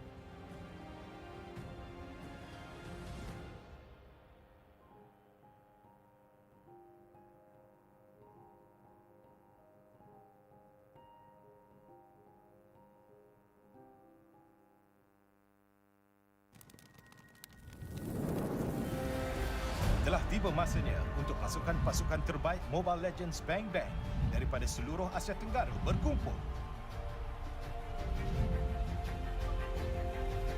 Piala MLBB Asia Tenggara atau MSC 2022. Siapa yang akan menang dan siapa yang akan kalah? Pasukan manakah yang akan terbang ke langit biru dan dinobatkan Raja Asia Tenggara? Seperti zodiak, 12 pasukan daripada rantau ini akan bertanding dalam 2 peringkat. Peringkat kumpulan dan peringkat kalah mati. Setiap kumpulan akan ada 3 pasukan dan mereka akan bertanding antara satu sama lain dalam perlawanan terbaik daripada 2 di mana pasukan terbawah di dalam setiap kumpulan akan disingkirkan. 8 pasukan yang masih tinggal akan meneruskan perjalanan dahsyat mereka. Sebagai pentas kepada perlawanan-perlawanan hebat antara gergasi-gergasi ini, MSC 2022 akan diadakan di Bandar Perbezaan dan Kepelbagaian, Kuala Lumpur, Malaysia. Saksikan pertembungan antara gergasi daripada rantau MLBB terunggul daripada 11 Jun hingga 19 Jun. Ikuti #Supremacy untuk ikuti perkembangannya. Mobile Legends Bang Bang, tempat adiwira mencipta sejarah. The subterranean secrets will be uncovered. Belonging is my elixir. Alchemy, the art of miracle.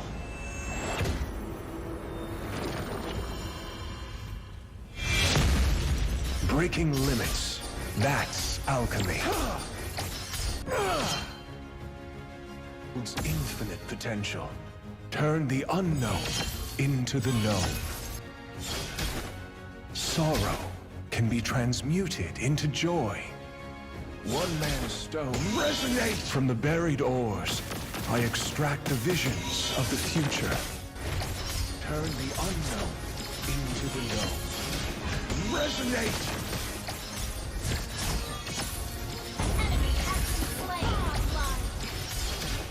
Resonate! Legendary!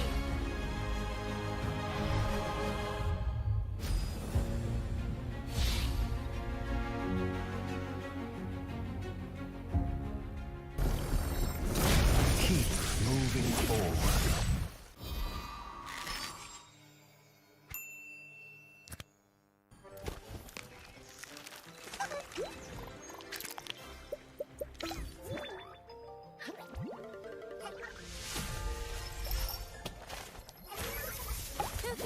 Horology is my craft.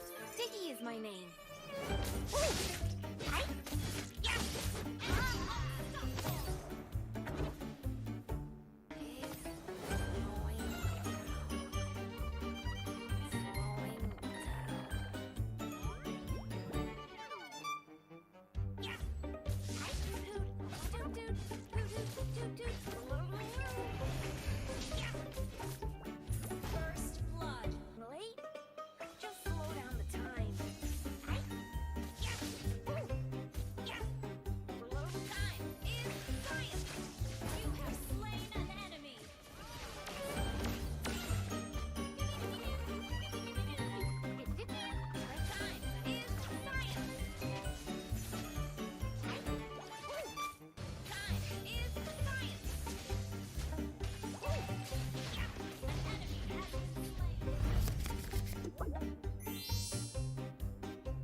Hey, that purple thing looks cool.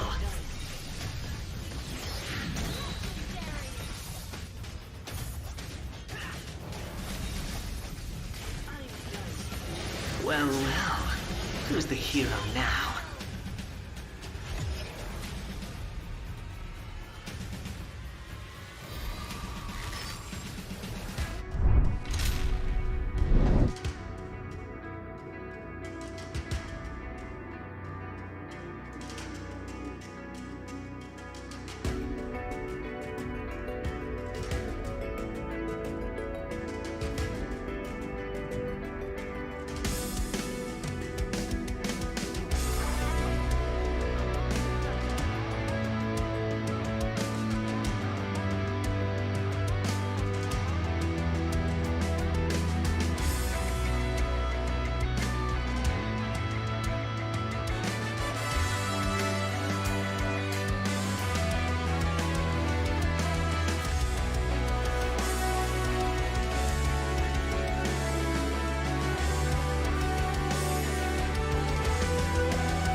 I'm a rock star. Yeah, rock star. Ay, ay, ay. I'm a rock star, baby. I'm a rock star. I'm a rock star. I'm a rock star. I'm a rock star. Panggil aku rock star. Ini kejohanan kita semua orang rock star. Kita rock star, kita buat saja gaya kita. Makin panas apinya sudah membara. Macam mana pun kau menempuh segala. Demi negara kau buat semua bangga. Step into my world, you know I'm always in my zone. You know I got my team, no I'm never alone. Bring out my best, buat yang terbaik. Jadi juara perlahan kita naik. Get on my way, aku nak push. Naik-naik jadi lebih bagus. Jadi hero, ku ada skill. Berapa banyak musuh aku dah kill. Ramai cuba mencapai, cause they envy me. Tiap game aku pasti jadi MVP. Easy.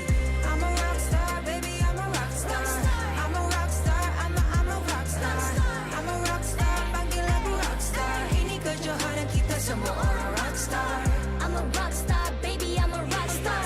I'm a rock star, I'm a rock star. I'm a rock star, panggil aku rock star. Ini kejohanan kita semua orang rock star. Tengok nanti siapa yang juara. Ni peluang kita bawa pulang piala. This is my game, this is my time. Menang semua, everything will be mine. Kalau jatuh kau pasti kembali.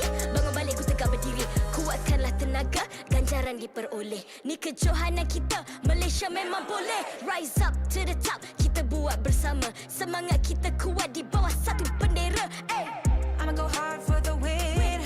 Win. On the battlefield till the end. I'm trying to beat the greatest anyone has ever seen. Stand by, I'm coming in for the win. I'm a rock star, baby, I'm a rock star. I'm a rock star, I'm a rock star.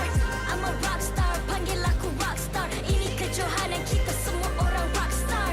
I'm a rock star, baby, I'm a rock star. I'm a rock star, I'm a rock star. I'm a rock star,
I'm a rock star.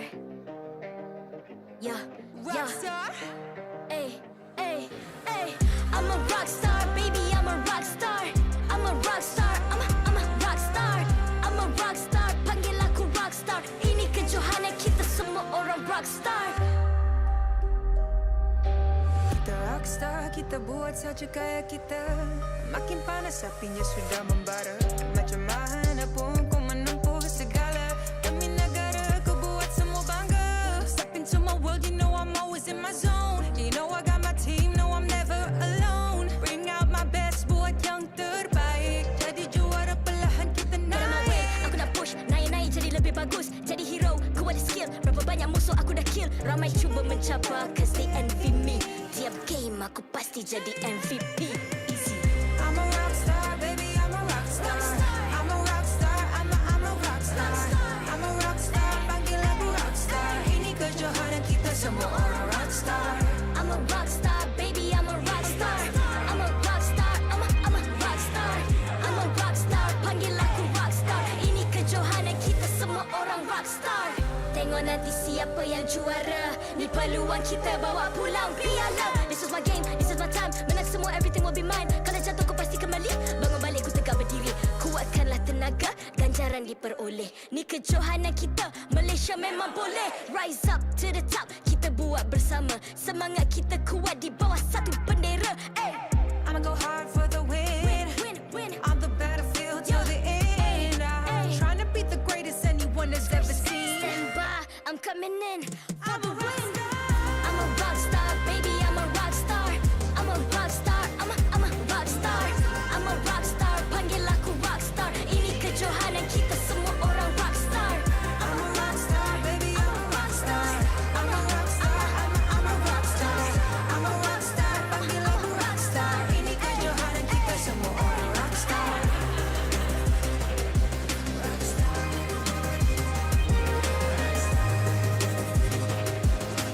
Ini kejohanan kita semua orang rock star. I'm a rock star, baby, I'm a rock star. I'm a rock star, I'm a rock star. I'm a rock star, panggil aku rock star. Ini kejohanan kita semua orang rock star.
Selamat kembali ke MPL Malaysia musim yang ke-9 yang dikuasakan oleh Munton, dipersembahkan oleh McDelivery, Samsung sebagai telefon pintar rasmi kita, Rai Ikan bersama dengan Nescafe dan juga gaming bersama dengan Cabrizik. Saya Jasuzuran ataupun Abeja bersama-sama dengan Sif kat sini. Dan kita macam kembar bila tengok lama-lama. Macam kembar betul lah. Jadi Sif, kita untuk game yang ketiga kita masih lagi bersama dengan Adi dan kita ada caster baru. New caster Samfrost. Ya. So ini tahun yang kedua kan? Tahun yang pertama. Kali pertama, tapi kali kedua yang join apa namanya newborn caster tu kan? Kali pertama juga. Actually saya nak tengok Save Alert ke tak. Kita dah tahu. Terima kasih. Sebab kita dah masuk ke waktu berbuka puasa. Betul. So macam mana? How you feel about that? Untuk newborn caster ni, untuk saya memang satu peluang yang cukup-cukup baiklah dibuat oleh MPL untuk cari bakat-bakat baru, dan sebab banyak lagi bakat kat luar sana yang masih lagi belum berpeluang untuk tonjolkan bakat mereka. Jadi bila dapat peluang ni rasa sangat-sangat bertuah lah untuk dipilih, diberikan peluang untuk menonjolkan bakat tu. Berapa umur Sampro sekarang? Umur sekarang 19. Wish, lebih lagi. Wow, awak 20? Saya 21. 21? Bayar. Bayarlah. Yalah, tadi kan kembar kan? Kita teruskan perbincangan kita pada hari ini. Match yang akan datang ni pasukan Orange lawan dengan pasukan RED Esports. Tapi nak dengar lah, selalu Abeja antara kita. Kita tanya Abeja pula. Apa prediction Abeja? Siapa boleh menang? Okey, kalau kita recap balik, kalau kita recap balik tentang Orange Esports punya performance daripada permulaan musim, kita tahu mereka agak struggle 7 kali lose streak. So diorang dah struggle, so diorang dah buat yang terbaik, dan kita tengok sekarang Orange Esports dah 4 match berturut-turut win streak. Dan untuk perlawanan ini di antara Orange dan juga Red, kita tahu Red memang kekalkan dia punya momentum. Saya rasa dia akan all out, dia tak akan main. So untuk Orange pula, saya punya prediction mungkin Orange. Untuk Sunfrost, untuk saya mana je? 2-1 mungkin macam tu lah. Okey. Untuk Sunfrost ada? Untuk saya dari perspektif seorang caster. Dari perspektif seorang caster, bagi saya rasa Orange Esports lah yang akan menang. Sebab tengok diorang punya momentum tu, kalau kita bandingkan dengan RED Esports, ada sedikit orang kata dia dah kena hadangan-hadangan sikit daripada match-match sebelum ni. Tapi Orange Esports ni daripada match sebelum ni pun masih lagi mengekalkan dia punya win streak tu. Jadi saya rasa dengan momentum tersebut, Orange Esports ada kelebihan yang lebih besar lah sebenarnya. Kat sini nak sentuh sikit tentang kita punya MSC nanti. So daripada Malaysia akan dapat 2 slot. So kita menjadi tuan rumah. Jadi berdasarkan pengalaman Adin sendirilah. Okey, bila kita jadi tuan rumah, dekat itu merupakan satu advantage untuk kita. Sejujurnya ramai orang kata mungkin akan rasa pressure sedikit sebab kita main sebagai tuan rumah, tapi sebenarnya itu adalah satu advantage yang besar sebab ada penyokong-penyokong yang berikan sokongan kepada pasukan Malaysia. Home ground advantage lah sebenarnya. Jadi untuk mana-mana pasukan yang akan mewakili Malaysia di MSC nanti, harap-harapnya mereka berikan yang terbaik sebab kita tuan rumah. So kita nak tunjukkan meta Malaysia, ini gaya kita yang paling mantap sekali. Sebab last event besar yang ada kat Malaysia waktu M1. Betul. Tahun 2019, sekarang dah 2022. Jadi kita sangat-sangat merindukan program international macam MSC ni. Dan sudah pastinya kita nak tengok crowd macam mana, sokongan terhadap pasukan-pasukan kita. Dan untuk Sunfrost, kita berbalik kepada game kita yang seterusnya di antara pasukan Orange dan juga RED Esports. So sekarang ini kita akan saksikan player head to head. Di antara kedua-dua pasukan, di mana kita ada Valence dan juga merupakan good lane untuk kedua-dua pasukan, di mana average KDA untuk kedua-dua pasukan nampaknya dimenangi oleh Valence setakat ni dengan 4.3. Gol per minit juga dimenangi oleh Valence, sementara kill participation juga dimenangi oleh Valence. Adakah ini menunjukkan Valence the better goal laner berbanding dengan Mal? Bagi pendapat Adin sendiri. Kalau daripada sudut statistik ini, sebab ini 3 statistik saja, average KDA, GPM dan juga kill participation memang dimiliki oleh Valence. Tetapi Mal bermain game yang lebih banyak kalau nak dibandingkan secara keseluruhannya. Ada suara daripada langit sebentar tadi. Namun begitu masih lagi menunjukkan prestasi yang cemerlang. Dan juga Mal, andai katalah tiba-tiba Red nak tukar sedikit mereka punya line up, Mal boleh main dekat bahagian jungle, boleh menukar sikit rotation daripada pasukan RED Esports. Akan tetapi kemahiran Mal dekat bahagian goal lane tersebut dengan menggunakan fighter, dengan menggunakan marksman, mungkin dia dah adapt lagi, boleh tambah mage lagi dekat situ, menunjukkan Mal masih lagi mungkin the better goal laner sebenarnya. Jadi Sunfrost, apa je nak tanya, berdasarkan orang cakap apa, pemerhatian Sunfrost caster perspektif. Okey, nampak dia pandai. So di antara Valence dan juga Mal, mana lagi orang cakap mana padu lah. Saya sambung sikit apa yang Adin cakap tadi. Untuk kalau kita bandingkan Valence dengan Mal, hero pool tu memainkan peranan yang besar. Memang Valence dah main beberapa game dan tunjukkan performance yang cukup cemerlang, tapi dari segi hero pool sendiri pun agak sedikit kecil nak dibandingkan dengan Mal. Mal dah membawakan playstyle lebih menarik, ada fighter-fighter yang dibawa masuk. Mungkin disebabkan itu dia punya average skill participation tu kurang sikit, dia punya average goal per minute tu kurang sikit. Jadi kalau nak bandingkan secara keseluruhan, mungkin Mal boleh memberikan impact yang lebih besar kepada pasukan RED Esports. Faham. Faham. Tapi memang sebab seperti yang dikatakan oleh Adin, seperti yang dikatakan oleh Samfrost, balance baru lagi masuk. Tapi starting dia main sampai sekarang mengekalkan rekod kemenangan. Jadi ini salah satu petanda yang baik untuk pasukan Orange. Berharapan dengan pasukan Red di mana pasukan yang cukup kuat dekat dalam grup B. Tahu-tahu sekejap lagi Valen carry sampai ke upper bracket. Oh, wow. Boleh jadi. Boleh jadi ni. Boleh jadi, and kalau ianya terjadi, mungkin dia boleh mendapatkan regular season MVP nanti. Ya, tapi ada lagi benda yang boleh jadi. Okey, apa dia? Benda yang boleh jadi adalah anda semua boleh jadi belanja RM50 di McDelivery dan dapatkan 6 ketul McNugget secara percuma. Saya ulang McNugget secara percuma. Kena ada kod. Kena ada kod iaitu MPL Rewards, dan anda juga berpeluang untuk menangi skin-skin eksklusif daripada MLBB. Contohlah. Ini adalah sesuai untuk ahli-ahli PIBG untuk order juga chicken McNugget ni, dapatkan skin, dapat 6 ketul chicken McNugget secara percuma. Betul. Dia buka anak ke bukan? Bukan. Alright, jadi nak rumuskan dah ready untuk kita punya coin toss? Yes, betul. Jadi seperti biasa, sebelum kita memulakan kita punya perlawanan mana-mana game, kita akan mulakan dengan kita punya integrity, di mana kita akan menjemput si cantik jelita yang ayu lagi menawan, iaitu Head of League Ops, kita punya Melina Lai, bersama dengan wakil daripada pasukan Orange Esports dan juga RED Esports, Pops daripada pasukan Orange dan juga Mal daripada pasukan RED Esports, di mana kita punya coin toss ni dibawa khas oleh Cadbury Zip, tak menyengat tanpa coklat. Alright, jadi apakah keputusan dari keputusan kita punya head toss? Head toss pula. Kita punya coin toss pergi kepada heads, di mana pasukan Orange akan memilih first pick dengan 62%. Nah, itulah dia, kita baru saja melihat head toss yang cukup baik yang dilakukan oleh Melina Lai sebentar tadi. So, kita nak back balik untuk perlawanan. Siapa dapat first pick tadi? Orange Esports memilih untuk first pick. Jadi Sif, apa-apa prediction? Saya nak tengok game yang baru. Game yang cantik lah untuk kedua pasukan. Lain daripada yang lain. Bagaimana pula dengan Samfrost? Saya rasa pasti akan cantik lah, sebab dua-dua tim ni akan mewarnai lah masing-masing. Tapi warna siapa yang lebih menyerlah, kita akan saksikan lepas ni lah. Sama ada warna merah ataupun warna orange yang lebih menawan. Dekat sudut gas pun dia bermulas begitu cantik dengan penggunaan kata-kata. Tapi head to head to tadi, namun begitu saya rasa Orange akan menang 2-0. Confirm 2-0 2-0.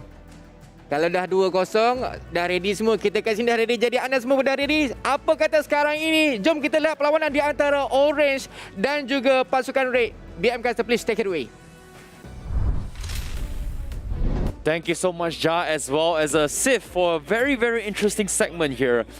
Head toss, that's a little bit of a sus right there, Mr. Sif. But what I do know is that Orange Esports winning the coin toss. Oh my goodness, I'm all over the place here. But once again, we'll come back to MPL-MY Season 9. My name is ICB12 and he is going to be GDQ. And you guys are watching the English broadcast. And once again, all this is brought to you by our sponsors here, our official gaming chairs, Secret Lab, Partner in Esports, TikTok Live, Partner in Esports Charts, EG Network, and co-organizers ESI. And of course, what do you think of the head toss right there with Orange getting hits? I think actually it's really good for Orange Esports overall. They've got a pretty decent, well, I mean, I wouldn't even say it's the most decent win rate in the world in general, but it's tough. It's not easy, but they've been on the rise. They've taken out some big names here, and that might mess up your predictions here today. Don't forget, use the hashtag MPL Predictor to predict what is going to be the score. Is it 2-1? Is it 2-0? Which teams? Orange Esports, RED Esports. And make sure, if you are correct, you got to make sure that your game ID and server ID is also listed within those predictions, all in one small little bubble as you enter it in the stream. And you might be able to walk away, well, sent straight to your account, the Ruby Eldwise skin. Yep, and of course, based on the panel as well here, Adin has made his prediction. It is going to be 2-0 for Orange Esports, but I'm looking forward to whether or not is anybody going to be voting their opponents here. RED Esports seems to be looking very strong, and I'm looking forward to see what they have to say, because they are going to be coming in right now. Orange Esports. Can Orange continue their dominance against teams from Group B? They are currently 3-0, undefeated against the Group of Death. Yep, as well as Gary, who's been on fire ever since he's joined in terms of Orange Esports. And with their new addition as well, with Valence coming into the picture, Orange seems to be an unstoppable force, and they are showing no signs of slowing down. With a great shot caller, they seem to be taking out the biggest names here at the MPL. Let's see whether it's going to be enough to continue that streak and to finish things off with a 4-0 by the end of Week 8. RED Esports. RED Esports. Mom and Ash has been the... Is it going to be the best counter to deal with Gary so far, who's argued to be one of the rising stars coming here in MPL? No strangers to the MPL scene, but still a force to be reckoned with here. With Mom also going to be playing alongside with RED Esports, his Franco has known to terrorize here in MPL. It's been a long journey for RED Esports. They're looking red hot as they continue to strive towards that #1 spot here in Group B. And can they deny Orange? Yes, I'm looking forward to see whether this is going to be, how is it going to be unfolded here, because this is going to be getting down and serious coming between both Orange versus Red. Who is the stronger color? And here is going to be some stats for you guys here. For Orange Esports, we have Valence, Man, Min, Gary, as well as Born, starting up the roster here from Orange Esports. And ever since Valence has integrated into the team, they look really, really strong. And Gary has showed so much life as a jungler coming from Orange Esports. Absolutely. I think, you know, the raw talent has been there this whole time. The latent potential has finally been unlocked once they had clear directions coming in from the big shot caller Valence, who's really changed up the team with his leadership. And I think with Min and Man as the foundation to be laid out and Valence as the overall guidance, the newer talents such as Gary and as well as Born have really stepped up to take the mantle. Yeah, I really like how Gary has adapted very, very well. It was the recent meta here where the junglers has adapted that no longer assassins being prioritized, whereas there is tanks, there is fighters as well. Gary has demonstrated himself that he is very flexible, and there is a lot of raw talent coming from Orange Esports. However, their opponents here, Mao, Mom, Zayed, Ash, and Ren QT, no strangers to the MPU community. RED Esports, a force to be reckoned with. Yeah, I mean, after a very disappointing performance during Season 8, now is their time that they're actually showing that, yes, we always had it to begin with. We just needed the right attitude. And with the addition of Zayed as their main jungler, allowing Mal to become the dedicated marksman player and slash fighter player in the gold lane, I think their team has really kind of elevated to the next level, right? No, that's the thing, right? Between Zayed as well as Gary, Zayed has demonstrated that he's very comfortable in playing the assassin role regardless of the meta shift, and he's proven himself multiple times that when he plays the Hayabusa, he is able to make things happen for a team, which we also saw a game coming from them yesterday against SUHAZ Esports. Yeah, he's a mechanically talented player, very farm-oriented and more so, and playing objectives rather than the big plays. I think that's the biggest difference between the two rookies, Zayed and as well as Gary. Gary has the potential to make some sick outplays with direction. Zayed naturally is able to do the job, naturally able to just play with his talent to secure these objectives. Hey, is that NR Mamba, Kelvin as well as Shamilo? Well, let's check out the predictions. Oh, their faces aren't up there. Oh, don't worry. We've got us in the back here, but it seems like there is going to be a split vote so far once again, where Sif, Adim, CARACAL, and Lafa is going to be signing on Orange Esports, and us on English. That's alongside with Jazz Suran going to be aiming for RED Esports. And I'm not surprised considering that yesterday's performance from RED Esports looks pretty solid against SUHAZ Esports, but at the same time, the stats don't lie. Ever since Valence came in, Orange looks stronger than ever. So, I don't know. It seems like a split vote. What do you guys at home as well as the audience think? Seems like everyone is also going to be on the RED Esports hype train. Yeah, I mean, those who aren't casting here today are going to be looking at the games and very intently so. Even the audience predictions leaning more towards Red side rather than Orange. So a bit of a difference coming in from some of the other talents. However, I will say that a lot of my votes going into Red is mainly because of their track record. The consistency has been key and has solidified my belief in them compared to Orange, where with Valence, it's a completely different experience. Some might say it's an awesome gaming experience. Exactly. Of course, when you want to, if you want to play some Mobile Legends Bang Bang, you can check out the brand new smartphone with slick design with MPL Malaysia Season 9's official smartphone SAM. So you can get a free protective standing cover worth 99 ringgit when you buy the brand new Samsung Galaxy A53 5G. All you gotta do is scan the QR code on the screen and check it out for more details.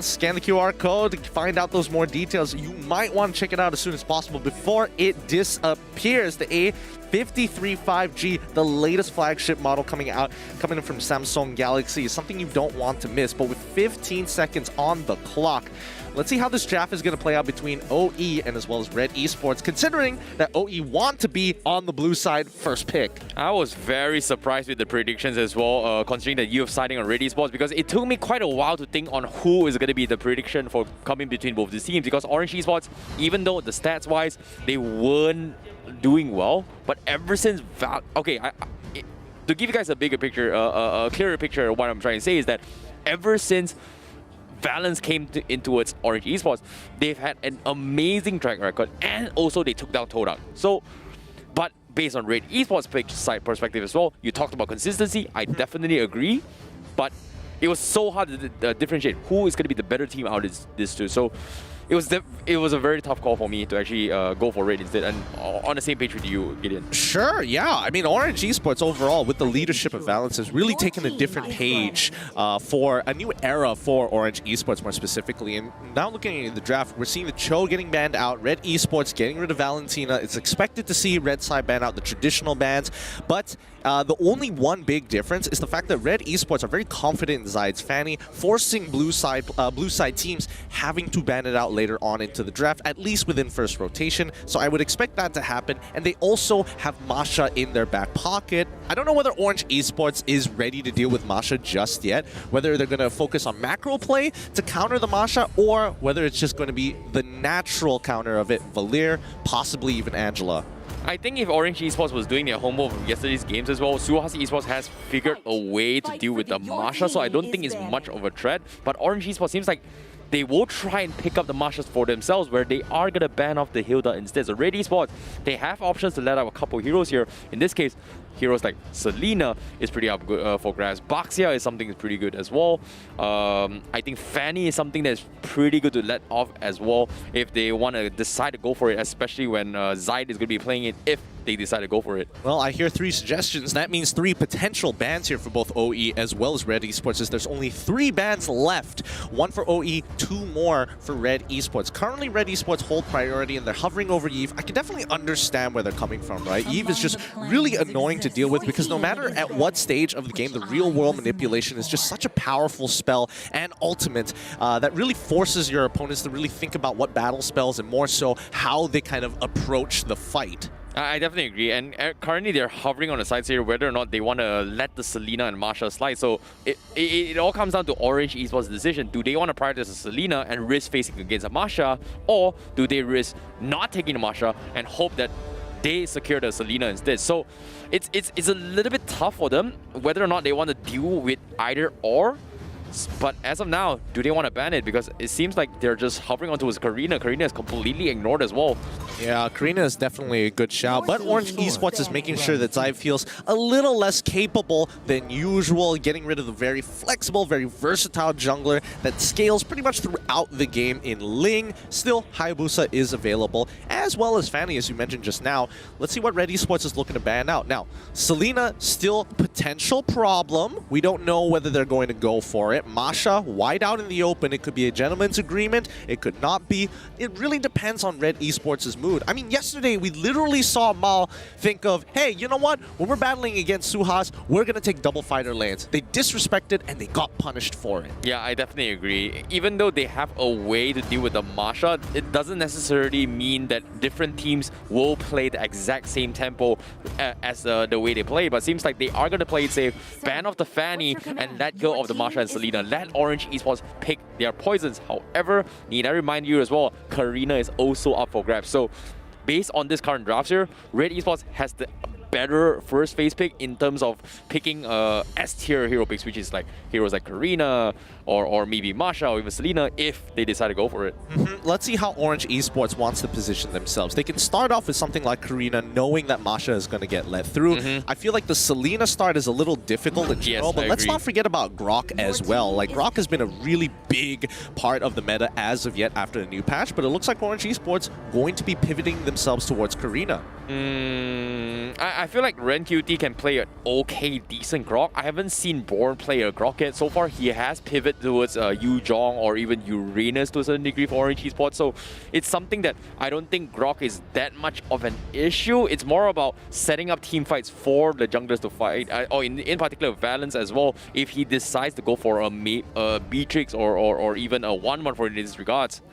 Yeah, and we'll see how this is going to play out. Red Esports, they could take Masha for themselves and then look to actually pick up the Selena if they wanted to, but then again, that's a lot of mid lane priority that they won't have control over, and it's definitely a chink in the armor. So Lilia gets picked up, and as well as Masha, a very smart decision coming in from Sorapio, making sure that the mid lane is self-sustainable, and Masha can instantly go and get some cavalry back up from the mid lane. I think this is two very safe picks coming from RED Esports with the Masha and Lilia, right? Well, anything happens here, you can purify. You know, Masha can tank through the burst coming from Selena. However, if Orange Esports, if they want to pull off their pocket strat, which is going to be the Selena Franco, which kind of won them their games before Valence, and it was pretty much the only game that they won without Valence during the entire early stages of regular season. So they could potentially bring it up right now. Well, personally, I feel like Sicilion Franco might be the way to go for Orange Esports. I mean, SUHAZ has shown that, like, yes, if you are going to play something like Hilda, maybe something a little less annoying than Masha, maybe we have a possible solution. But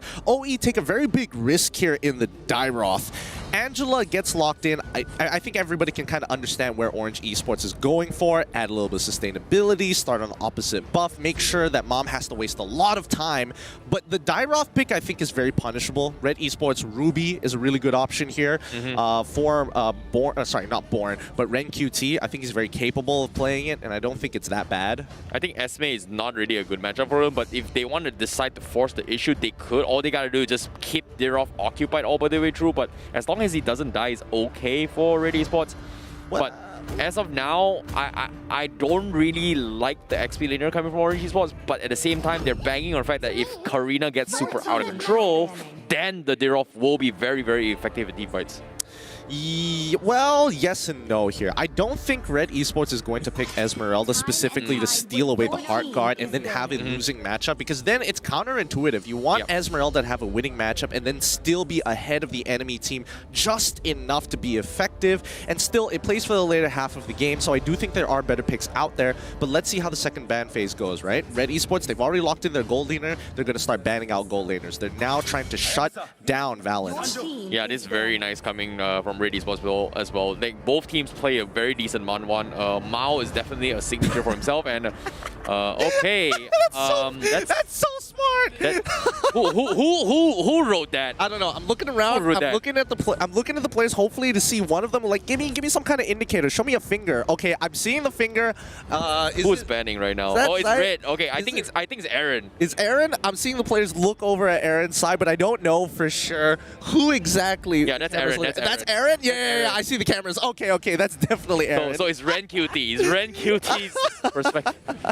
Oh, that's so funny. That's a smart way of doing it, but I think Sicilion is going to be a really good bad for RED Esports. I was about to say Red side there for a second. Whew, colors, man. Colors are hard. Anyways, Sicilion now getting banned is a great option, because now OE, the only other option that they do have either to deal with the Lilia is either the Kadita or Kagura, both of which won't be able to outpush the Lilia.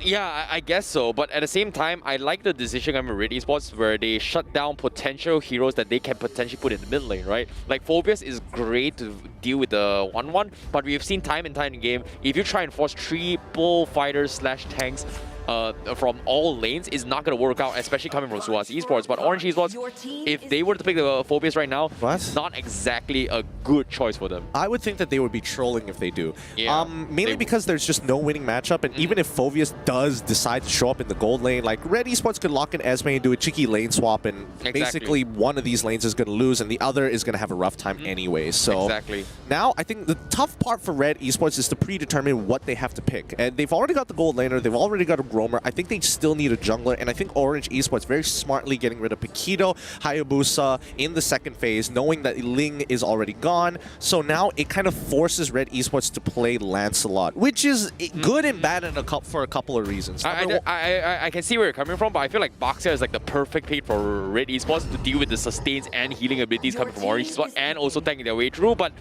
No, looks like their response is going to be the Thamos instead on the side lane. So I was hoping to see a box here, but forcing, they want to keep things open, I guess. Potentially maybe that Orange is what they might bring in the carry to deal with the tanky composition. Baxia isn't exactly great against carry, but Thamos is still okay. What? Okay, and okay, the reason why is if you put a Baxia jungle, he is not going to be able to tank carry's burst. But if you put a Thamos with Vengeance, at least you have some sort of tankiness to try and kill him or set up for his teammate to a certain degree. Okay, sure, I guess, but I think, now it's a 50-50 matchup up inside the EXP lane for Ren QT, and I think it's still a little difficult to play, and it really comes down to how long you can actually sustain. It's very mechanical, but it's a 50-50, and that's the important part, right? Orange Esports, on the other hand, lock in the Natalia and as well as Kimmy. They don't have any tanks. They're just depending on Karina to be the sole funnel, while everybody else is looking to kind of break that team fight apart. Hopefully it's going to be enough. I think Kimmy is not bad. It's not the worst, but the Natalia is questionable. Is this a mid Angela? Oh no, okay, it's a mid Kimmy. Gold lane Natalia? You know what? I take that back. I think it's going to be Angela mid, Natalia Rome. Yes. Yeah, wait. No, I don't think so. It's still on Gary. Okay, okay. So Valence is going into the gold lane with Natalia. Yeah. That's kind of strange. No, it's going to pass it over to back to mid. There we go. I was correct. Okay, I was correct. Angela mid lane, and then Angela mid lane, and then we have the roaming coming in. Actually, I could be still wrong here. Yeah. Then again, they are the twins. Everybody mixes them up. Don't. It's not my fault, okay? RED Esports, they lock in the Yin. Again, there is still plenty of pocket picks for Zayt, but let's see how effective it's going to be. Well, it didn't exactly do too well from RED Esports when they picked the Yin jungle yesterday, but it seems to me they are looking here to demonstrate and experiment once again whether or not can they take the #1 spot in their respective group. No fear, no retreat, because anything can be played on the line right now before they head into the playoffs. But as of yet, Orange Esports are looking to seal the win. Can this Natalia pick actually overcome all odds against RED Esports? And RED Esports, will they solidify their Yin composition no longer in the goal lane to lead them to victory? Because, ladies and gentlemen, we're heading to the land of dawn with game #1 of Orange Esports versus RED Esports. Welcome to the land of dawn, boys and girls. You are watching the third best of 3 of today. It's going to be OE on the blue side with RED Esports on the red side. I love the color coordination, but notice how Masha is already in the face of Gary, who's sitting on with the Shadow Dance trying to prevent damage, and Mom doing a really good job here. But notice the mid lane is under trouble, and Gary, let's see how long he can actually keep up with this immunity. Ooh, this is actually really smart here. Mom is able to steal the fruit. Gary taunts him in his face, mainly because the mid lane is hard contested because of the Natalia just constantly disturbing him, willing to sacrifice that first lane. Yep, Orange Esports, they are going to be having the Kimmy down middle instead. This is something that Valence occasionally go for the mix-up when it comes to Orange Esports. They did this with Beatrix, they're doing it with Kimmy, and this time they are looking to punish onto his mouth. Here comes the pop in the string. It is going to connect, and it is going to slow him down. Sprint on Ma. That is a pretty interesting fact. That's so funny. They're running at the exact same speed. It's well, he's walking the dog, man. You've got a leash on a beast-like lion dog king, and he just gets stunned. It's like Black Flash chasing the actual Flash, and it's just they're constantly moving at the same speed, and nobody can really touch each other other than the fact that they're tethered. You're talking about Zoom and Flash, isn't it? I mean, that's also another pretty good one, but I'm going even deeper than that. First Blood going over to the side of Orange Esports. It's to be expected. Anybody who takes a bad trade, they're going to call the Executioner to come in, and that's where Main is going to say, hello, I still have Execute. 40 more seconds until he can do it again. Yeah, First Blood bounty on his way, but as of now, Valence getting a huge chunk of the gold plating. Barely 2 minutes a game. This guy is going to be farming a lot. That is a pretty good start here coming from Orange Esports. Meanwhile, Zayt looking to go for the setup with his first ultimate, but seems like he is going to be focusing on the turtle instead. But the Orange Esports boys are ready to contest this. Natalia has been scouting out the entire vicinity, and anything can happen. RED Esports, they've got to be a little bit careful here. Mom is going to try and scare off Gary, but he's going to be in some trouble as well. He's going to take too much damage, and Mon does not have the hard guard to actually save him. Meanwhile, he gets kidnapped as well, as Orange Esports will get taken to a different realm, and they are going to get completely shut down as RED Esports will overcome them and punish all the players. And now Min, he's going to be trapped in the brush as well. He's going to be the next to fall.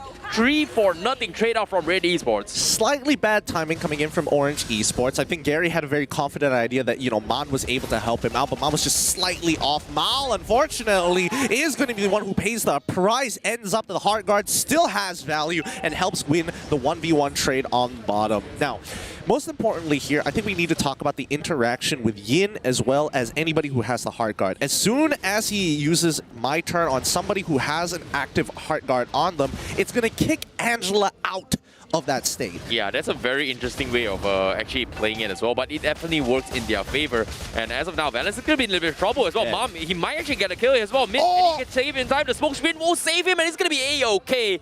Ooh, nice save coming in from Min. Ooh, that was very close. Very, very close, but a good job coming in from Min, coordinating nicely with the team. Zaid is going to be able to...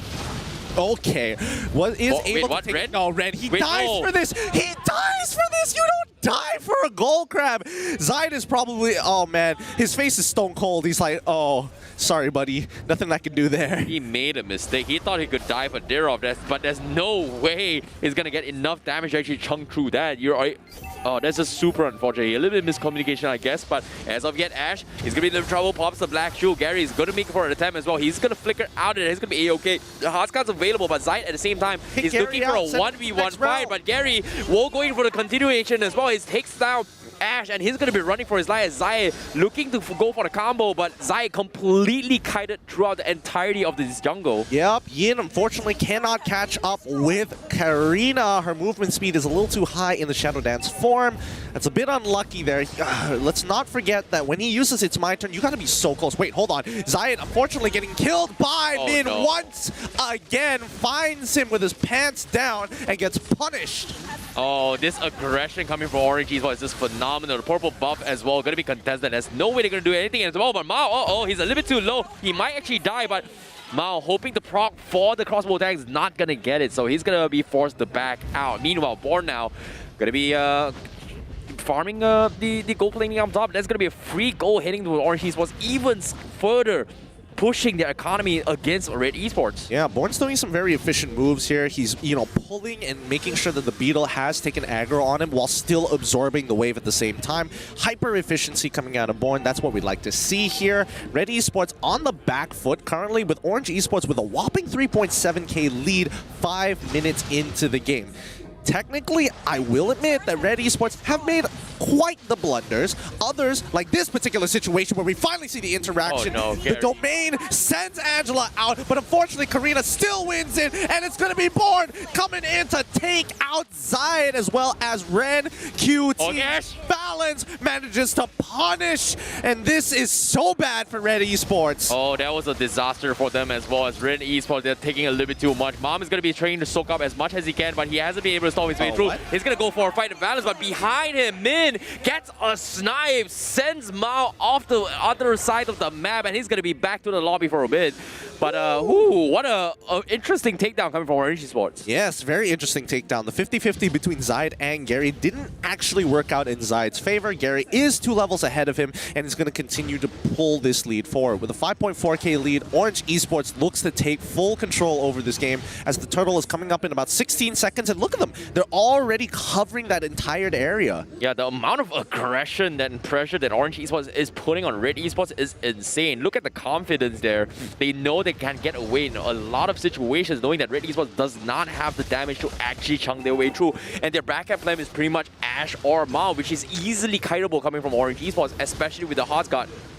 Now, Born, he's going to get died by all 5 members from RED Esports. He's going to give this up, and it's way better to give up this Tier 1 rather than... Wow, they're not even going to take it? No, okay, yes, they are. They just left the turret there, but the Tier 2 on top side is going to fall as a trade inclusive of the turtle. Just bundle it all up for Orange Esports as Red continue to fall behind. Yes, indeed. Balance continue his relentless assault as well. Ash, oh no, what is that crit? Ash will be forced to blow up the black shoe here, underestimating Balance power with the turtle buff. He's gonna get dived on, but Red QT taking a little bit too much. Vengeance is there, but is it gonna be enough to maximum touch? It's gonna be enough to take him down, but from behind as well, Gary looking to solidify the kill. He's looking for more. Mao gets taken down. He's looking for a little bit more hard to keep him alive, but My Turn comes in. He pulls in away, but it's not gonna do him any good. But eventually, Zaid was able to chain his combo, comes out and takes down Man as well. My goodness. Oh my goodness, that was so close for Zaid to turn the tides of battle right there. If he was able to kill Gary, that was going to be it. And a good turnaround coming in from RED Esports, but it just wasn't enough. The lead is just too big for Orange Esports. That was the dream fight for RED Esports. Oh my goodness, it was just so unfortunate for Min because he got caught with the combos coming from Zayt. Hit the mine turn, could not pop the smoke screen in time, and also escape the burst coming from Zayt. The Blade of Despair, first item from Zayt, is starting to help him out a lot in securing his kills. Yep, here we go. Maximum charge coming in from Valence once again. He's going to try and chunk Mama down, but again, you notice how RED Esports, knowing that they are behind, are starting to stick together more often to make sure that if they do find a pick, that they guarantee and secure the kill. Min is going to walk forward, detect somebody in the bush. Oh, Valence made a mistake here. Heart Guard is already popped up. He's forced to flicker over the orange pit here. Oh, man. These maximum charges are really starting to add up. That was so risky of him, but it was a good bait setup coming from Orange Esports, knowing that he needed to actually make space for the bottom lane to actually push up, and that because of that, they get a free tier 2. Meanwhile, Mom is taking a little bit too much, and here comes a snipe from Min, and he's gonna get taken out. And 5v4 situation, and Lord with 10 seconds in the clock. RED Esports doesn't seem to have a way to actually push back now. Yeah, and I think if we pull up the item list right now, I think Orange Esports should be getting close to the third item. I'm not sure where Min is. Yep, he's already got one full item completed. Mon's 2 items just yet. Valence is the only one with 3. Born on his way to that third. Even Gary hasn't accumulated as much gold as Valence, which is rather shocking considering how far we are into the game. But look at that. Look at this siege. So dirty. Orange Esports giving no outs to RED Esports. Yeah, the amount of pressure that Orange Esports is demonstrated is just insane. They're applying pressure with just enough to actually scare RED Esports, and they just have no way to deal with it. And currently Valence is the biggest threat coming from RED Esports, and they just don't have the right tools to fight this. And if you want to go for a Radiant Armor to deal with this, is the best solution. But that's the thing, if you try to cheese your way with a Marsh composition, you won't be getting that Radiant Armor anytime soon at all. I think the worst part about all of this is the fact that RED Esports, it's not that they don't have the tools, is that Orange Esports is very much an early game composition, right? The only scaling that they do actually have is Gary, if he builds full tank, and Valence, and they're the only ones. Everybody else will fall off soon enough, and even that Heart Guard is not going to be effective when RED Esports has full items. So they have to take this 11k gold lead and really run home with it. They need to break open 2 inhibitors at the very least and look to end this game while RED Esports is still weak. Agreed, but now with the Lord knocking on the top side as well, Mao is trying his best to clear the Lord, but he's really struggling to do so. Mao gonna be forced to use his health to go for this, but Zai, he gets a trade-off onto his min, and now they are gonna be forcing the fight. Winter Trunking coming from Gary, trying to survive his way through the hard guard, keeps him alive a little bit more. Is going for the Abyssal Strike from Born, but he doesn't connect, so everyone from RED Esports is gonna get a couple free kills, but here comes Valence shooting from the sides. He's gonna go pew pew pew, and Red QT is out. Whoa, still, this is not bad. RED Esports still haven't lost an inhibitor just yet. Mom needs to block as many shots as he possibly can.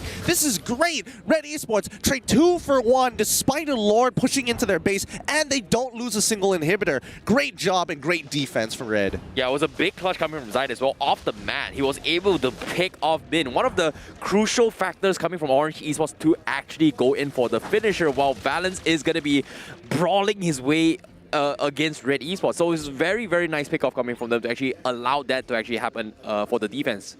Yep, and now I think RED Esports, they just need 2 more fights like that. 2 more fights and they're already back in the game. And you can see that RED Esports slowly are looking for opportunities to take out Min. They've realized that Min is the biggest problem yet, because if Ash is silenced in the smoke screen, he isn't able to peel for the rest of the team. Agreed, agreed. But Mom is slowly to get a little bit more annoying and tanky. But meanwhile, Valence, he gets a very cheesy pickoff as Zai gets completely shut down. No frontline tanking at all.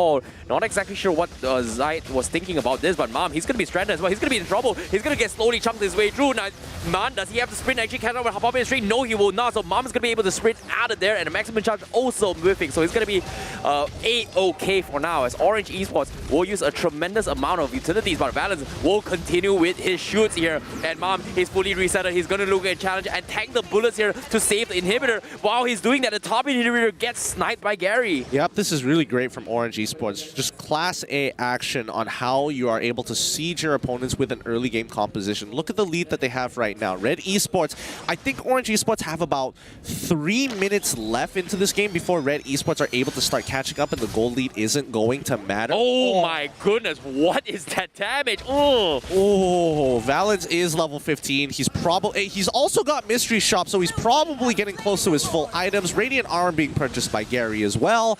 I think right now RED Esports, with this Luminous Lord crashing into their base, this is going to be GG unless they have a way to stop Orange Esports. I really like this divide and conquer strategy coming from Orange Esports. The amount of distractions they have set up for RED Esports is so much, to a point that it's so hard to process what you need to do. And the amount of time or space for RED Esports to think about what they should be doing is so minimal that they have to force to react on instinct, which kind of makes it even more messy for them to actually react. And Orange Esports is thriving on all the chaos that they're doing against these fights.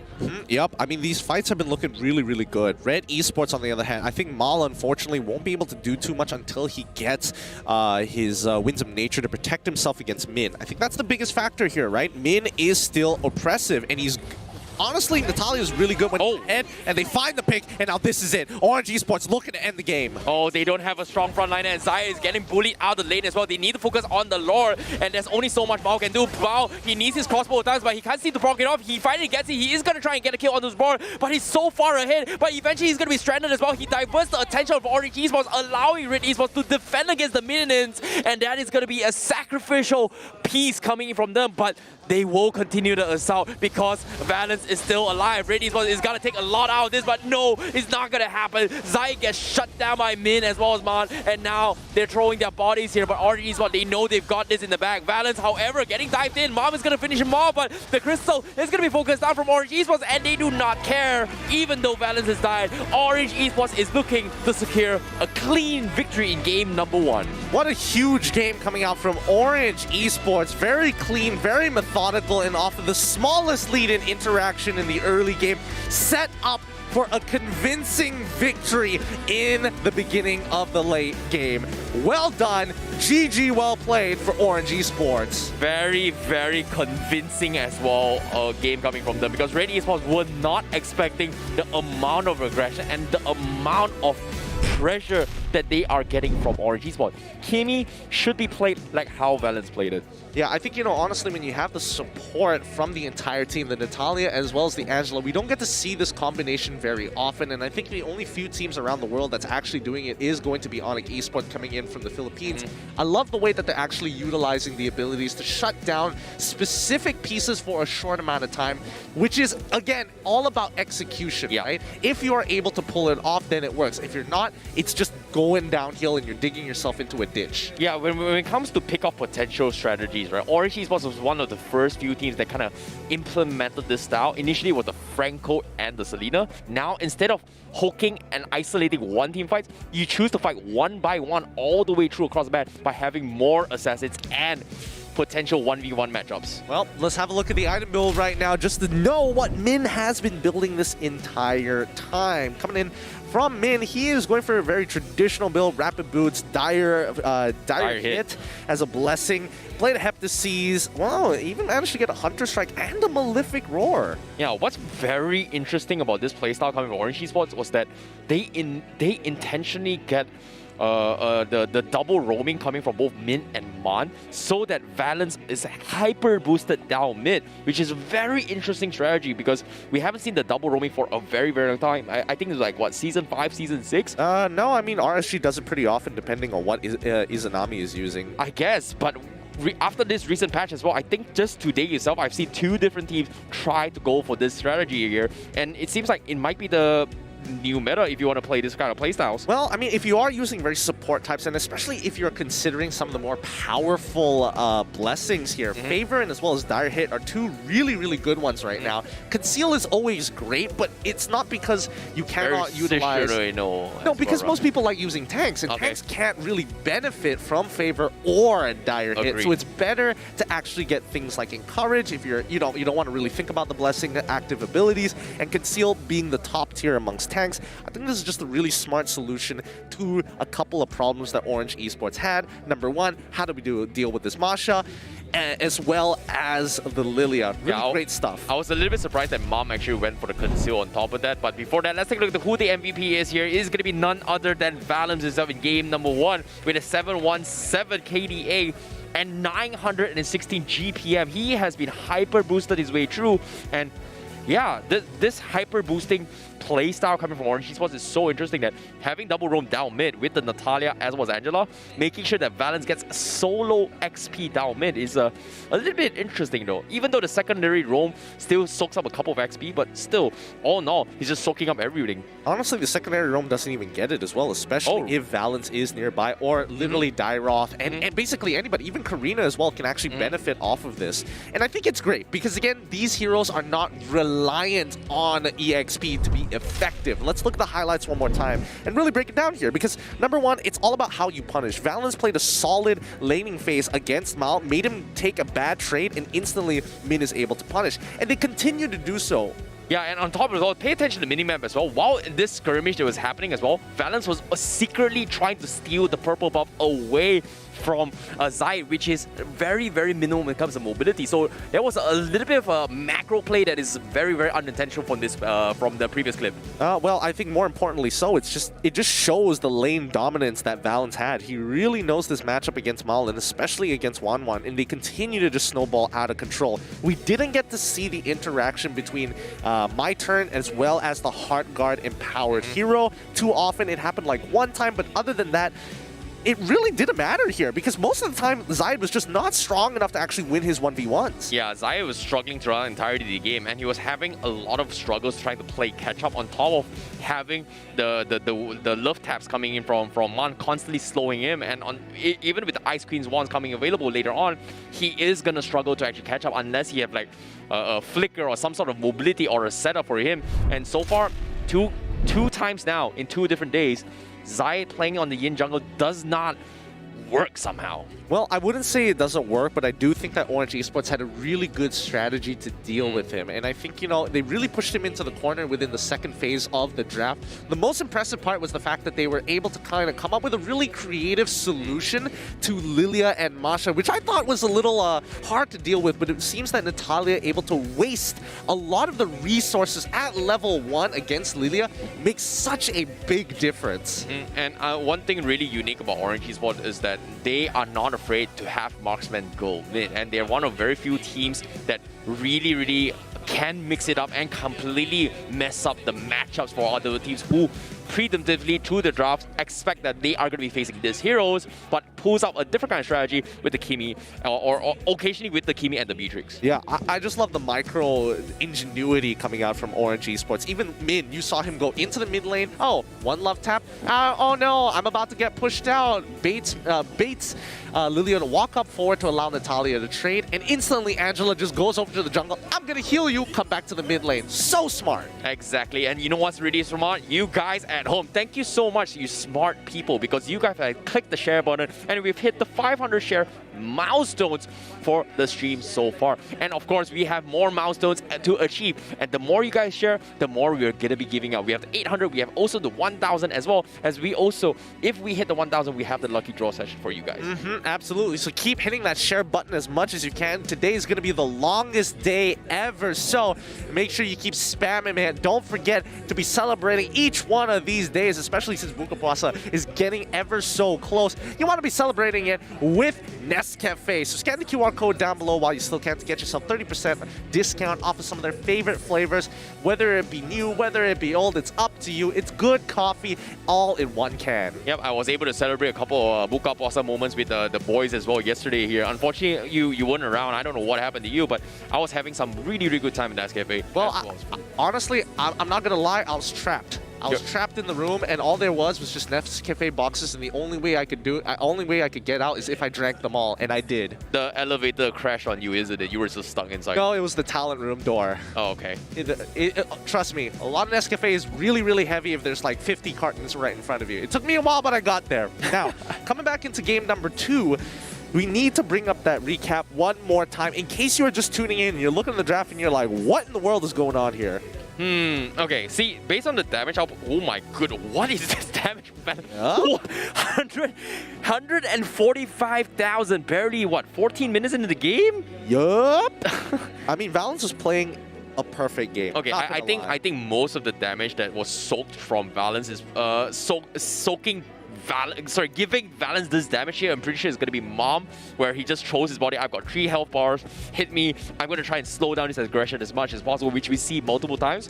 But because of that play, Mom isn't designed or able to do what he's required to do, which is completely zone out a jungler or an assassin by himself. And it's very difficult to play this draft if there are multiple heroes that you gotta mark. If let's say Orange Esports plays one jungler, obviously it's pretty clear cut who MAB is gonna be focusing on. But from Orange Esports space, you've got the Kimi you've got to worry about, you've got the Karina to worry about, you've got the Natalia to worry about. Who do you mark in particular? I mean,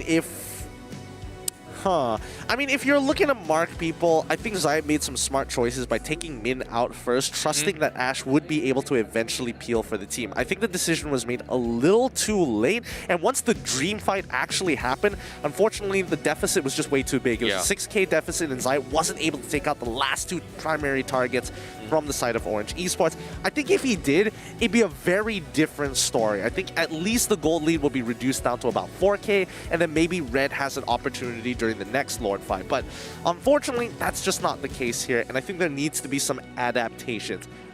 Yeah, I like the timings as well on top of all. Like the key winning factor from RED Esports was pretty much dragging it long enough for Mao to come back into the game. But eventually, I think there was only one crossbow tank that it was notable from Mao. He barely even tickled Born on the Darrow, which was really, really insane. I mean, not only Born, I mean, Karina... Everyone in general. Yeah, he's just too tanky. I think he's just stuffed that Radiant Armor with just more Cadbury Zip to make sure he can protect himself from the crossbow of Tang. By the way, the Cadbury Zip now more chocolatey, so get your Cadbury Zip from 7-Eleven or buy it online right now by scanning the QR code down below. And of course, if you're a lazy guy like me here who doesn't want to go out of his home and go to 7-Eleven here, you can also scan a QR code and purchase it online. Get yourself the Cadbury Zip for a chocolatey experience while enjoying some good old-fashioned MPL Mobile Legends action. All right, with a minute left on the clock, what do you think the adaptations are going to be? RED Esports most likely, I'm guessing, is going to go on towards the blue side. Orange Esports will be on the red. That's what I think. I think Orange Esports, they're very comfortable in first pick, but at the same time, RED Esports, I feel like they might consider it, but either or, I feel like balance is going to be the key winning factor from Orange Esports, right? Ever since come in, the shot calls has been really, really clean. The drafts has been really clean coming from Orange Esports as well. I feel like just based on game 1 itself, RED Esports draft was in the palms of Valens to begin with, because the amount of cycle coming from the drafts as well, RED Esports kind of did not expect the mix-up and completely fell into the trap of Valens drops itself. Yeah, I think it's some really smart stuff. However, RED Esports now are aware of it. If they go for the Masha Lilia combination, there is certain answers, and I think they're going to be thinking about it after this game. More importantly, I think RED Esports need to get Zaid his jungler early. This is going to be a difficult one as well here, but Karina seems to be a priority for all these teams here. And for the Karina to be snuck in, that is something that I don't think either or both teams want to deal with it as of yet. So I wouldn't be surprised to see Orange Esports ban it off, but at the same time, do they want to try and test the waters here and to try and challenge a Karina? I'm not 100% sure whether they want to. And I think we need to remember that Karina is most effective against marksmen because she, in her Shadow Dance form, she cannot be hit with the auto attacks, right? But RED Esports, it looks like Mal still wants to play these marksmen, so it's better to get rid of it now because Zaid still has plenty of options and Lin can easily be first picked. Yeah, I think the Karina was something that it was so difficult to deal with as well, and I like the idea of having the Karina with the Angela to kind of slow down the momentum of the Marsha, which I think not once now we've seen that the Marsha being kited in the current patch ever since the hot fix. One was with the Valir coming from SMG, and now Angela, we've seen it multiple times. But so far, that game just now convinced me that Angela, Karina, just the right amount of damage and sustain to actually tank through the annoying Marsha. Well, Yes and no. Number one, it's not the fact that it's the Karina. Sorry, having Karina and as well as Angela is one thing. Yes, they are able to sort of tank in a particular sense, but I think most importantly is the fact that Masha was not able to get backup, and I think the backup is the biggest factor here because Lilia. Let's say Natalia wasn't able to disrupt her, right? Yep.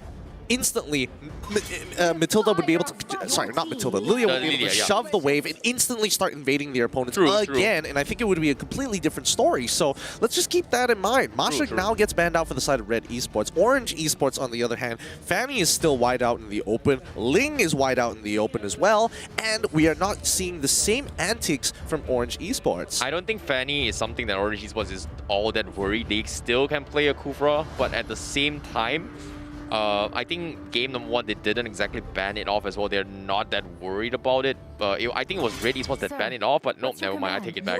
I completely take it. Yeah, RED Esports banned it on game number 1, but game number 2, this time they don't want to take a risk. All right, okay, respectable. Yep, I think, Fanny is just way too oppressive in the earlier stages of the game. But once the snowball gets going, it used to be like, during M3, Roger being insta-picked every single time. That's how it feels like. It's really ridiculous. Now, RED Esports, with that first pick, what are they going to lean towards to? Are they going to follow the traditional MPL-MY style of Grok, or...? I feel like Selena should be a priority, just to be safe. Like Selena? Grok, you can still keep things open as well. I think yesterday's game, RED Esports, they prioritized the Grok a little bit too much for RenQT. True. Didn't exactly go all that great. Like, even the games that they won, it wasn't like super big for Grok.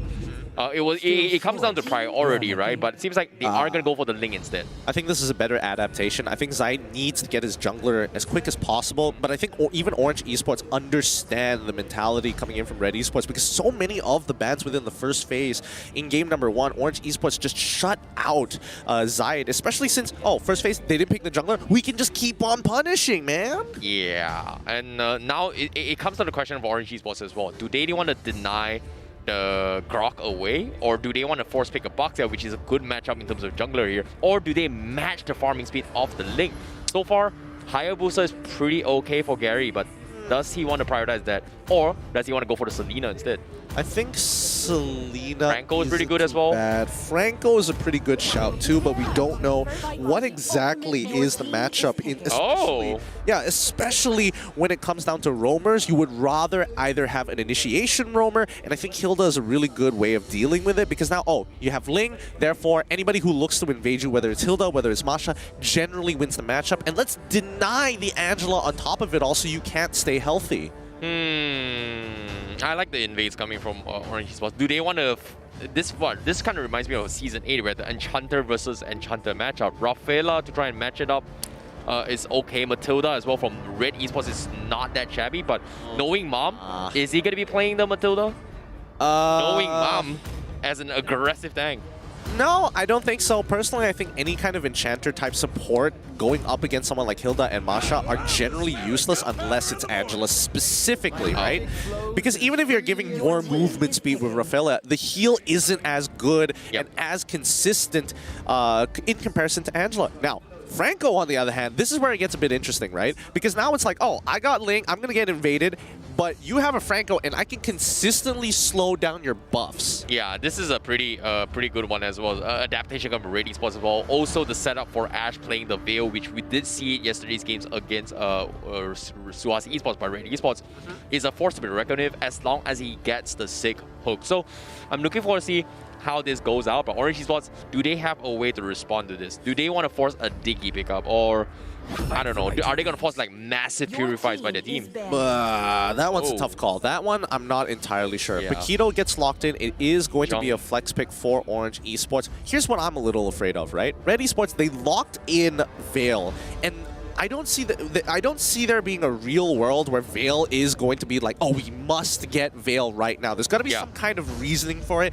Yes, it scales for the later game, but then why didn't you go for Sicilion? Why didn't you start looking for Lilia if you're looking for a priority, right? I feel like Veil is like an awkward in-between. I think it's more like they want to go for a pick-off potential where they can immediately one-shot people. It kind of reminds... it kind of brings back to where back then, like Jawhead and Eudora was a kind of a thing. So instead of going for a single target thing, in case anyone tries to dive and cancel off Franco's ultimate, they are going to be walking into a Veil ultimate. So I think that's a safety net they're trying to play around with, which isn't exactly, like you said as well, not a top tier pick, but I'm a little bit curious how they play this out, because for now, I feel like Orange Esports, this Paquito feels like a jungle Paquito rather than a side lane one, just because of the matchup against Ling. Well, we'll see in a little bit here. We'll see based off of the bans, right? Because OE, interestingly enough, they decide to get rid of Esme. And Esme is like, okay, you ban out Esme, there's got to be a reason for it. I'm guessing they want to set up for Phoveus, and they're making a hard read that Mal is probably going to be looking for the likes of Wanwan again, maybe. Is there anything else that really matters? If they go for the Hayabusa as well, is okay, but I'm not a big fan of the Phoveus in this game, just because of how Ling is so mobile to the point that sometimes your Phoveus out is going to put him in a situation where your teammates do not have the space or reaction to back him up. However, with the Angela's hard guard, maybe it could help out a little bit. I'm not exactly sure how impactful it can get. That's the thing, right? That's what I'm curious, because we already have a bunch of displacement effects. I mean, Paquito, displacement effect. Hilda technically has a tiny displacement effect. It's not going to be very obvious, but when you are able to knock someone just even a little bit, it can proc Phoveus's demonic force for some reason. I don't know why that's a mechanic, but it's something to abuse. I guess, but it seems like Atlas will be banned off coming from RED Esports. Well, Fatal links into a triple man KO punch. All right, not what I was expecting coming from RED Esports, but they are a little bit afraid for that. I don't... Okay, I think we've seen Min play it before, I think. Or is it Mon? No, I'm not going to lie. I just don't get it. They're banning out roamers at this stage of the game when Hilda is available. Are they expecting it to go into the EXP lane? Is there a winning matchup? Very possible, but at the same time...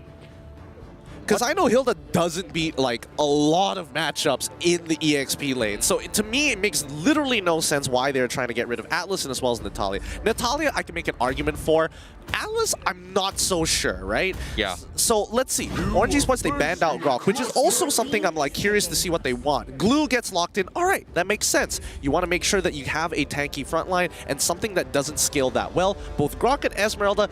Esmeralda, yes. Grok, maybe not so much. But let's go look over to RED Esports, because once again, I want to know what they're thinking of in this second ban. I have no idea why they decided to go for the Atlas ban, but at the same time, based on this corner composition, the amount of sustains that Orange Esports have is just ridiculous. And Baxia seems to be a very, very good pick if they for RED Esports if they want to force it XP. And I don't think they have a choice but the XP lane, considering that they have a link.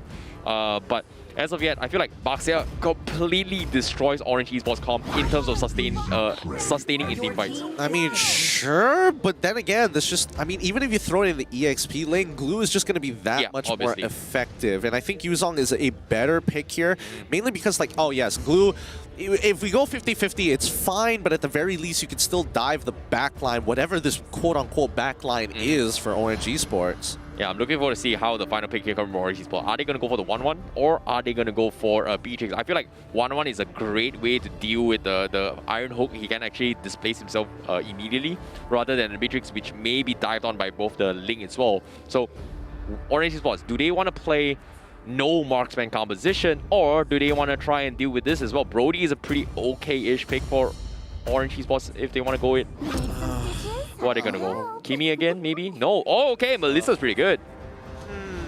If they get dive on a Tempest Blade, just pops out and everyone just go away. You know, they literally go away. Wow, they are really playing bang for buck here. All right, so the Spearhead coming in from early to mid game is mainly going to be revolving around the mid lane, and most importantly, Gary here. Right, Gary is going to have to do a lot of work on top of the help of Min. Valens just needs to win his lane. Born needs to just hold his lane, but I don't know how they're going to scale. Is Melissa that good? I want to see a picture-perfect game coming out of Valens to make this happen. Yeah, I'm looking forward to see how it goes as well, considering that they also have very, very lack of magical damage here, except coming from Lulu Glue. So hopefully they are going to be able to pull it off with the Angela Glue combo enough to compensate the offset of the hybrid damage. But all in all, great drafts coming from RED Esports as well. They've got the deal, they've got a pick-off potential, and they've got enough CC to set things out for RED Esports. However, Orange Esports in a very, very tight win condition, bringing in the Melissa and the and the tank Hilda to go for the invades. Are they going to be able to make the comeback for this? I don't know. Can they get the 2-0? I don't know. Why do you guys stick around to find out? Ladies and gentlemen, this is game number 2 between Orange Esports versus RED Esports. The current score is Orange Esports 1 point ahead of RED Esports. Red currently on the blue side and OE currently on the red side. Let's see how they play this out. I'll be very surprised if they win this game. I really want to see how they play it out. And MAB, once again, traditionally just goes over to the purple side, instantly looks for the hook, and then is going to make his way opposite over to the red side. Min, he's having the time of his life here. Yeah. He's red tree. Okay, thank God. Imagine if Min went for the red tree as well. That would be really, really hard to play. But at the same time, that's so smart. That's so smart. Gary purposely pulls out the orange ball a little bit further than usual so that MAB doesn't get the initial hook. Red QT now rotating and trying to kill MAB. Shot residue proc, and that's going to be first blood. And now Min is going to try and harass Zayn as much as he can. Born is going to try and engage in the fight, but there are only 2 men. They don't exactly have the numbers for this, but Min is trying to take advantage of this, but the hook comes in. Born going for the flicker. He might actually die to this as well. Min is going to try and meet you his way through, but can he use himself as bait? Nope, he is going to die, but Min will escape with their lives. But there's a lot of space created by OE, but that was definitely not the play for them. Definitely not the play at all. Nicely played by Ren QT, forcing out the wave early level 1, knowing that he can out-rotate Born at this stage of the game. So now, Orange Esports, what is their second out here? Now, Melissa is doing a pretty good job against Mal. She did have to recall there, but I don't think he's only going to lose anything. Zayn, on the other hand, is getting bullied out here. Oh my goodness. Min is just an annoying force to be reckoned with as well. The Iron Hook connects, but he's going to pay with his slice to try and make space for his team. And unfortunately, not the right play. 3-0 so far for RED Esports.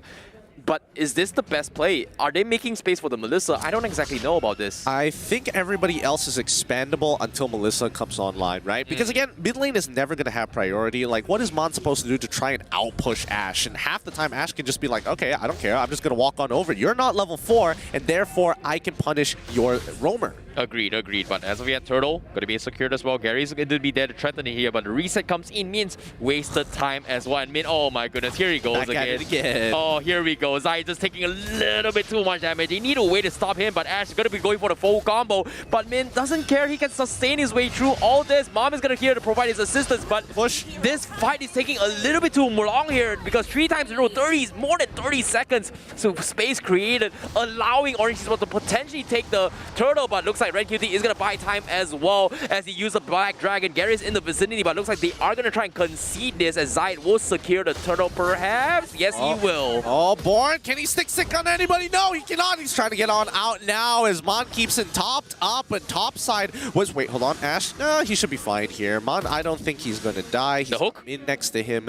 It's totally fine. There's plenty of minions in the way, but top side, Valence was still able to achieve a kill with the help of Mon's Heart Guard to get that kill onto Mao, which is going to be the primary win condition for RED Esports. But let's not forget, secondary one, Zaid is going to get attacked by Min again, who is level 4. This is round 3 of the fight, and Min is trying to escape his way through, but the hook from Mom is going to keep him checked, and that goes down for a Min again. Zaid is just sick and tired of this Hilda. He's level 6, but so far, in terms of levels, even though he's got it, but he's not exactly getting objectives across the map and applying pressure. I mean, more importantly so, it just leaves Valence to actually handle Maul here, and now he's zoning him out from the farm. That's what you want to see. Valence just freezing the lane right in front of his tower. That's going to be frustrating as Gary is going to get hit by the Iron Hook. Instantly full combo from Vale. Nothing much. Even the Heart Guard is not enough to protect him. Min now looking for any kind of ways to get some form of a kill. Oh no, Ashe so close. Iron Hook doesn't connect. Oh my goodness. Great catch here coming from Mom to start things off. And Orange Esports, they just don't have the damage for now. Like I said, they need some sort of magical damage. Mon is just not enough on the Angela.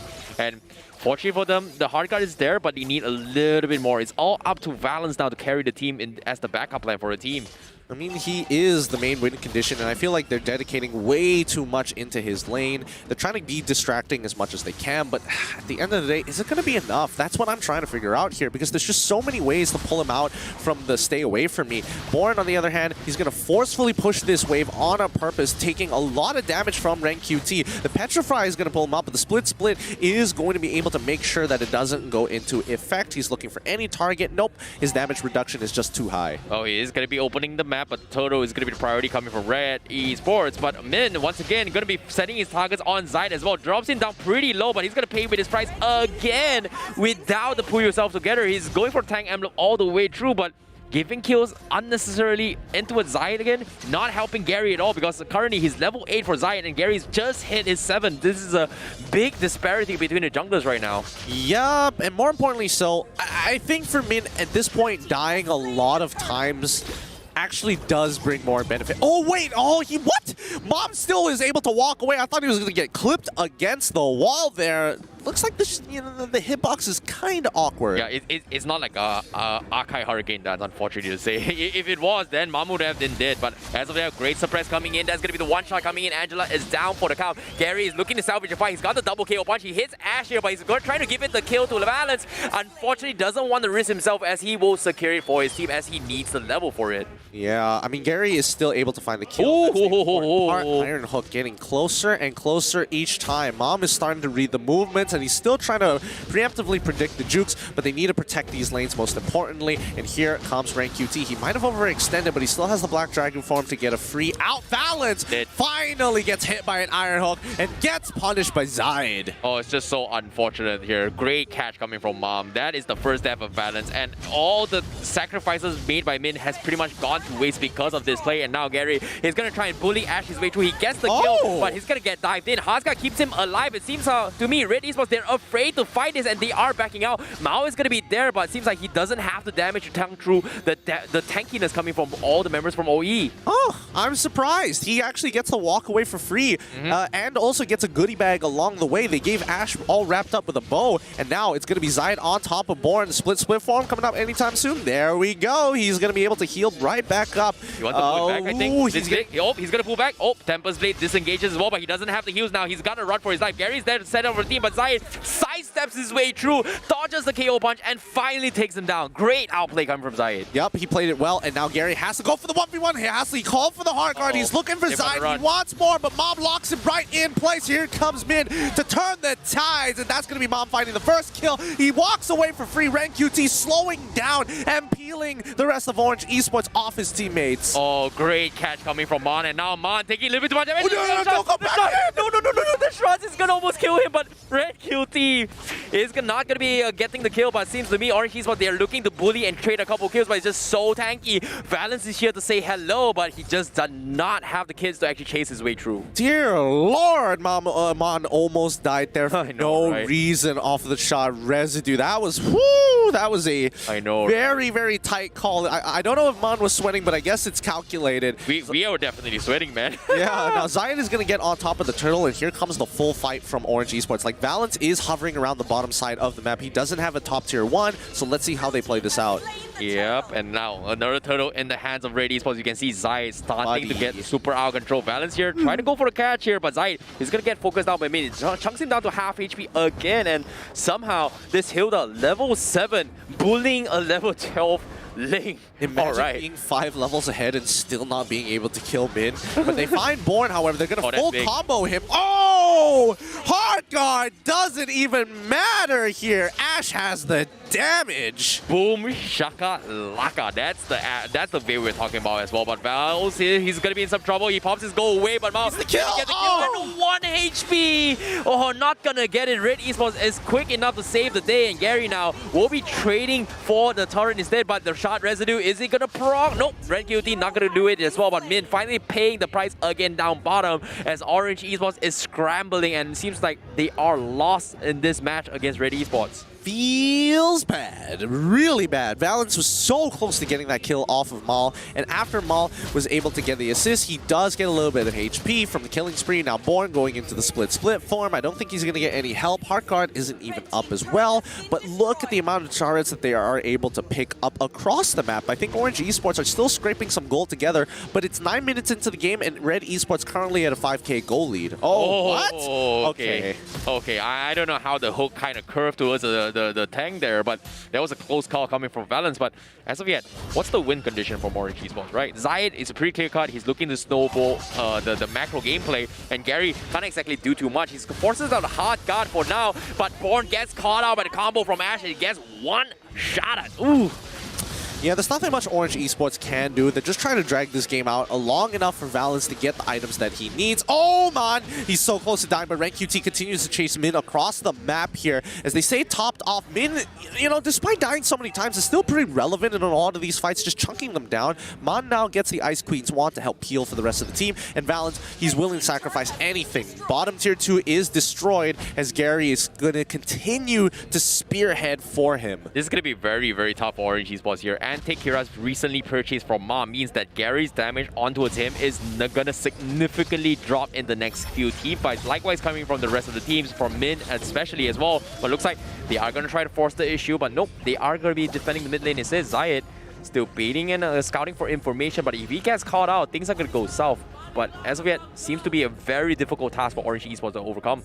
Yeah, I mean, Orange Esports has basically just been continuously sacrificing this entire time. Very close interactions, but nobody getting hurt just yet. More importantly, Valens did use his ult. Yeah, Valens getting a little bit angsty in that situation there as he tries to go in for a little bit of rest, but not exactly sure he has the damage. But it looks like Min, they are going to force the issue. He goes for a dive, it's Mao, gets focus in, but Split Split comes in. He eventually pays the price, but now without the Ashe ultimate coming in, they have enough damage chunking the way through. Gary is going to try and wait for the right timing here. Born zones out the rest of Red Esports, but looks like they just don't have the damage here, as Valens, in the midst of it all, completely bullied out by the Dragon.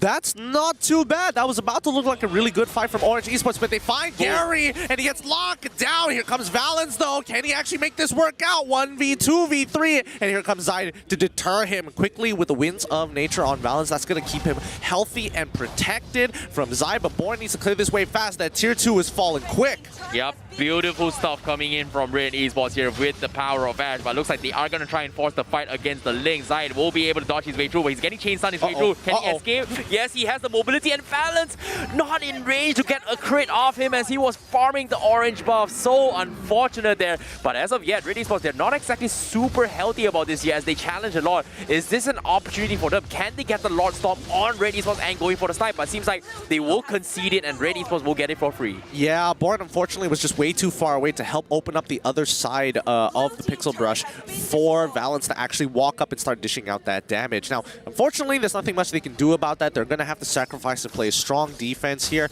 but I don't know. It's still pretty tough without the help of everybody just clumped together, or at the very least a tight corner so that RED Esports all get clumped up, allowing Valens to get out his damage. I don't see the win condition just yet. Yeah, it's going to be extremely difficult. Min also going to be bullied out as well. He's been oppressed for the entirety of the game. Zayed wants his revenge. He gets it, and now he's looking for more. However, he needs to be a little bit careful here. Gary's in the vicinity, but he's a little bit out of position. He gets caught out by Mao, and he's going to be getting taken out as well. Red QT forces the Black Dragon to try and connect for more. Unfortunately, it's not going to happen, but still, the damage has been done. Gary and Min taken out. Such dominant games from both RED Esports and Orange Esports. One snowballing against the other. That's going to be a free inhibitor. They can't really do much about it. Mon gets one shot by Ashe. And now Valens is all they have left. Red QT flickers for it, gets the Petrify, and that's going to be game. It's over. It's over. There's nothing they can do about it. They just don't have the damage. The Lord is going to be coming in, and that is going to be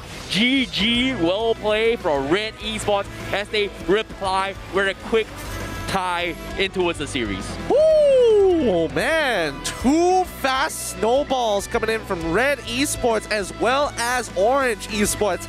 The score is 1-1. I don't know. This is a tough one to predetermine. A lot of it has to do with the draft, and unfortunately for Orange Esports, that just wasn't it. Exactly. Well done to RED Esports here for adapting to the playstyle, and Orange Esports experimenting draft with the Melissa didn't exactly work out too well in their favor. However, Game 3, the decider match. We talked about teams who wants to make their way in and makes their mark into the playoffs. Both these teams, they are pretty much in there. But Orange, I feel like they need to win a little bit more to try and solidify the spot in the playoffs. I don't know. I think that... I mean, like, there was a bit of an idea coming out from Orange Esports, but I think overall, just not having priority over the lanes is such a big loss here. So well done, RED Esports. The way they drafted was nice. And, you know, the Veil ended up working out quite nicely. Every single time he got to catch these Enchanter-type supports, generally are squishy and will get one shot by the Windstorm Death once it is enhanced at level 9. So, well done to him. Yep, Franco still a force to be reckoned with here despite being played either of this team so far. RED Esports has demonstrated Mom's Franco is pretty good. We haven't seen Min's one for a long time, but I was hoping the Franco to be prioritized on Orange Esports. RED Esports just says, you know what, you don't want it, we'll take it. And there was a very, very convincing game coming from RED Esports. Well done indeed. Well done indeed for RED Esports. Let's look at the item builds here. And a quick correction, it's not level 9, but level 8 is when you see the next upgrade for one of his abilities for Veil. And I don't know. Personally, I think, Ash realized that he's probably not going to interact much with the rest of the team, and he's just going to be pushing out the waves time and time again. So once he got that first upgrade to get the knock-up, all he had to do was make sure that he can farm off Min for free. And I think that's where the game really started to progress for him. Yeah, that's the thing, right? Like Min, he had the right idea of just shutting down Zide multiple times, right? But while he's dying so much to a point, he's just giving unintentional XP. And the idea of feeding Hilda back in the days is pretty much gone. The penalty is no longer favorable to the person who dies the most. It's kind of back in the feeding Digi, right? But if you feed this much, you are going to give a lot of XP and gold, which kind of allows Zide to say like, I'm not farming objectives, it's okay, I'll get heroes instead. Yeah, and I think, Zide, he was slowed down, and I think that's where the idea comes from, right? They wanted to make sure they could supercharge Valence to the point where he can actually, deal with everybody, and he was very confident in doing so after that first that first kill he got over Mal in lane with the help of the Heart Guard. Maybe, he caught him off for the second time in the row. Mal's got to learn that when the Heart Guard's available, that it's going to be used throughout the team, not just on one person. I agree, but of course, let's take a look at the MVP for game number 2 here from RED Esports. We have Zion on his link with a 908, a flashy play indeed. And this is why you banned the link against RED Esports. Orange Esports, they banned it first game, they won the game, but second game, they let it slide, and RED Esports clutches it with the link. Yep, Zai continuing to perform every single time he hits the battlefield here, especially when there's an assassin in his hands. You know it's going to be a good time. Well done, and more importantly, just check out the blessings that he decided to take. He went for the chilling retribution instead of the traditional bloody retribution. He wanted to chase down his opponents, didn't want to give them a free way to escape. Yeah, it makes a lot of sense considering that the Angela does give a little bit of a mobility reduction for his teammates here. So helping out his teammates to set up a couple kills, or maybe for himself, looks pretty good. So I like the idea, but well done indeed. But let's take a look at the highlights coming in from brought to you by Samsung Galaxy A series, right? From the match, in case you missed out on it. Yep, and again, these early games were really set. The tone was set very quickly by RED Esports, making sure that they were utilizing their side lanes to push out early to actually look to punish Min. So small macro decision making coming out from RED Esports allowed them to have such a hefty snowball in the mid game. I like the idea coming from Orange Esports where they have this Hilda constantly pressuring Zide, making space for Valence, right? You're supercharging a Melissa, I get it, but I feel like if this wasn't a Melissa or something, if it was something else like an Aulus or even Alucard or Aldos to a certain degree, maybe the supercharge concept can be a little bit more effective to the later stage of the game. But that's the thing, Melissa just could not do anything. You can see Valence is struggling to get into his fight multiple times because of the range he gets. And when he gets in, he immediately needs to back out.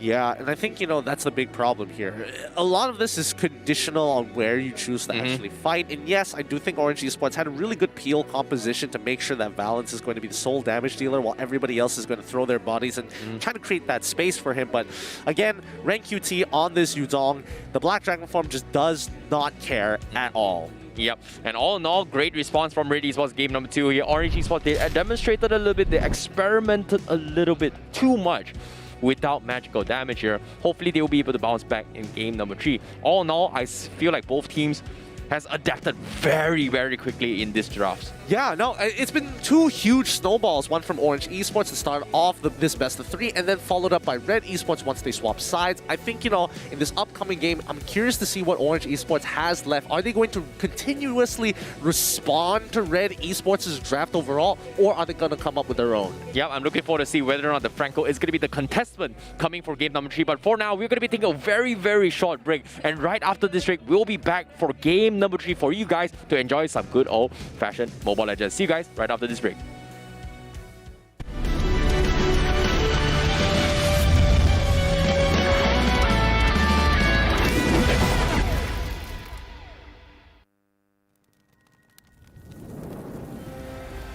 Telah tiba masanya untuk pasukan-pasukan terbaik Mobile Legends Bang Bang daripada seluruh Asia Tenggara berkumpul. Piala MLBB Asia Tenggara atau MSC 2022. Siapa yang akan menang dan siapa yang akan kalah? Pasukan manakah yang akan terbang ke langit biru dan dinobatkan Raja Asia Tenggara?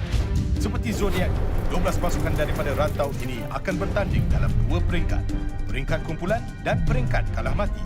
Setiap kumpulan akan ada 3 pasukan dan mereka akan bertanding antara satu sama lain dalam perlawanan terbaik daripada 2 di mana pasukan terbawah di dalam setiap kumpulan akan disingkirkan. 8 pasukan yang masih tinggal akan meneruskan perjalanan dahsyat mereka. Sebagai pentas kepada perlawanan-perlawanan hebat antara gergasi-gergasi ini, MSC 2022 akan diadakan di Bandar Perbezaan dan Kepelbagaian, Kuala Lumpur, Malaysia. Saksikan pertembungan antara gergasi daripada rantau MLBB terunggul daripada 11 Jun hingga 19 Jun. Ikuti #Supremacy untuk ikuti perkembangannya. Mobile Legends Bang Bang, tempat adiwira mencipta sejarah.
I'm a rock star. Yeah, rock star. Hey, hey, hey. I'm a rock star, baby. I'm a rock star. I'm a rock star. I'm a rock star. I'm a rock star. Panggil aku rock star. Ini kejohanan kita semua orang rock star. Kita rockstar, kita buat saja gaya kita. Makin panas apinya sudah membara. Macam mana pun ku menempuh segala. Demi negara ku buat semua bangga. Step into my world, you know I'm always in my zone.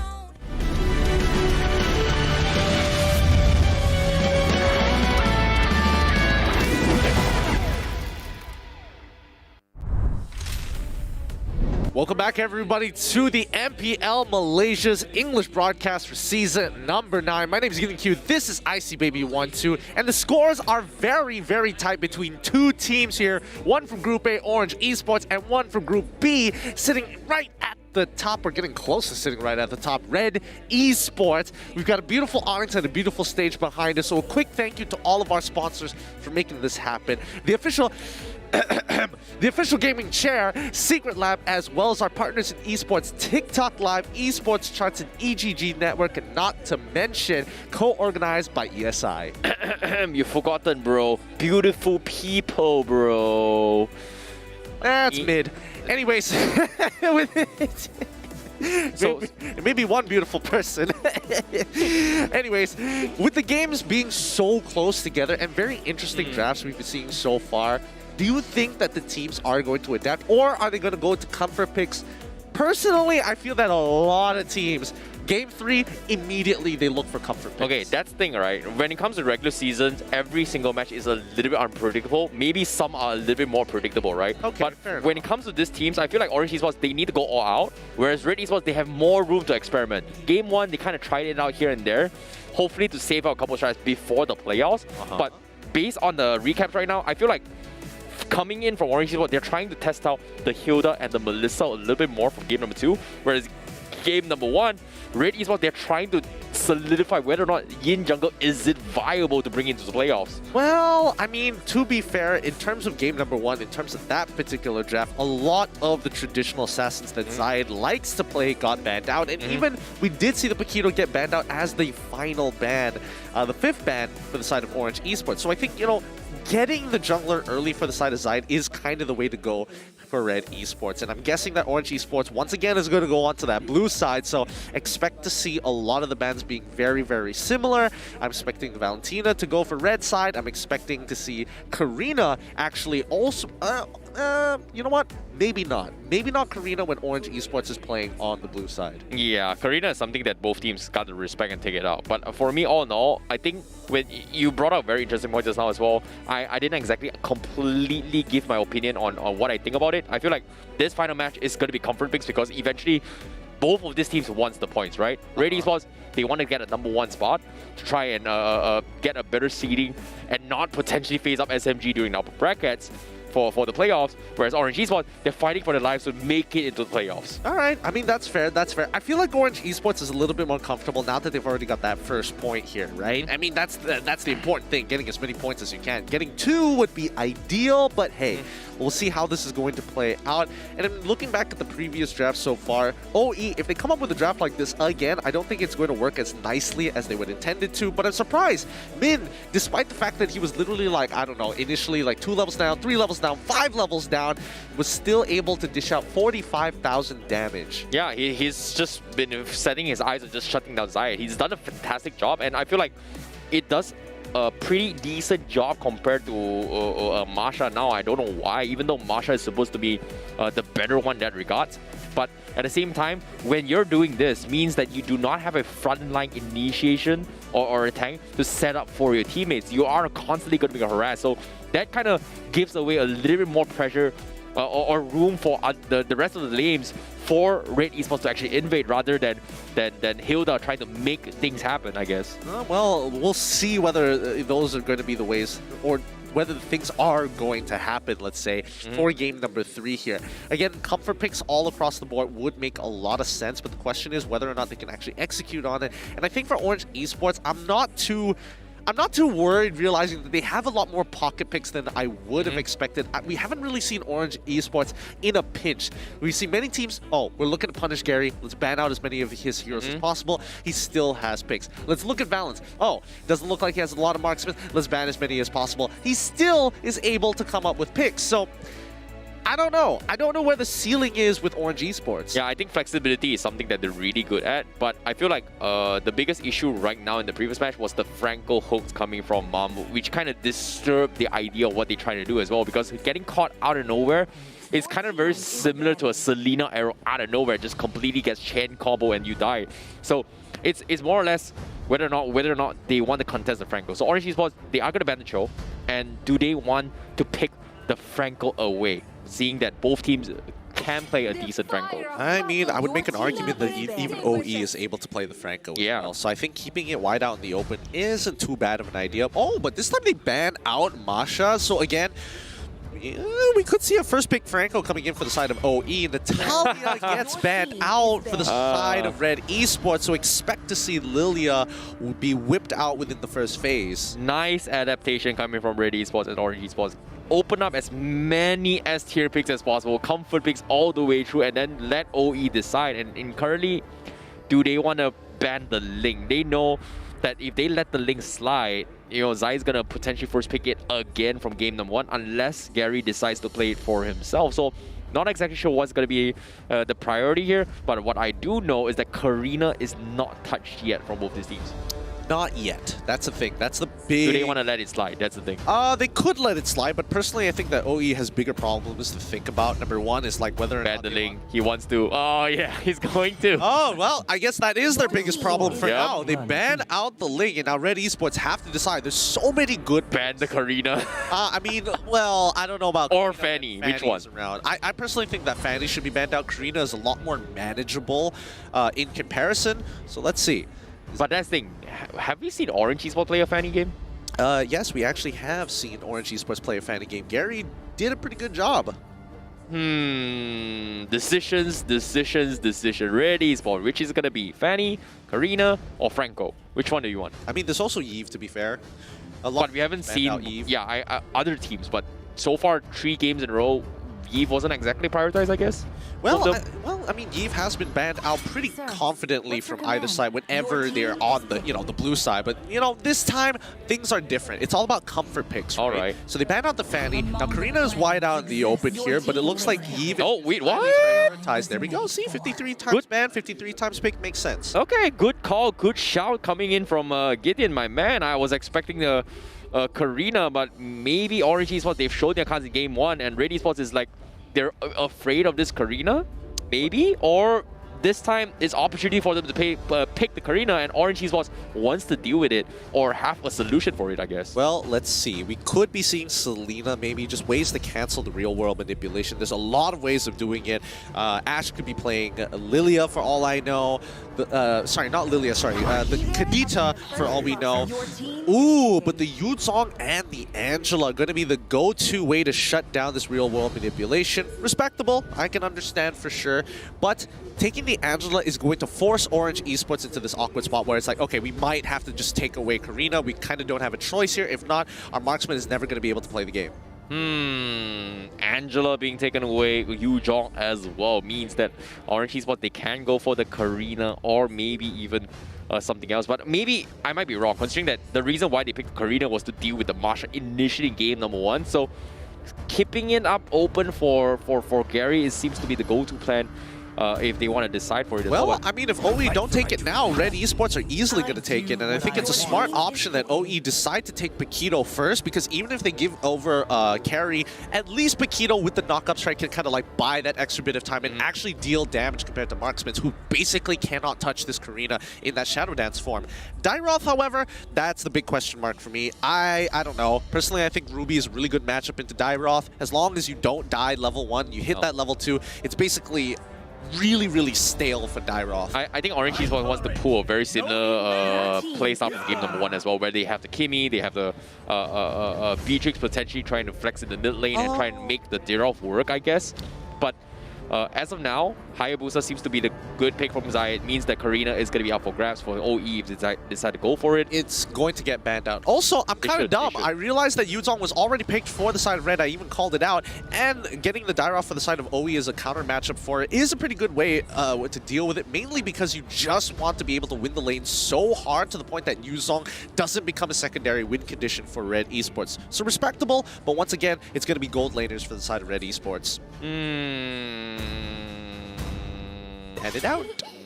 This is okay. This is a little bit weird for me to see that the 1-1 is going to be respected. I was expecting maybe Mao is going to play it instead, but seems like they want to try something else. Orange Esports, they are going to ban a Kadita, most likely going to be banning the Veil later on as well, considering how well Ash has played it in the previous game. But that's the thing, right? Do they have a way to deal with the Veil? Absolutely yes. They've got Eve, they've got Paquito, they've got a lot of ways to actually deal with it. I beg to maybe differ. not, maybe not. Yeah, He's going yeah. to ban out the Sicilian actually. But coming back to RED Esports, if they want to ban anything, just get rid of the Melissa, right? Get rid of the Melissa, and then you can play Popo and Koopa into Kimmy, I guess, potentially. I think Beatrix should be taken out instead of the Melissa. Nah, fam. Nah, man. No point. I don't see the point of it. Oh, again, Atlas. Wait, 2 games in a row. All right. Why Atlas? I don't know. Atlas? Is it because they want a team fight, or are they looking for somebody who can't actually force picks? Sicilian gets banned off for the side of OE. All right, there we go. Called it. RED Esports now don't have a lot of options to actually stop, except for the except for the Black Dragon form coming in from Rank QT. But do they want a secondary way? I feel like real world manipulation is great, but Black Dragon form is just better.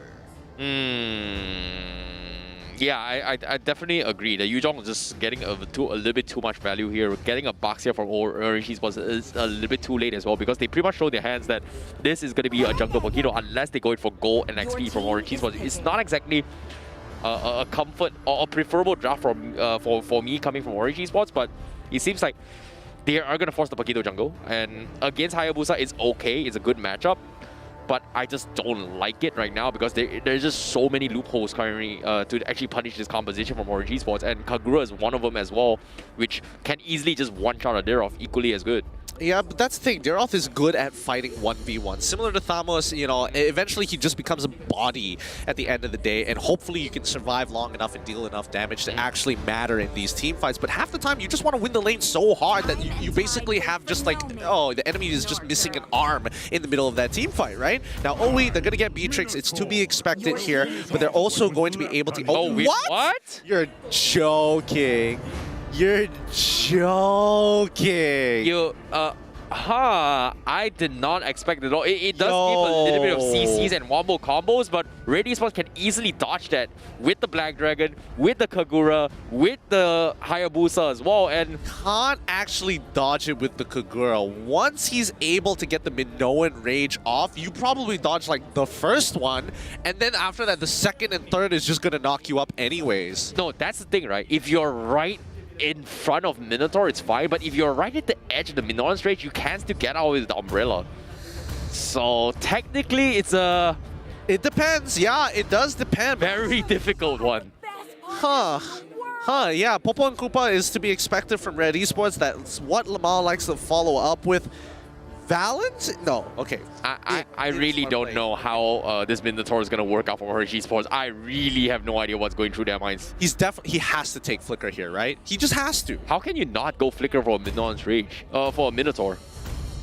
Why would you not go for it? I don't know. We saw MAB last time going for... Yeah, they lost miserably, if I'm not mistaken. Yeah, exactly. So again, anybody can make these simple mistakes, but Minotaur, haven't seen it for a very, very long time. Let's see, after all the changes to the Rage meter, whether or not it's going to be enough. Yep, I'm looking forward to see how it all goes down, but Orange Esports taking a very, very risky composition to try out right now. A tank Minotaur coming in from Orange Esports in a very, very long time here in MPL Season 9. Meanwhile, coming in from RED Esports, they are going for comfort picks all rounder. and they are looking to close out the series. Can they do it? We are heading to Land of Dawn here with game number 3 between RED Esports as well as Orange Esports. Oh, I'm curious to see how this game is going to be played, but this is for all the marbles here. Is RED Esports going to be able to top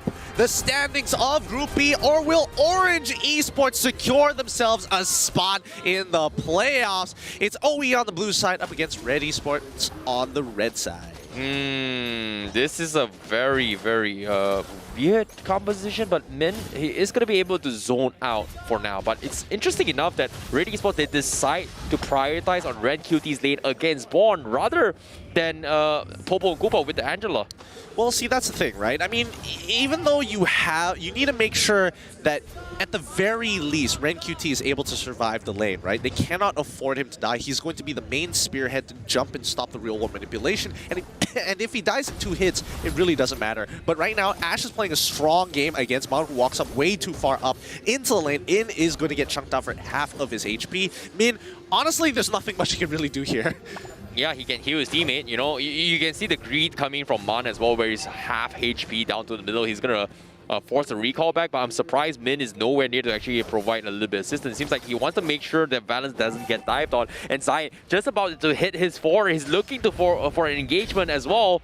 Meanwhile, bottom side, you know, Born is just bullying the Yuzhong. Yep, this is to be expected here. And I mean, even Gary is pathing down, starting from purple all the way down to his orange side. Snipe! Oh! Ooh, very close indeed here. But yes, it's all about that babysitting here. Both supports babysitting opposite sides of the lane. And honestly, for Mal, it's not that big of a deal if Minotaur walks up, because really, Minotaur doesn't really threaten the lane at all.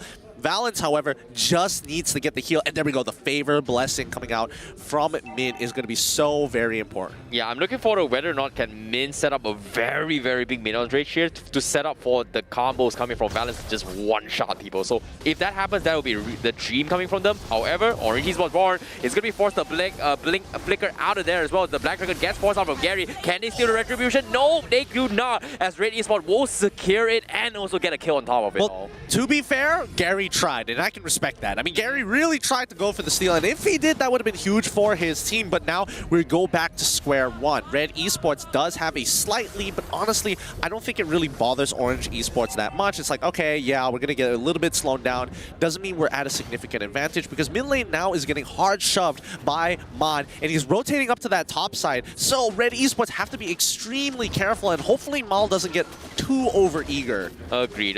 And First Blood Bounty is going to be up available for you guys. Be sure to use the reward codes as well to get yourself free 6 pieces of nugget when you order on McDelivery. Meanwhile, in the fights here, it's going to be a little bit wet noodle up top, but middle lane, Mon gets picked off by Zayed there. Meanwhile, they try to go for a setup with the Minion's Rage. Not going to connect, as Mao will flicker out of there in the jiffy. And yeah, flicker is a good counter for that as well. Yeah. You can flicker out of there while the ultimate is available. Don't even need Purify. Yeah. He's able to flicker at a distance. I'm just surprised that they were able to, they used so many resources. Oh, Mom! No, he's just gonna walk right into it, and Mom is gonna get chunked out. They don't get the last auto attack. Valence switched weapons, and Min didn't get his auto attack off. Oh, wasted opportunity. But Mal is gonna shove this lane out, and now Zayed comes into the middle. Nibiru's passion is out. Oki shadow kill. Can he get the double? No, he doesn't. Zayed backs away, seeing that Gary is here to join the fray. Knock up strike. Oh, the second one doesn't actually knock him up, but it's going to be the real wall manipulation.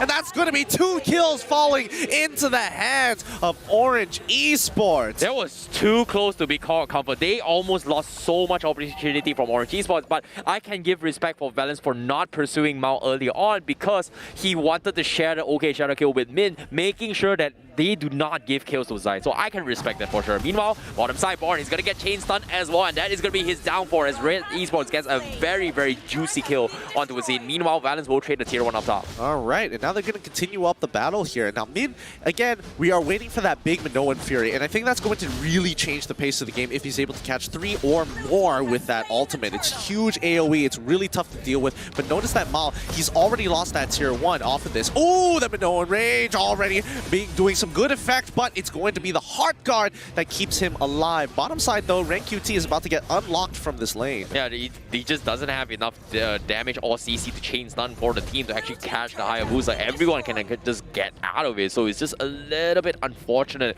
coming in from Min to try and set this up. But nevertheless, RED Esports, they're split pushing all the way through, trying to secure a little bit more farm for Mao to actually skyrocket into this game. And Orange Esports, they're looking for fights, but RED Esports, they're just completely dodging it right now. I think even Mao, after that first initial death, doesn't want to walk up, and now they're looking to punish on towards Born's side. The Oki Shadow Kill more than enough to take out his target, and now Mao needs to shove out this wave and break that top tier 1 before Mon gets there. Yeah, that is a very, very important kill for here for Mao as well to try and get back into the game. RED Esports, they are going to get a free tier 1 up top as Orange Esports looks a little bit lost here as they've been roaming around the bottom jungle doing absolutely nothing in a sense where there's just no map control for our setup at all. Well, I mean, I don't think that really matters for Orange Esports, right? They're just looking for picks at this point because they know they're only strong later in the game and they want to make sure that Mon actually gets to that stage. So for now, even with just one item, it really doesn't mean much. Ooh, a good snipe coming in on towards Valen's side. Gary does get some good damage, but not enough to commit to it. Min could look to Minoa. He's got the rage. He's walking up. Real world manipulation does all come on through. And there we have it. He tries for him, but it's too late. Red QT cancels the real world manipulation. Now Gary is caught in the crossfire. Zion is able to outplay it with his quad shadows. And that is going to be 2 full kills for RED Esports. Oh my goodness, that would have been disastrous for RED Esports if Mao did not stop Min in his stun right there with his fog. If that actually did not happen, Min would have got a big fat 3-man Minion Fury. Meanwhile, RED Esports, with that win, they are going to continue to pressure the middle tower right here. Is it going to survive? Yes, he will. So RED Esports, they will give away for now, but that's barely enough HP to survive for the tier 1. So it's pretty much a done deal in the next engagement, I guess. Yeah, quite the save here coming in from Mao. Who would have expected it? That one simple mini stun. Well, I wouldn't even say a mini stun, an actual proper stun. A dog bite. A dog bite onto Minotaur. Really made the difference in that fight. Holy, they were all enraged for it as well. Yeah, that was just insane as well because that looks so good for Min and so juicy to go in for the fight. But nevertheless, he is very kiteable in this kind of scenarios and he has a pretty big hitbox, I'd say. I mean, honestly, I don't think it matters when no pun intended, but yeah. You just have to point and let go of your finger when you are using Popo and Koopa. But Ren QT opting to go for Blade Armor here actually is going to be a pretty nice... well, actually, that's curious. He could have gone for the anti-QRS instead, but now Born is going to get attacked by the Oki Shadow Kill. Born should be dead with the help of Angela's Heart Guard. But yeah, kind of interesting that Ren opted to go for a Blade Armor for the raw stats rather than go for an anti-QRS. Yeah, I think the anti-QRS is just for Dirov. Meanwhile, the Blade Armor is meant for Valen. So I think that's a little bit of different ideology coming from RenQT. But meanwhile, he's going to try and force the fight as well. Minerva has expanded, but RenQT taking a little bit too much damage and he's going to pay the price. And Ash now going to be in a very awkward situation. The heals coming from Mom is going to keep him alive, but Min almost paying the price as Mao is looking to finish him off. Can he get the kill? Yes, he will. However, he's a little bit too low as well as Valen tries to snipe his way through, but he doesn't want to overcommit. Zion is there as well, and OK Shadow Kill is going to be there. Doesn't even use it. He has the Shuriken, and it's going to be enough damage to get another kill for him. A good play from RED Esports, and by the way, hey, great use of the Blade Armor there. It's not going to be that useful against Nibiru's Passion. So... optimize the build here. I don't... Wait, hold on. Let's pull up the item list. I could be wrong. Maybe Valence just magically, just in that middle of that fight, was able to get a Malefic Roar while we weren't looking and got caught up in that action. I highly doubt it because it's only 8 minutes into the game. Oh, nope. Yep, there we go. There's the Malefic Roar. That's why he's doing way more damage. Okay, I'm not going to lie. When I did see how much damage he was doing to Rank QT, especially when he did have that Blade Armor, that didn't make sense for a moment. Yeah, but that's the thing, right? When it comes to ultimate here, it doesn't really affect him too much considering it's AoE skill. So technically, the Blade Armor Reflect doesn't exactly dish out damage towards Valence, whereas the Blade Armor is going to reduce. Yeah, the raw stats helps a little bit, but it doesn't help too much in terms of team fight. Well, again, that's just... I think percentage over stats. Like, I think in terms of stats-wise, except for Blade of Despair that gives you like a value bang for buck, I don't think Blade Armor gives that much, unless the Blade Armor is specifically used to counter an auto attack composition. What are you talking about? Dude, the armor, It's not enough, stat. dude. Not enough, bro. Like, if not, how is Valence able to shut it He down? wouldn't be able to cut through it without the Malefic Roar, right? Without that Malefic Roar, he probably would have done a lot less damage there just from the raw numbers, because Blade Armor has the highest armor number in the game in terms of items. It's not even like a percentage. It's just a flat number. It's like over 100. But Dreadnought Armor reduces the percentage. It's even more. That's the thing. Well, it's a different, I guess. But all in all, it is going to be a stalemate for the Turtle as of yet. We do see Orange Esports going to be zoning out with Min as of yet.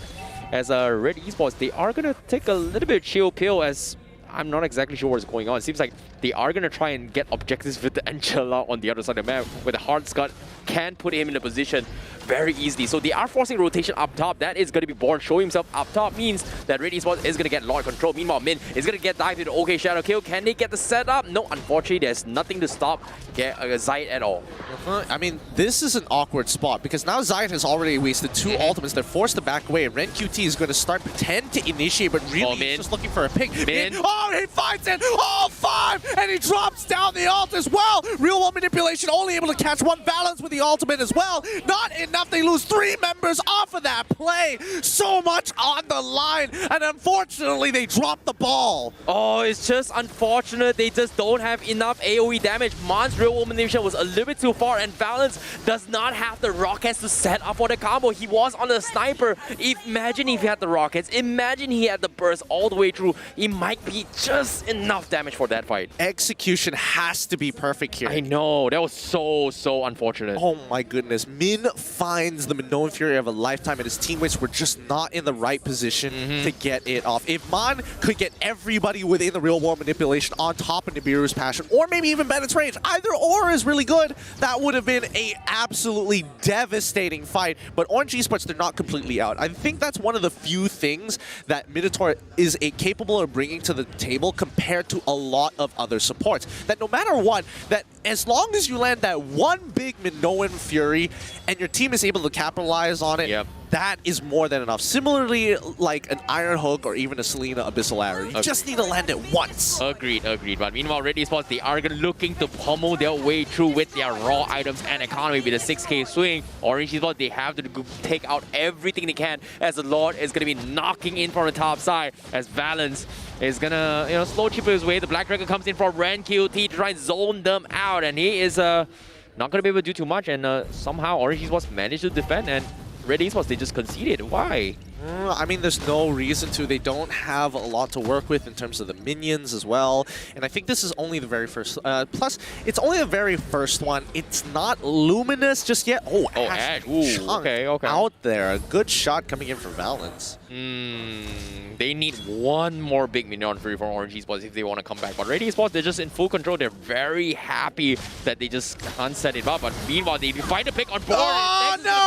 And they just get completely dumpstered. Big cash coming from RED Esports. They chain CC'd him perfectly. Literally could not do anything about that situation. And even the Petrify to ensure that they don't mess this up. RED Esports understand that they're dealing with a ticking time bomb, and Valence trying to clear that wave. Now, Ren QT, he doesn't have the Petrify, so he cannot look to one-shot Valence, and now they're on the run. Gary, he knows he can only push so far. If he goes any further, he's in trouble. It's going to be the real world manipulation. Red so close to dying, but Gary has to pay the price. He pays the tax, and now Valence is next. Is Zayt able to punish Valence for going out of position? Oh, big cash coming from Ash and Zayt to punish both of the cores coming from Orange Esports. This might be it for Orange Esports. I don't think they have a way to come back from this now, considering that RED Esports is just that far ahead. Well, yes, they are pretty far ahead, but I think Orange Esports is still in a comfortable spot here. Let's just pull up the item list one more time. Let's see the situational items. I'm guessing Maul already has the Winds of Nature. But again, in terms of how many people he can attack at once, he can only attack one person at a time in comparison to the strong AoE coming in from Orange Esports. I generally will get a better idea once we see it, but now the purple buff is going to fall into the hands of RED Esports. And I mean, this Luminous Lord is kind of a make it or break it for Orange Esports. I think Born is in a situation where the only way Orange Esports wins is that he gets some sort of farm, but so far he's died 7 times, doesn't have any stacks for the Festival of Blood, nor a big fat Abysm Strike coming from him. So he needs to line it up perfectly with Min, and it's just so difficult because every single time he tries to make a play, everyone from RED Esports has a solution to just take him out for a picture. Well, I think Bourne has dealt with whatever the hand he's got. Oh, here we go. Min. He's trying to look for it. He keeps getting chain CC to the ground. He's gone once again, and that's going to be a godlike coming in from Ash. Valence is the next to fall as Mal flickers forward. He's going to be taking out his rival here. Oppress me in lane. I'm going to oppress you for the rest of the game. This might be over. There's no way they are going to be able to do anything about this as well. Real Woman Edition comes in. He's going to try to slow down the minions, but RED Esports, they know they've got this in the back. However, wait, I might be speaking a little bit too spoon because Orange Esports, they got the Lord for themselves. Okay, maybe not yet. Well, I mean, still, I think this game is pretty much done for Orange Esports. This buys them some very precious time and another opportunity for Min to get into the middle of that fight. But personally, I don't think that matters anymore. RED Esports are only going to fight when they have the Petrify on Ren QT, which he's about to get in 24 seconds. So Min, unless he has his ultimate, which he doesn't, Min. He doesn't have the ultimate. Don't worry about it. He doesn't have it. Okay. But meanwhile, on the other side of map, Gary finds a very, very important kill on Mom, so that's going to give them a little bit more space to push out, but it seems like Orange Esports, they're not giving up yet. It's not over yet. Okay, I did not expect this at all.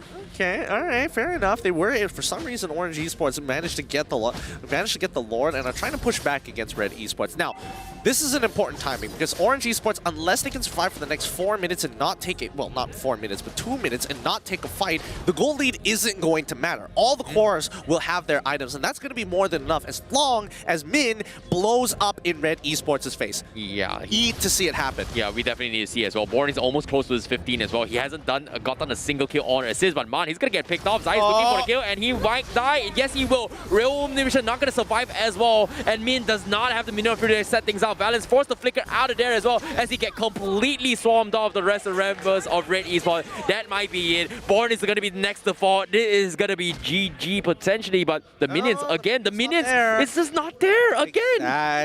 Exactly. You can't call GG yet until the crystal is broken here. That's the rule of thumb. What is going on? Well, RED Esports are just kind of playing with their food. I mean, it's 4-23 right now, but this could potentially blow up in their faces, right? I mean, Valence is coming back up in 16 seconds. Min and as well as Mon are going to be up in time. We need to see it happen. Oki Shadow Kill is going to come out. Ooh, Gary got some good damage, and they lose another inhibitor here. So Valence, already Esports, they back up. So Valence is going to be able to participate in one more fight. Okay, one more. Keeping teams alive. Orange Esports, they're throwing all they can. 25 seconds left before the Lord comes in, but RED Esports is already in position. Little did they know from the minimap as well. Born once again all by himself. He might get caught out, and no, he's gonna die again. Petrify? Nope, it's not gonna happen. He did not bait it. Oh, he did. Got it. He did. He bait out the Petrify. Oh no, that's not particularly good. Let's see if this is going to hurt Ren QT in a little bit. They move backwards here, but look at the opposite side of the map. It's going to be Hayabusa up against Gary.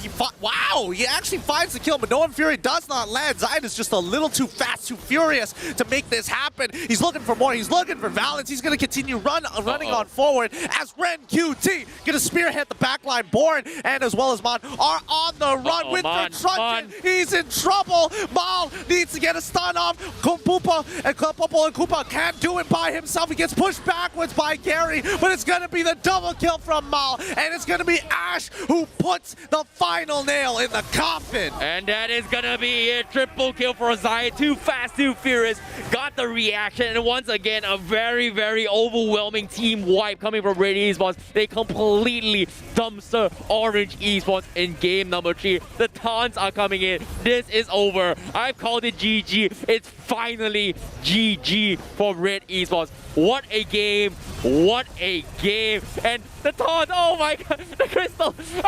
Oh, no, the taunts coming in. Oh my goodness. They had to there. RED Esports now sits right at the top of Group B. They are looking mighty fine right now, and we'll have to wait for the next game to see whether they maintain that position. But GG, well played for RED Esports nevertheless. Oh, what a game indeed. Very, very convincing round. Orange Esports, they tried their best, but unfortunately, it just didn't work out. However, I'm looking forward to see what RED Esports has to say in the mic check for this series. Ada. Atas jaga atas. Boleh? Mati dulu. Woi, ngapain woi? Woi, ngapain woi? Buru. Turu dek. Aduh. Turu woi. Main. Nah. Nice, guru. Buat apa bang? Mi ada minum. Boleh, bawa dia. Boleh enjoy, boleh. Boleh. Aku masuk. Lilian nanti. Gagas. Bantang. Tolong. Glue missing tau. Dia kanan. Acik. Boleh. Dia tak ada first kit, tak ada ulti. Dah, kita Kena. Drone naik atas tau. Tak ada. Belah atas. Belah. Tak. Boleh. Aku ada gig. Nak pasal lah. Pasal drone keluar. Ni. Jangan Hilda. Kaita. Dapat verify. Ni. Dua orang. Go. Boleh Aren. Mati. Mati. Ni mati gak? Balik. Tak. Mati gak? Kata. Hilaku. Aku dah tak ada Aku ada hati. Nak kasih. Mantap man. Mantap. Tengok tu orang backup aku. Jap. Mantap. Boleh. Dah. Menang dah. Kau recall jom. Dikari. Pasukan RED Esports berjaya untuk mendapatkan kemenangan dan mengukuhkan kedudukan mereka di dalam grup B. Anda masih lagi bersama saya, Sid, selaku stage host bersama saya, iaitu Ash, wakil daripada pasukan RED Esports. First of all, tahniah saya ucapkan. Alright, untuk Ash sekarang ni, perlawanan terakhir berhadapan dengan pasukan Orange Esports selepas ni untuk melihat adakah pasukan TODAK mampu untuk menang, itu belakang kira. Tapi, apakah perasaan Ash buat masa sekarang? Buat masa sekarang kita orang rasa selesa lah sebab kita orang sekarang poin lagi tinggi daripada TODAK kan. So kita orang harap yang terbaik lah kita orang dapat still stay nombor 1 dan TODAK kalah dengan SMG. Yes, RED dah lakukan apa yang mereka patut lakukan, hanya menanti saja apa yang berlaku untuk selepas ni. Alright, bercakap tentang game sebentar tadi, apakah strategi pasukan RED Esports berhadapan dengan pasukan Orange di mana nampak seperti game yang sangat-sangat sengit? Tak ada strategi pun sebenarnya. Dia macam more tu cara kita react, cara kita adapt dengan game tu. Sebab setiap game tu berbeza. Kita tak boleh nak follow satu strategi je. Macam tu. Alright, jawapan yang baik dia tanya yang diberikan oleh Edge. Alright, daripada minggu pertama sehingga minggu yang ke-8 kita dapat lihat pasukan RED banyak mengejutkan orang ramai, orang kat luar sana. Jadi, apakah faktor utama kebangkitan pasukan RED Esports pada musim yang ke-9 ni? Faktor dia sebenarnya sebab kemasukan Sora. Sora tu impact dia besar bagi kita orang. Dan nampaknya membuahkan hasil. Alright, jadi sebelum kita berpisah, sebelum kita pergi ke post show, mungkin ada kata-kata terakhir kepada peminat-peminat pasukan RED yang datang ke sini dan juga yang sedang menonton siaran langsung ini. Kepada peminat-peminat RED yang datang hari ini dengan yang tengok online, thank you sebab support kita orang. Thank you still percaya kat kita orang walaupun kita orang dulu macam badut kan. Sekarang kita orang dah dapat buktikan yang kita orang sebenarnya boleh main juga macam tim lain. Alright, tahniah sekali lagi diucapkan. Jadi, kita akan terus saja pergi kepada Abeja, Aden dan juga Samfrost untuk melihat apakah yang telah pun berlaku sebentar tadi. 2-1 itulah kemenangan untuk pasukan RED Esports. Anda bersama dengan saya Abeja, ditemani oleh Adi dan kita ada Samfrost kat sini. Kita akan menceritakan gameplay kita yang ketiga tadi. Apa sebenarnya yang terjadi tadi? Ya, RED Esports sebentar tadi di game yang ketiga nampak gayanya dapat hero-hero comfort mereka di mana Zaid dapat berjaya menggunakan assassin dengan begitu baik sekali. Pasukan Orange cuba untuk melaksanakan orang kata counter attack dengan membawa masuk Minotaur, akan tetapi Ash walaupun ditangkap tapi masih lagi berjaya untuk loloskan diri, and then dia counter balik dengan Ying yang overturn berkali-kali menyebabkan Orange Esports tak berjaya nak follow up teamfight yang dikemukakan oleh pasukan beliau tadi. Dan sekarang ni jom sama-sama kita lihat kita punya itemization untuk kedua pasukan. Samfrost. Ya, kalau kita lihat untuk pasukan RED Esports terutamanya Ash lah, dia tak perlukan winter transition ataupun apa item yang lebih kepada defensif. Dia go all out dekat damage dan itu apa yang terjadi.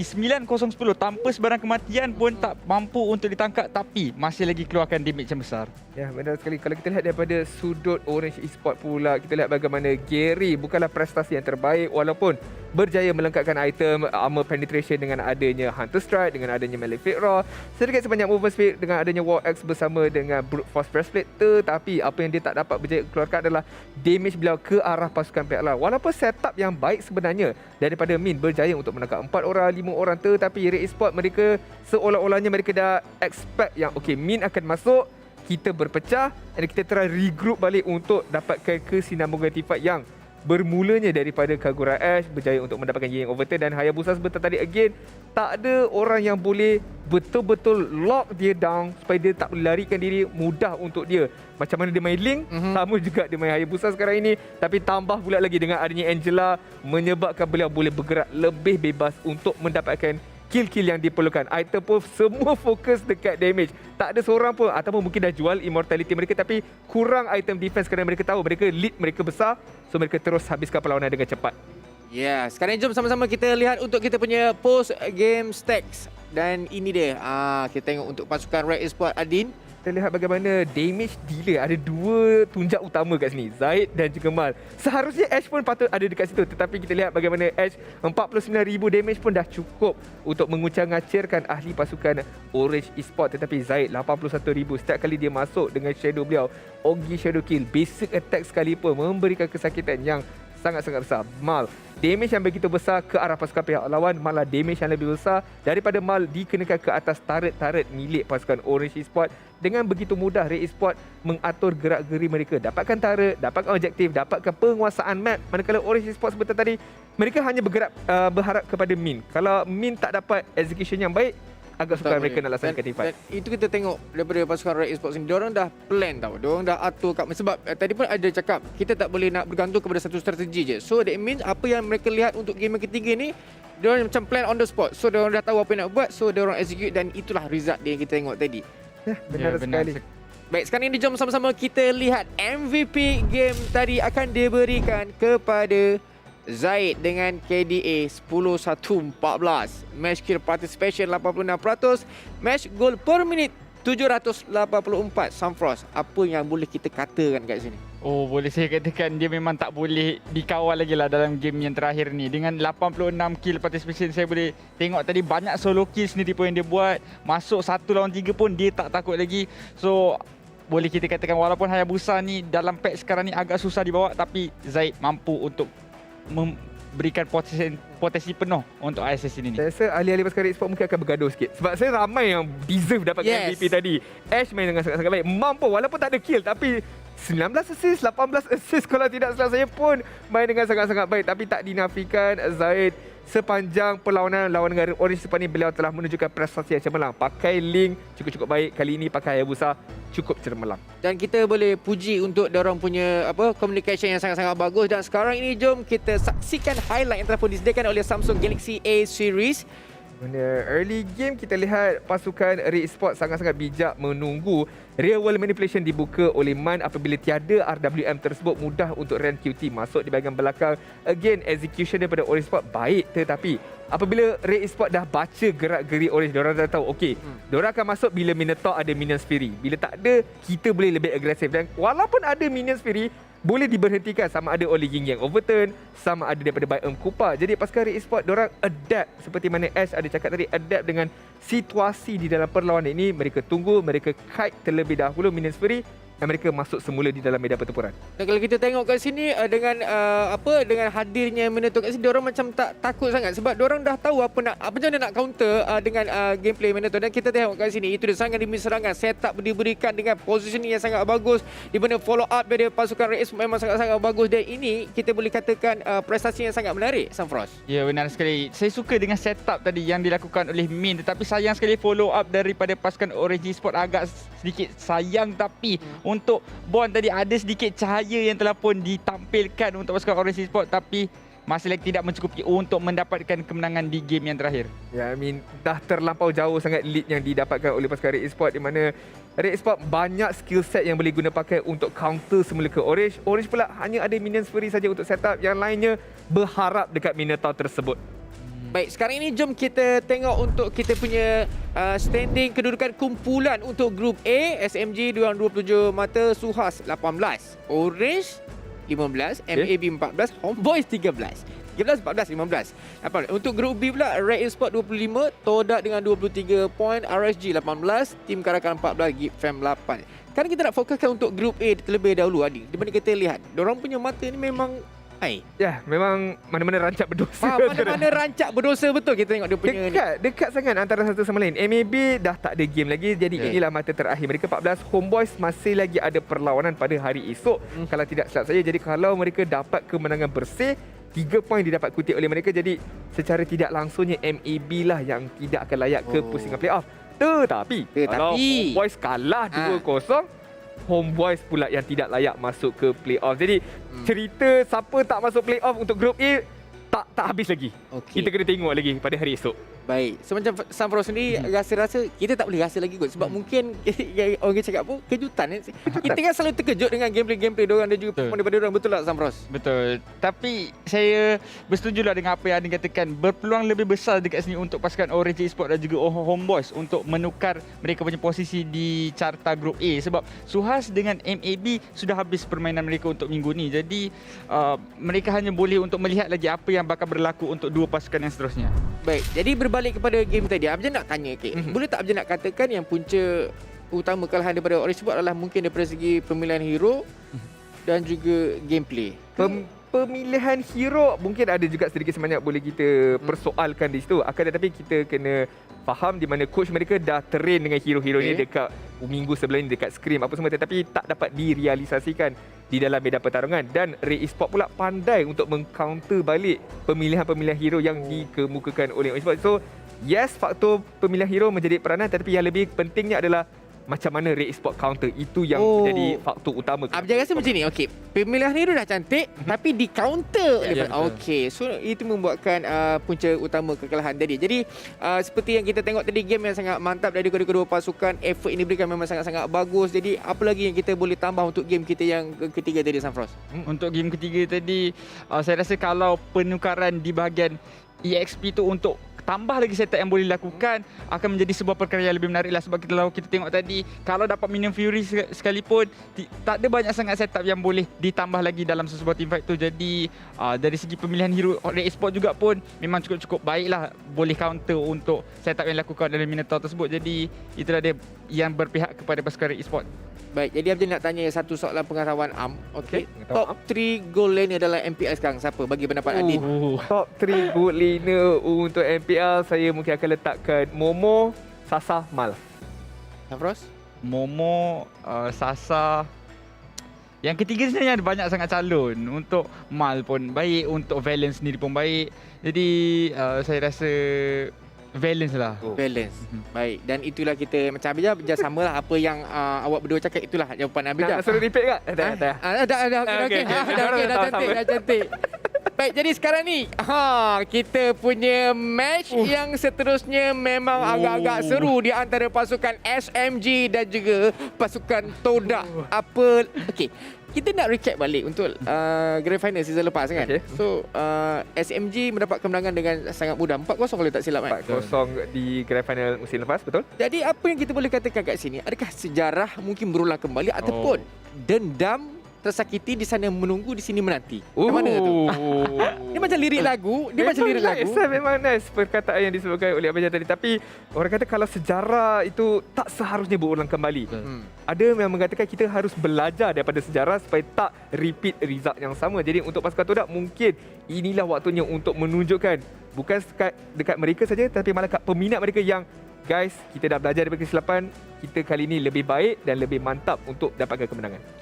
Apa yang dia suka tentang Samfros, Safron selalu dia lebih dekat dengan perumpamaan tau. Mungkin lebih boleh dekat. belanja sikit satu perumpamaan untuk game kita yang seterusnya. Oh, saya tak prepare apa sangat lah. Tapi apa yang boleh saya katakan untuk pasukan Todak ni memang inilah dia punya, orang kata macam Abizal cakap tadi, memang ni dendam yang dia dah simpan daripada season yang sebelum ni. Kita tengok para penonton pun tadi dah ramai dah yang beratur dah, mula nak masuk dah, tak sabar sangat dah untuk tengok kita punya perlawanan terakhir untuk malam ni kan.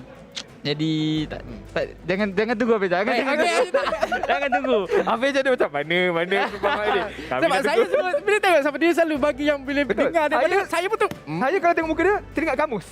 Apa yang saya ingat, apa yang Safron katakan, jangan kalau tak nak dilambu ombak jangan berumah, dia minta lebih macam itulah. Jadi sekarang ni jom kita tengok kita punya MPL predictor untuk pemenang Datuk Sri Saifullah. Datuk, apa khabar Datuk? Tahniah Datuk. Tahniah Datuk. Samsul, Michael Melly Gang untuk match 3 tadi. Dan untuk ni sebenarnya untuk MPL predictor ni senang je. Bila kalau anda tahu jawapan pasukan mana yang akan menang, komen kat bawah tu, letak ID game dan juga ID server dan anda akan dapat skin. Benda percuma siapa tak nak? Sabros. Datuk pun menang tau. Datuk Seri. Datuk Seri tau. Jangan main-main. Datuk Seri pun walaupun dia boleh je beli skin tu, tapi tak nak, dia nak menang dekat MPL. Yes. Baik, sekarang ni terima kasih banyak untuk Safron kerana sudi bersama-sama dengan kita orang kat sini. All the best. Mungkin kita boleh nampak Safron MPL next season. InsyaAllah, amin. Kan? Ada apa-apa kata-kata terakhir untuk orang baru nak jadi caster ke ataupun untuk Abijah akan masuk audition nanti? Oh, akan masuk audition. Oh, untuk yang ingin mencuba tu, orang kata kalau kita tak cuba, kita akan tahulah. Jadi yang pertama tu cuba dulu, usaha yang akan datang tu pasti akan menyusul kemudian kalau kita bagi usaha tu lah. Okey Adin, inilah peribahasa kita tunggu tadi. Betul. Ini kita dia baru keluarkan. Dia bagi sikit, dia bagi teaser. Dia bagi sikit. Kalau nak lebih kena tengok TikTok dia. Yes, sekarang ni. Alright, untuk anda semua saya rasa memang dah tak sabar untuk match kita yang seterusnya, tapi kita berehat seketika, kita kembali selepas ini bersama-sama dengan saya Adin dan juga Sif.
Hey everyone, DevPow here.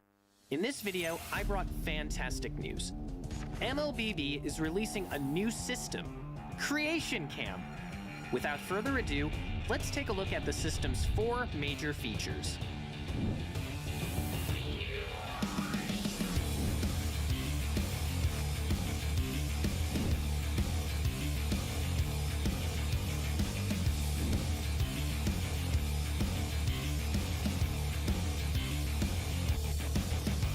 Today, I'll be recommending a few of my favorite gameplay. Watch carefully and make sure you don't miss a step. 1. Hide and seek. This gameplay allows you to fully experience the thrill of 1 against many. Now that it's hide and seek, we first need to assign the roles of the 2 teams. You can configure the size of each team on the configuration screen. First, I'll set 1 player from Team A as the Seeker, and 5 players from Team B as Hiders. Next, I'll check the Hide Minimap avatar option, so the 2 teams can't see each other on the minimap.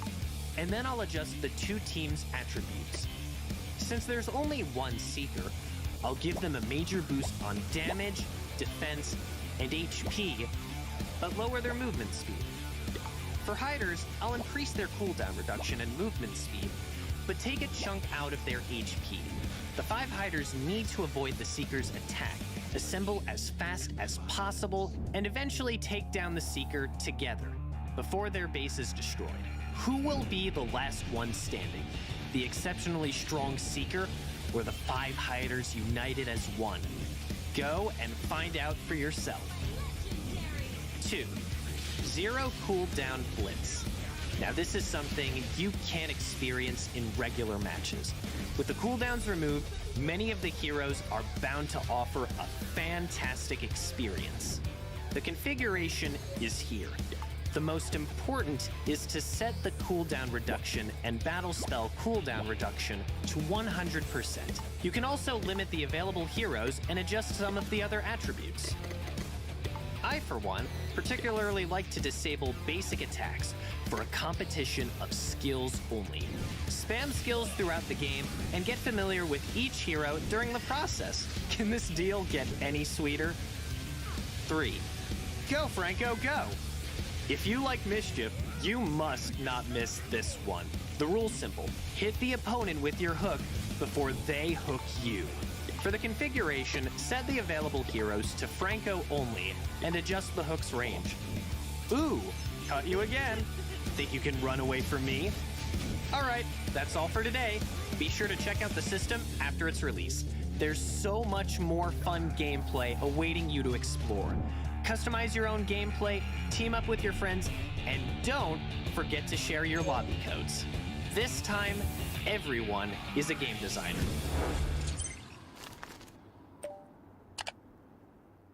What's up, everyone? Welcome to the latest episode of Hero Spotlight, featuring Xavier, the 3rd hero of the Forsaken Light series. Xavier is a ranged mage, boasting superb sustained damage. With his unique skill set, he can extend his attack distance almost infinitely and enhance his power each time he lands a skill shot on an enemy. Hero skills. First skill, Infinite Extension. Infinite Extension is Xavier's foremost damage tool. Xavier fires a mystic bullet that damages enemies in a straight line. The bullet's flying distance increases each time it hits a target. Second skill, Mystic Field. Mystic Field is a functional skill that integrates pursuit, escape, and crowd control. Xavier conjures a mystic barrier that slows enemies and speeds up allies. When hit by Xavier's other skills, the barrier will expand into a forbidden field that immobilizes enemies within. Ultimate, Dawning Light. Dawning Light is the first ever global attack in Mobile Legends. Xavier unleashes a beam of mystic magic that damages all enemies in a line on the map and directly enters the Transcendent state. Passive, Transcendence. Transcendence allows Xavier to scale steadily in battle. Each skill hit on enemy heroes grants Xavier a passive stack that enhances his subsequent skills. At max stacks, his next skill cast allows him to enter the Transcendent state, during which all his skills are enhanced to the maximum. Pro tips. Pro tip number 1. Make use of minions and creeps to extend the attack range of Infinite Extension and launch a surprise attack on enemies in the distance. Crumble into dust. Pro tip number 2. Cast Infinite Extension or Dawning Light and then Mystic Field on the path of the skill to control enemies in the target area. Pathetic. Pro tip number 3. For positional teamfights, accumulate 3 passive stacks with Infinite Extension and Mystic Field. Then cast Dawning Light to hit as many enemies as possible. For sudden encounters, directly cast Dawning Light to enter the Transcendent state. Then spam the enhanced Infinite Extension and Mystic Field for damage. Skill combos. Laning phase. During the laning phase, use Infinite Extension for wave clear and poke. Look for opportunities to slow the enemy with Mystic Field, then cast Infinite Extension again to activate the field and immobilize them. Finally, cast Dawning Light to secure the kill. Team fights. In team fights, Cast Mystic Field to restrict the enemy's movements, and then Infinite Extension to activate the field for crowd control. Launch Dawning Light on the immobilized enemies and enter the Transcendent state. Then finish them off using the enhanced Infinite Extension. Double kill. Not even close. Tactics. Early to mid-game. Xavier's performance in the early to mid-game is mediocre. Relying heavily on cooldown reduction, he needs to wait until he gets his hand on a few pieces of equipment to unleash effective attacks during the Transcendent state. Late game. Xavier's damage will skyrocket in the late game. Once with sufficient cooldown reduction, he can easily enter and extend the Transcendent state and chuck out the enemies with his enhanced skills. Enemy has been slain. Triple kill. For equipment, we suggest this build for maximized cooldown reduction and magic power. For emblem, choose the Mage emblem to further boost Xavier's cooldown reduction and damage capabilities. As for battle spells, Flicker is recommended to make up for Xavier's lack of mobility. Well, that's our new hero, Xavier, the Defier of Light, coming on March 22nd. And until next time, we'll be seeing you in the Land of Dawn. Defier of Light, Xavier, coming on March 22nd.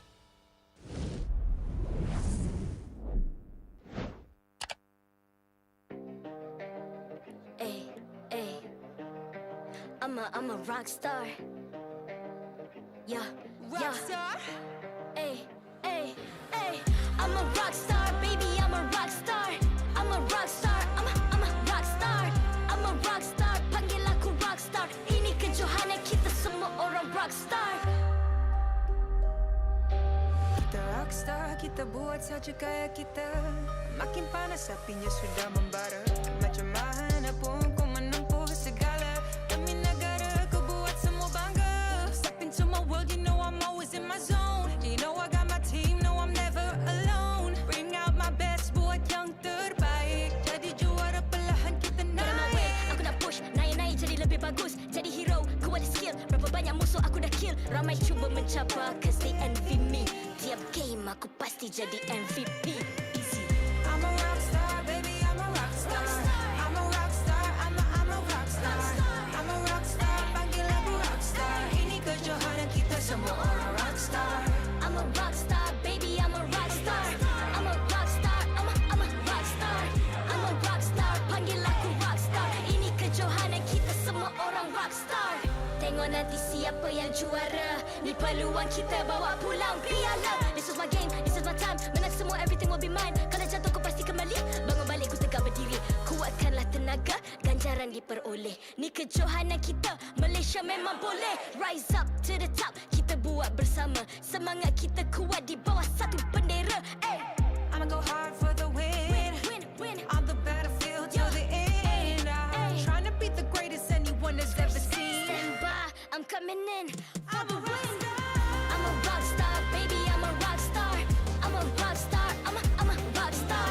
I'm a rock star, panggil aku rock star. Ini kejohanan kita semua orang rock star. I'm a rockstar, baby, I'm a rockstar. I'm a rockstar, I'm a rockstar. I'm a rockstar, panggil aku rockstar. Ini kejohanan kita semua orang rockstar.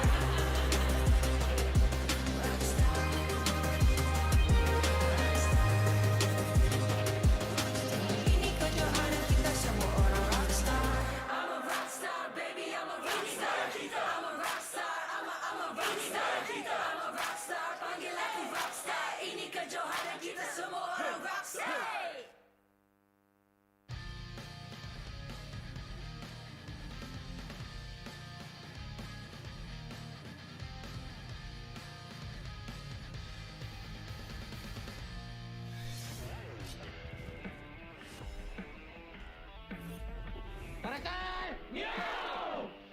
IGN Kuja dan peranan saya dalam tim CARACAL adalah coach. Nama saya Muhammad Nuradim bin Yusuf. Saya jungler dan umur saya 17 tahun ni. IGN saya ialah Aim. Saya bermain mid laner untuk tim CARACAL. Nama saya Herwin bin Barudin. IGN saya Ciwing dan peranan dalam CARACAL saya akan jadi tukang tengok lah. Jalan cerita permulaannya join CARACAL ni memang dah lama dibincangkan dan baru season ni kita orang bergerak. Dan sekarang baru kita orang dapat untuk capai maklumat sendirilah untuk kita orang join daripada bawah qualifier dan kita dapat main MPL. Memang dah lama plan. Kedua yang layak ke MPL Malaysia musim ke-9. Ni spesies-spesies macam CARACAL. CARACAL 1, CARACAL 2. Ini CARACAL biasa punya lagi. Alright, jom kita check. Lord Zaraki cari. Macam mana saya untuk describe tim ni? Okay, untuk CARACAL ni boleh dikatakan semua player kurang cakap besar. Bersyukur sebab tak ada masalah ego ataupun star syndrome yang dalam tim CARACAL ni tak ada so far.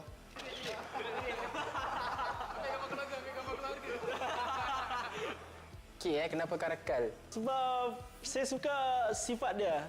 Dia macam kucing hutan kan. Kucing hutan yang sangat garang lah. So bila garang ni kita pun nak garang. Lepas tu dia boleh survive. Kita ambil sifat-sifat dia untuk kita contohi lah.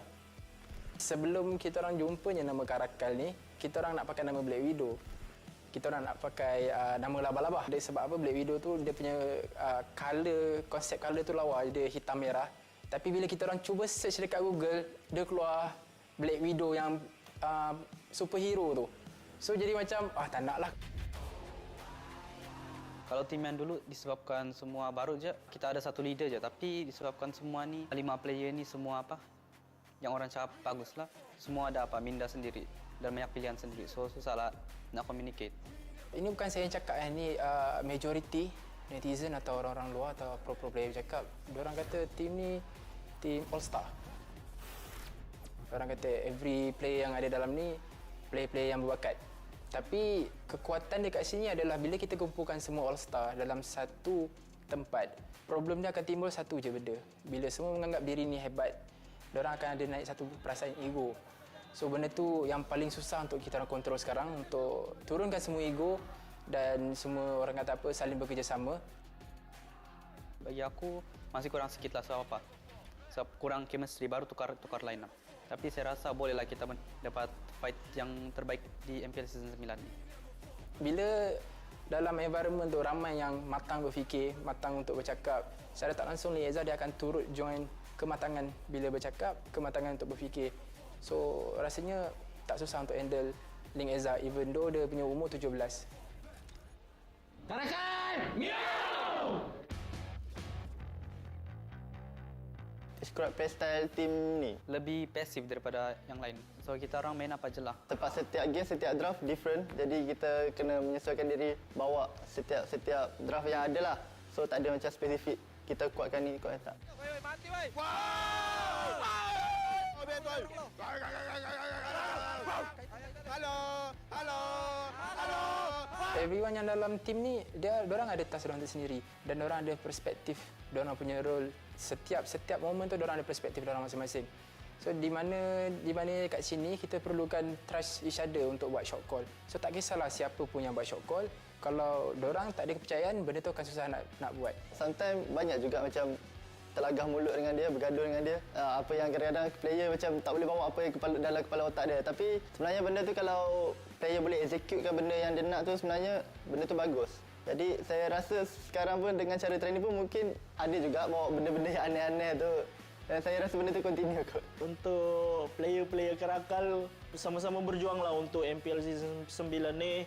Dan saya ucapkan tahniah lah sebab masing-masing dah berjaya untuk first step kita layak ke MPL. Tu first step yang sangat berharga lah untuk kita orang yang mengharapkan slot ni. Dan kita teruskan, kalau boleh kita teruskan sampai kita champion. Lepas tu kita wakil Malaysia. So kita sama-sama berjuang lah.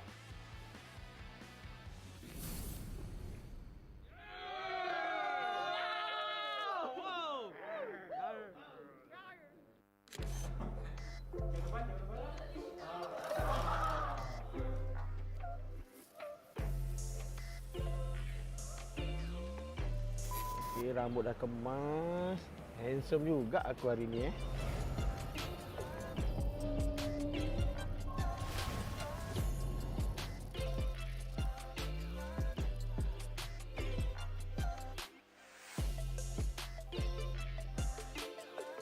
Apa korang tengah buat sekarang ni?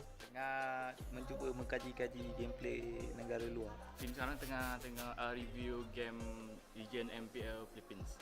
Buat analis lah, cari ilmu untuk tim juga. Itu sepatutnya. So kalau boleh, paling penting kita semak. Semak. Kami cuba buat yang terbaik je lah. Walaupun diorang kuat, kami belum kuat.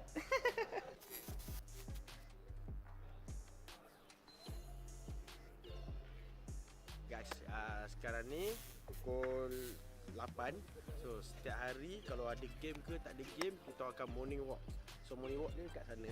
Inilah rutian harian kami untuk panas badan. Lepas tu kita akan fokus kat game. Okay. Let's go guys. Let's go. So far semua okey. Jaga diorang pun senang walaupun diorang lelaki. Tapi bila diorang dengan saya, diorang okey lah dengan cakap macam kita nak kena jaga diorang punya schedule, diorang punya makan apa semua. So far diorang okey dan diorang ikut je.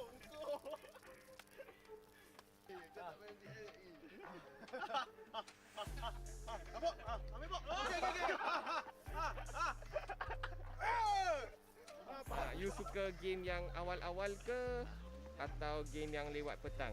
Anytime, anywhere, any set time, set place, saya ready. Kita orang semua ready. Just call us. Bring it on!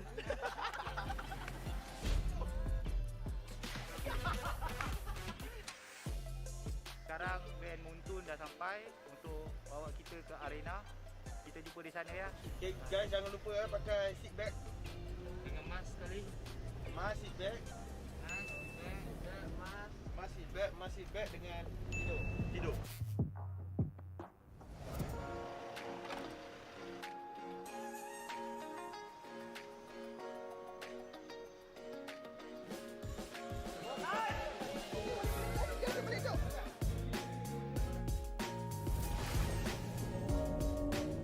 Assalamualaikum, nama saya Muhammad Fadil bin Hishamuddin ataupun saya lebih dikenali Fadil dalam Mobile Legends ni, and saya merupakan manager untuk SUHAZ Esports. Okey, kenapa saya join SUHAZ? Saya mempunyai group bosses yang sangat support dan sangat meminati Mobile Legends. Mereka ada visi dan misi untuk membuat esports scene Mobile Legends ni lebih ke hadapan dengan menggunakan nama SUHAZ Esports. Kita orang kekalkan 5 pemain yang sama sebab kita orang maybe ada chemistry lebih sikit daripada tim lain dan kita orang percayalah sesama sendirilah kita orang boleh buat 5. Okey, kita reset balik. Masa je lepas dia habis season 8, AV bincang dengan family dia nak stop. So dia nak fokus ke family dia. So kita pun tak ada nak halang kan. So it's okay lah kan. Lepas tournament emisi baru-baru ni, kita orang dah try out banyak orang. Tapi tak jumpa macam dia. So saya try call dia, dia kata dia nak main lagi. Untuk transfer window yang akan datang, maybe SUHAZ akan ambil player yang flex lah, yang boleh main banyak posisi. So senang lah kita nak tukar-tukar, mengelirukan enemy lah. Untuk pelan jangka masa panjang SUHAZ, for sure sekarang kami nak bermain di MPL Season 9 dan kami memang nak sangat main dekat MSC, Sukan C ataupun M4. So itu bermula daripada sekarang, perjalanan tu adalah daripada sekarang. Dan untuk kami tak pernah pegang lagi trofi MPL tu yang katanya berat tu. So far tak pernah pegang. So season ni ialah milik kami, milik SUHAZ. SUHAZ ni macam saya dah pernah cakap dulu, kita orang dah stick together, dah macam keluarga. Bagi saya susahlah kita nak pecah.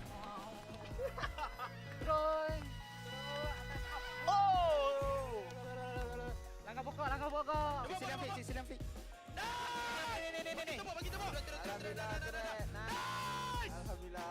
SUHAZ untuk saya, SUHAZ is me. Satu family. Satu family lah. Family je, kita tak boleh nak berpecah. Yes, SUHAZ is my family and segalanya.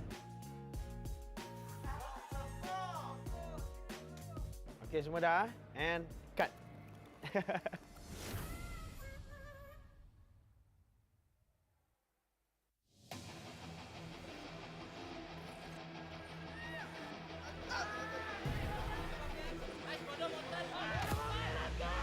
GEEK FAM!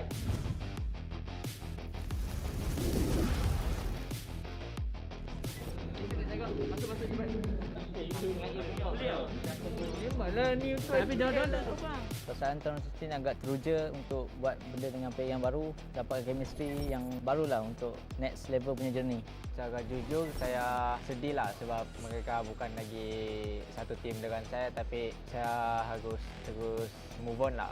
Yang tu sedih lah, tapi nak buat macam mana, semua orang ada perjalanan masing-masing. So kita orang masih dalam kontrak berjuang untuk tim ni.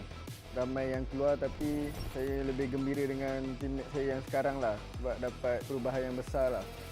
Ini adalah first time saya menjadi captain lah, jadi agak takut lah sebab takut tidak dapat lead team lah. Saya cuba untuk lebih matang lah dengan teammate-teammate yang lain dan saya belajar untuk memberi info-info lah semasa in game. Bekerja dengan player-player yang agak baru sebenarnya satu cabaran sebab target kami sangat-sangat tinggi. It's a very good learning process, bukan sahaja untuk mereka tapi saya, sebab season ni ialah kami mempertaruhkan sistem yang telah selama ini RSG daripada season yang lepas sampai sekarang. Sebab tu kita bawa Jason daripada Singapura datang ke Malaysia. Agak memberi cabaran sebenarnya sebab Jason tidak fasih berbahasa Melayu.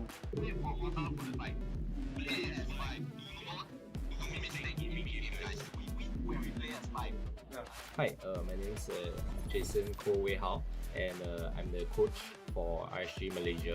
Bagi pandangan saya, Jason ni sebagai coach dia memang baguslah dari segi drafting. Sebab sebelum ni Jason ni adalah bekas player Mobile Legend, jadi dia fahamlah dengan player-player, apa yang player mau main, apa yang player takut.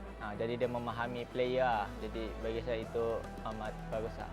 I became a coach to go to other regions to coach a full-time team and hoping that with my many years in the mobile experience, I can help all the talented kids in the other region reach somewhere that I couldn't reach lah. Some problems that I faced while doing online coaching with the team is that first of all, I think language barrier is a thing that definitely we have to face. So not all players can speak fluent English, and of course the things that I say they might not fully understand at times. Maybe they can only understand 90% or 80% of what I'm talking. So that's one of the biggest challenges, as well as I'm not there with them physically. So rather I'm not able to read their mood or rather how they are feeling through their webcam. You know, so I think these are some of the biggest challenges that I'm facing right now.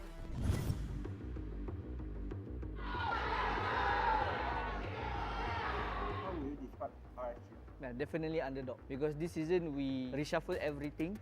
We start back from scratch, but we trust in our system. Sistem kami insya-Allah akan membawa kami, at least kami akan target ke playoff dahulu. Underdog is the best thing that orang kata boleh describe RSG untuk season ini. Season ni kalau ada orang yang anggap kami underdog, kami terimalah sebab memang season lalu kami underperform. Untuk saya sendiri, saya rasa saya perlu lebih confident dan kembalikan gameplay season 7 saya sebelum ni. Bagi saya, meta sekarang ni boleh fit dengan RSG sebab Kuza ni dia bermain hero assassin dan meta sekarang adalah meta-meta hero assassin. Dan saya juga hero-hero yang meta sekarang ni adalah match-match yang perlukan farming lah. Jadi saya rasa season ni sesuai lah dengan meta kami lah, di stage yang lebih tinggi lah. Kami telah pergi ke M Series beberapa kali untuk RSG Singapore dan kami confident dengan apa yang ada, bukan sahaja dari segi management tapi dari segi knowledge dan skill dan juga sistem. Kami percaya di setiap negara yang kami masuk M4, contoh seperti Singapore, Filipina dan Malaysia, kami boleh pergi ke N4 lah. Maybe to my boys as well as to the fans out there, like I mentioned previously, we're gonna have a rocky journey, but at the end of the day we will reach our destination lah. I hope that you guys, fans and boys included, continue to believe in what we are doing. At the end of the day, when we reach the journey, then we will smile and laugh together. GEEK FAM! Bener? Like always, let's get safe first.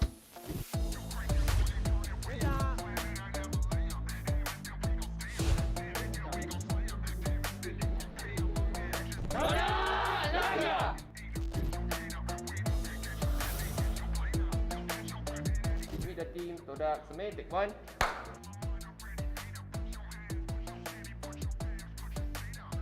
pada pandangan saya, diorang salah kot. Sebab kita orang 3 season kita orang ada kat grand final. So nak cakap tak konsisten, rasa tak kot. Kita orang insyaAllah konsisten. Tak ada lagi tim yang boleh masuk grand final 3 kali berturut-turut lah. Mungkin diorang tak faham daripada segi cuba. Contoh daripada segi nak cuba hero, sebab mungkin itu hero yang kita bawa untuk pergi ke tournament ataupun berlawan dengan certain team ataupun player. So nak tak nak kita orang nak kena try benda yang something new untuk kita orang. First and second week kita orang memang agak kurang perform sikit sebab first kita orang agak tak sihat because of kita orang disahkan positif, and some players pun memang ada rasa lesu badan and then tak semangat. Communication kita orang pun susah sikit lah, agak susah sebab kan kita orang guna Discord kan and not by face to face. Masa qualifier SEA Games tu kita orang still tak sihat, tapi kita orang still keep training sebab kita orang nak sangat masuk SEA Games tu. Semua orang nak lah. So kita orang just all out, buat yang terbaik, just trust each other lah. Dan alhamdulillah kita dapat SEA Games tu. Perasaan jadi jungler first line up kali ni susah sebab ganti Ciku. So the pressure sangat tinggi lah.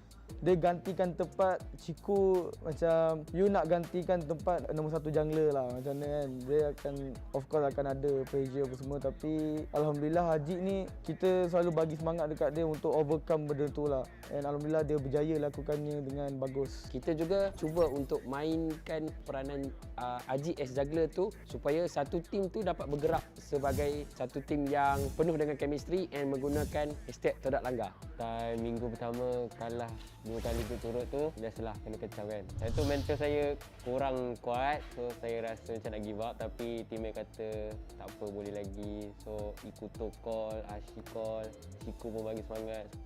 Dia kena kawal dia punya bad mood tu lah. Dia sebab dia kadang-kadang ada mood okey, ada mood tak okey. So time tu lah dia jadi masalah. Tentu jugalah tim rasa macam tak selesa sangat dengan dia sebab dia punya mood macam tu. So kalau dia kekalkan mood dia okey je, insyaAllah dia boleh jadi main jungler. Kau nak kerja sama boleh. Tak, aku poke je, aku tak lagi, aku macam poke dia ke belakang je. Banyak kau je. Bila kau tak ada shadow ni teratap. Ya tu lah. Kita orang semua bermain dengan sangat teruk, 5-5 sekali. Saya tak nak salahkan dia, saya tak nak salahkan siapa-apa. Just teamwork. Bila dah masuk minggu ketiga dan selepasnya kita dapat tahu yang Ajik ni seorang yang terlampau sangat ikut buku. Orang suruh buat ni, dia buat ni. Orang suruh buat tu, dia buat tu. So kita try to change the mindset lah first. Kena brainwash dia, nak kena fahamkan.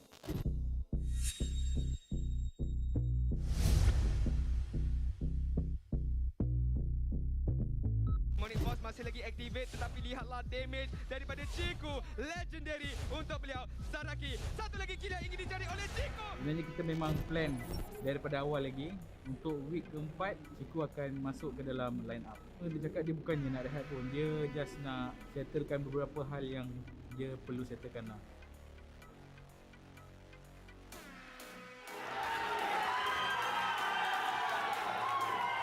Perasaan kita orang amat gembira sebab Ciku dah nak main kembali lah kan. Sebab dah lama dia tak main, lebih kurang 4 minggu dah. Kita orang rasa lebih bersemangat dengan adanya Ciku. Kalau ada Ciku ni kita orang boleh buat banyak lagi benda. Kiranya macam banyak meta yang pelik-pelik kita orang boleh bawa kalau ada Ciku.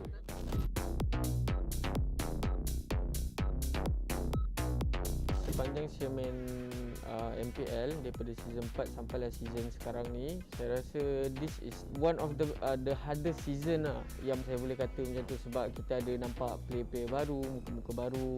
Contoh macam tim daripada MAB ESPORts, Zahir daripada RED Esports, diorang player-player yang bagus lah. Kita nak champion MPL, lepas tu kita nak cuba buat yang terbaik dekat SEA Games ni untuk dapatkan emas lah kan.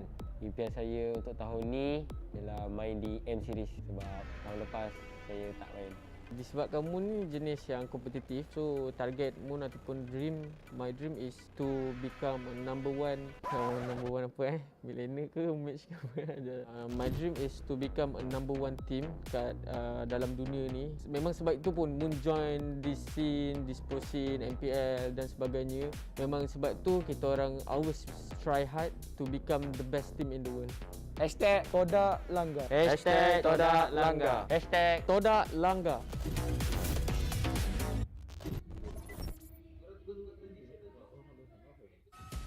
Untuk RED ni sebenarnya daripada awal masuk ni saya target macam orang kata organisation macam football lah. Playstyle RED ni kita main macam sekepala lah. Setiap decision yang kita nak buat ni pastikan semua decision tu sama.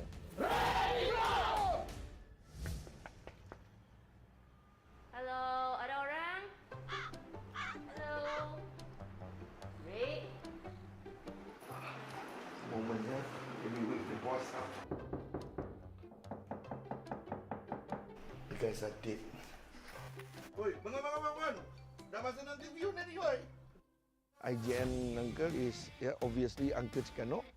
And Uncle punya role dalam RED Esports is COO untuk RED Esports lah. Hai, saya Kak Pen daripada Pen Halo dan saya adalah owner ataupun founder bagi tim RED Esports yang sedang main dekat MPL Season 9 sekarang ini. Kalau Season 9 ni orang fikir tim kita ni tim laut sebab dapat slot daripada Bosco. Banyak sangat kesilapan yang kita lakukan, so kita orang repair at times. Pada pandangan saya, prestasi RED pada musim ni sebenarnya agak konsisten. Walaupun kita orang ada kalah dengan TODAK dan CARACAL, tapi kita orang dapat revenge balik. So, yeah, feels good. Sebagai seorang player and also student, I sanggup je nak hadapi apa-apa as long as I keep improving daripada segi kehidupan. I still yakinlah dengan diri I untuk maju ke hadapan. Bagi saya, RED Esports nampak perform season ni disebabkan kemasukan coach kita orang, Sora. Player dah punya pengalaman and skill individu yang tersendiri. Cuma just perlukan guide dari seorang coach yang berpengalaman. Saya ni macam kata apa, boleh-boleh je. Tapi disebabkan macam Sora ni, kadang-kadang saya tengah malam duduk berdua je dengan dia. Duduk depan mic dia macam memperbesarkan hero pool saya lah. Kiranya dia dalam masa yang sama dia kata kita nak bawa kelainan setiap week lah untuk lawan opponent supaya opponent tak boleh pasti kan. Lepas ni kau kena belajar kaedah tank dan senjata. First time Sora datang tu, soalan pertama saya tanya dia, Sora boleh tak bantu tim saya? Dan dia cakap jangan risau, dia boleh jamin dia akan bagi tim saya nombor 1 hingga 3.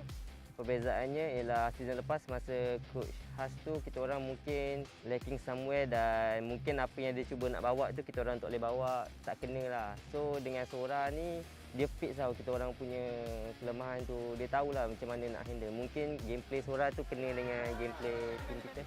Saya kena bagi ajar sedikit bagi jalan untuk diorang supaya diorang lebih berkembang. Saya agak risau sebab diorang adalah player yang lama. So saya risau yang diorang tak nak dengar cakap saya, tapi alhamdulillah diorang support saya, diorang dengar cakap saya happy lah untuk berada kat tim ni.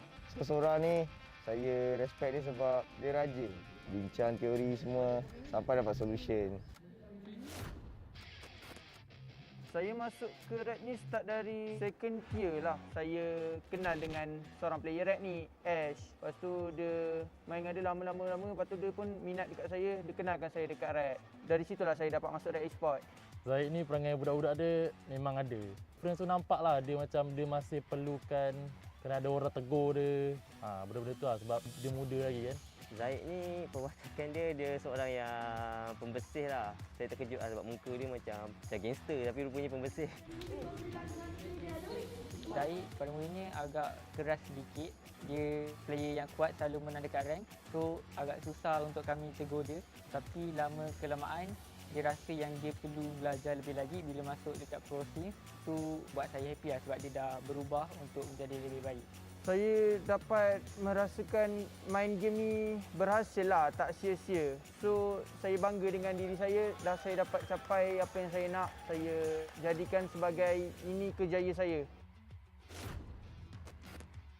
Sebab ramai orang ingat kita orang ni tim underdog, tim yang mungkin dia orang tak expect yang kita orang akan dapat nombor 1 placing dalam bracket. Impian saya untuk RED champion lah. Kalau boleh saya nak champion lah season ni. Wakil MSC dan cuba try untuk grab that title.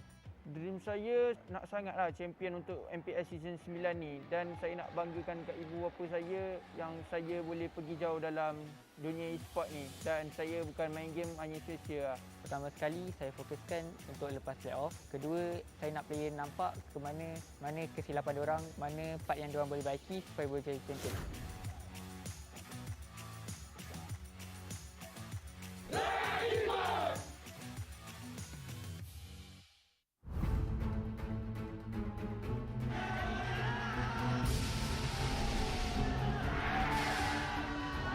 aku pihak tukar ni.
So you've been with SMG for 2 years, but for this current roster, what do you feel about this current roster?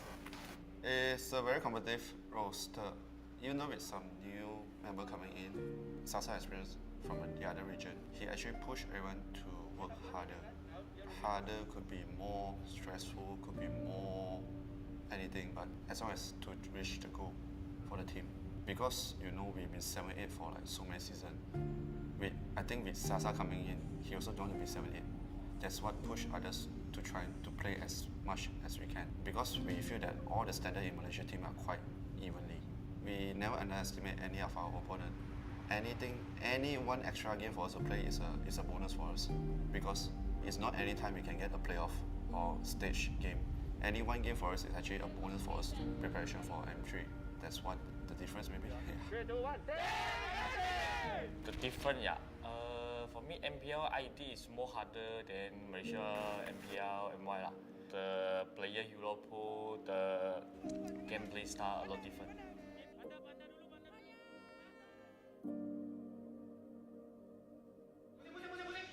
Tapi Zaim Saipur sebenarnya yang diberikan tekanan kembali dan bantuan Sasa pula yang Meta Malaysia side, the player all suka hadiah dia. Just like they play what they like to play, what just play only like that. But Indo gameplay is totally very different lah. Really teamwork gameplay, cannot have one mistake.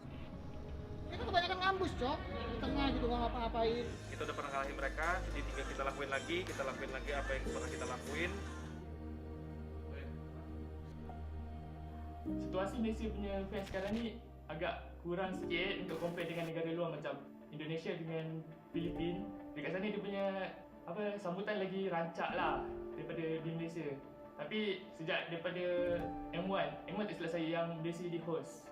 Sejak daripada M1 tu dah mula ramai yang nampak e-sport ni dah berjaya lah MLBB ni di Malaysia. Pada saya agak slow sikit fan Malaysia ni sebab gameplay team pro kita. Team pro di Malaysia ni macam rotation dia, drum dia masih terlalu belakang compare dengan tim-tim PN dan Indo. So bila drum dia slow, dia punya rotation slow, fans pun macam lebih tertarik pada negara luar daripada negara kita sendiri.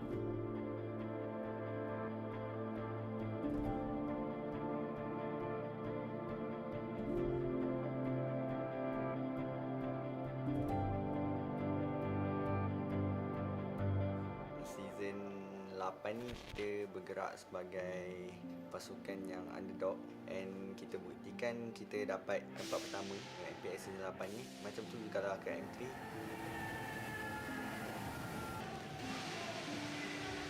Walaupun kita menang ke kalah, kita tetap bawa nama Malaysia, so sentiasa support.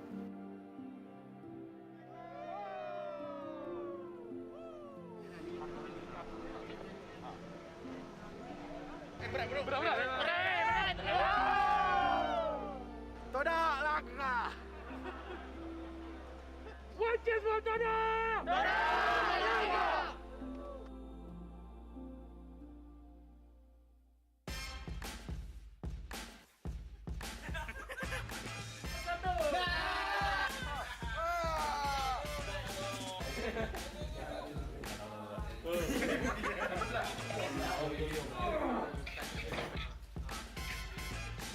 Perasaan saya first memang sangat bersyukurlah sebab tim saya berjaya masuk ke kali ini untuk kejohanan dunia untuk kali yang ketiga berturut-turut lah. Saya memang sangat bangga lah dengan pencapaian ini.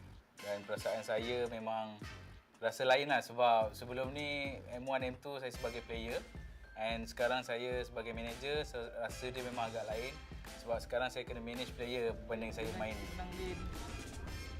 Lepas tu Semir dapat turtle, bapak Bagi Moon, grup B tu memang kalau kita nampak daripada sudut fizikal, memang nampak yang tu grup yang paling berbahaya daripada grup-grup yang lain. Tapi apa perbezaan dia adalah dia main best of one.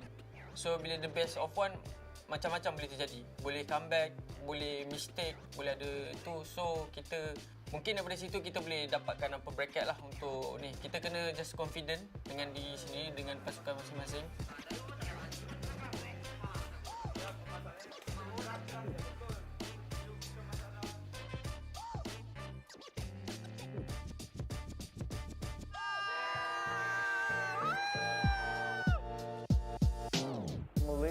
Malaysian meta is very chase the dopamine sort of meta, you know? Whatever makes you feel really good about yourself at the end of the day. We like to be flashy, of course. Everybody likes being flashy. But more importantly, I think it's becoming more refined in a sense where we're not as afraid to try out new things. We're not as stubborn following a very limited meta.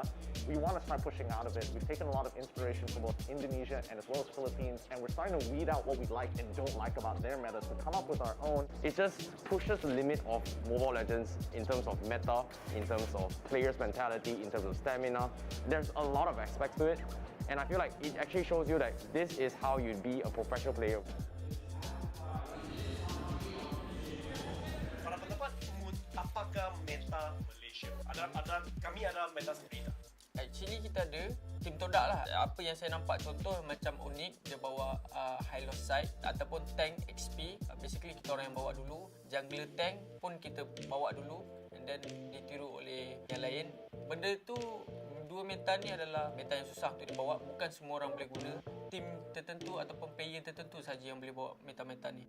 Untuk improve prestasi diorang sebelum M3 ni, mental diorang kena jaga sebab dulu saya jadi player pun mental memang sangat teruk sebab susah nak jaga mental dekat sana sebab dengan kuarantin, dengan penat apa semua, tempat yang sama saja training, mental. Lepas tu bagi saya untuk improve lagi kena lebihkanlah training untuk M3 kali ni.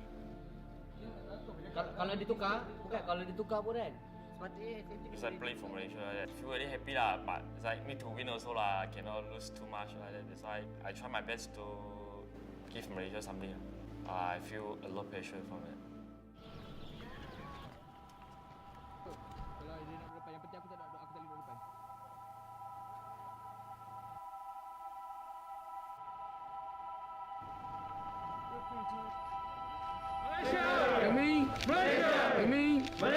Malaysia. Bye. Yo. Ganti guys. Weh, Semir seorang. Semir seorang. Training now. First day quarantine. So kepada supporter TODAK, jangan lupa suruh kita orang ke M3 nanti.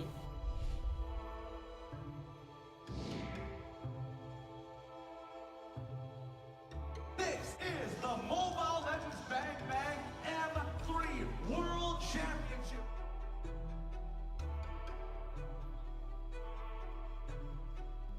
SMG, diorang bukan just ada Sasa, player yang ada banyak pengalaman daripada Indonesia punya scene, tapi diorang juga ada super coach James. M1 dia tolong RRQ dapat nombor 2. And then M2 dia still tolong RRQ juga. And then RRQ pun dapat banyak championship MPL dekat Indonesia. And then this time around dia tolong SMG. 5 season SMG dapat nombor 8. This season SMG dah dekat grand final. So kita dapat nampak significant change and improvement yang James bawakan. And then for TODAK pun diorang ada banyak nafas baru. Ada Momo, ada Yums, and then diorang ada analyst. So diorang dapat pelbagaikan lagi gameplay diorang, dan Angka yakin dua-dua tim ni boleh pergi sangat jauh dekat M3. Siapa dia? Hello, 1 2 3 1 2 3 1 2 3. Slow dong, aku pergi slow sikit. Bye bye. Bye bye. See you tomorrow.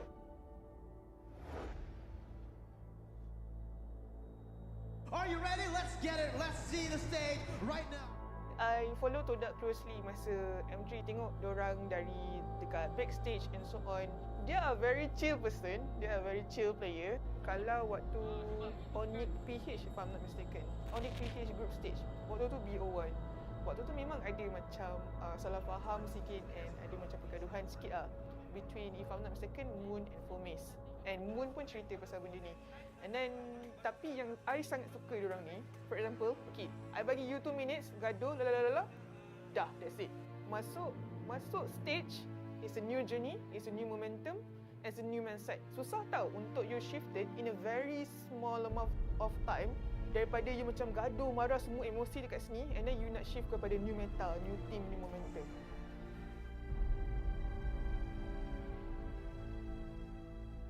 After that, after diorang kalah dengan Onyx PH, diorang menang dengan Onyx Indonesia, which is one of the giant in Indonesia, and diorang menang MPL S8, if I'm not mistaken. I still believe in my boys.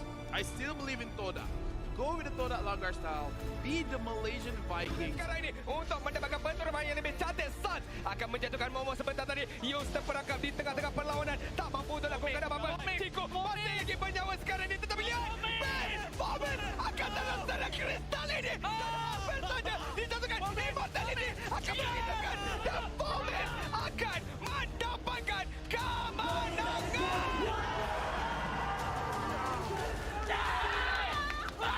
Satu kemenangan yang cukup penting. Fomes berjaya untuk membawa pasukan Malaysia bermain di kawasan upper bracket. TODAK suka buat orang sakit jantung lah. Suka sangat. And kita, to be honest, kita pun tak tahu. Kalau menang, menang. Kalau kalah pun tak apa. But how did they make the comebacks was really surprising. And it's not just in Malaysia itself. Indonesia, Philippines, and even NA servers, they didn't expect TODAK make such a comeback. Like against RED Esports. They made a strict push just like that.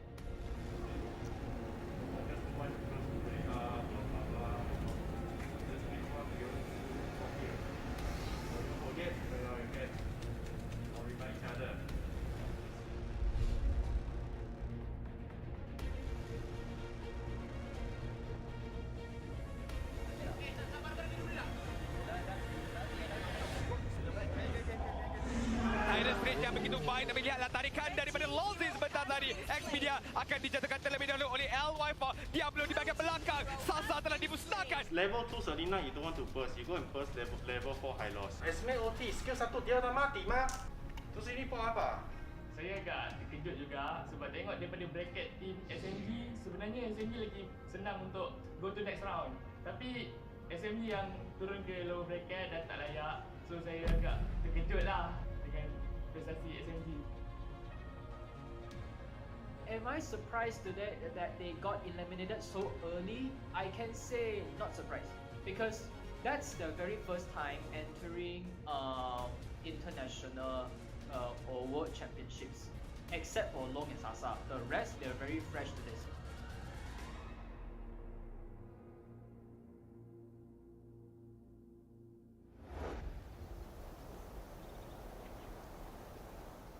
From Malaysia, we're bringing in Team SMG. These guys, again, still moving under gunfire. And remember, both of these teams, they are the MPL champions. So into the first match of the day between Orange Esports and Team SMG. Teams are ready, we are ready, but are you guys ready? Let's get straight into it.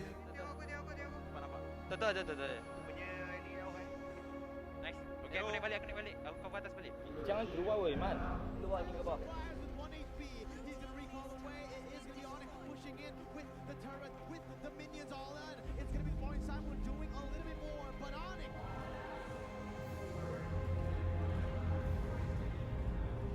I do believe Team SMG kena tercedok dulu supaya diorang boleh bangkit dengan lebih baik.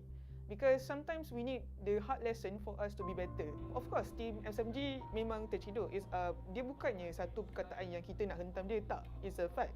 But I do believe kalau diorang tak give up, they will make a amazingly comeback. Sebab itu cara permainan Malaysia tau. Malaysia bila kalah sekali je, we will come back stronger than before lah. For example, like macam TODAK. TODAK before ni, diorang start kecil je. Diorang menang tournament-tournament kecil and then they make it to the MPL.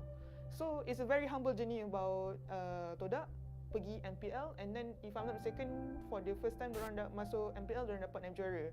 And then after that they go into M1, dapat top 3. So yeah, I think same goes to team SMG. I think maybe because of the pressure, maybe because of the environment itself, or maybe tak biasa lagi. Tapi once you ada pengalaman tu, you unstoppable lah.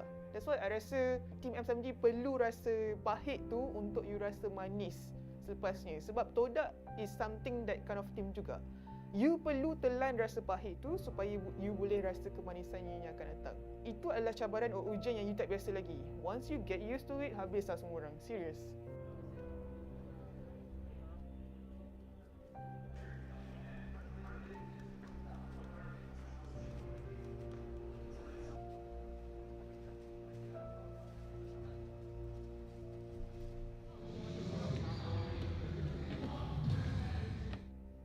Representing MPL Cambodia, see you soon. That's gonna be a few more stats put in. Kiku guys at half health. They're juggling. In goes Oob. He's a monster kill and it's over. See you soon. Takes game number 1. The yells and the screams. See you soon. Tak ada Kagura yang dalam boost kan.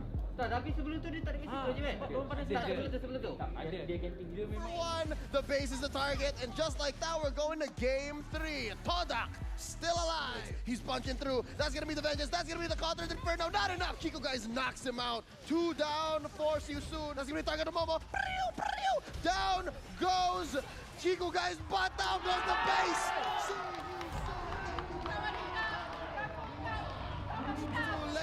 Ladies and gentlemen, Na'Vi takes game 1. Memory not enough. Momo falls. Sunset Lover gets 1. It's just two guys left. Double kill for Sunset Lover as in a flash they take the base. They're sitting at match point. Na'Vi 2-0. Diorang pun seorang pun nak kena clear dulu. Tapi diorang clear. Diorang lagi untung, diorang dapat tower. Aku rasa better kita ban Linda tu. Ataupun kita break Ekan tu. Kalau dia bawa They're gonna have to pull out their best skills. They have to bring out that Langar style. Game number 4 gonna go over to the Malaysia squad. TODAK goes 2-2, and they're targeting the base right now. Ladies and gentlemen, TODAK moves on. From Singapore, it's gonna be EVOS SG. Can't do anything. GG. Well played to EVOS SG. So game ketiga bagi saya outdraft lah. Draft tak berapa kena untuk dengan gameplay yang kita nak main. I think satu je lah yang TODAK perlu perbaiki. Nafsu kill tu masih ada. I think kalau nafsu kill tu dah ada disiplin, sebab diorang ada disiplin tau. Kalau nafsu kill tu you jaga lagi, best lah, serius best. Terlampau stick sangat dengan Cik. Lepas tu Cik pun over commit. Moon, soalan pertama. Apa perasaan Moon sekarang? Perasaan sedih. Tapi dalam masa yang sama still nak kena banggalah dengan setiap orang yang dah cuba sehabis baik dengan kita semua, termasuk player dan termasuk analyst and termasuk Iwan sekali. Ada apa nak cakap kepada fan-fan? Bye, jumpa kat Malaysia. Bye, Team TODAK. Bye.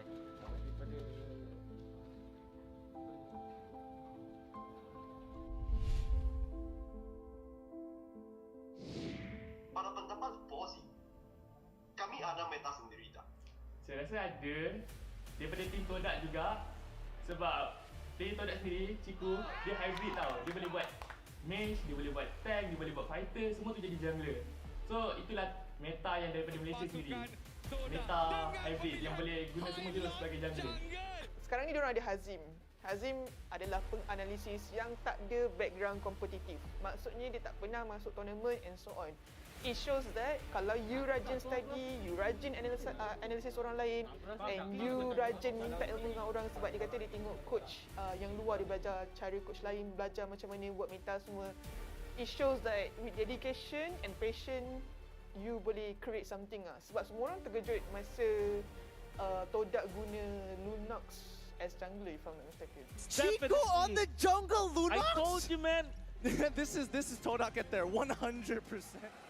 Meta Malaysia dulu kita selalu dikenali sebagai orang yang suka adapt dengan meta, especially dekat Philippines dan juga di Indonesia. But right now, kita sendiri pun dah develop our own meta di mana kita quite rely on memakai marksman dan juga support untuk support kepada marksman itu and make the marksman strong at the late game and then try to win the game. So our meta is more focusing on helping or contributing dekat marksman supaya dia boleh, orang kata istilah fat, get the more items, get the level and power spike yang dia perlukan untuk win the game. So in terms of developing the meta, ramai orang cakap kita tiru Indonesia ataupun Philippines. Part of it is true for certain teams. Ada beberapa team dekat Malaysia, diorang very, very innovative. Orange is very innovative, TODAK very innovative, as well as GEEK FAM, diorang very innovative. But the thing about meta is, bila kita try tiru orang, kadang-kadang benda tu tak jadi. So, this is where the process begins. Kita tengok for inspiration and then we try. And then based on the try and error, kita tengok what works for us and apa yang tak okay untuk kita orang. And then you make adjustment dekat situ. So, walaupun kalau kita awal-awal ambil meta orang lain, but through trial and error, dia akan jadi identity kita sendiri. Meta special yang Malaysia selalu gunakan untuk kalahkan banyak tim daripada luar is kita punya split push meta. Split push meta kita paling kuat dekat Southeast Asia yang aku boleh kata. And then TODAK is one of the best team yang boleh mainkan meta ni dengan baik. No way! Are you serious? Oh no! Is this how it ends? Is this how it ends? That's an unstoppable streak for us. But guess what? Chico! I think semua orang mungkin akan setuju dengan benda ni, termasuk pro player. Meta split push. Pasukan Malaysia sangat nakal bila dalam Land of Dawn. Diorang suka macam umpan and then diorang akan konon-kononnya macam nak ajak team fight because dia ada team diorang tahu they are very strong in team fight. Tapi sebenarnya bila for example TODAK nak engage, kita orang bukannya nak engage untuk team fight pun. Kita orang maybe just nak macam nakal, melakukan tipu daya so that the other person buat speed push. So I do believe benda ni, meta ni daripada dulu lagi, pada Asia Science, MYA. I think TODAK pun pernah buat sekali masa dekat M3.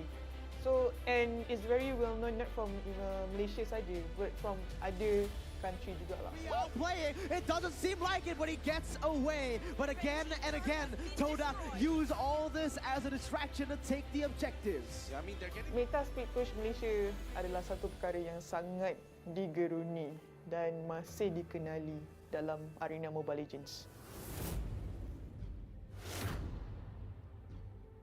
Dulu kita tak ada dismantle coach, but now banyak pasukan yang bawa coach and analyst or even their own manager sendiri pun akan turun padang, orang kata, untuk berikan yang terbaik kepada pasukan mereka, menunjukkan day by day or season by season MPL is getting bigger and is getting more and more competitive.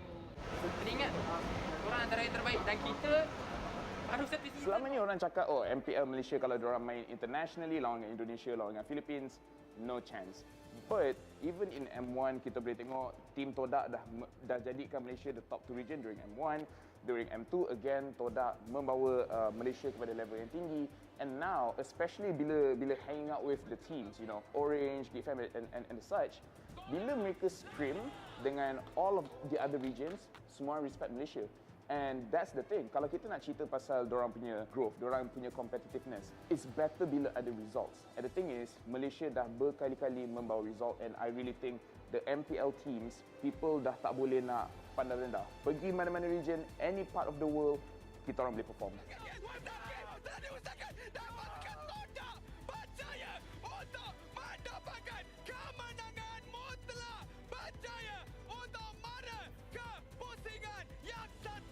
I think dari segi gameplay, we need to study a lot. When we talk about meta, most effective tactical available meta is actually a trend.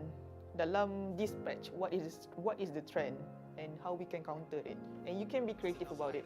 Here we go. We're seeing the Lolita coming out of Shark once again with a 66.7% win rate. It's only come out literally 3 times from Shark and as well as JPL. Oh, they have done it! North America take another game! It doesn't matter kalau kita guna hero baru ke ataupun hero lama. Macam VTK, the US team, tunjuk yang walaupun itu meta baru, we can still use hero lama macam Saber untuk counter and so on. And most importantly, retakes are great. The retakes are worth. He finally gets hit by the last hit of the sweep, and it also final. So, I think for Malaysia team, sebenarnya kena study. Kalau you tak ada coach, kalau you tak ada analisis, memang you kena buat sendiri. And then second, kalau dah famous, jangan ada superstar syndrome lah. Because itu yang akan buat you macam lupa diri lah. Always be humble kerana kita selalu kena sandwich between Indonesia and Philippines. So, and kita tak pernah menang trofi lagi walaupun kita dah 3 kali ataupun a few times pergi kejuaraan dunia lah. Jangan rasa bila kita power ataupun jago kampung, kita rasa kita paling best. Tak. Actually have that kind of mindset, masuk tournament apa-apa pun, have the mindset that I'm the best in the world, not just in Malaysia lah.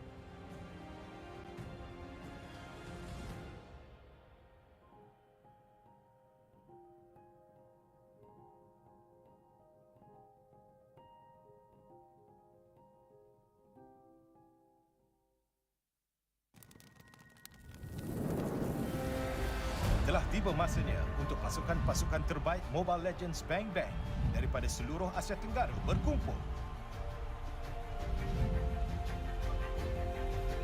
Piala MLBB Asia Tenggara atau MSC 2022. Siapa yang akan menang dan siapa yang akan kalah? Pasukan manakah yang akan terbang ke langit biru dan dinobatkan Raja Asia Tenggara? Seperti zodiak, 12 pasukan daripada rantau ini akan bertanding dalam 2 peringkat. Peringkat kumpulan dan peringkat kalah mati. Setiap kumpulan akan ada 3 pasukan dan mereka akan bertanding antara satu sama lain dalam perlawanan terbaik daripada 2 di mana pasukan terbawah di dalam setiap kumpulan akan disingkirkan. 8 pasukan yang masih tinggal akan meneruskan perjalanan dahsyat mereka. Sebagai pentas kepada perlawanan-perlawanan hebat antara gergasi-gergasi ini, MSC 2022 akan diadakan di Bandar Perbezaan dan Kepelbagaian, Kuala Lumpur, Malaysia. Saksikan pertembungan antara gergasi daripada rantau MLBB terunggul daripada 11 Jun hingga 19 Jun. Ikuti #Supremacy untuk ikuti perkembangannya. Mobile Legends Bang Bang, tempat adiwira mencipta sejarah. The subterranean secrets will be uncovered. Belonging is my elixir. Alchemy, the arts of miracle.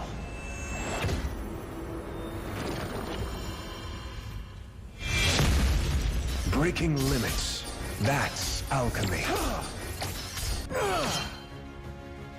Its infinite potential. Turn the unknown into the known. Sorrow can be transmuted into joy. One man's stone resonates from the buried ores. I extract the visions of the future. Turn the unknown into the known. Resonate!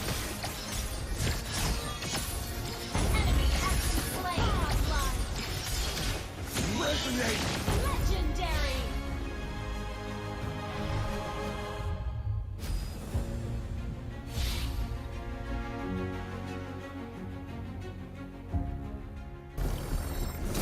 Keep moving forward.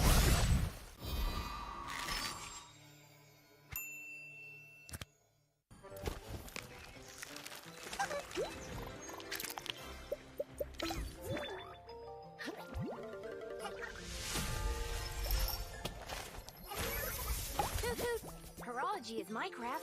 Diggy is my name.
Hey, that purple thing looks cool.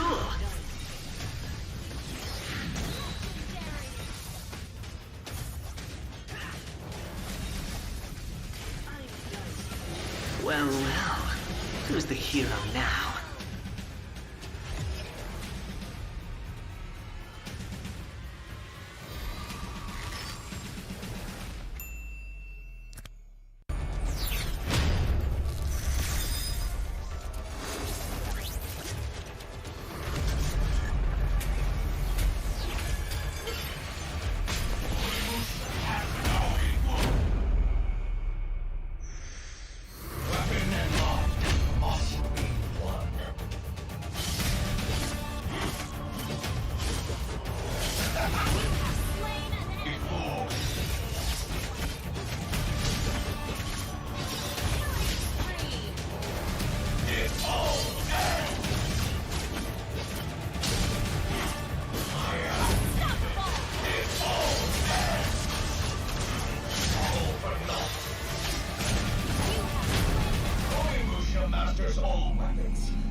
Hey everyone, DevPow here.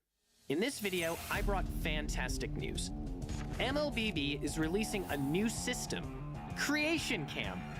Without further ado, let's take a look at the system's 4 major features.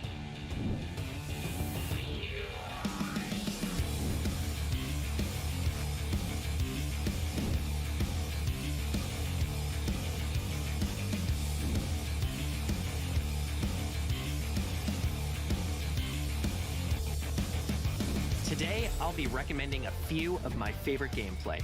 Watch carefully and make sure you don't miss a step. 1. Hide and seek. This gameplay allows you to fully experience the thrill of one against many. Now that it's hide and seek, We first need to assign the roles of the two teams. You can configure the size of each team on the configuration screen. First, I'll set 1 player from Team A as the Seeker, and 5 players from Team B as Hiders. Next, I'll check the Hide Minimap avatar option so the two teams can't see each other on the minimap. And then I'll adjust the two teams' attributes. Since there's only 1 Seeker, I'll give them a major boost on damage, defense, and HP, but lower their movement speed. For Hiders, I'll increase their cooldown reduction and movement speed, but take a chunk out of their HP.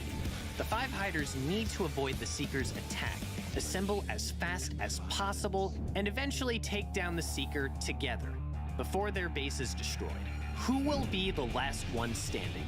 The exceptionally strong Seeker, or the 5 Hiders united as one? Go and find out for yourself. 2. Zero cooldown blitz. Now this is something you can't experience in regular matches. With the cooldowns removed, many of the heroes are bound to offer a fantastic experience. The configuration is here. The most important is to set the cooldown reduction and battle spell cooldown reduction to 100%. You can also limit the available heroes and adjust some of the other attributes. I, for one, particularly like to disable basic attacks for a competition of skills only. Spam skills throughout the game and get familiar with each hero during the process. Can this deal get any sweeter? 3. Go, Franco, go! If you like mischief, you must not miss this one. The rule's simple. Hit the opponent with your hook before they hook you. For the configuration, set the available heroes to Franco only and adjust the hook's range. Ooh, caught you again. Think you can run away from me? Alright, that's all for today. Be sure to check out the system after its release. There's so much more fun gameplay awaiting you to explore. Customize your own gameplay, team up with your friends, and don't forget to share your lobby codes. This time, everyone is a game designer.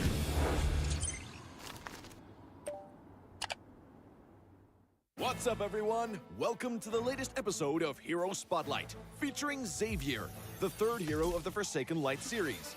Xavier is a ranged mage, boasting superb sustained damage. With his unique skill set, he can extend his attack distance almost infinitely and enhance his power each time he lands a skill shot on an enemy. Hero skills. First skill, Infinite Extension. Infinite Extension is Xavier's foremost damage tool. Xavier fires a mystic bullet that damages enemies in a straight line. The bullet's flying distance increases each time it hits a target. Second skill, Mystic Field. Mystic Field is a functional skill that integrates pursuit, escape, and crowd control. Xavier conjures a mystic barrier that slows enemies and speeds up allies. When hit by Xavier's other skills, the barrier will expand into a forbidden field that immobilizes enemies within.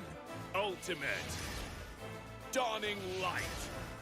Dawning Light is the first ever global attack in Mobile Legends. Xavier unleashes a beam of mystic magic that damages all enemies in a line on the map and directly enters the Transcendent state.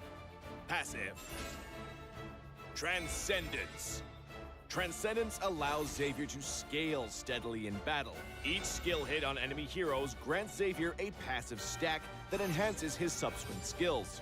At max stacks, his next skill cast allows him to enter the Transcendent state, during which all his skills are enhanced to the maximum. Pro tips. Pro tip number 1. Make use of minions and creeps to extend the attack range of Infinite Extension and launch a surprise attack on enemies in the distance. Crumble into dust. Pro tip number 2. Cast Infinite Extension or Dawning Light and then Mystic Field on the path of the skill to control enemies in the target area. Pathetic. Pro tip number 3. For positional teamfights, accumulate 3 passive stacks with Infinite Extension and Mystic Field. Then cast Dawning Light to hit as many enemies as possible. For sudden encounters, directly cast Dawning Light to enter the Transcendent state. Then spam the enhanced Infinite Extension and Mystic Field for damage. Skill combos. Laning phase. During the laning phase, use Infinite Extension for wave clear and poke. Look for opportunities to slow the enemy with Mystic Field, then cast Infinite Extension again to activate the field and immobilize them. Finally, cast Dawning Light to secure the kill. Team fights. In team fights, cast Mystic Field to restrict the enemy's movements, and then Infinite Extension to activate the field for crowd control. Launch Dawning Light on the immobilized enemies and enter the Transcendent state. Then finish them off using the enhanced Infinite Extension. Double kill. Not even close. Tactics. Early to mid-game. Xavier's performance in the early to mid-game is mediocre. Relying heavily on cooldown reduction, he needs to wait until he gets his hand on a few pieces of equipment to unleash effective attacks during the Transcendent state. Late game. Xavier's damage will skyrocket in the late game. Once with sufficient cooldown reduction, he can easily enter and extend the Transcendent state and chuck out the enemies with his enhanced skills. Enemy has been slain. Triple kill. For equipment, we suggest this build for maximized cooldown reduction and magic power. For emblem, choose the Mage emblem to further boost Xavier's cooldown reduction and damage capabilities. As for battle spells, Flicker is recommended to make up for Xavier's lack of mobility. Well, that's our new hero, Xavier, the Defier of Light, coming on March 22nd. And until next time, we'll be seeing you in the Land of Dawn. Defier of Light, Xavier, coming on March 22nd.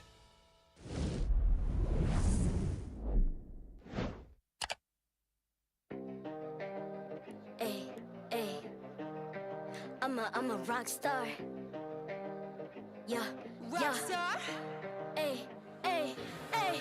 I'm a rock star, baby. I'm a rock star. I'm a rock star. I'm a rock star. I'm a rock star. Panggil aku rock star. Ini kejohanan kita semua orang rock star. Kita rock star, kita buat saja gaya kita. Makin panas apinya sudah membara. Macam mana pun kau menempuh segala. Demi negara kau buat semua bangga. Step into my world, you know I'm always in my zone. You know I got my team, no I'm never alone. Bring out my best, buat yang terbaik. Jadi juara perlahan kita naik. Aku nak push, naik-naik jadi lebih bagus. Jadi hero, ku ada skill. Berapa banyak musuh aku dah kill. Ramai cuba mencapai, cause they envy me. Tiap game aku pasti jadi MVP. Easy. I'm a rock star, baby, I'm a rock star. I'm a rock star, I'm a rock star. I'm a rock star, panggil aku rock star. Ini kejohanan kita semua orang rock star. I'm a rock star, baby, I'm a rock star. I'm a rock star, I'm a rock star. I'm a rock star, panggil aku rock star. Ini kejohanan kita semua orang rock star. Tengok nanti siapa yang juara. Ni peluang kita bawa pulang piala. This is my game, this is my time. Menang semua, everything will be mine. Kalau jatuh kau pasti kembali. Bangun balik ku tegak berdiri. Kuatkanlah tenaga, ganjaran diperoleh. Ni kejohanan kita, Malaysia memang boleh. Rise up to the top, kita buat bersama. Semangat kita kuat di bawah satu bendera. Ay. I'ma go hard for the win. Win. On the battlefield till the end. I'm trying to beat the greatest anyone has ever seen. Stand by, I'm coming in for the win. I'm a rock star, baby, I'm a rock star. I'm a rock star, I'm a rock star. I'm a rock star, panggil aku rock star. Ini kejohanan kita semua orang rock star. I'm a rock star, baby, I'm a rock star. I'm a rock star, I'm a rock star. I'm a rock star, panggil aku rock star. Ini kejohanan kita semua orang rock star. Rock star.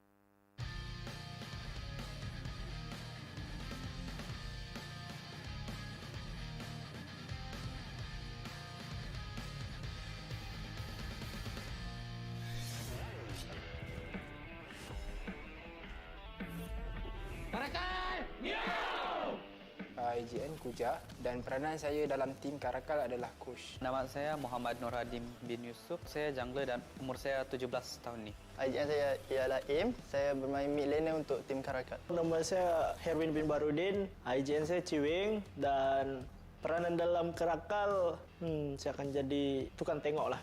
Jalan cerita permulaannya join CARACAL ni memang dah lama dibincangkan dan baru season ni kita orang bergerak. Dan sekarang baru kita orang dapat untuk capai maklumat sendirilah untuk kita orang join daripada bawah, qualifier dan kita dapat main MPL. Memang dah lama plan. Kedua yang layak ke MPL Malaysia musim ke-9. Ni spesies-spesies macam CARACAL. CARACAL 1, CARACAL 2. Ini CARACAL biasa punya lagi. Alright, jom kita check. Lord Zaraki cari. Macam mana saya untuk describe tim ni? Okay, untuk CARACAL ni boleh dikatakan semua player kurang cakap besar. Bersyukur sebab tak ada masalah ego ataupun star syndrome yang dalam tim CARACAL ni tak ada so far.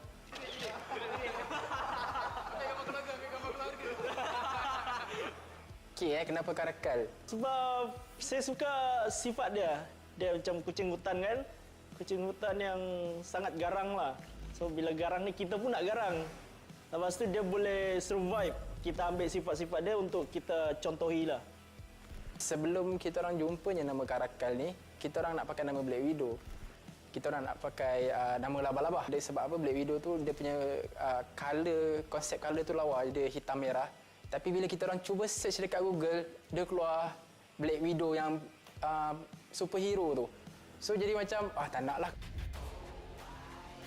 Kalau tim yang dulu disebabkan semua baru je, kita ada satu leader je. Tapi disebabkan semua ni, 5 player ni semua yang orang cakap baguslah.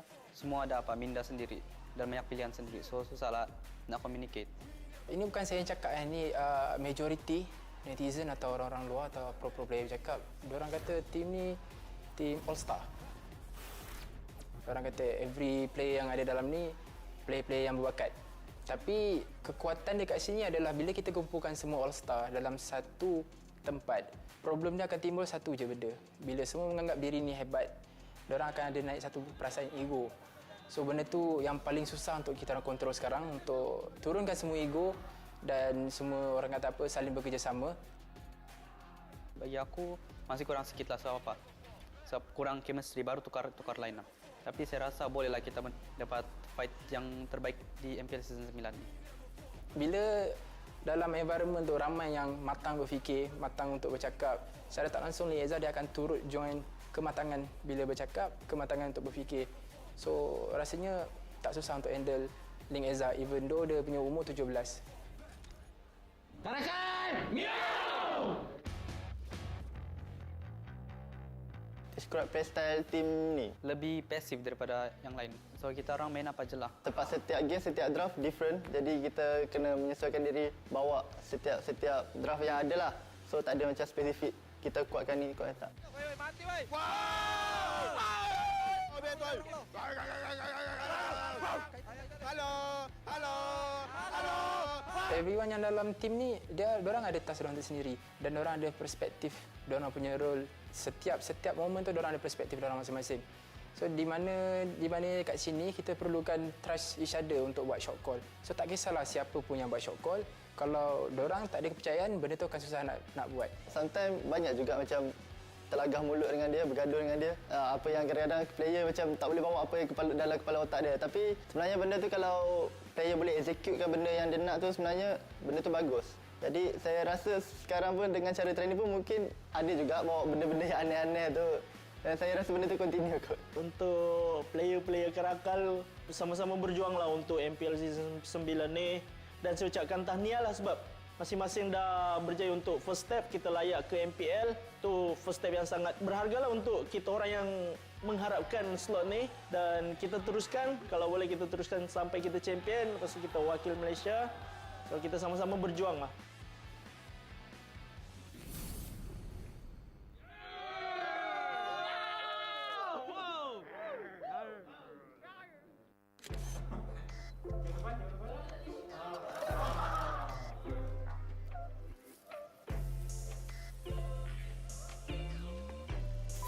rambut dah kemas. Handsome juga aku hari ni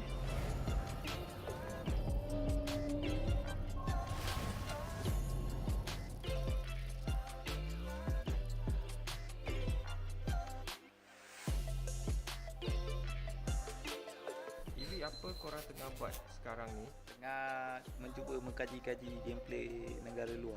Tim sekarang tengah review game Legend MPL Philippines. Buat analis lah, cari ilmu untuk tim juga.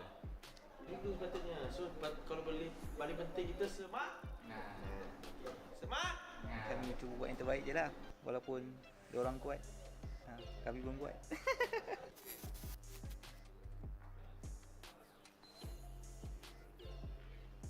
Guys, sekarang ni pukul 8.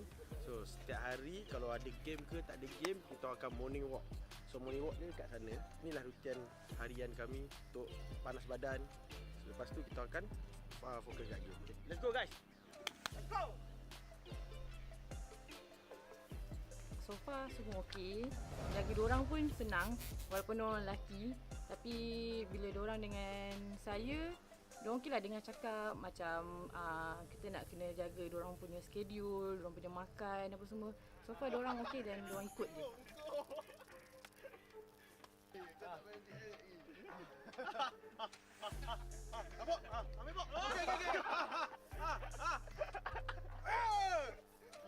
You suka game yang awal-awal ke atau game yang lewat petang?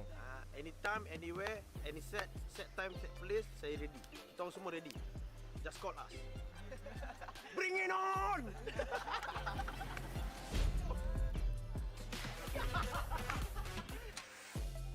Sekarang band Muntun dah sampai untuk bawa kita ke arena. Kita jumpa di sana ya. Okay guys, jangan lupa pakai seat belt. Dengan mask sekali. Mask, seat belt. Mask, seat belt dengan tidur.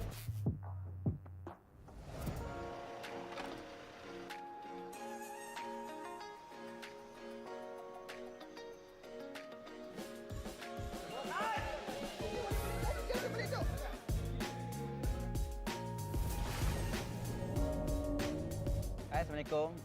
Nama saya Muhammad Fadil bin Hishamuddin ataupun saya lebih dikenali Fadil dalam Mobile Legends ni. And saya merupakan manager untuk SUHAZ Esports. Okey, kenapa saya join SUHAZ? Saya mempunyai group bosses yang sangat support dan sangat meminati Mobile Legends. Mereka ada visi dan misi untuk membuat esports scene Mobile Legends ni lebih ke hadapan dengan menggunakan nama SUHAZ Esports. Kita orang kekalkan 5 pemain yang sama sebab kita orang maybe ada chemistry lebih sikit daripada tim lain dan kita orang percayalah sesama sendirilah kita orang boleh buat 5. Okey, kita reset balik. Masa je lepas dia habis season 8, AV bincang dengan family dia nak stop. So dia nak fokus ke family dia lah. So kita pun tak ada nak halang kan. So it's okay lah kan. Lepas tournament MEC baru-baru ni, kita orang dah try out banyak orang. Tapi tak jumpa macam dia. So saya try call dia, dia kata dia nak main lagi. Untuk transfer window yang akan datang, maybe SUHAZ akan ambil player yang flex lah, yang boleh main banyak posisi. So senang lah kita nak tukar-tukar, mengelirukan enemy lah. Untuk pelan jangka masa panjang SUHAZ, for sure sekarang kami nak bermain di MPL Season 9 dan kami memang nak sangat main dekat MSC, Sukan C ataupun M4. So itu bermula daripada sekarang, perjalanan tu adalah daripada sekarang. Dan untuk kami tak pernah pegang lagi trofi MPL tu yang katanya berat tu. So far tak pernah pegang. So season ni ialah milik kami, milik SUHAZ. SUHAZ ni macam saya dah pernah cakap dulu, kita orang dah stick together, dah macam keluarga. Bagi saya susah lah kita nak pecah. Oh! Langkah pokok. Silam flick.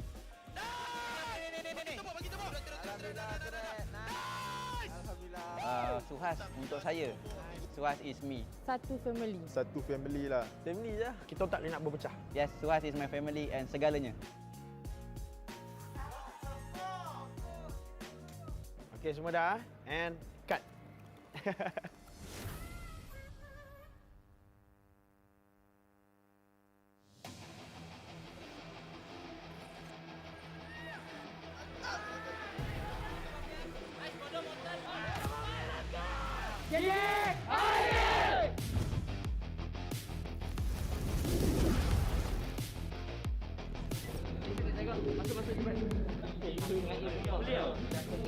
lah ni untuk tapi dah terbang. Perasaan tahun 16 agak teruja untuk buat benda dengan player yang baru, dapat chemistry yang barulah untuk next level punya journey.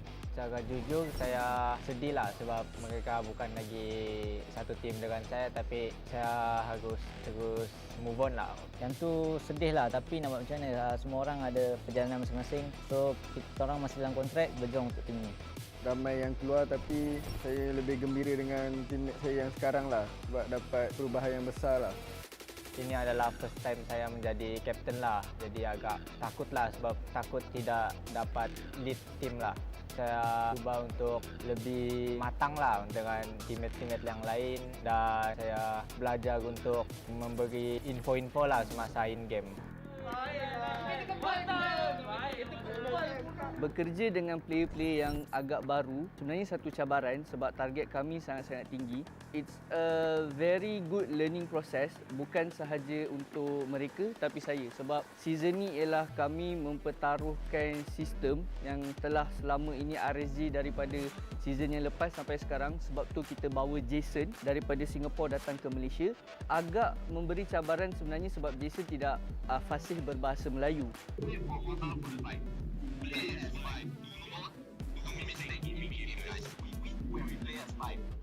Hi, my name is Jason Koh Wei Hao and I'm the coach for RSG Malaysia.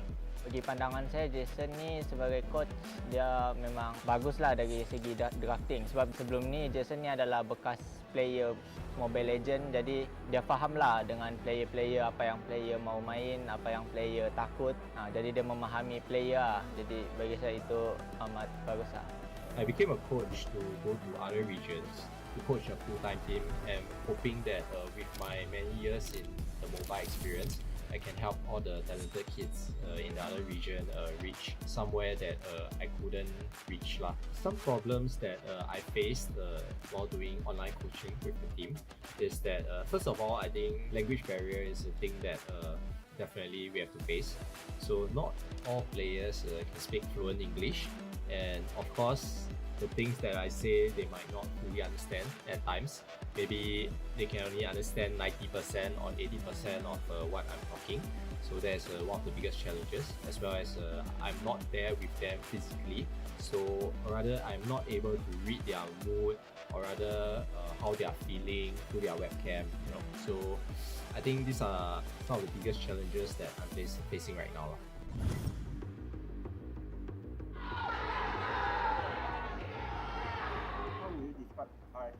Definitely underdog, because this season we reshuffle everything. We start back from scratch, but we trust in our system. Sistem kami insya-Allah akan membawa kami, at least kami akan target ke playoff dahulu. Underdog is the best thing that orang kata boleh describe RSG untuk season ini. Season ni kalau ada orang yang anggap kami underdog, kami terimalah sebab memang season lalu kami underperform. Untuk saya sendiri, saya rasa saya perlu lebih confident dan kembalikan gameplay season 7 saya sebelum ni. Bagi saya, meta sekarang ni boleh fit dengan RSG sebab Kuza ni dia bermain hero assassin dan meta sekarang adalah meta-meta hero assassin. Dan saya juga hero-hero yang meta sekarang ni adalah match-match yang perlukan farming lah. Jadi saya rasa season ni sesuai lah dengan meta kami lah, di stage yang lebih tinggi lah.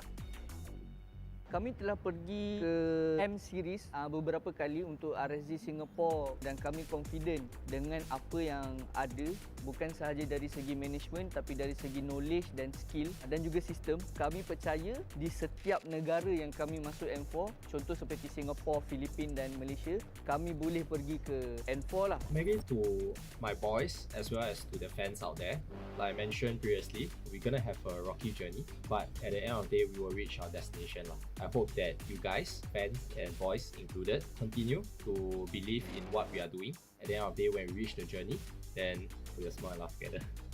GEEK RSG! Bener? Like always, let's give faith first.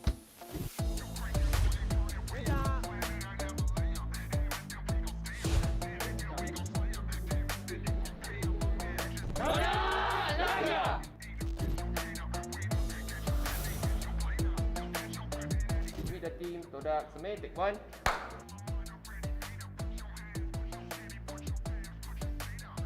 pada pandangan saya, diorang salah kot. Sebab kita orang 3 season kita orang ada kat grand final. So nak cakap tak konsisten, saya rasa tak kot.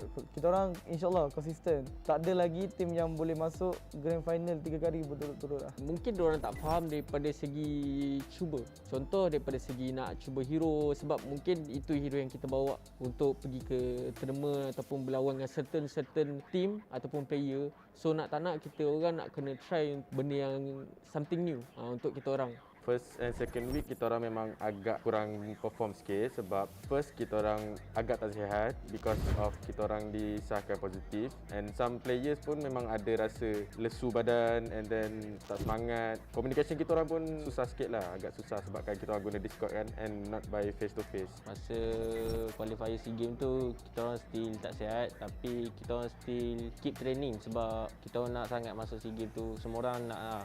So kita orang just all out, buat yang terbaik, just trust each other lah. Dan alhamdulillah kita dapat SEA Games tu. Perasaan jadi jungler first line up kali ni susah sebab ganti Ciku. So the pressure sangat tinggi lah. Dia gantikan tempat Ciku, macam you nak gantikan tempat nombor 1 jungler lah macam mana kan. Dia akan, of course akan ada pressure apa semua, tapi alhamdulillah Haji ni kita selalu bagi semangat dekat dia untuk overcome benda tu lah. And alhamdulillah dia berjaya lakukannya dengan bagus. Kita juga cuba untuk mainkan peranan Haji as juggler tu supaya satu tim tu dapat bergerak sebagai satu tim yang penuh dengan chemistry and menggunakan hashtag TODAK langgar. Dan minggu pertama kalah 2 kali berturut tu, biasalah kena kecam kan. Saya tu mental saya kurang kuat, so saya rasa macam nak give up, tapi teammate kata tak apa, boleh lagi. So Ikuto call, Ashi call, Ciku pun bagi semangat. Dia kena kawal dia punya bad mood tu lah. Dia sebab dia kadang-kadang ada mood okey, ada mood tak okey. So tentulah dia jadi masalah. Tentu jugalah tim rasa macam tak selesa sangat dengan dia sebab dia punya mood tentu. So kalau dia kekalkan mood dia okey je, insyaAllah dia boleh jadi main jungler. Kau nak kerja sama boleh. Tak, aku poke dia, aku tak lagi, aku macam poke dia ke belakang je. Banyak-banyak kau je. Bila kau tak ada shadow, dia datang. Ya tu lah.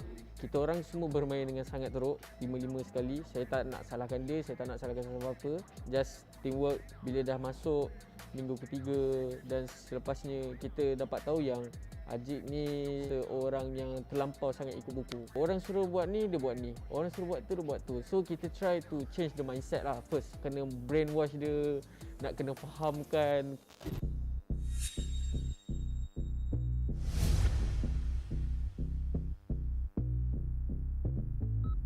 Masih lagi activate, tetapi lihatlah damage daripada Ciku. Legendary untuk beliau. Saraki, satu lagi kill yang ingin dicari oleh Ciku. Sebenarnya kita memang plan daripada awal lagi untuk week keempat Ciku akan masuk ke dalam line up. Dia cakap dia bukannya nak rehat pun, dia just nak settlekan beberapa hal yang dia perlu settlekan lah.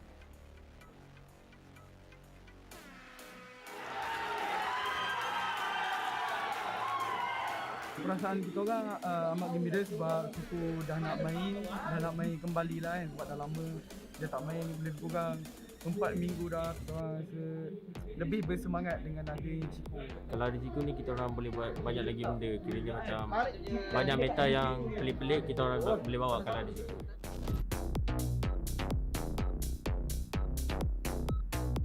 Sepanjang saya main MPL daripada season 4 sampailah season sekarang ni, saya rasa this is one of the hardest season lah yang saya boleh kata macam tu, sebab kita ada nampak player-player baru, muka-muka baru. Contoh macam tim daripada MAB ESPORTS, Zahir daripada RED Esports, diorang player-player yang bagus lah. Kita orang nak champion MPL, betul kita orang nak cuba buat yang terbaik dekat SEA Games ni untuk dapatkan emas lah kan.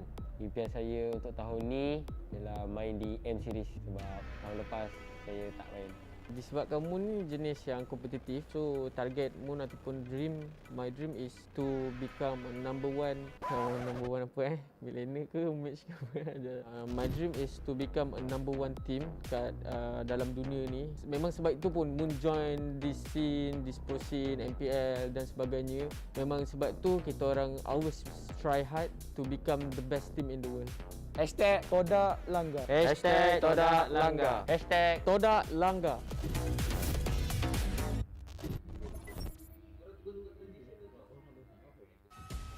untuk RED ni sebenarnya daripada awal masuk ni saya target macam orang kata organisation macam football lah. Playstyle RED ni kita main macam sekepala lah. Setiap division yang kita nak buat ni pastikan semua division tu sama.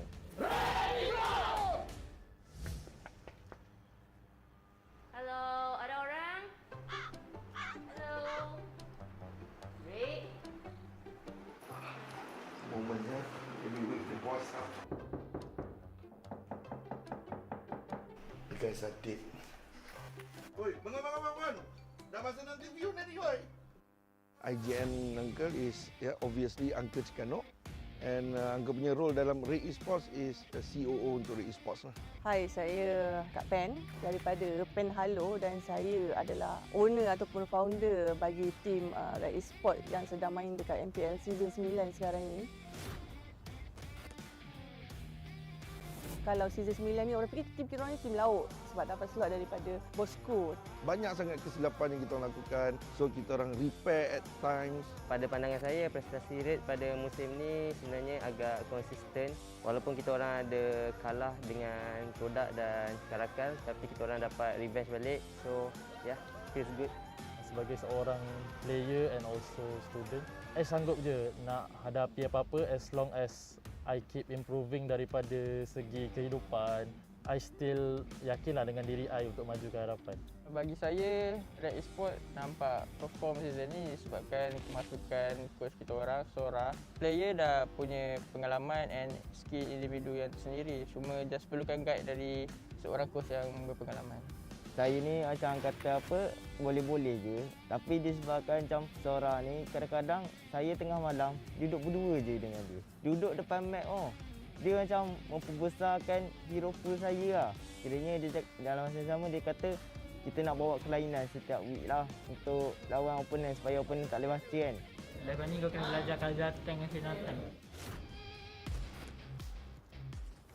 First time Sora datang tu, soalan pertama saya tanya dia, Sora boleh tak bantu tim saya? Dan dia cakap jangan risau, dia boleh jamin dia akan bagi tim saya nombor 1 hingga 3.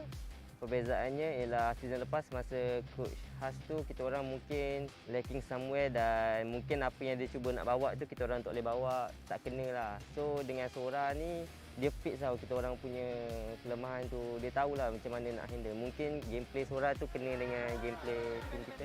Saya kena bagi ajar sedikit bagi jalan untuk diorang supaya diorang lebih berkembang. Saya agak risau sebab diorang adalah player yang lama.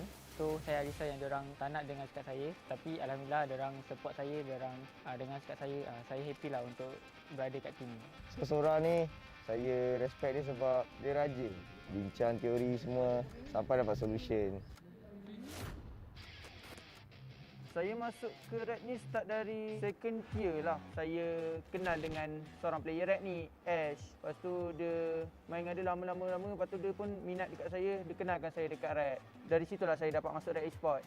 Zaid ni perangai budak-budak dia memang ada. Friends tu nampak lah dia macam dia masih perlukan kena ada orang tegur dia. Benda-benda tu lah sebab dia muda lagi kan.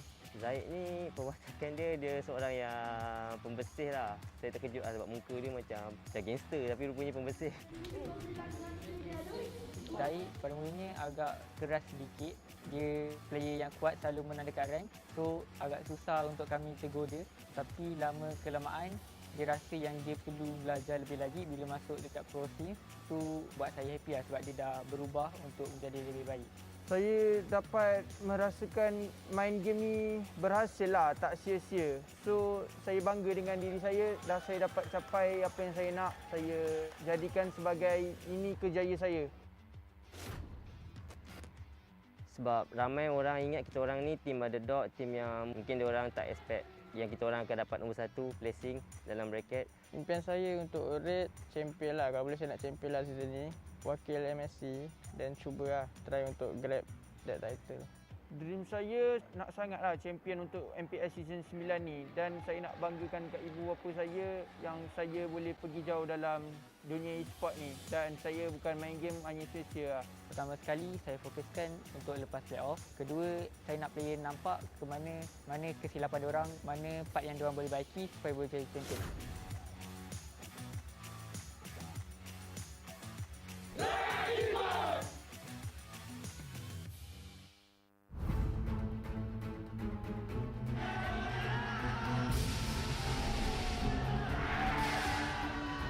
pelakon pihak tukar tu ni.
So you've been with FMG for 2 years, but for this current roster, what do you feel about this current roster?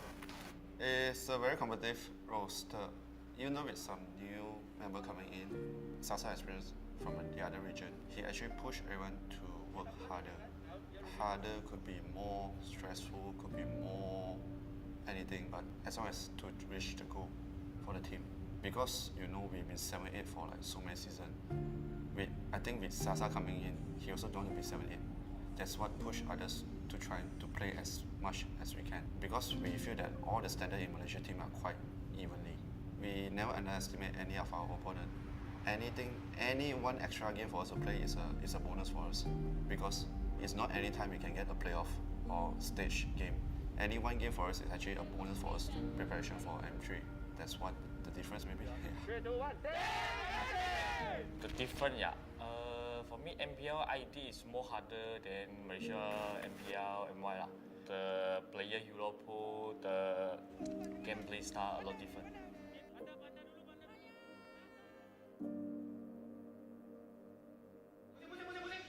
Tapi Zaim Saipua sebenarnya yang diberikan tekanan kembali dan bantuan Sasa pula yang Meta Malaysia side, the player all suka hadiah dia. Just like they play what they like to play, what just play only like that. But Indo gameplay is totally very different lah. Really teamwork gameplay.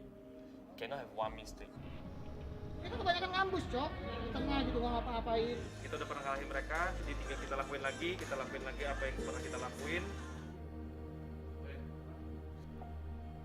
Situasi Malaysia punya fans sekarang ni agak kurang sikit untuk compare dengan negara luar macam Indonesia dengan Filipina. Dekat sana dia punya sambutan lagi rancak lah daripada di Malaysia. Tapi sejak daripada M1 tak silap saya yang Malaysia jadi host.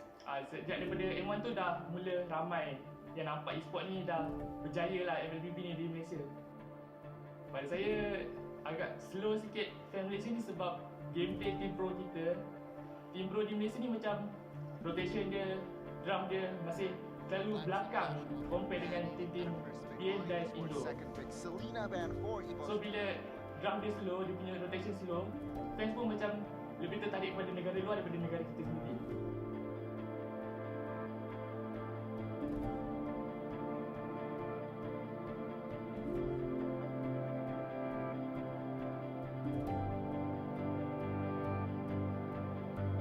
Season 8 ni kita bergerak sebagai pasukan yang underdog and kita buktikan kita dapat tempat pertama MPL season 8 ni. Macam tu kalau ke M3.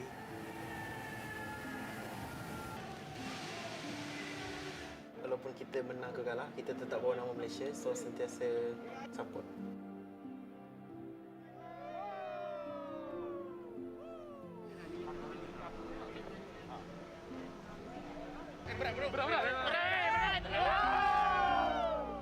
Todak langkah.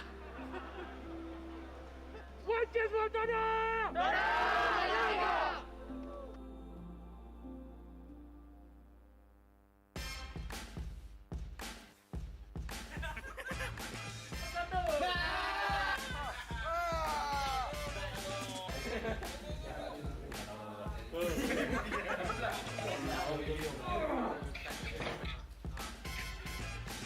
Perasaan saya first memang sangat bersyukurlah sebab tim saya berjaya masuk ke kali ini untuk kejohanan dunia untuk kali yang ketiga berturut-turut lah. Saya memang sangat bangga lah dengan pencapaian ini.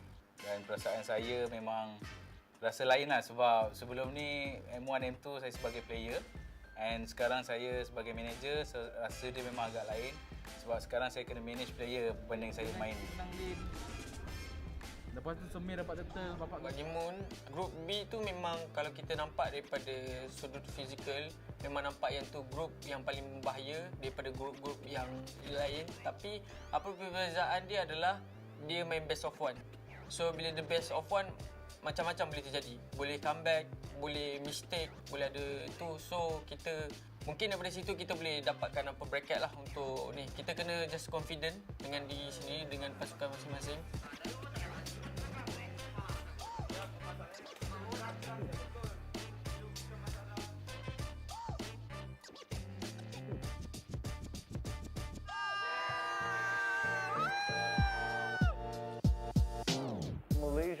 Malaysian meta is a very chase the dopamine sort of meta, you know? Whatever makes you feel really good about yourself at the end of the day.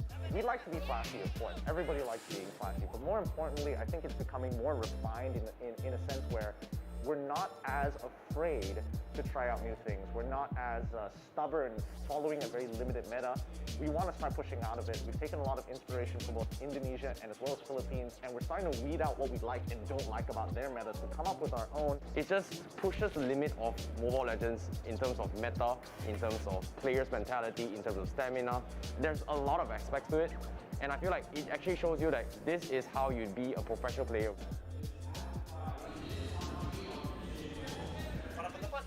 Apakah meta Malaysia? Kami ada meta sendiri tak? Actually kita ada tim TODAK lah. Apa yang saya nampak contoh macam unik, dia bawa high loss side ataupun tank XP. Basically kita orang yang bawa dulu. Jungler tank pun kita bawa dulu and then ditiru oleh yang lain. Benda tu, dua meta ni adalah meta yang susah untuk dibawa. Bukan semua orang boleh guna. Tim tertentu ataupun player tertentu saja yang boleh bawa meta-meta ni. Untuk improve prestasi diorang sebelum M3 ni, mental diorang kena jaga sebab dulu saya jadi player pun mental memang sangat teruk sebab susah nak jaga mental dekat sana sebab dengan kuarantin, dengan penat apa semua, tempat yang sama saja training, mental. Lepas tu bagi saya untuk improve lagi kena lebihkan training untuk M3 kali ni. Kalau ditukar, bukan kalau ditukar pun kan. Because I play for Malaysia, I feel very happy lah. But it's like need to win also lah. Cannot lose too much like that. That's why I try my best to give Malaysia something. I feel a lot of pressure from it. Kalau dia nak depan, yang penting aku tak boleh depan.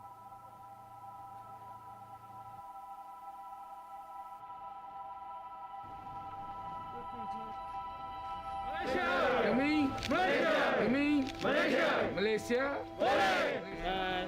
Bye. Yo. Ganti guys. Weh, semua seorang-seorang. Semua seorang-seorang. Daily training now. First day quarantine. So kepada supporter TODAK, jangan lupa suruh kita orang M3 nanti.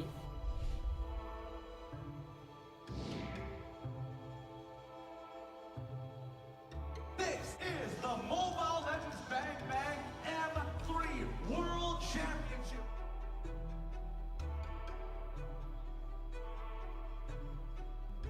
SMG, diorang bukan just ada Sasa, player yang ada banyak pengalaman daripada Indonesia punya scene, tapi diorang juga ada super coach James.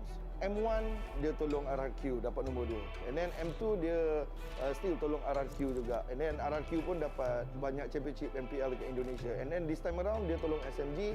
5 season SMG dapat nombor 8. This season SMG dah dekat grand final. So kita dapat nampak significant change and improvement yang James bawakan. And then for TODAK pun diorang ada banyak nafas baru. Ada Momo, ada Yums. And then diorang ada analyst. So diorang dapat pelbagaikan lagi gameplay diorang. Dan Angka yakin dua-dua tim ni boleh pergi sangat jauh dekat M3. Hello, 1 2 3 1 2 3 1 2 3. Slow dong, aku pergi sebelah sini. Bye bye. Bye bye. See you tomorrow.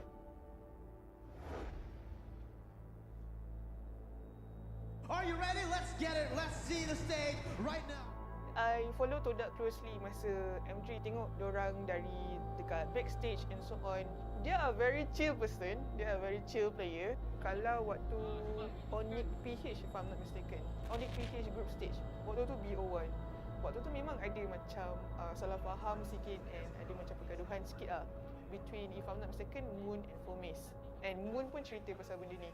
And then, tapi yang I sangat suka diorang ni, for example, okay, I bagi you 2 minutes, gaduh, lalalala, dah, that's it.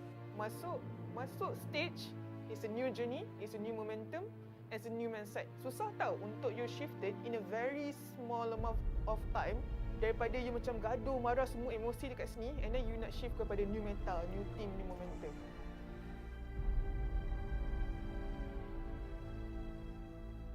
After that, after diorang kalah dengan Onyx PH, diorang menang dengan Onyx Indonesia, which is one of the giant in Indonesia, and diorang menang MPL S8, if I'm not mistaken. I still believe in my boys. I still believe in TODAK. Go with the TODAK Lagar style.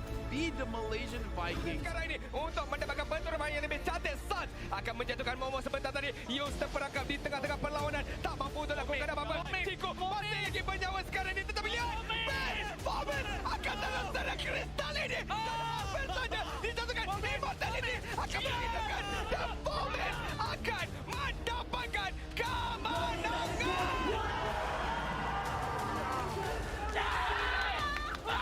Satu kemenangan yang cukup penting. Fomes berjaya untuk membawa pasukan Malaysia bermain di kawasan upper bracket. TODAK suka buat orang sakit jantung lah. Suka sangat. And kita, to be honest, kita pun tak tahu. Kalau menang, menang. Kalau kalah pun tak apa.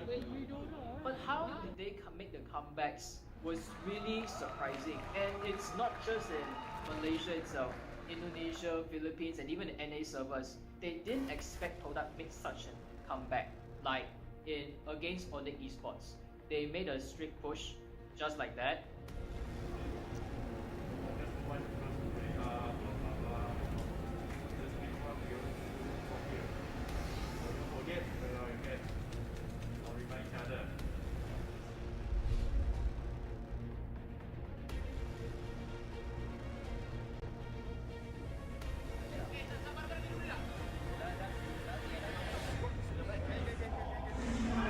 Yang begitu baik, tapi lihatlah tarikan daripada Lolzi sebentar tadi. Xpedia akan dijatuhkan terlebih dahulu oleh LY4. Diablo di bahagian belakang. Sasa telah dimusnahkan. Level 2 Selina, you don't want to burst. You go and burst level 4 high loss. Esme OT, skill 1 dia dah mati, mah. Terus ini for apa? Saya agak terkejut juga sebab tengok daripada bracket team SMG, sebenarnya SMG lagi senang untuk go to next round. Tapi SMG yang turun ke lower bracket dan tak layak. So saya agak terkejut lah dengan prestasi SMG. Am I surprised today that they got eliminated so early? I can say not surprised, because that's the very first time entering international or world championships, except for Long and Sasa. The rest, they're very fresh to this.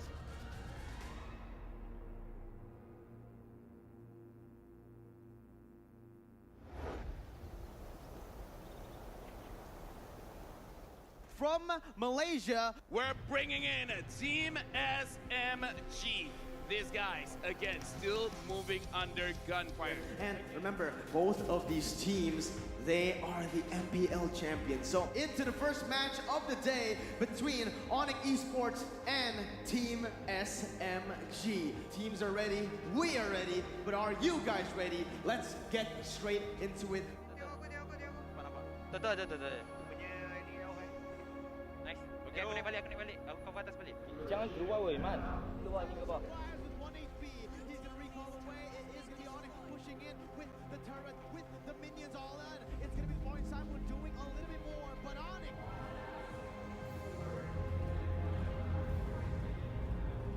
I do believe Team SMG kena terciduk dulu supaya diorang boleh bangkit dengan lebih baik. Because sometimes we need the hard lesson for us to be better. Of course, team SMG memang terciduk. Dia bukannya satu perkataan yang kita nak hentam dia, tak. It's a fact. But I do believe kalau diorang tak give up, they will make an amazingly comeback. Sebab itu cara permainan Malaysia tau. Malaysia bila kalah sekali je, we will come back stronger than before lah. For example, like macam TODAK. TODAK before ni, diorang start kecil je. Diorang menang tournament-tournament kecil and then they make it to the MPL. So it's a very humble journey about TODAK pergi MPL, and then if I'm not mistaken, for the first time diorang dah masuk MPL, diorang dapat 6 juara. And then after that they go into M1, dapat top 3. So yeah, I think same goes to team SMG. I think maybe because of the pressure, maybe because of the environment itself, or maybe tak biasa lagi. Tapi once you ada pengalaman tu, you unstoppable lah. That's why I rasa team SMG perlu rasa pahit tu untuk you rasa manis selepasnya. Sebab TODAK is something that kind of team juga. You perlu telan rasa pahit tu supaya you boleh rasa kemanisannya yang akan datang. Itu adalah cabaran atau ujian yang you tak biasa lagi. Once you get used to it, habislah semua orang. Serius.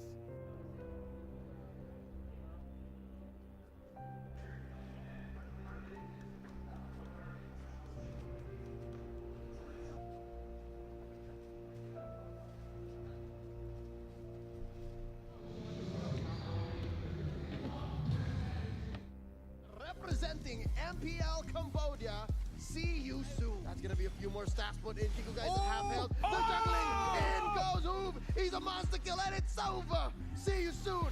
Takes game number 1. The yells and the screams. See you soon. Tak ada Kagura yang dalam bus kan. Tak, tapi sebelum tu dia tak ada kasi je kan. Orang pada start sebelum tu. Ada dia camping dia memang. The base is the target, and just like that, we're going to game 3. TODAK still alive. He's punching through. That's gonna be the vengeance. That's gonna be the counter inferno. Not enough. Kiko guys knocks him out. 2 down. 4. See you soon. That's gonna be the target of Momo. Down goes Kiko guys, but down goes the base. Too late. Ladies and gentlemen, Na'Vi takes game 1. Memory, not enough. Momo falls. Sunset Lover gets 1. It's just Kiko guys left. Double kill for Sunset Lover as in a flash they take the base. They're sitting at match point. Na'Vi 2-0. Diorang punya seorang pun nak kena keliru, tapi diorang clear. Diorang lagi untung, diorang dapat tower. Aku rasa better kita ban Linda tu, ataupun kita break Hacker tu. Kalau dia bawa That's gonna have to pull out their best skills. They have to bring out that Langar style. Game number 4 gonna go over to the Malaysia squad. TODAK goes 2-2, and they're targeting the base right now. Ladies and gentlemen, TODAK moves on. From Singapore, it's gonna be EVOS SG. Can't do anything. GG. Well played to EVOS SG. So game ketiga bagi saya outdraft lah. Draft tak berapa kena untuk dengan gameplay yang kita nak main. I think satu je lah yang TODAK perlu perbaiki. Nafsu kill tu masih ada. I think kalau nafsu kill tu dah ada disiplin, sebab diorang ada disiplin tau. Kalau nafsu kill tu you jaga lagi, best lah, serius best. Terlampau stick sangat dengan Cik. Lepas tu Cik pun over commit. Moon, soalan pertama. Apa perasaan Moon sekarang? Perasaan sedih. Tapi dalam masa yang sama still nak kena banggalah dengan setiap orang yang dah cuba sehabis baik dengan kita apa semua, termasuk player dan termasuk analis and termasuk Iwan sekali. Ada apa nak cakap kepada fan-fan? Bye, jumpa kat Malaysia. Bye, Team TODAK. Bye.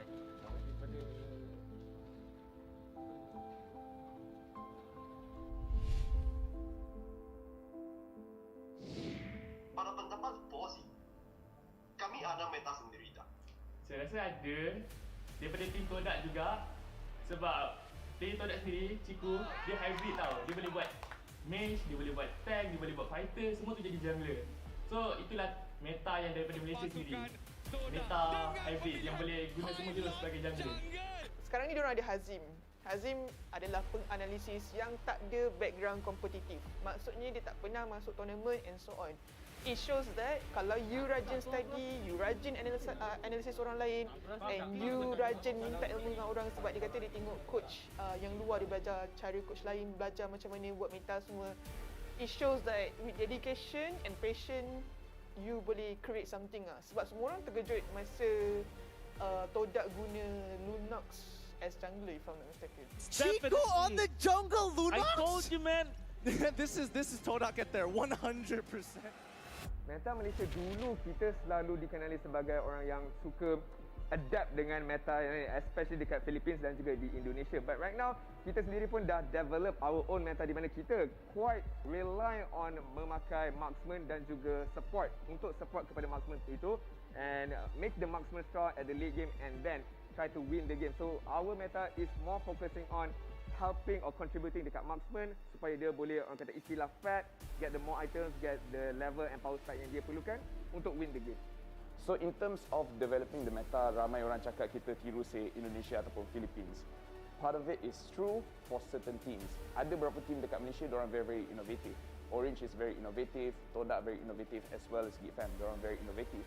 But the thing about meta is, bila kita try tiru orang, kadang-kadang benda tu tak jadi. So this is where the process begins. Kita tengok for inspiration and then we try. And then based on the try and error, kita tengok what works for us and apa yang tak okay untuk kita orang.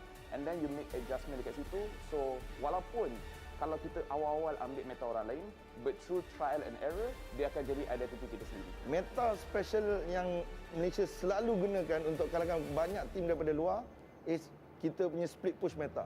Split push meta kita paling kuat dekat Southeast Asia yang aku boleh kata. And then TODAK is one of the best team yang boleh mainkan meta ni dengan baik. No way! Are you serious? Oh no! Is this how it ends? Is this how it ends? That's an unstoppable streak for us. But guess what? Chico! I think semua orang mungkin akan setuju dengan benda ni, termasuk pro player. Meta split push. Pasukan Malaysia sangat nakal bila dalam Land of Dawn. Diorang suka macam umpan and then diorang akan konon-kononnya macam nak ajak team fight because the other team diorang tahu they are very strong in team fight. Tapi sebenarnya bila for example TODAK nak engage, kita orang bukannya nak engage untuk team fight pun. Kita orang maybe just nak macam nakal, melakukan tipu daya so that the other person buat speed push. So I do believe benda ni, meta ni daripada dulu lagi, pada Asia Science, MYA. I think TODAK pun pernah buat sekali masa dekat M3. So and it's very well known not from Malaysia saja, but from other country juga lah. Playing, it doesn't seem like it when he gets away. But again and again, TODAK use all this as a distraction to take the objectives. I mean, they're getting... Meta speed push Malaysia adalah satu perkara yang sangat digeruni dan masih dikenali dalam arena Mobile Legends. Dulu kita tak ada dismantle coach, but now banyak pasukan yang bawa coach and analyst or even their own manager sendiri pun akan turun padang, orang kata, untuk berikan yang terbaik kepada pasukan mereka, menunjukkan day by day or season by season MPL is getting bigger and is getting more and more competitive. Kena ingat, orang antara yang terbaik dan kita baru satu season. Selama ni orang cakap, oh MPL Malaysia kalau diorang main internationally, lawan dengan Indonesia, lawan dengan Philippines, no chance. But even in M1 kita boleh tengok tim TODAK dah jadikan Malaysia the top 2 region during M1. During M2 again TODAK membawa Malaysia kepada level yang tinggi.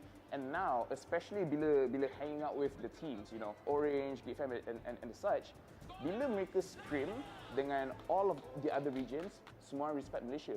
And that's the thing. Kalau kita nak cerita pasal dorang punya growth, dorang punya competitiveness, it's better bila ada results. And the thing is, Malaysia dah berkali-kali membawa result and I really think the MPL teams, people dah tak boleh nak pandang rendah. Pergi mana-mana region, any part of the world, kita orang boleh perform.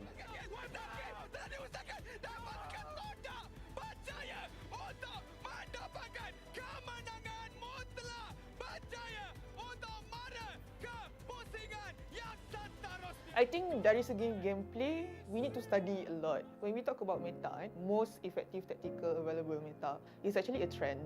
Dalam this patch, what is the trend? and how we can counter it. And you can be creative about it. Here we go. We're seeing the leader coming out of Shark once again with a 66.7% win rate. It's only come out literally 3 times from Shark and as well as JPL. Oh, they have done it! North America take another game!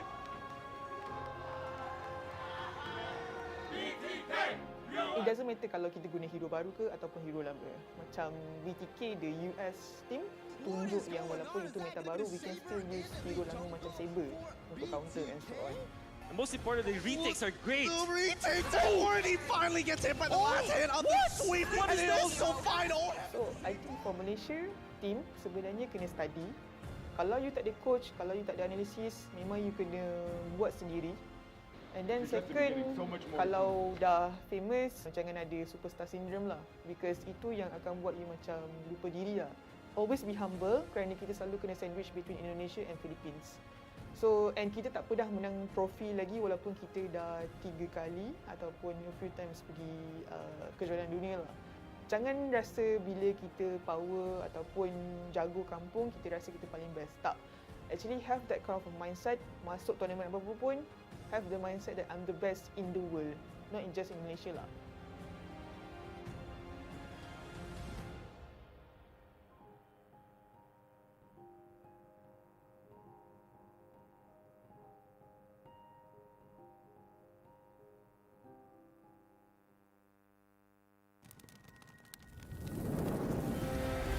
Telah tiba masanya untuk pasukan-pasukan terbaik Mobile Legends Bang Bang daripada seluruh Asia Tenggara berkumpul.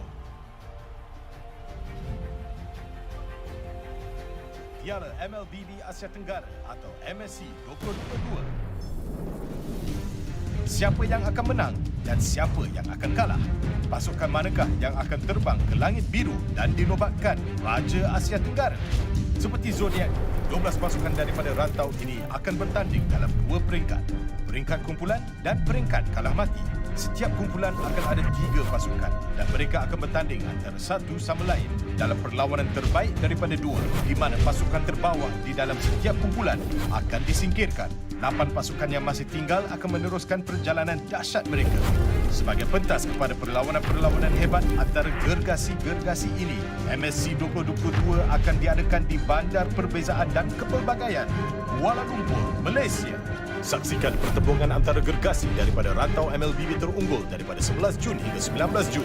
Ikuti #Supremacy untuk ikuti perkembangannya. Mobile Legends Bang Bang, tempat adiwira mencipta sejarah.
I'm a rock star. Yeah, rock star. Ay, ay, ay. I'm a rock star, baby. I'm a rock star. I'm a rock star. I'm a rock star. I'm a rock star. Panggil aku rock star. Ini kejohanan kita semua orang rock star.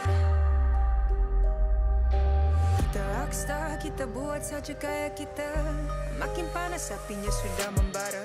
Macam mana pun kau menempuh segala. Demi negara kau buat semua bangga. Step into my world, you know I'm always in my zone. You know I got my team, no I'm never alone. Bring out my best, buat yang terbaik. Jadi juara perlahan kita naik. Aku nak push, naik-naik jadi lebih bagus. Jadi hero, ku ada skill. Berapa banyak musuh aku dah kill. Ramai cuba mencapai, cause they envy me. Tiap game aku pasti jadi MVP. Easy. I'm a rockstar, baby, I'm a rockstar. I'm a rockstar, I'm a rockstar. I'm a rockstar, panggil aku rockstar. Ini kejohanan kita semua orang rockstar. I'm a rockstar, baby, I'm a rockstar. I'm a rockstar, I'm a rockstar. I'm a rockstar, panggil aku rockstar. Ini kejohanan kita semua orang rockstar. Tengok nanti siapa yang juara. Ni peluang kita bawa pulang piala. This is my game, this is my time. Menang semua, everything will be mine. Kalau jatuh kau pasti kembali. Bangun balik ku tegak berdiri. Kuatkanlah tenaga, ganjaran diperoleh. Ni kejohanan kita, Malaysia memang boleh. Rise up to the top, kita buat bersama. Semangat kita kuat di bawah satu bendera. Ay. I'ma go hard for the win. Win. On the battlefield till the end. I'm trying to beat the greatest anyone has ever seen. Stand by, I'm coming in for the win. I'm a rockstar, baby, I'm a rockstar. I'm a rockstar, I'm a rockstar. I'm a rockstar, panggil aku rockstar. Ini kejohanan kita semua orang rockstar. I'm a rockstar, baby, I'm a rockstar. I'm a rockstar, I'm a rockstar. I'm a rockstar, panggil aku rockstar. Ini kejohanan kita semua orang rockstar.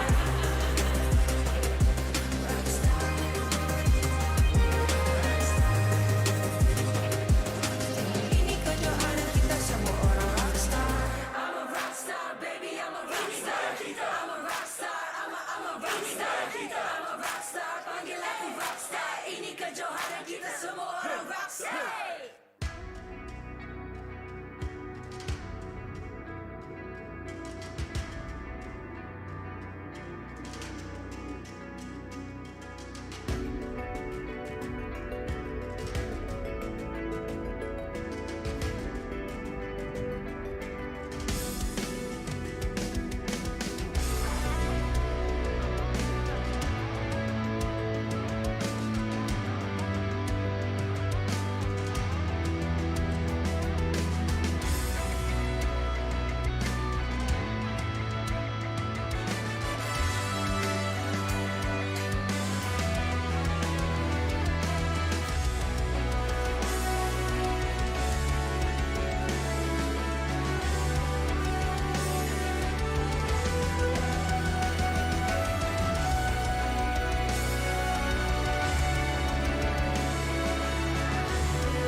I'm a rockstar.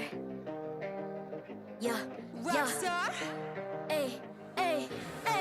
I'm a rockstar, baby, I'm a rockstar. I'm a rockstar, I'm a rockstar.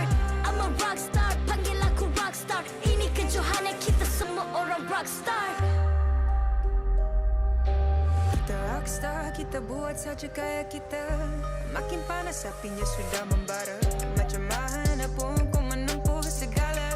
Demi negara kau buat semua bangga. Step into my world, you know I'm always in my zone. You know I got my team, no I'm never alone. Bring out my best, buat yang terbaik. Jadi juara perlahan kita naik. Aku nak push, naik-naik jadi lebih bagus. Jadi hero, ku ada skill. Berapa banyak musuh aku dah kill. Ramai cuba mencapai, cause they envy me. Tiap game aku pasti jadi MVP. Easy. I'm a rockstar, baby, I'm a rockstar. I'm a rockstar, I'm a rockstar. I'm a rockstar, panggil aku rockstar. Ini kejohanan kita semua orang rockstar. I'm a rockstar, baby, I'm a rockstar. I'm a rockstar, I'm a rockstar.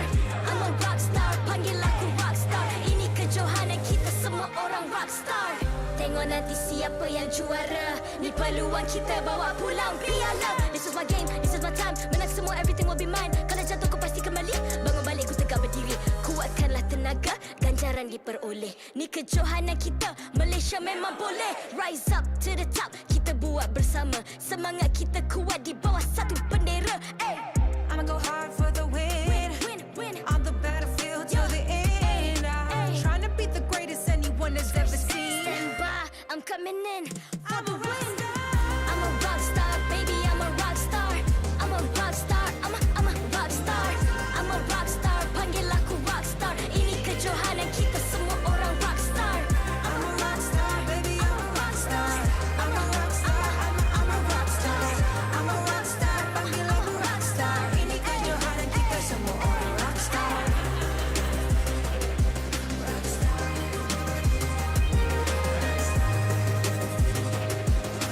Ini kejohanan kita semua orang rock star.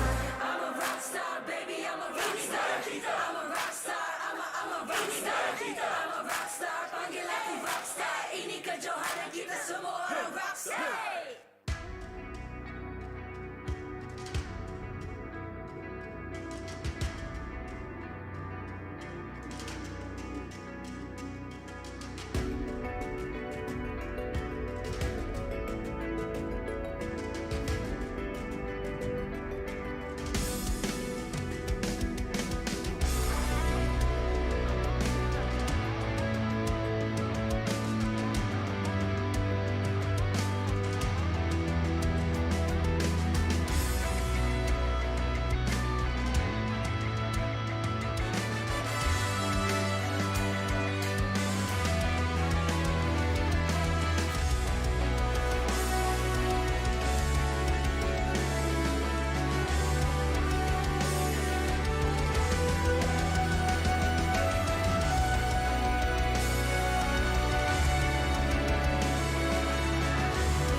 I'm a rock star. Yeah, Rock star? Ay. I'm a rock star, baby, I'm a rock star. I'm a rock star, I'm a rock star. I'm a rock star, panggil aku rock star. Ini kejohanan kita semua orang rock star. Kita rockstar, kita buat saja gaya kita. Makin panas apinya sudah membara. Macam mana pun kau menempuh segala demi negara.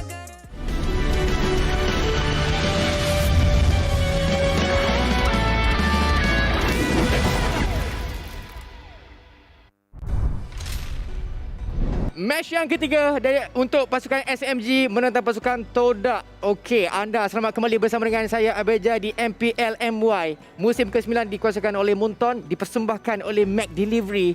Samsung sebagai telefon pintar rasmi kita, Raikan bersama dengan Nescafe dan juga gaming bersama dengan Cadbury, Zip. Dan sekarang ini bersama dengan Abeja, kita ada Adin, kita ada Sif. Kita akan bincangkan match kita yang terakhir untuk hari ini. Ya, Alhamdulillah. Kenyang, Alhamdulillah. Perut, Alhamdulillah. Baik ya, match yang bakal kita saksikan sebentar nanti, kemungkinan preview untuk grand final kita musim kali ini dan juga rematch grand final pada musim lepas di mana pasukan SMG berjaya untuk mendapatkan kemenangan 4-0. Tapi pada hari ini pasukan TODAK ingin mendapatkan ataupun membalas dendam mereka. Ya, sebenarnya kalau kita bercakap tentang balas dendam, banyak yang kita akan berikan fokus kepada pasukan TODAK. Satu, mereka nak repeat untuk perlawanan grand final pada musim lepas di mana mereka tewas 4-0 seperti kata Adin. Yes. Satu lagi, mereka nak mengukuhkan kedudukan di mana sebentar tadi pasukan RED Esports berjaya menewaskan pasukan Orange 2-1. Jadi kemenangan harus dicari oleh pasukan TODAK untuk memastikan mereka berada di tangga yang pertama. Sementara pasukan SMG dah tak banyak pun mereka nak kejar sebab mata-mata kemenangan mereka dah dapat. Jadi Abang nak tanya kat sini, untuk last season kalau kita recap balik, dia sengit tak macam season ni? Kalau kita tengok kan di group A kan macam yang tu nak potong yang tu, beza pun 1 point je. Seingat saya sengit semua tak ingat grup mana yang sengit, tapi pastinya ada grup yang sangat-sangat sengit setiap season sekalipun. Kalau season kali ini kita lihat grup A yang nampak gaya lebih sengit. Padahalnya pada awal season saya ingatkan grup B yang sepatutnya lebih, orang kata banyak-banyak powerhouse dekat sini. Tetapi yalah, kita merancang, tapi betul, hanya Tuhan saja yang menentukan. Betul sekali bab kata Adin tadi kan. Tapi itu berkenaan sebanyak pasal game yang akan berlaku sebentar nanti. Tapi bercakap tentang season ni, dan Adin tadi cakap grand final. Kalau ini merupakan bayangan grand final, tak, bukan marah. Kalau ini bayangan grand final, kedua-dua pasukan yang akan mewakili Malaysia ke MSC 2022 di mana dia akan diadakan di Kuala Lumpur. Kita jadi tuan rumah. Kan? Jadi dapat 2 slot. Kita buat open house. Kita buat open house untuk kita punya orang datang. Jadi bila dapat 2 slot, that means kita berpeluang untuk saksikan macam mana dia punya vibe MSC untuk tahun ini. Alright. Tapi tak apa. Kita tengok pasukan mana yang layak untuk pergi ke MSC. Untuk game kita di antara pasukan SMG dan juga pasukan TODAK pada ketika ini, adakah kita akan nampak pembaharuan ataupun kita boleh nampak strategi yang sama? Bagaimana Adin? Saya lihat daripada pasukan SMG adalah satu pasukan yang bila mereka dah jumpa mata-mata kemenangan mereka jaranglah akan mengubah daripada segi line up, daripada segi drafting pun mungkin ada benda baru yang mereka nak cuba bawa, sebab seperti mana saya dah cakap, SMG dah layak ke playoff. Jadi inilah waktunya untuk mereka cuba perkara yang baru dan menyimpan sedikit sebanyak senjata utama mereka ataupun drafting utama mereka. Line up kita mungkin dah tahu, line up yang sama yang akan dibawa masuk untuk pasukan SMG. Ya, kalau kita dah cakap pasal perkara tersebut, pasukan SMG bukan saja dah melayakkan diri ke peringkat playoff, malah mereka dah menempah slot berada di upper bracket sebagai seeding yang pertama daripada grup A. Jadi, kemungkinan mereka akan berhadapan sekali lagi dengan pasukan TODAK. Kemungkinan pada hari ini mereka akan menyimpan sedikit sebanyak apakah mereka punya strategi untuk pastikan ketika di playoff mereka nampak apa yang akan mereka lakukan. Alright, di cara ini saya ingin beritahu kepada semua, jangan lupa untuk berbelanja RM50 di McDelivery dan dapatkan 6 ketul McNugget secara percuma dan juga berpeluang untuk memenangi skin eksklusif daripada MLBB. Tapi jangan lupa kod tu. Selalu lupa ni Pak Long. MPL Rewards ada S kat belakang tu, baru boleh dapat. Kalau tak letak S ni tak dapat juga. Betul, Pak Long saya selalu lupa benda ni. Selalu lupa, dia selalu komplain dah. Pak Long itu dah order, kenapa tak dapat 6 ketul cikgu dia? Lepas tu tengok dia punya reward tu, tak ada S. So, jangan lupa S tersebut. Macam Pak Long saya, dia suruh saya buat order. Banyak Pak Long Jadi dah ready untuk coin toss bersama dengan kita punya Mak Long. Itu Melina Lai. Seperti biasa kita punya integrity, kita akan menjemput kita punya Head of League Ops Melina Lai bersama dengan wakil daripada pasukan SMG di mana akan diwakili oleh Sasa yang Sasa bergaya dan juga Hazim daripada pasukan TODAK di mana kali ini pasukan Sasa yang mewakili pasukan SMG akan memilih Heads dan juga pasukan TODAK akan memilih Tails. Jadi untuk coin toss kita yang dibawakan khas oleh Cadbury Zip, adakah sorakan telah pun kita dengar dan pasukan SMG berjaya untuk membuat keputusan sama ada first pick ataupun second pick. Mereka terus saja memilih first pick di mana 77%. 77% adalah win rate yang sebenarnya sangat-sangat tinggi dan kita fahamlah kenapa pasukan SMG kalau mereka menang head toss ataupun coin toss tadi, mereka akan sentiasa mendapatkan first pick terlebih dahulu. Jadi untuk game kita ni, SMG menentang pasukan TODAK, boleh tak kita macam berbual kosong kan, macam nak predict agak-agak berapa kosong? Berapa kosong? Saya nak dan harap dan berdoa dan memohon 2-0 untuk SMG.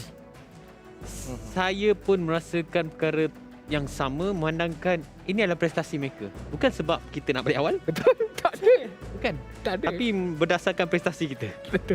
Baik, macam saya tak apa. Ialah rahsia. Okay. Alright, jadi kita tengok sekarang ni penonton pun dah tak sabar nak tengok kita punya match dan kita punya caster, BM caster, please take it away. As we reminisce about recent history, we might think back to a day where a clean sweep grand finale was won by SMG versus TODAK, and it seems history truly repeats itself.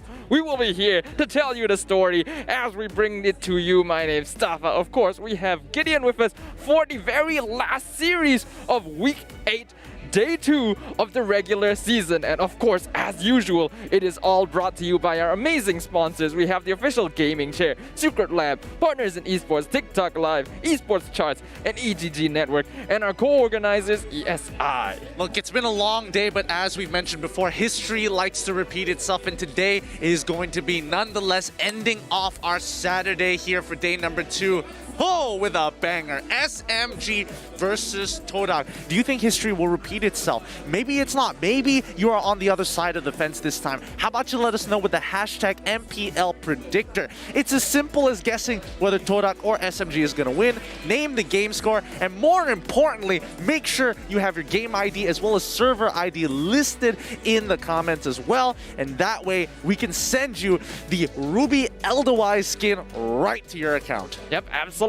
So once again, we remind you this every single time, but just to make sure you guys don't make the mistake, you have to vote for which team is gonna win. You have to include your server ID, your game ID exactly. You can't miss up any numbers, or we might end up sending your reward to the wrong person. And I'm sure all of us want to avoid that as much as possible, just as much as TODAK wants to avoid a repeat of what happened in the grand finals for Season 8. Now here's the kicker here. They've already played each other beforehand in Season 8. Coming to Season 9, as we heard from yesterday, Momo's words himself during the interview, he's most excited to take on Team SMG. So this is going to be one hell of a best of 3. So get ready, boys and girls. It's time for the final bout of today. Let's bring out the teams.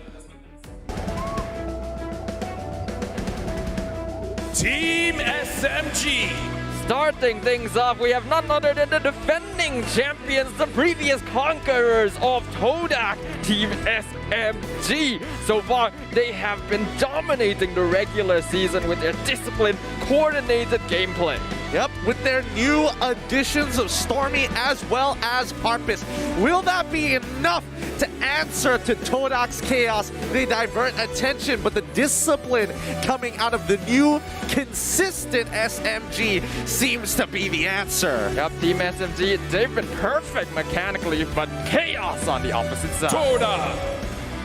With Yums and Moy both in the lineup, we'll be playing the roamer position, and who's going to replace ForMaze this time? Yeah, this is a brand new combination coming out of TODAK, something we have never seen before, with Moy and Yums both playing with one another, and it looks like they've got their pose ready, going to show that it's never too late for TODAK to experiment even at the end of the regular season. They never give up, they never stop trying, and most importantly, they never stop experimenting. Keep your eyes close on this matchup here. It's a repeat of the grand finals of Season 8 in a quick best of 3. Oh, this is going to be a really exciting one. Not only is it going to be a rematch of the grand finals, we have the perfect machines of Team SMG going up against the mad scientists of TODAK. Yep, it's going to be a really tough matchup here. And honestly, the consistency coming out of Team SMG is such a drastic change. I mean, last season, it was all about that new dark horse coming in and winning it all. But now that they are sitting on the top, holding the crown is going to be not exactly the most easiest of tasks here. And you can ask Sasa about that. He has been one of the more consistent players overall through the team, and still the star player coming in from SMG. But then the new rookies come in, and we have Stormy having one of the best KDAs of all time. Absolutely. Not to mention Harpus, despite coming in halfway through the regular season, has proven himself to be a solid jungler that's able to play off of Team SMG's movement. Zyme Senpai especially has been making strides as perhaps the best roamer in the MPL, despite originally playing in the mage position. Yep, but let's have a look at TODAK, their competitors. They're getting a little tired of being called a second place team. They're looking to make sure that they can reinstill fear in the hearts of the rest of the MPL competitors. They say every season gets tougher, but they are a cut above the rest. Take a look at the stats coming in from Chiku, guys. He comes into the middle of the season similar to Harpus, but the numbers junglers. This GPM is through the roof, and that's just an average GPM. Yep, you have to note that his GPM has dropped recently, quite notably, because he has been playing a lot of tank junglers, which means that he doesn't spend quite as long farming. Overall, though, TODAK's gameplay is just as consistent as Team SMG's. You only have to look at Momo's performance to prove that. Yep, I mean, overall, TODAK has been a staple name.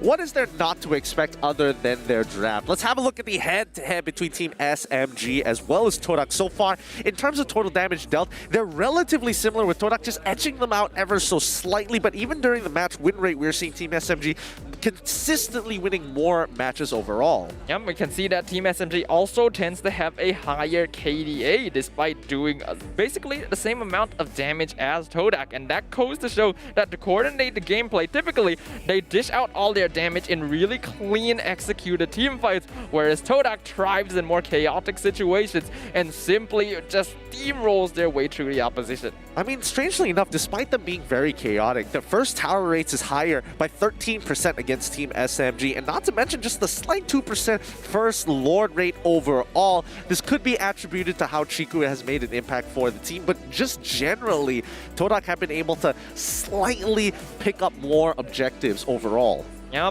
overall though, this is going to be a very exciting match to watch, obviously. It's going to be the rematch of the Grand Finals. These two, basically some of the top teams in the MPL. They've both already secured a spot in the upper brackets, but will they secure a spot in the talent predictions? Oh, let's have a look here. It looks like we're split 50-50. It's going to be Jasuzura, Karakuri, you and me going to be leaning towards Team SMG, with Sith, Adine, and Lafell believing in TODAK. And honestly, this was a really tough one. It's hard to tell who is going to be standing up on top. Absolute perfectly designed killing machines, or TODAK and their diversion tactics, their teamfight prowess, their sheer raw executional talent. Yeah, this is certainly going to be one of the most exciting matches that people have been waiting for throughout the entire regular season, and now that it's here, it does look like the TODAK fans are really coming out in force, with most of the audience votes going over to them. Absolutely. I mean, they are the crowd favorite as well as the fan favorite overall. Team SMG has been up on the rise, but TODAK has had a legacy built for them. It's going to be tough to wash that out of the minds, but I think Team SMG have a very slick chance of actually winning this game. But looking at that lineup, right? Moy coming in, is he going to play that roamer role? Or is he just going to go straight for the EXP lane? Formaze isn't there, so I'm not entirely sure what to think of it. Yeah, it's a very curious lineup that TODAK is going to be bringing to the Land of Dawn this time. If you ask me personally, I think Yums fits the EXP lane a bit more than Moy, but what fits very nicely in your hands is going to be our brand new official smartphone, the Samsung Galaxy A5 III 5G. Yep, a new awesome gaming experience awaits you guys with the new flagship phone coming in from the Samsung Galaxy A series. By the way, if you buy right now, scan that QR code to find out more information about it. You get a free protective cover worth over, well, at least 99 ringgit, but let's just round it up to 100. So if you guys are looking to not only grab a brand new device that's sure to improve your MLBB gameplay, but also grab some accessories that'll go with it nicely, make sure you guys check that out. We don't have much time to do it because the game is about to begin. Draft number one, game number one of our final match of the day. Team SMG on first pick, TODAK on second pick. All right, let's start the ball rolling here. Fanny immediately banned out for the side of Team SMG, while TODAK follow up with Valentina. Very standard bans overall, but the flavor of the week seems to be Masha. Do you love it? Do you hate it? It's really up to you. SMG, following their own antics, they always get rid of Phoveus, especially on blue side, so no surprises there. But TODAK really quick on the trigger, get rid of Karina. Yep, they don't want to have to deal with that. TODAK are a team that, while can be pretty strong in the early game, really comes online towards that mid game where they can start picking people off and looking for straight up run down team fights, and they don't want Team SMG to have a hero that would be able to deal with this sort of aggression early on. Yeah, and I think in general, just tank-style junglers are becoming more popular, and Karina is that perfect balance of assassin as well as having a full tank build and still being effective in the meta as of yet. Team SMG, now with priority, are hovering over Selena based on what I can see so far. I could be wrong about this, is he's hovering over the ban button, and yes, it is going to be Selena. Team SMG are going to be the team that is most likely to allow the Masha through the draft, simply because we know that Zion Senpoi can be very effective with it. More and more teams in the MPL nowadays are figuring out how they want to play against this Masha early. But Zion Senpoi has been one of the few players that just says, oh, you have a counter? I don't care. Yeah, and I think, you know, with Zion Senpoi being able to play Valir, he takes the least amount of resources from the team to counter the Masha. He doesn't depend on the lanes being pushed out. All he has to do is start landing fireballs early on, and that's when Masha starts to crumble, consistently getting stunned, consistently getting burned for her max HP. It's rather frustrating, but TODAK instead are going to ban out Ling. First pick goes over to SMG. Okay, they're gonna make sure that Harpist doesn't have access to this late game scaling hero. We know that Team SMG's late game is incredibly scary, and that means that Team SMG are going to start things off by locking in Grok instead of the Masha. Now, Grok has been rising up in popularity, but as you saw just now, 48% win rate, it may not necessarily be netting a lot of teams' games. And usually it gets thrown into the EXP lane. We have seen situations where it gets picked up as a roamer, but overall, how effective is it really? Yeah, it does do a lot of damage, but requires a higher level of execution. And if it goes to the EXP lane, that means that Smooth is going to be playing it. And I don't think we've seen that from Team SMG yet. As TODAK lock in the Baxia, lock in the 1-1, Team SMG very quickly lock in the Franco as well. All right. This is a pretty quick draft. Both teams are very confident and more so understand what they want straight away. They're not wasting any time. Sicilian is going to be the next pickup for the side of Team SMG. So they've got some late game scaling. They've got a good amount of CC, some hard lockdown with the Franco. And it looks like Smooth is going to be the one playing Grok in the EXP lane. Immediately, TODAK look for something that scales for themselves with the Wan on top of having Yves. This is some very decisive drafting coming out from both teams. Really quick overall. I was expecting TODAK to pick up their mage pick once Team SMG locked into Sicilian, but I was surprised that they still went with the Eve, considering that the Franco and Grok are very easy heroes to be able to cancel out the real-world manipulation.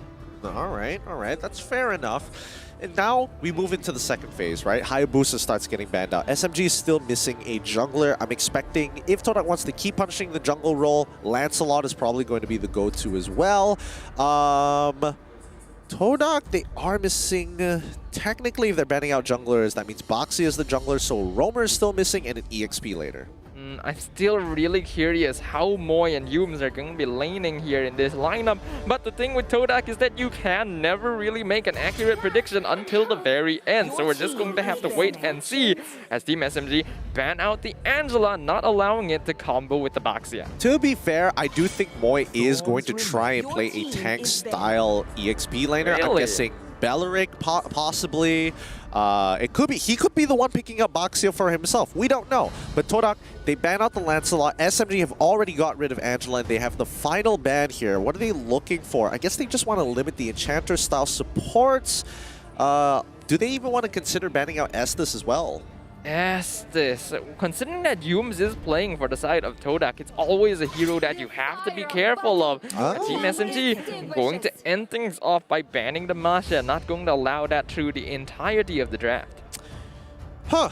Right until the very final ban does Masha decide to go. And I think that's fine. I think Team SMG, if they were to give first pick over to TODAK after revealing that they are playing Franco as their dedicated roamer, then I think Masha just has a free reign. You know, the mid lane is Sicilian. It's not going to be the Valir. There's very little for Masha to worry about. So I think it's a good ban coming up from Team SMG. TODAK, however, what are they looking to first pick in the second phase? Yeah, that's what I'm wondering as well. Right now, they're still looking for EXP lane. They're still looking for their roamer. Unless this Baxia goes in the roam position, they're going to be starting things off with the Lolita. So that does confirm this is a jungle Baxia.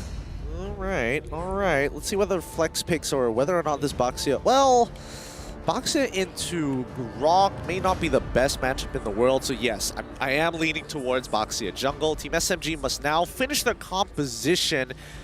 What is Sasa going to play against Wanwan here? I feel like going with the Paquito gold lane now would not be a bad idea. Team SMG, they do the double fight to side lane. It works out very well for them, and it's another way for him to deal with the real-world manipulation. That's a good point, but also they're missing a jungler. So if they pick Paquito, he could go either jungle or EXP, so they need both here. I don't know whether Harpus is able to play Stormy. Oh, you know what? Ignore it. Completely ignore the Paquito. We're going to go into traditional Beatrix into Wanwan matchup, but a Balmon jungle coming in for the side of Team SMG. Very interesting. Yeah, and TODAK are going to be finishing off their draft with the Esmeralda as well. So far, I am liking TODAK's draft a little bit more. It's incredibly bulky, lots of backline DPS overall. What I'm curious about Team SMG is that, obviously, we saw it from the stats. This is the first time we're seeing Balmon in Season 9. And the Beatrix is heavily countered by the Lolita as well. Wait, they're not switching their roles. They're not switching their roles. Chico is still on 1-1. Wait, is Yums going into the jungle? Huh. Oh! Huh. Oh! This is going to be very interesting here. Let's see what the young lad has got in the jungle. Let's see what he's able to prove and whether Chico is actually going to focus down on his mechanics with this 1-1 in the gold lane. All right, we're preparing to enter the Land of Dawn for an epic rematch between these two grand finalists on the side of Team SMG. They got the Balmon jungle. They've got a solid early game with the Grok and the Franco to set up for their late game, as TODAK gonna be bringing something new to the table with Yums on the Baxia jungle and Momo reprising his old role on his signature Esmeralda pickup. It's been a long time since we've been here. Thank you to everyone coming back in from the break. If you just skipped on over to see what's going on, it's Team SMG on the blue side up against TODAK on the red side for our final match of today. Let the games begin. And this is going to be really interesting because once again, Momo is going to be on Esmeralda. It's been a very long time since we've seen him in the EXP lane. Yeah, but we do have to recall this Esmeralda was a signature pick, something he could very easily carry games with, so I don't think it's too much of an escape from form. Yep, and once again, we are just seeing just the overall control from TODAK. Harpus will not be able to get onto the Lethal Wanderer in time as Baxia quickly rolls on through and is able to get the retribution. But Harpus, he doesn't mind getting chunked out here because every single camp that he does, he's going to look at the amount of health he's getting out of it. Yeah, that's the thing about the Balmon. The amount of regen on this hero is huge, and it basically necessitates TODAK picking up items like the Dominance Ice very early on just to make sure Harpus isn't able to get free kills. Yeah, it's pretty obnoxious to deal with. That's a very long range coming in from Moon to be able to start dropping down the Void Blast. But Harpus, he doesn't mind. Harass me all you want. It really does not matter. He's still going to hit his 4 on time. He's decided to go for Killing Spree to max out how much heals he gets when he kills an enemy. Yums decided to go on to Demon Slayer, but coming back, Sasa up against Chiku. What a lane this is. Yep, and Chiku going with Aegis as well, just to keep him alive a bit longer. Zyme Senpai going to get dived slightly by Yums with the rest of TODAK right behind him, but they don't have enough dive potential yet to go for this. Yeah, I mean, they've already cleared the entire top side. Yums just has one camp left. He's going to go straight for the Gold Crab and start rotating up towards Turtle as Momo is giving him that vision. Falling Star Moon has already been used. Here comes Moy as well as Yums to run him down. Where is the support from the side of Team SMG? Smooth in the backline. They've already found Yi first. Cecilian pops his ultimate, but it's too late. The Turtle is already in the hands of TODAK. Yeah, they're going to be able to secure a kill onto Moon, but TODAK will gladly trade that away for the Turtle at this point. We can see that in the early game, Harpist is going to have a bit of a difficult time on this Balmon because even though his damage is consistent, it is slow, even compared to that of Momo, who was only just level 4 on this Esmeralda. I mean, it's still frustrating, but the main win condition for Team SMG is going to be Sasa. So if they're going to have to sacrifice any lane, hopefully it's going to be the Grok lane. Now the proxying has begun once again, and I think Team SMG have kind of pivoted their attention towards the bottom side of the map. Yeah, they want to make sure that Sasa will be able to get that farm up against Chiku, guys, because they want to make sure Senpoi walks out of the bush. Bloody Hunt secures the kill for Sasa. Moy a bit late to the party. That's some dirty moves coming in from Senpai, but Smooth, he's in some trouble now. He has to use the wall charge early, and this could mean a quick dive for Momo, as he's already using the Frost Moon Shield and a Flicker. Smooth actually lives from this, but now, look at Moon. He's positioning. He didn't want to go for it. He did not want to waste the real world manipulation or rotate down to top side. Yeah, absolutely not. TODAK going to be playing it a little bit safer for now because they know that their late game scaling with Chiku and Momo are going to be very strong. They just have to deal with Stormy and Sasa on the opposite side, which are both much squishier heroes than them in comparison. So TODAK are okay with bringing this out to the late game. Yep.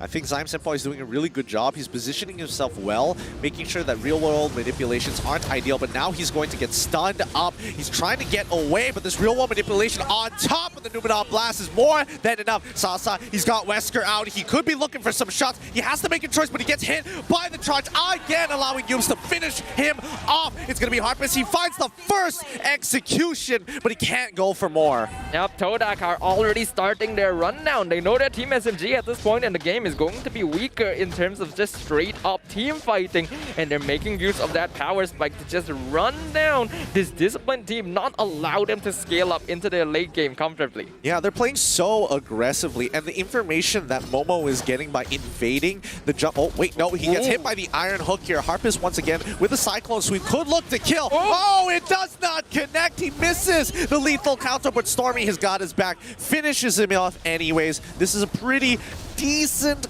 trade coming in from Team SMG, but they're losing map control on the bottom side. I don't think they mind that too much. They just need farm. Chiku now coming in. They're going to be able to take out Senpoi straight away, and now Yums is right on top of Smooth. Numenon Blast going to miss, but the Tortoise's Poisons not going to allow the Grok to get away easily. Yums should be able to secure this, but the Wild Charge will keep him alive.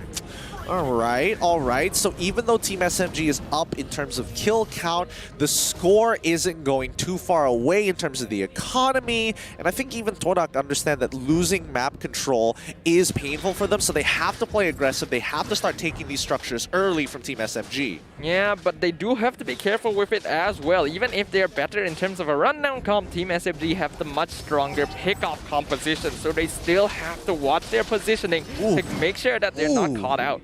Ooh, Harpus is only one level above Momo, but still does a good amount of damage with the Cyclone Sweep.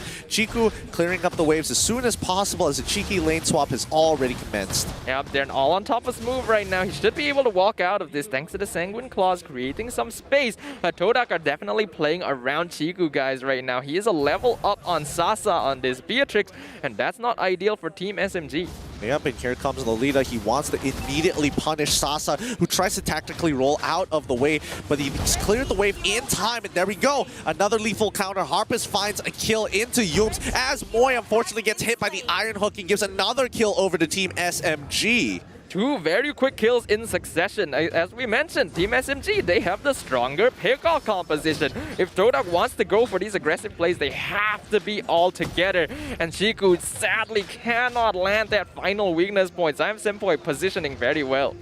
Yep, they continue to position themselves aggressively. They see Moon, and Sasa is just focusing on the waves. Stormy is here to back him up, and he's making sure that he's matching with the enemy mid laner's movements. He doesn't want to have Sasa take so much pressure.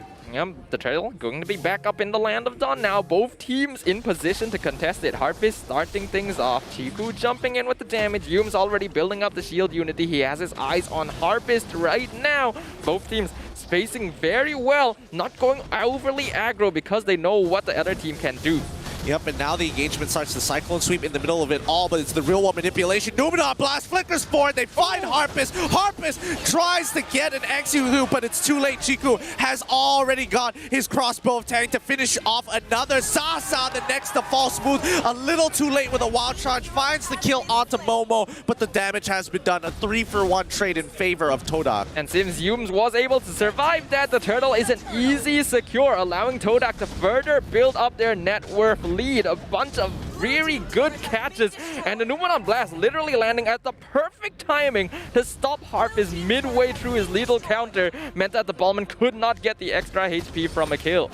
Yeah, that's a little sad to see, but TODAK is now clearly ahead with a 2.1k goal lead in the bank. Team SMG now will have to play from behind, but this is a very common scene with Team SMG. They fall behind a little bit and they wait for the right moment, and they even out the economy by just simply farming efficiently. Yeah, I agree. Team SMG are probably the cleanest team at being able to make up a deficit simply because their movements are very well executed and designed specifically to minimize loss. Harp is now jumping into the bush. Yep. Oh, they find the initial catch onto Moon, but it's too late. That is going to be the Cyclone sweep as well as the lethal counter taking him out, but Yums, he's really deep in there, but they don't realize that topside is already getting shoved in. Where is Sasa? He's looking to match, but it's too late. That tier 2 should be falling, and all the resources spent down on bottom side might not be worth it. Momo, and as well as Moy. Oh, Momo still survives, and Moy, he does get the charge, but they lose a topside tier 2. Yeah, that was very much not worth it for Team SMG. Yes, they got the kill onto Moon, but giving Chiku an entire lane of towers and free farm for the last full minute, that's just gonna give TODAK even more farm overall, and Team SMG weren't even able to take a kill or a tower to compensate. Now Smooth, they spot him out. Power of Nature keeps him nice and healthy, and more importantly so, doesn't get locked down by Lolita's charge. But TODAK's movements, they want to fight as a team, right? They've been going in and out of fights a lot, making sure that they take minimal losses, but more importantly, they've been playing for these structured objectives against Team SMG, which is a little different because usually you would expect TODAK to be more aggressive and just forcing fights in the jungle. Yeah, I think TODAK are actually taking a slight page out of Team SMG's book and going for the more disciplined gameplay, focusing on structural objectives rather than just ego-chasing kills. They're now going for the Lord, giving up the top tier 1, definitely worth it in their case, and building up more items now against Team SMG. They try to struggle for mid lane control. Side lanes are getting cleaned up. TODAK is playing a very macroly sound game. And they're just waiting for the Lord to appear. And once it starts spawning, that's when you expect them to make sure that they time the waves nicely so they all collapse together. Yep, but it is only the first Lord of the game, so I don't think Team SMG will have too much problem clearing it out. We can see now, though, that they are playing very closely together, which, while there is safety in numbers, means that they are not expanding their reach and farming more parts of the map, allowing TODAK to further increase their net worth difference. Yep, they're going to be walking up here with the Lord-empowered minions.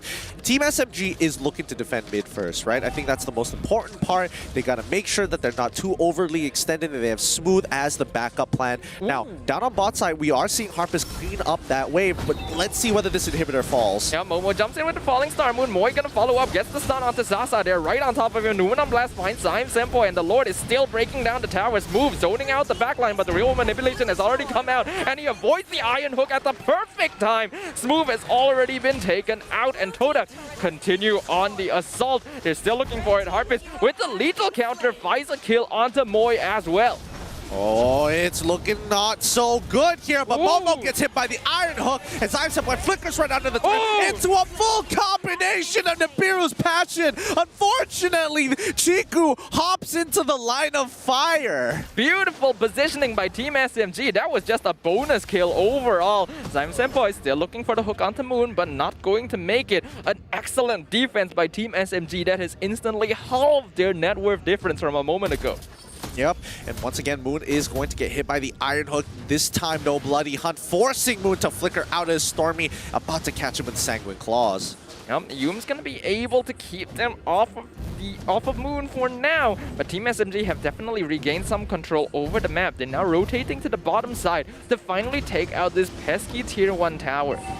Well, but here he comes. It's going to be Yums with 3 members ready to defend him, and most importantly, Smooth, who is immune to CC as long as he's close to the wall, is going to be great. But once again, these structures are falling, and boy, TODAK just have so many avenues fighting in Team SMG's jungle once they have priority. Yeah, even though Team SMG have really minimize the net worth lead. They're already fighting again. Wild Charge gonna find 2 in the back line. Abuse Passion already Yume's gonna get pulled backwards as Momo jumping onto Sasa, gets hit with the Bloody Hunt and going to get taken out. Stormy slowed by the Void Crystal, but they're gonna change their target over to Smooth, which is hiding in the back line. I doubt that he will be able to avoid this as Chiku jumps forward. Yep, he'll just accept doing some damage to Chiku's health so that the rest of his team can set up for the Lord, as Moon taking a lot of damage from bad impact. Real World Manipulation being dropped down to try and stop Stormy as Moi comes in. Sasa goes on top of Chiku, forces him to pop the Aegis. Sasa flickers forward, killing spree, going to go onto Moi as well. Guardian's Barrier will keep him alive,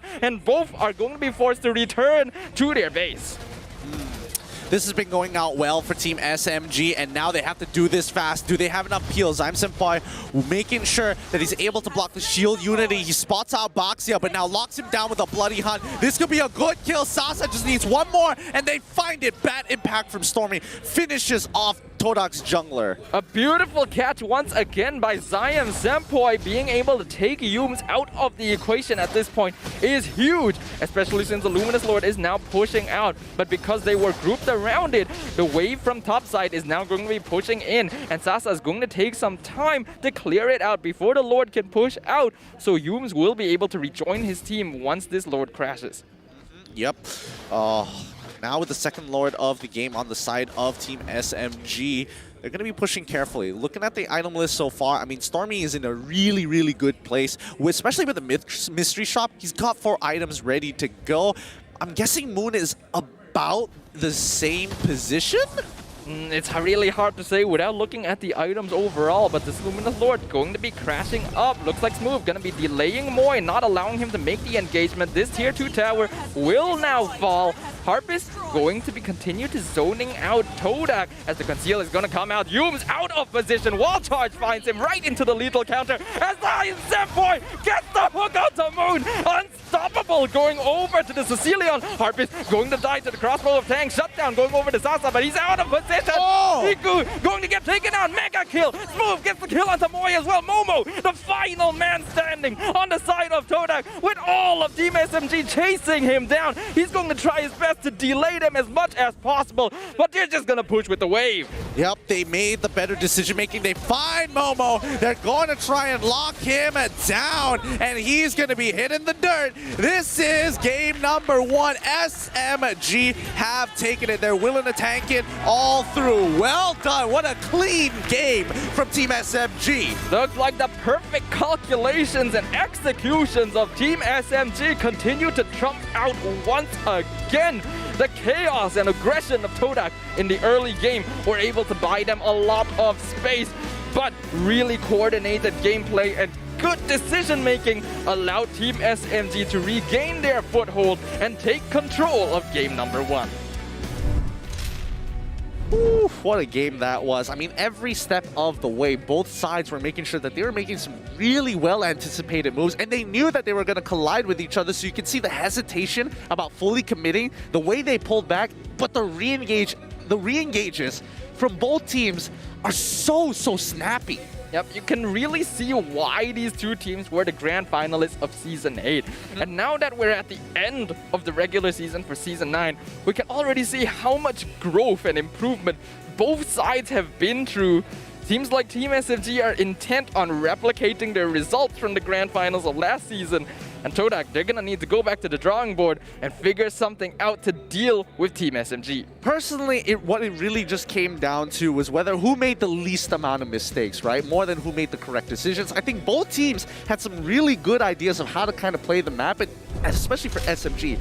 They pivoted and changed their way they played so fast on the fly to adapt to how Todak was reacting to them. Yep, having a look at the post-game stats here, this was a 15-minute game, and Team SMG came out on top in the end with double Todak's kills despite being notably behind in net worth for the majority of the early game.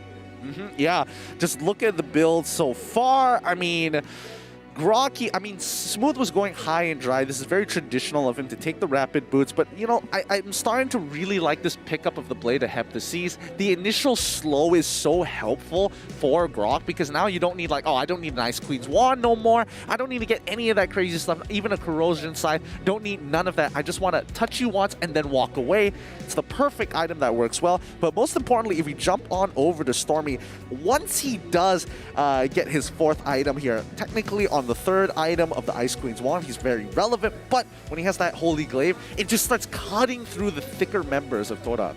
And you can see as well, just like very specific individual players, how quickly they are able to farm despite being put in unideal circumstances. Harpist and Stormy both have 10k. We see Chiku on the opposite side, 11k net worth. Sasa, 12,000 net worth himself. All of these players are just farming up a storm, despite the fact that multiple fights were happening across the map. And it goes to show that there's a really intense depth of macro decision making from both teams. Yeah, it's all about the timings of things, right? Even Moon, he's hesitant to drop down the real-world manipulation, especially when Zion Senpai is in the vicinity. It's about the iron hooks, but let's check out the MVP coming in from Team SMG once again. If you haven't gotten tired of him, well, get ready, because there's so much more he can offer. It's Stormy. Yep, Stormy on his Sicilian pick up a 609. Perfect match KDA. 75% match kill participation. His GPM, not very high overall, but that's because he was participating in fights. Despite playing on the Sicilian, he wasn't going passively. He was playing with his team, being able to secure kills, open up space on the map, and this allows him to really increase his farm without necessarily staying in lane. Yeah, and once he gets those stacks and he has the Lightning Truncheon, which scales off of how much mana he has, it works in perfect tandem to hit really, really hard and continuously for long periods of time. And I think people need to start respecting Stormy at this stage of the game. Moon, I think he's got a very solid competitor here in lane. Yeah, I think the problem with TODAK's lineup is that although it is very solid, a lot of good DPS, it's a very front-to-back lineup. And the same can be said for Team SMG, but because they have more bulk overall, it allows Stormy and Sasa to play that much more safely in the backline. I mean, I would also give it to TODAK because their composition is way harder to pull off, right? It's very dependent on the soul mechanics. And I feel like Team SMG, they basically have very similar compositions. They want to achieve almost the exact same thing, except Team SMG is just easier to pull off. Yeah, but I think we really cannot underestimate the kind of execution that Team SMG is able to pull off as well. True. Their positioning is always perfect. You see Sasa, he never gets caught out. Stormy never gets caught out. Zion Senpai is always in perfect position to land a hook onto a core member of TODAK. And they just revel in this chaos, being able to find the symphony, the harmony, the orchestration in the movements of TODAK's gameplay.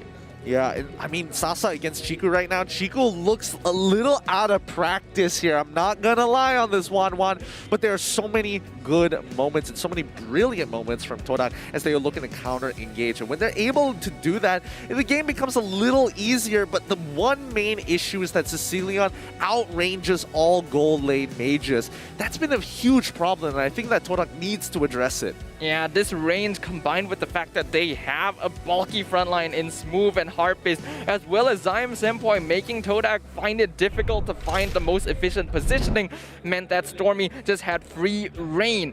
And Sasa, obviously, I don't think we need to talk much about him. We already know how he's able to identify the best positions in fights, deciding when to move in aggressively and when to hang back.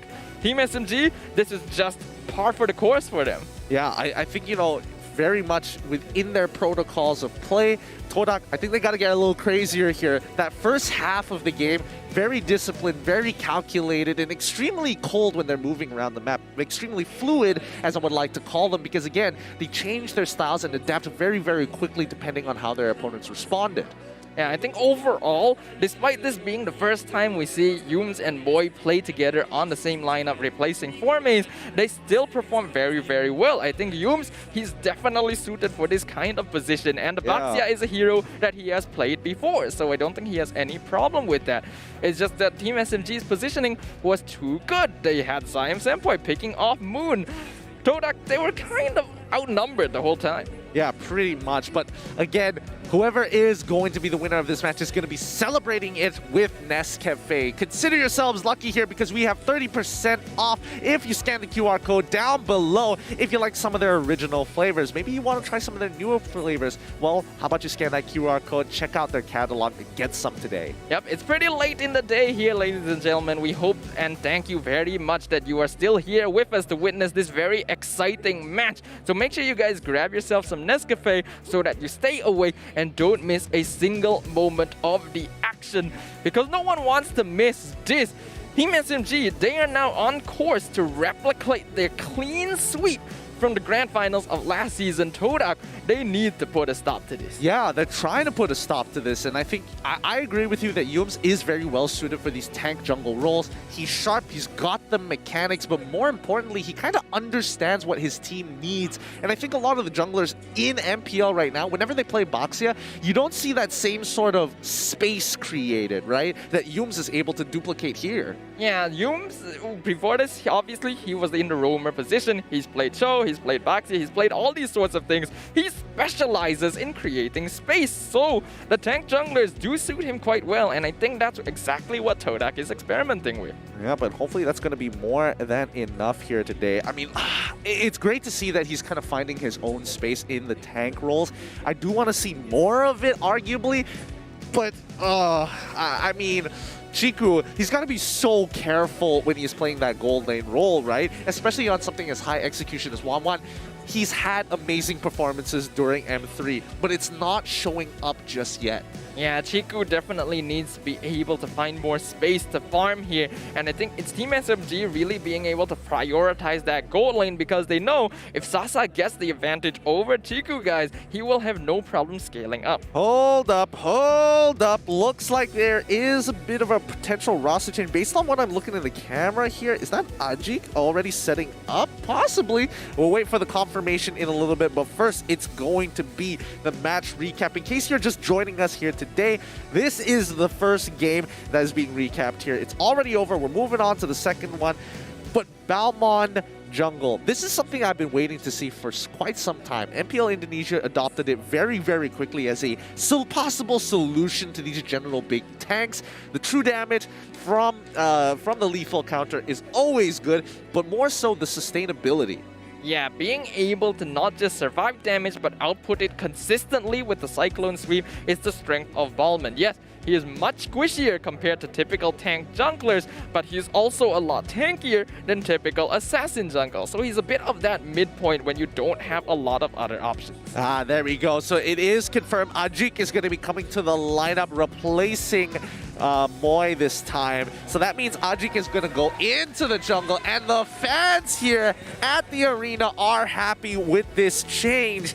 More importantly so, that means Yums is most likely going to take the traditional roamer role. Yep, Yums going to be back in his most comfortable position. GEEK reprising his role in the jungle. This is a lot more classic gameplay coming out of TODAK. They want to be able to respond to Team SMG's solid gameplay while retaining a little bit of their experimentation. Guys, remember, this game is going to be the cream of the crop, the full course meal that you have been waiting for, similar to Cadbury Zip, now more chocolatey than ever. So get yourself a quick snack, a quick bite before the game begins. You got about 51 seconds left. Scan the QR code or go to your quickest nearby 7-Eleven to cop yourselves one today. Yep, I actually just had a Cadbury Zip myself earlier, and now I can say with definition that it is indeed more chocolatey. It is the perfect little pocket-sized snack if you want to keep yourself energized and you want something sweet to nibble on as you witness more of this exciting MLBB gameplay. And with 25 seconds left on the timer for game number 2, we're going to see exactly what sort of differences both these teams are going to bring to the table. Exactly. With a lot of different unique picks and pocket picks coming in from both Team SMG and TODAK, I want to see what TODAK is willing to bring, right? I'm expecting to see Roger out of a GEEK, but maybe he's been working on his hero pool. Maybe he's trying to integrate a little bit better with the team. Hopefully we see a different dynamic dynamic as TODAK now Momo in the EXP lane, going to be a very consistent factor for the team. Yep, now that we are back in the draft, it looks like Team SMG are still going to be on the blue side. TODAK electing to stay on the red side as per TODAK fashion. Oh boy, okay. I mean, TODAK loves this. They love the red side. They love to counter draft against their opponents. Let's see how they play it out, because so far I'm seeing the exact same draft happen all over again. Yeah, I think an interesting fact to note here is that TODAK has the second best second pick win rate in the entire league. And that should indicate that, yes, they're very comfortable on this red side. But then you look at who first place is, and it's Team SMG. So they have a pretty good understanding of how to control the draft themselves. Exactly. I mean, their drafts have always been really interesting, really clean, and also just jaw-dropping sometimes with how smart they can actually utilize these flex picks and keep their enemies on their toes. Grok going to be the first pick coming up from Team SMG. It is just, they are just following the playbook right now. I feel like we are witnessing an instant replay because literally everything on the screen is exactly the same as it was in game number 1. The Grok going to still be the first pick for Team SMG. Smooth definitely used this pick very efficiently to just dole out damage and create space. Yep, I mean, do they... I don't know. Maybe it could be they're trying to re-perform the same exact draft, except this time they're going to make sure that... oh, they actually picked Sicilian first for themselves on the side of TODAK. Okay, I mean, that was a really big issue for the side of Chiku, especially when it came down to the range of the bad impacts. But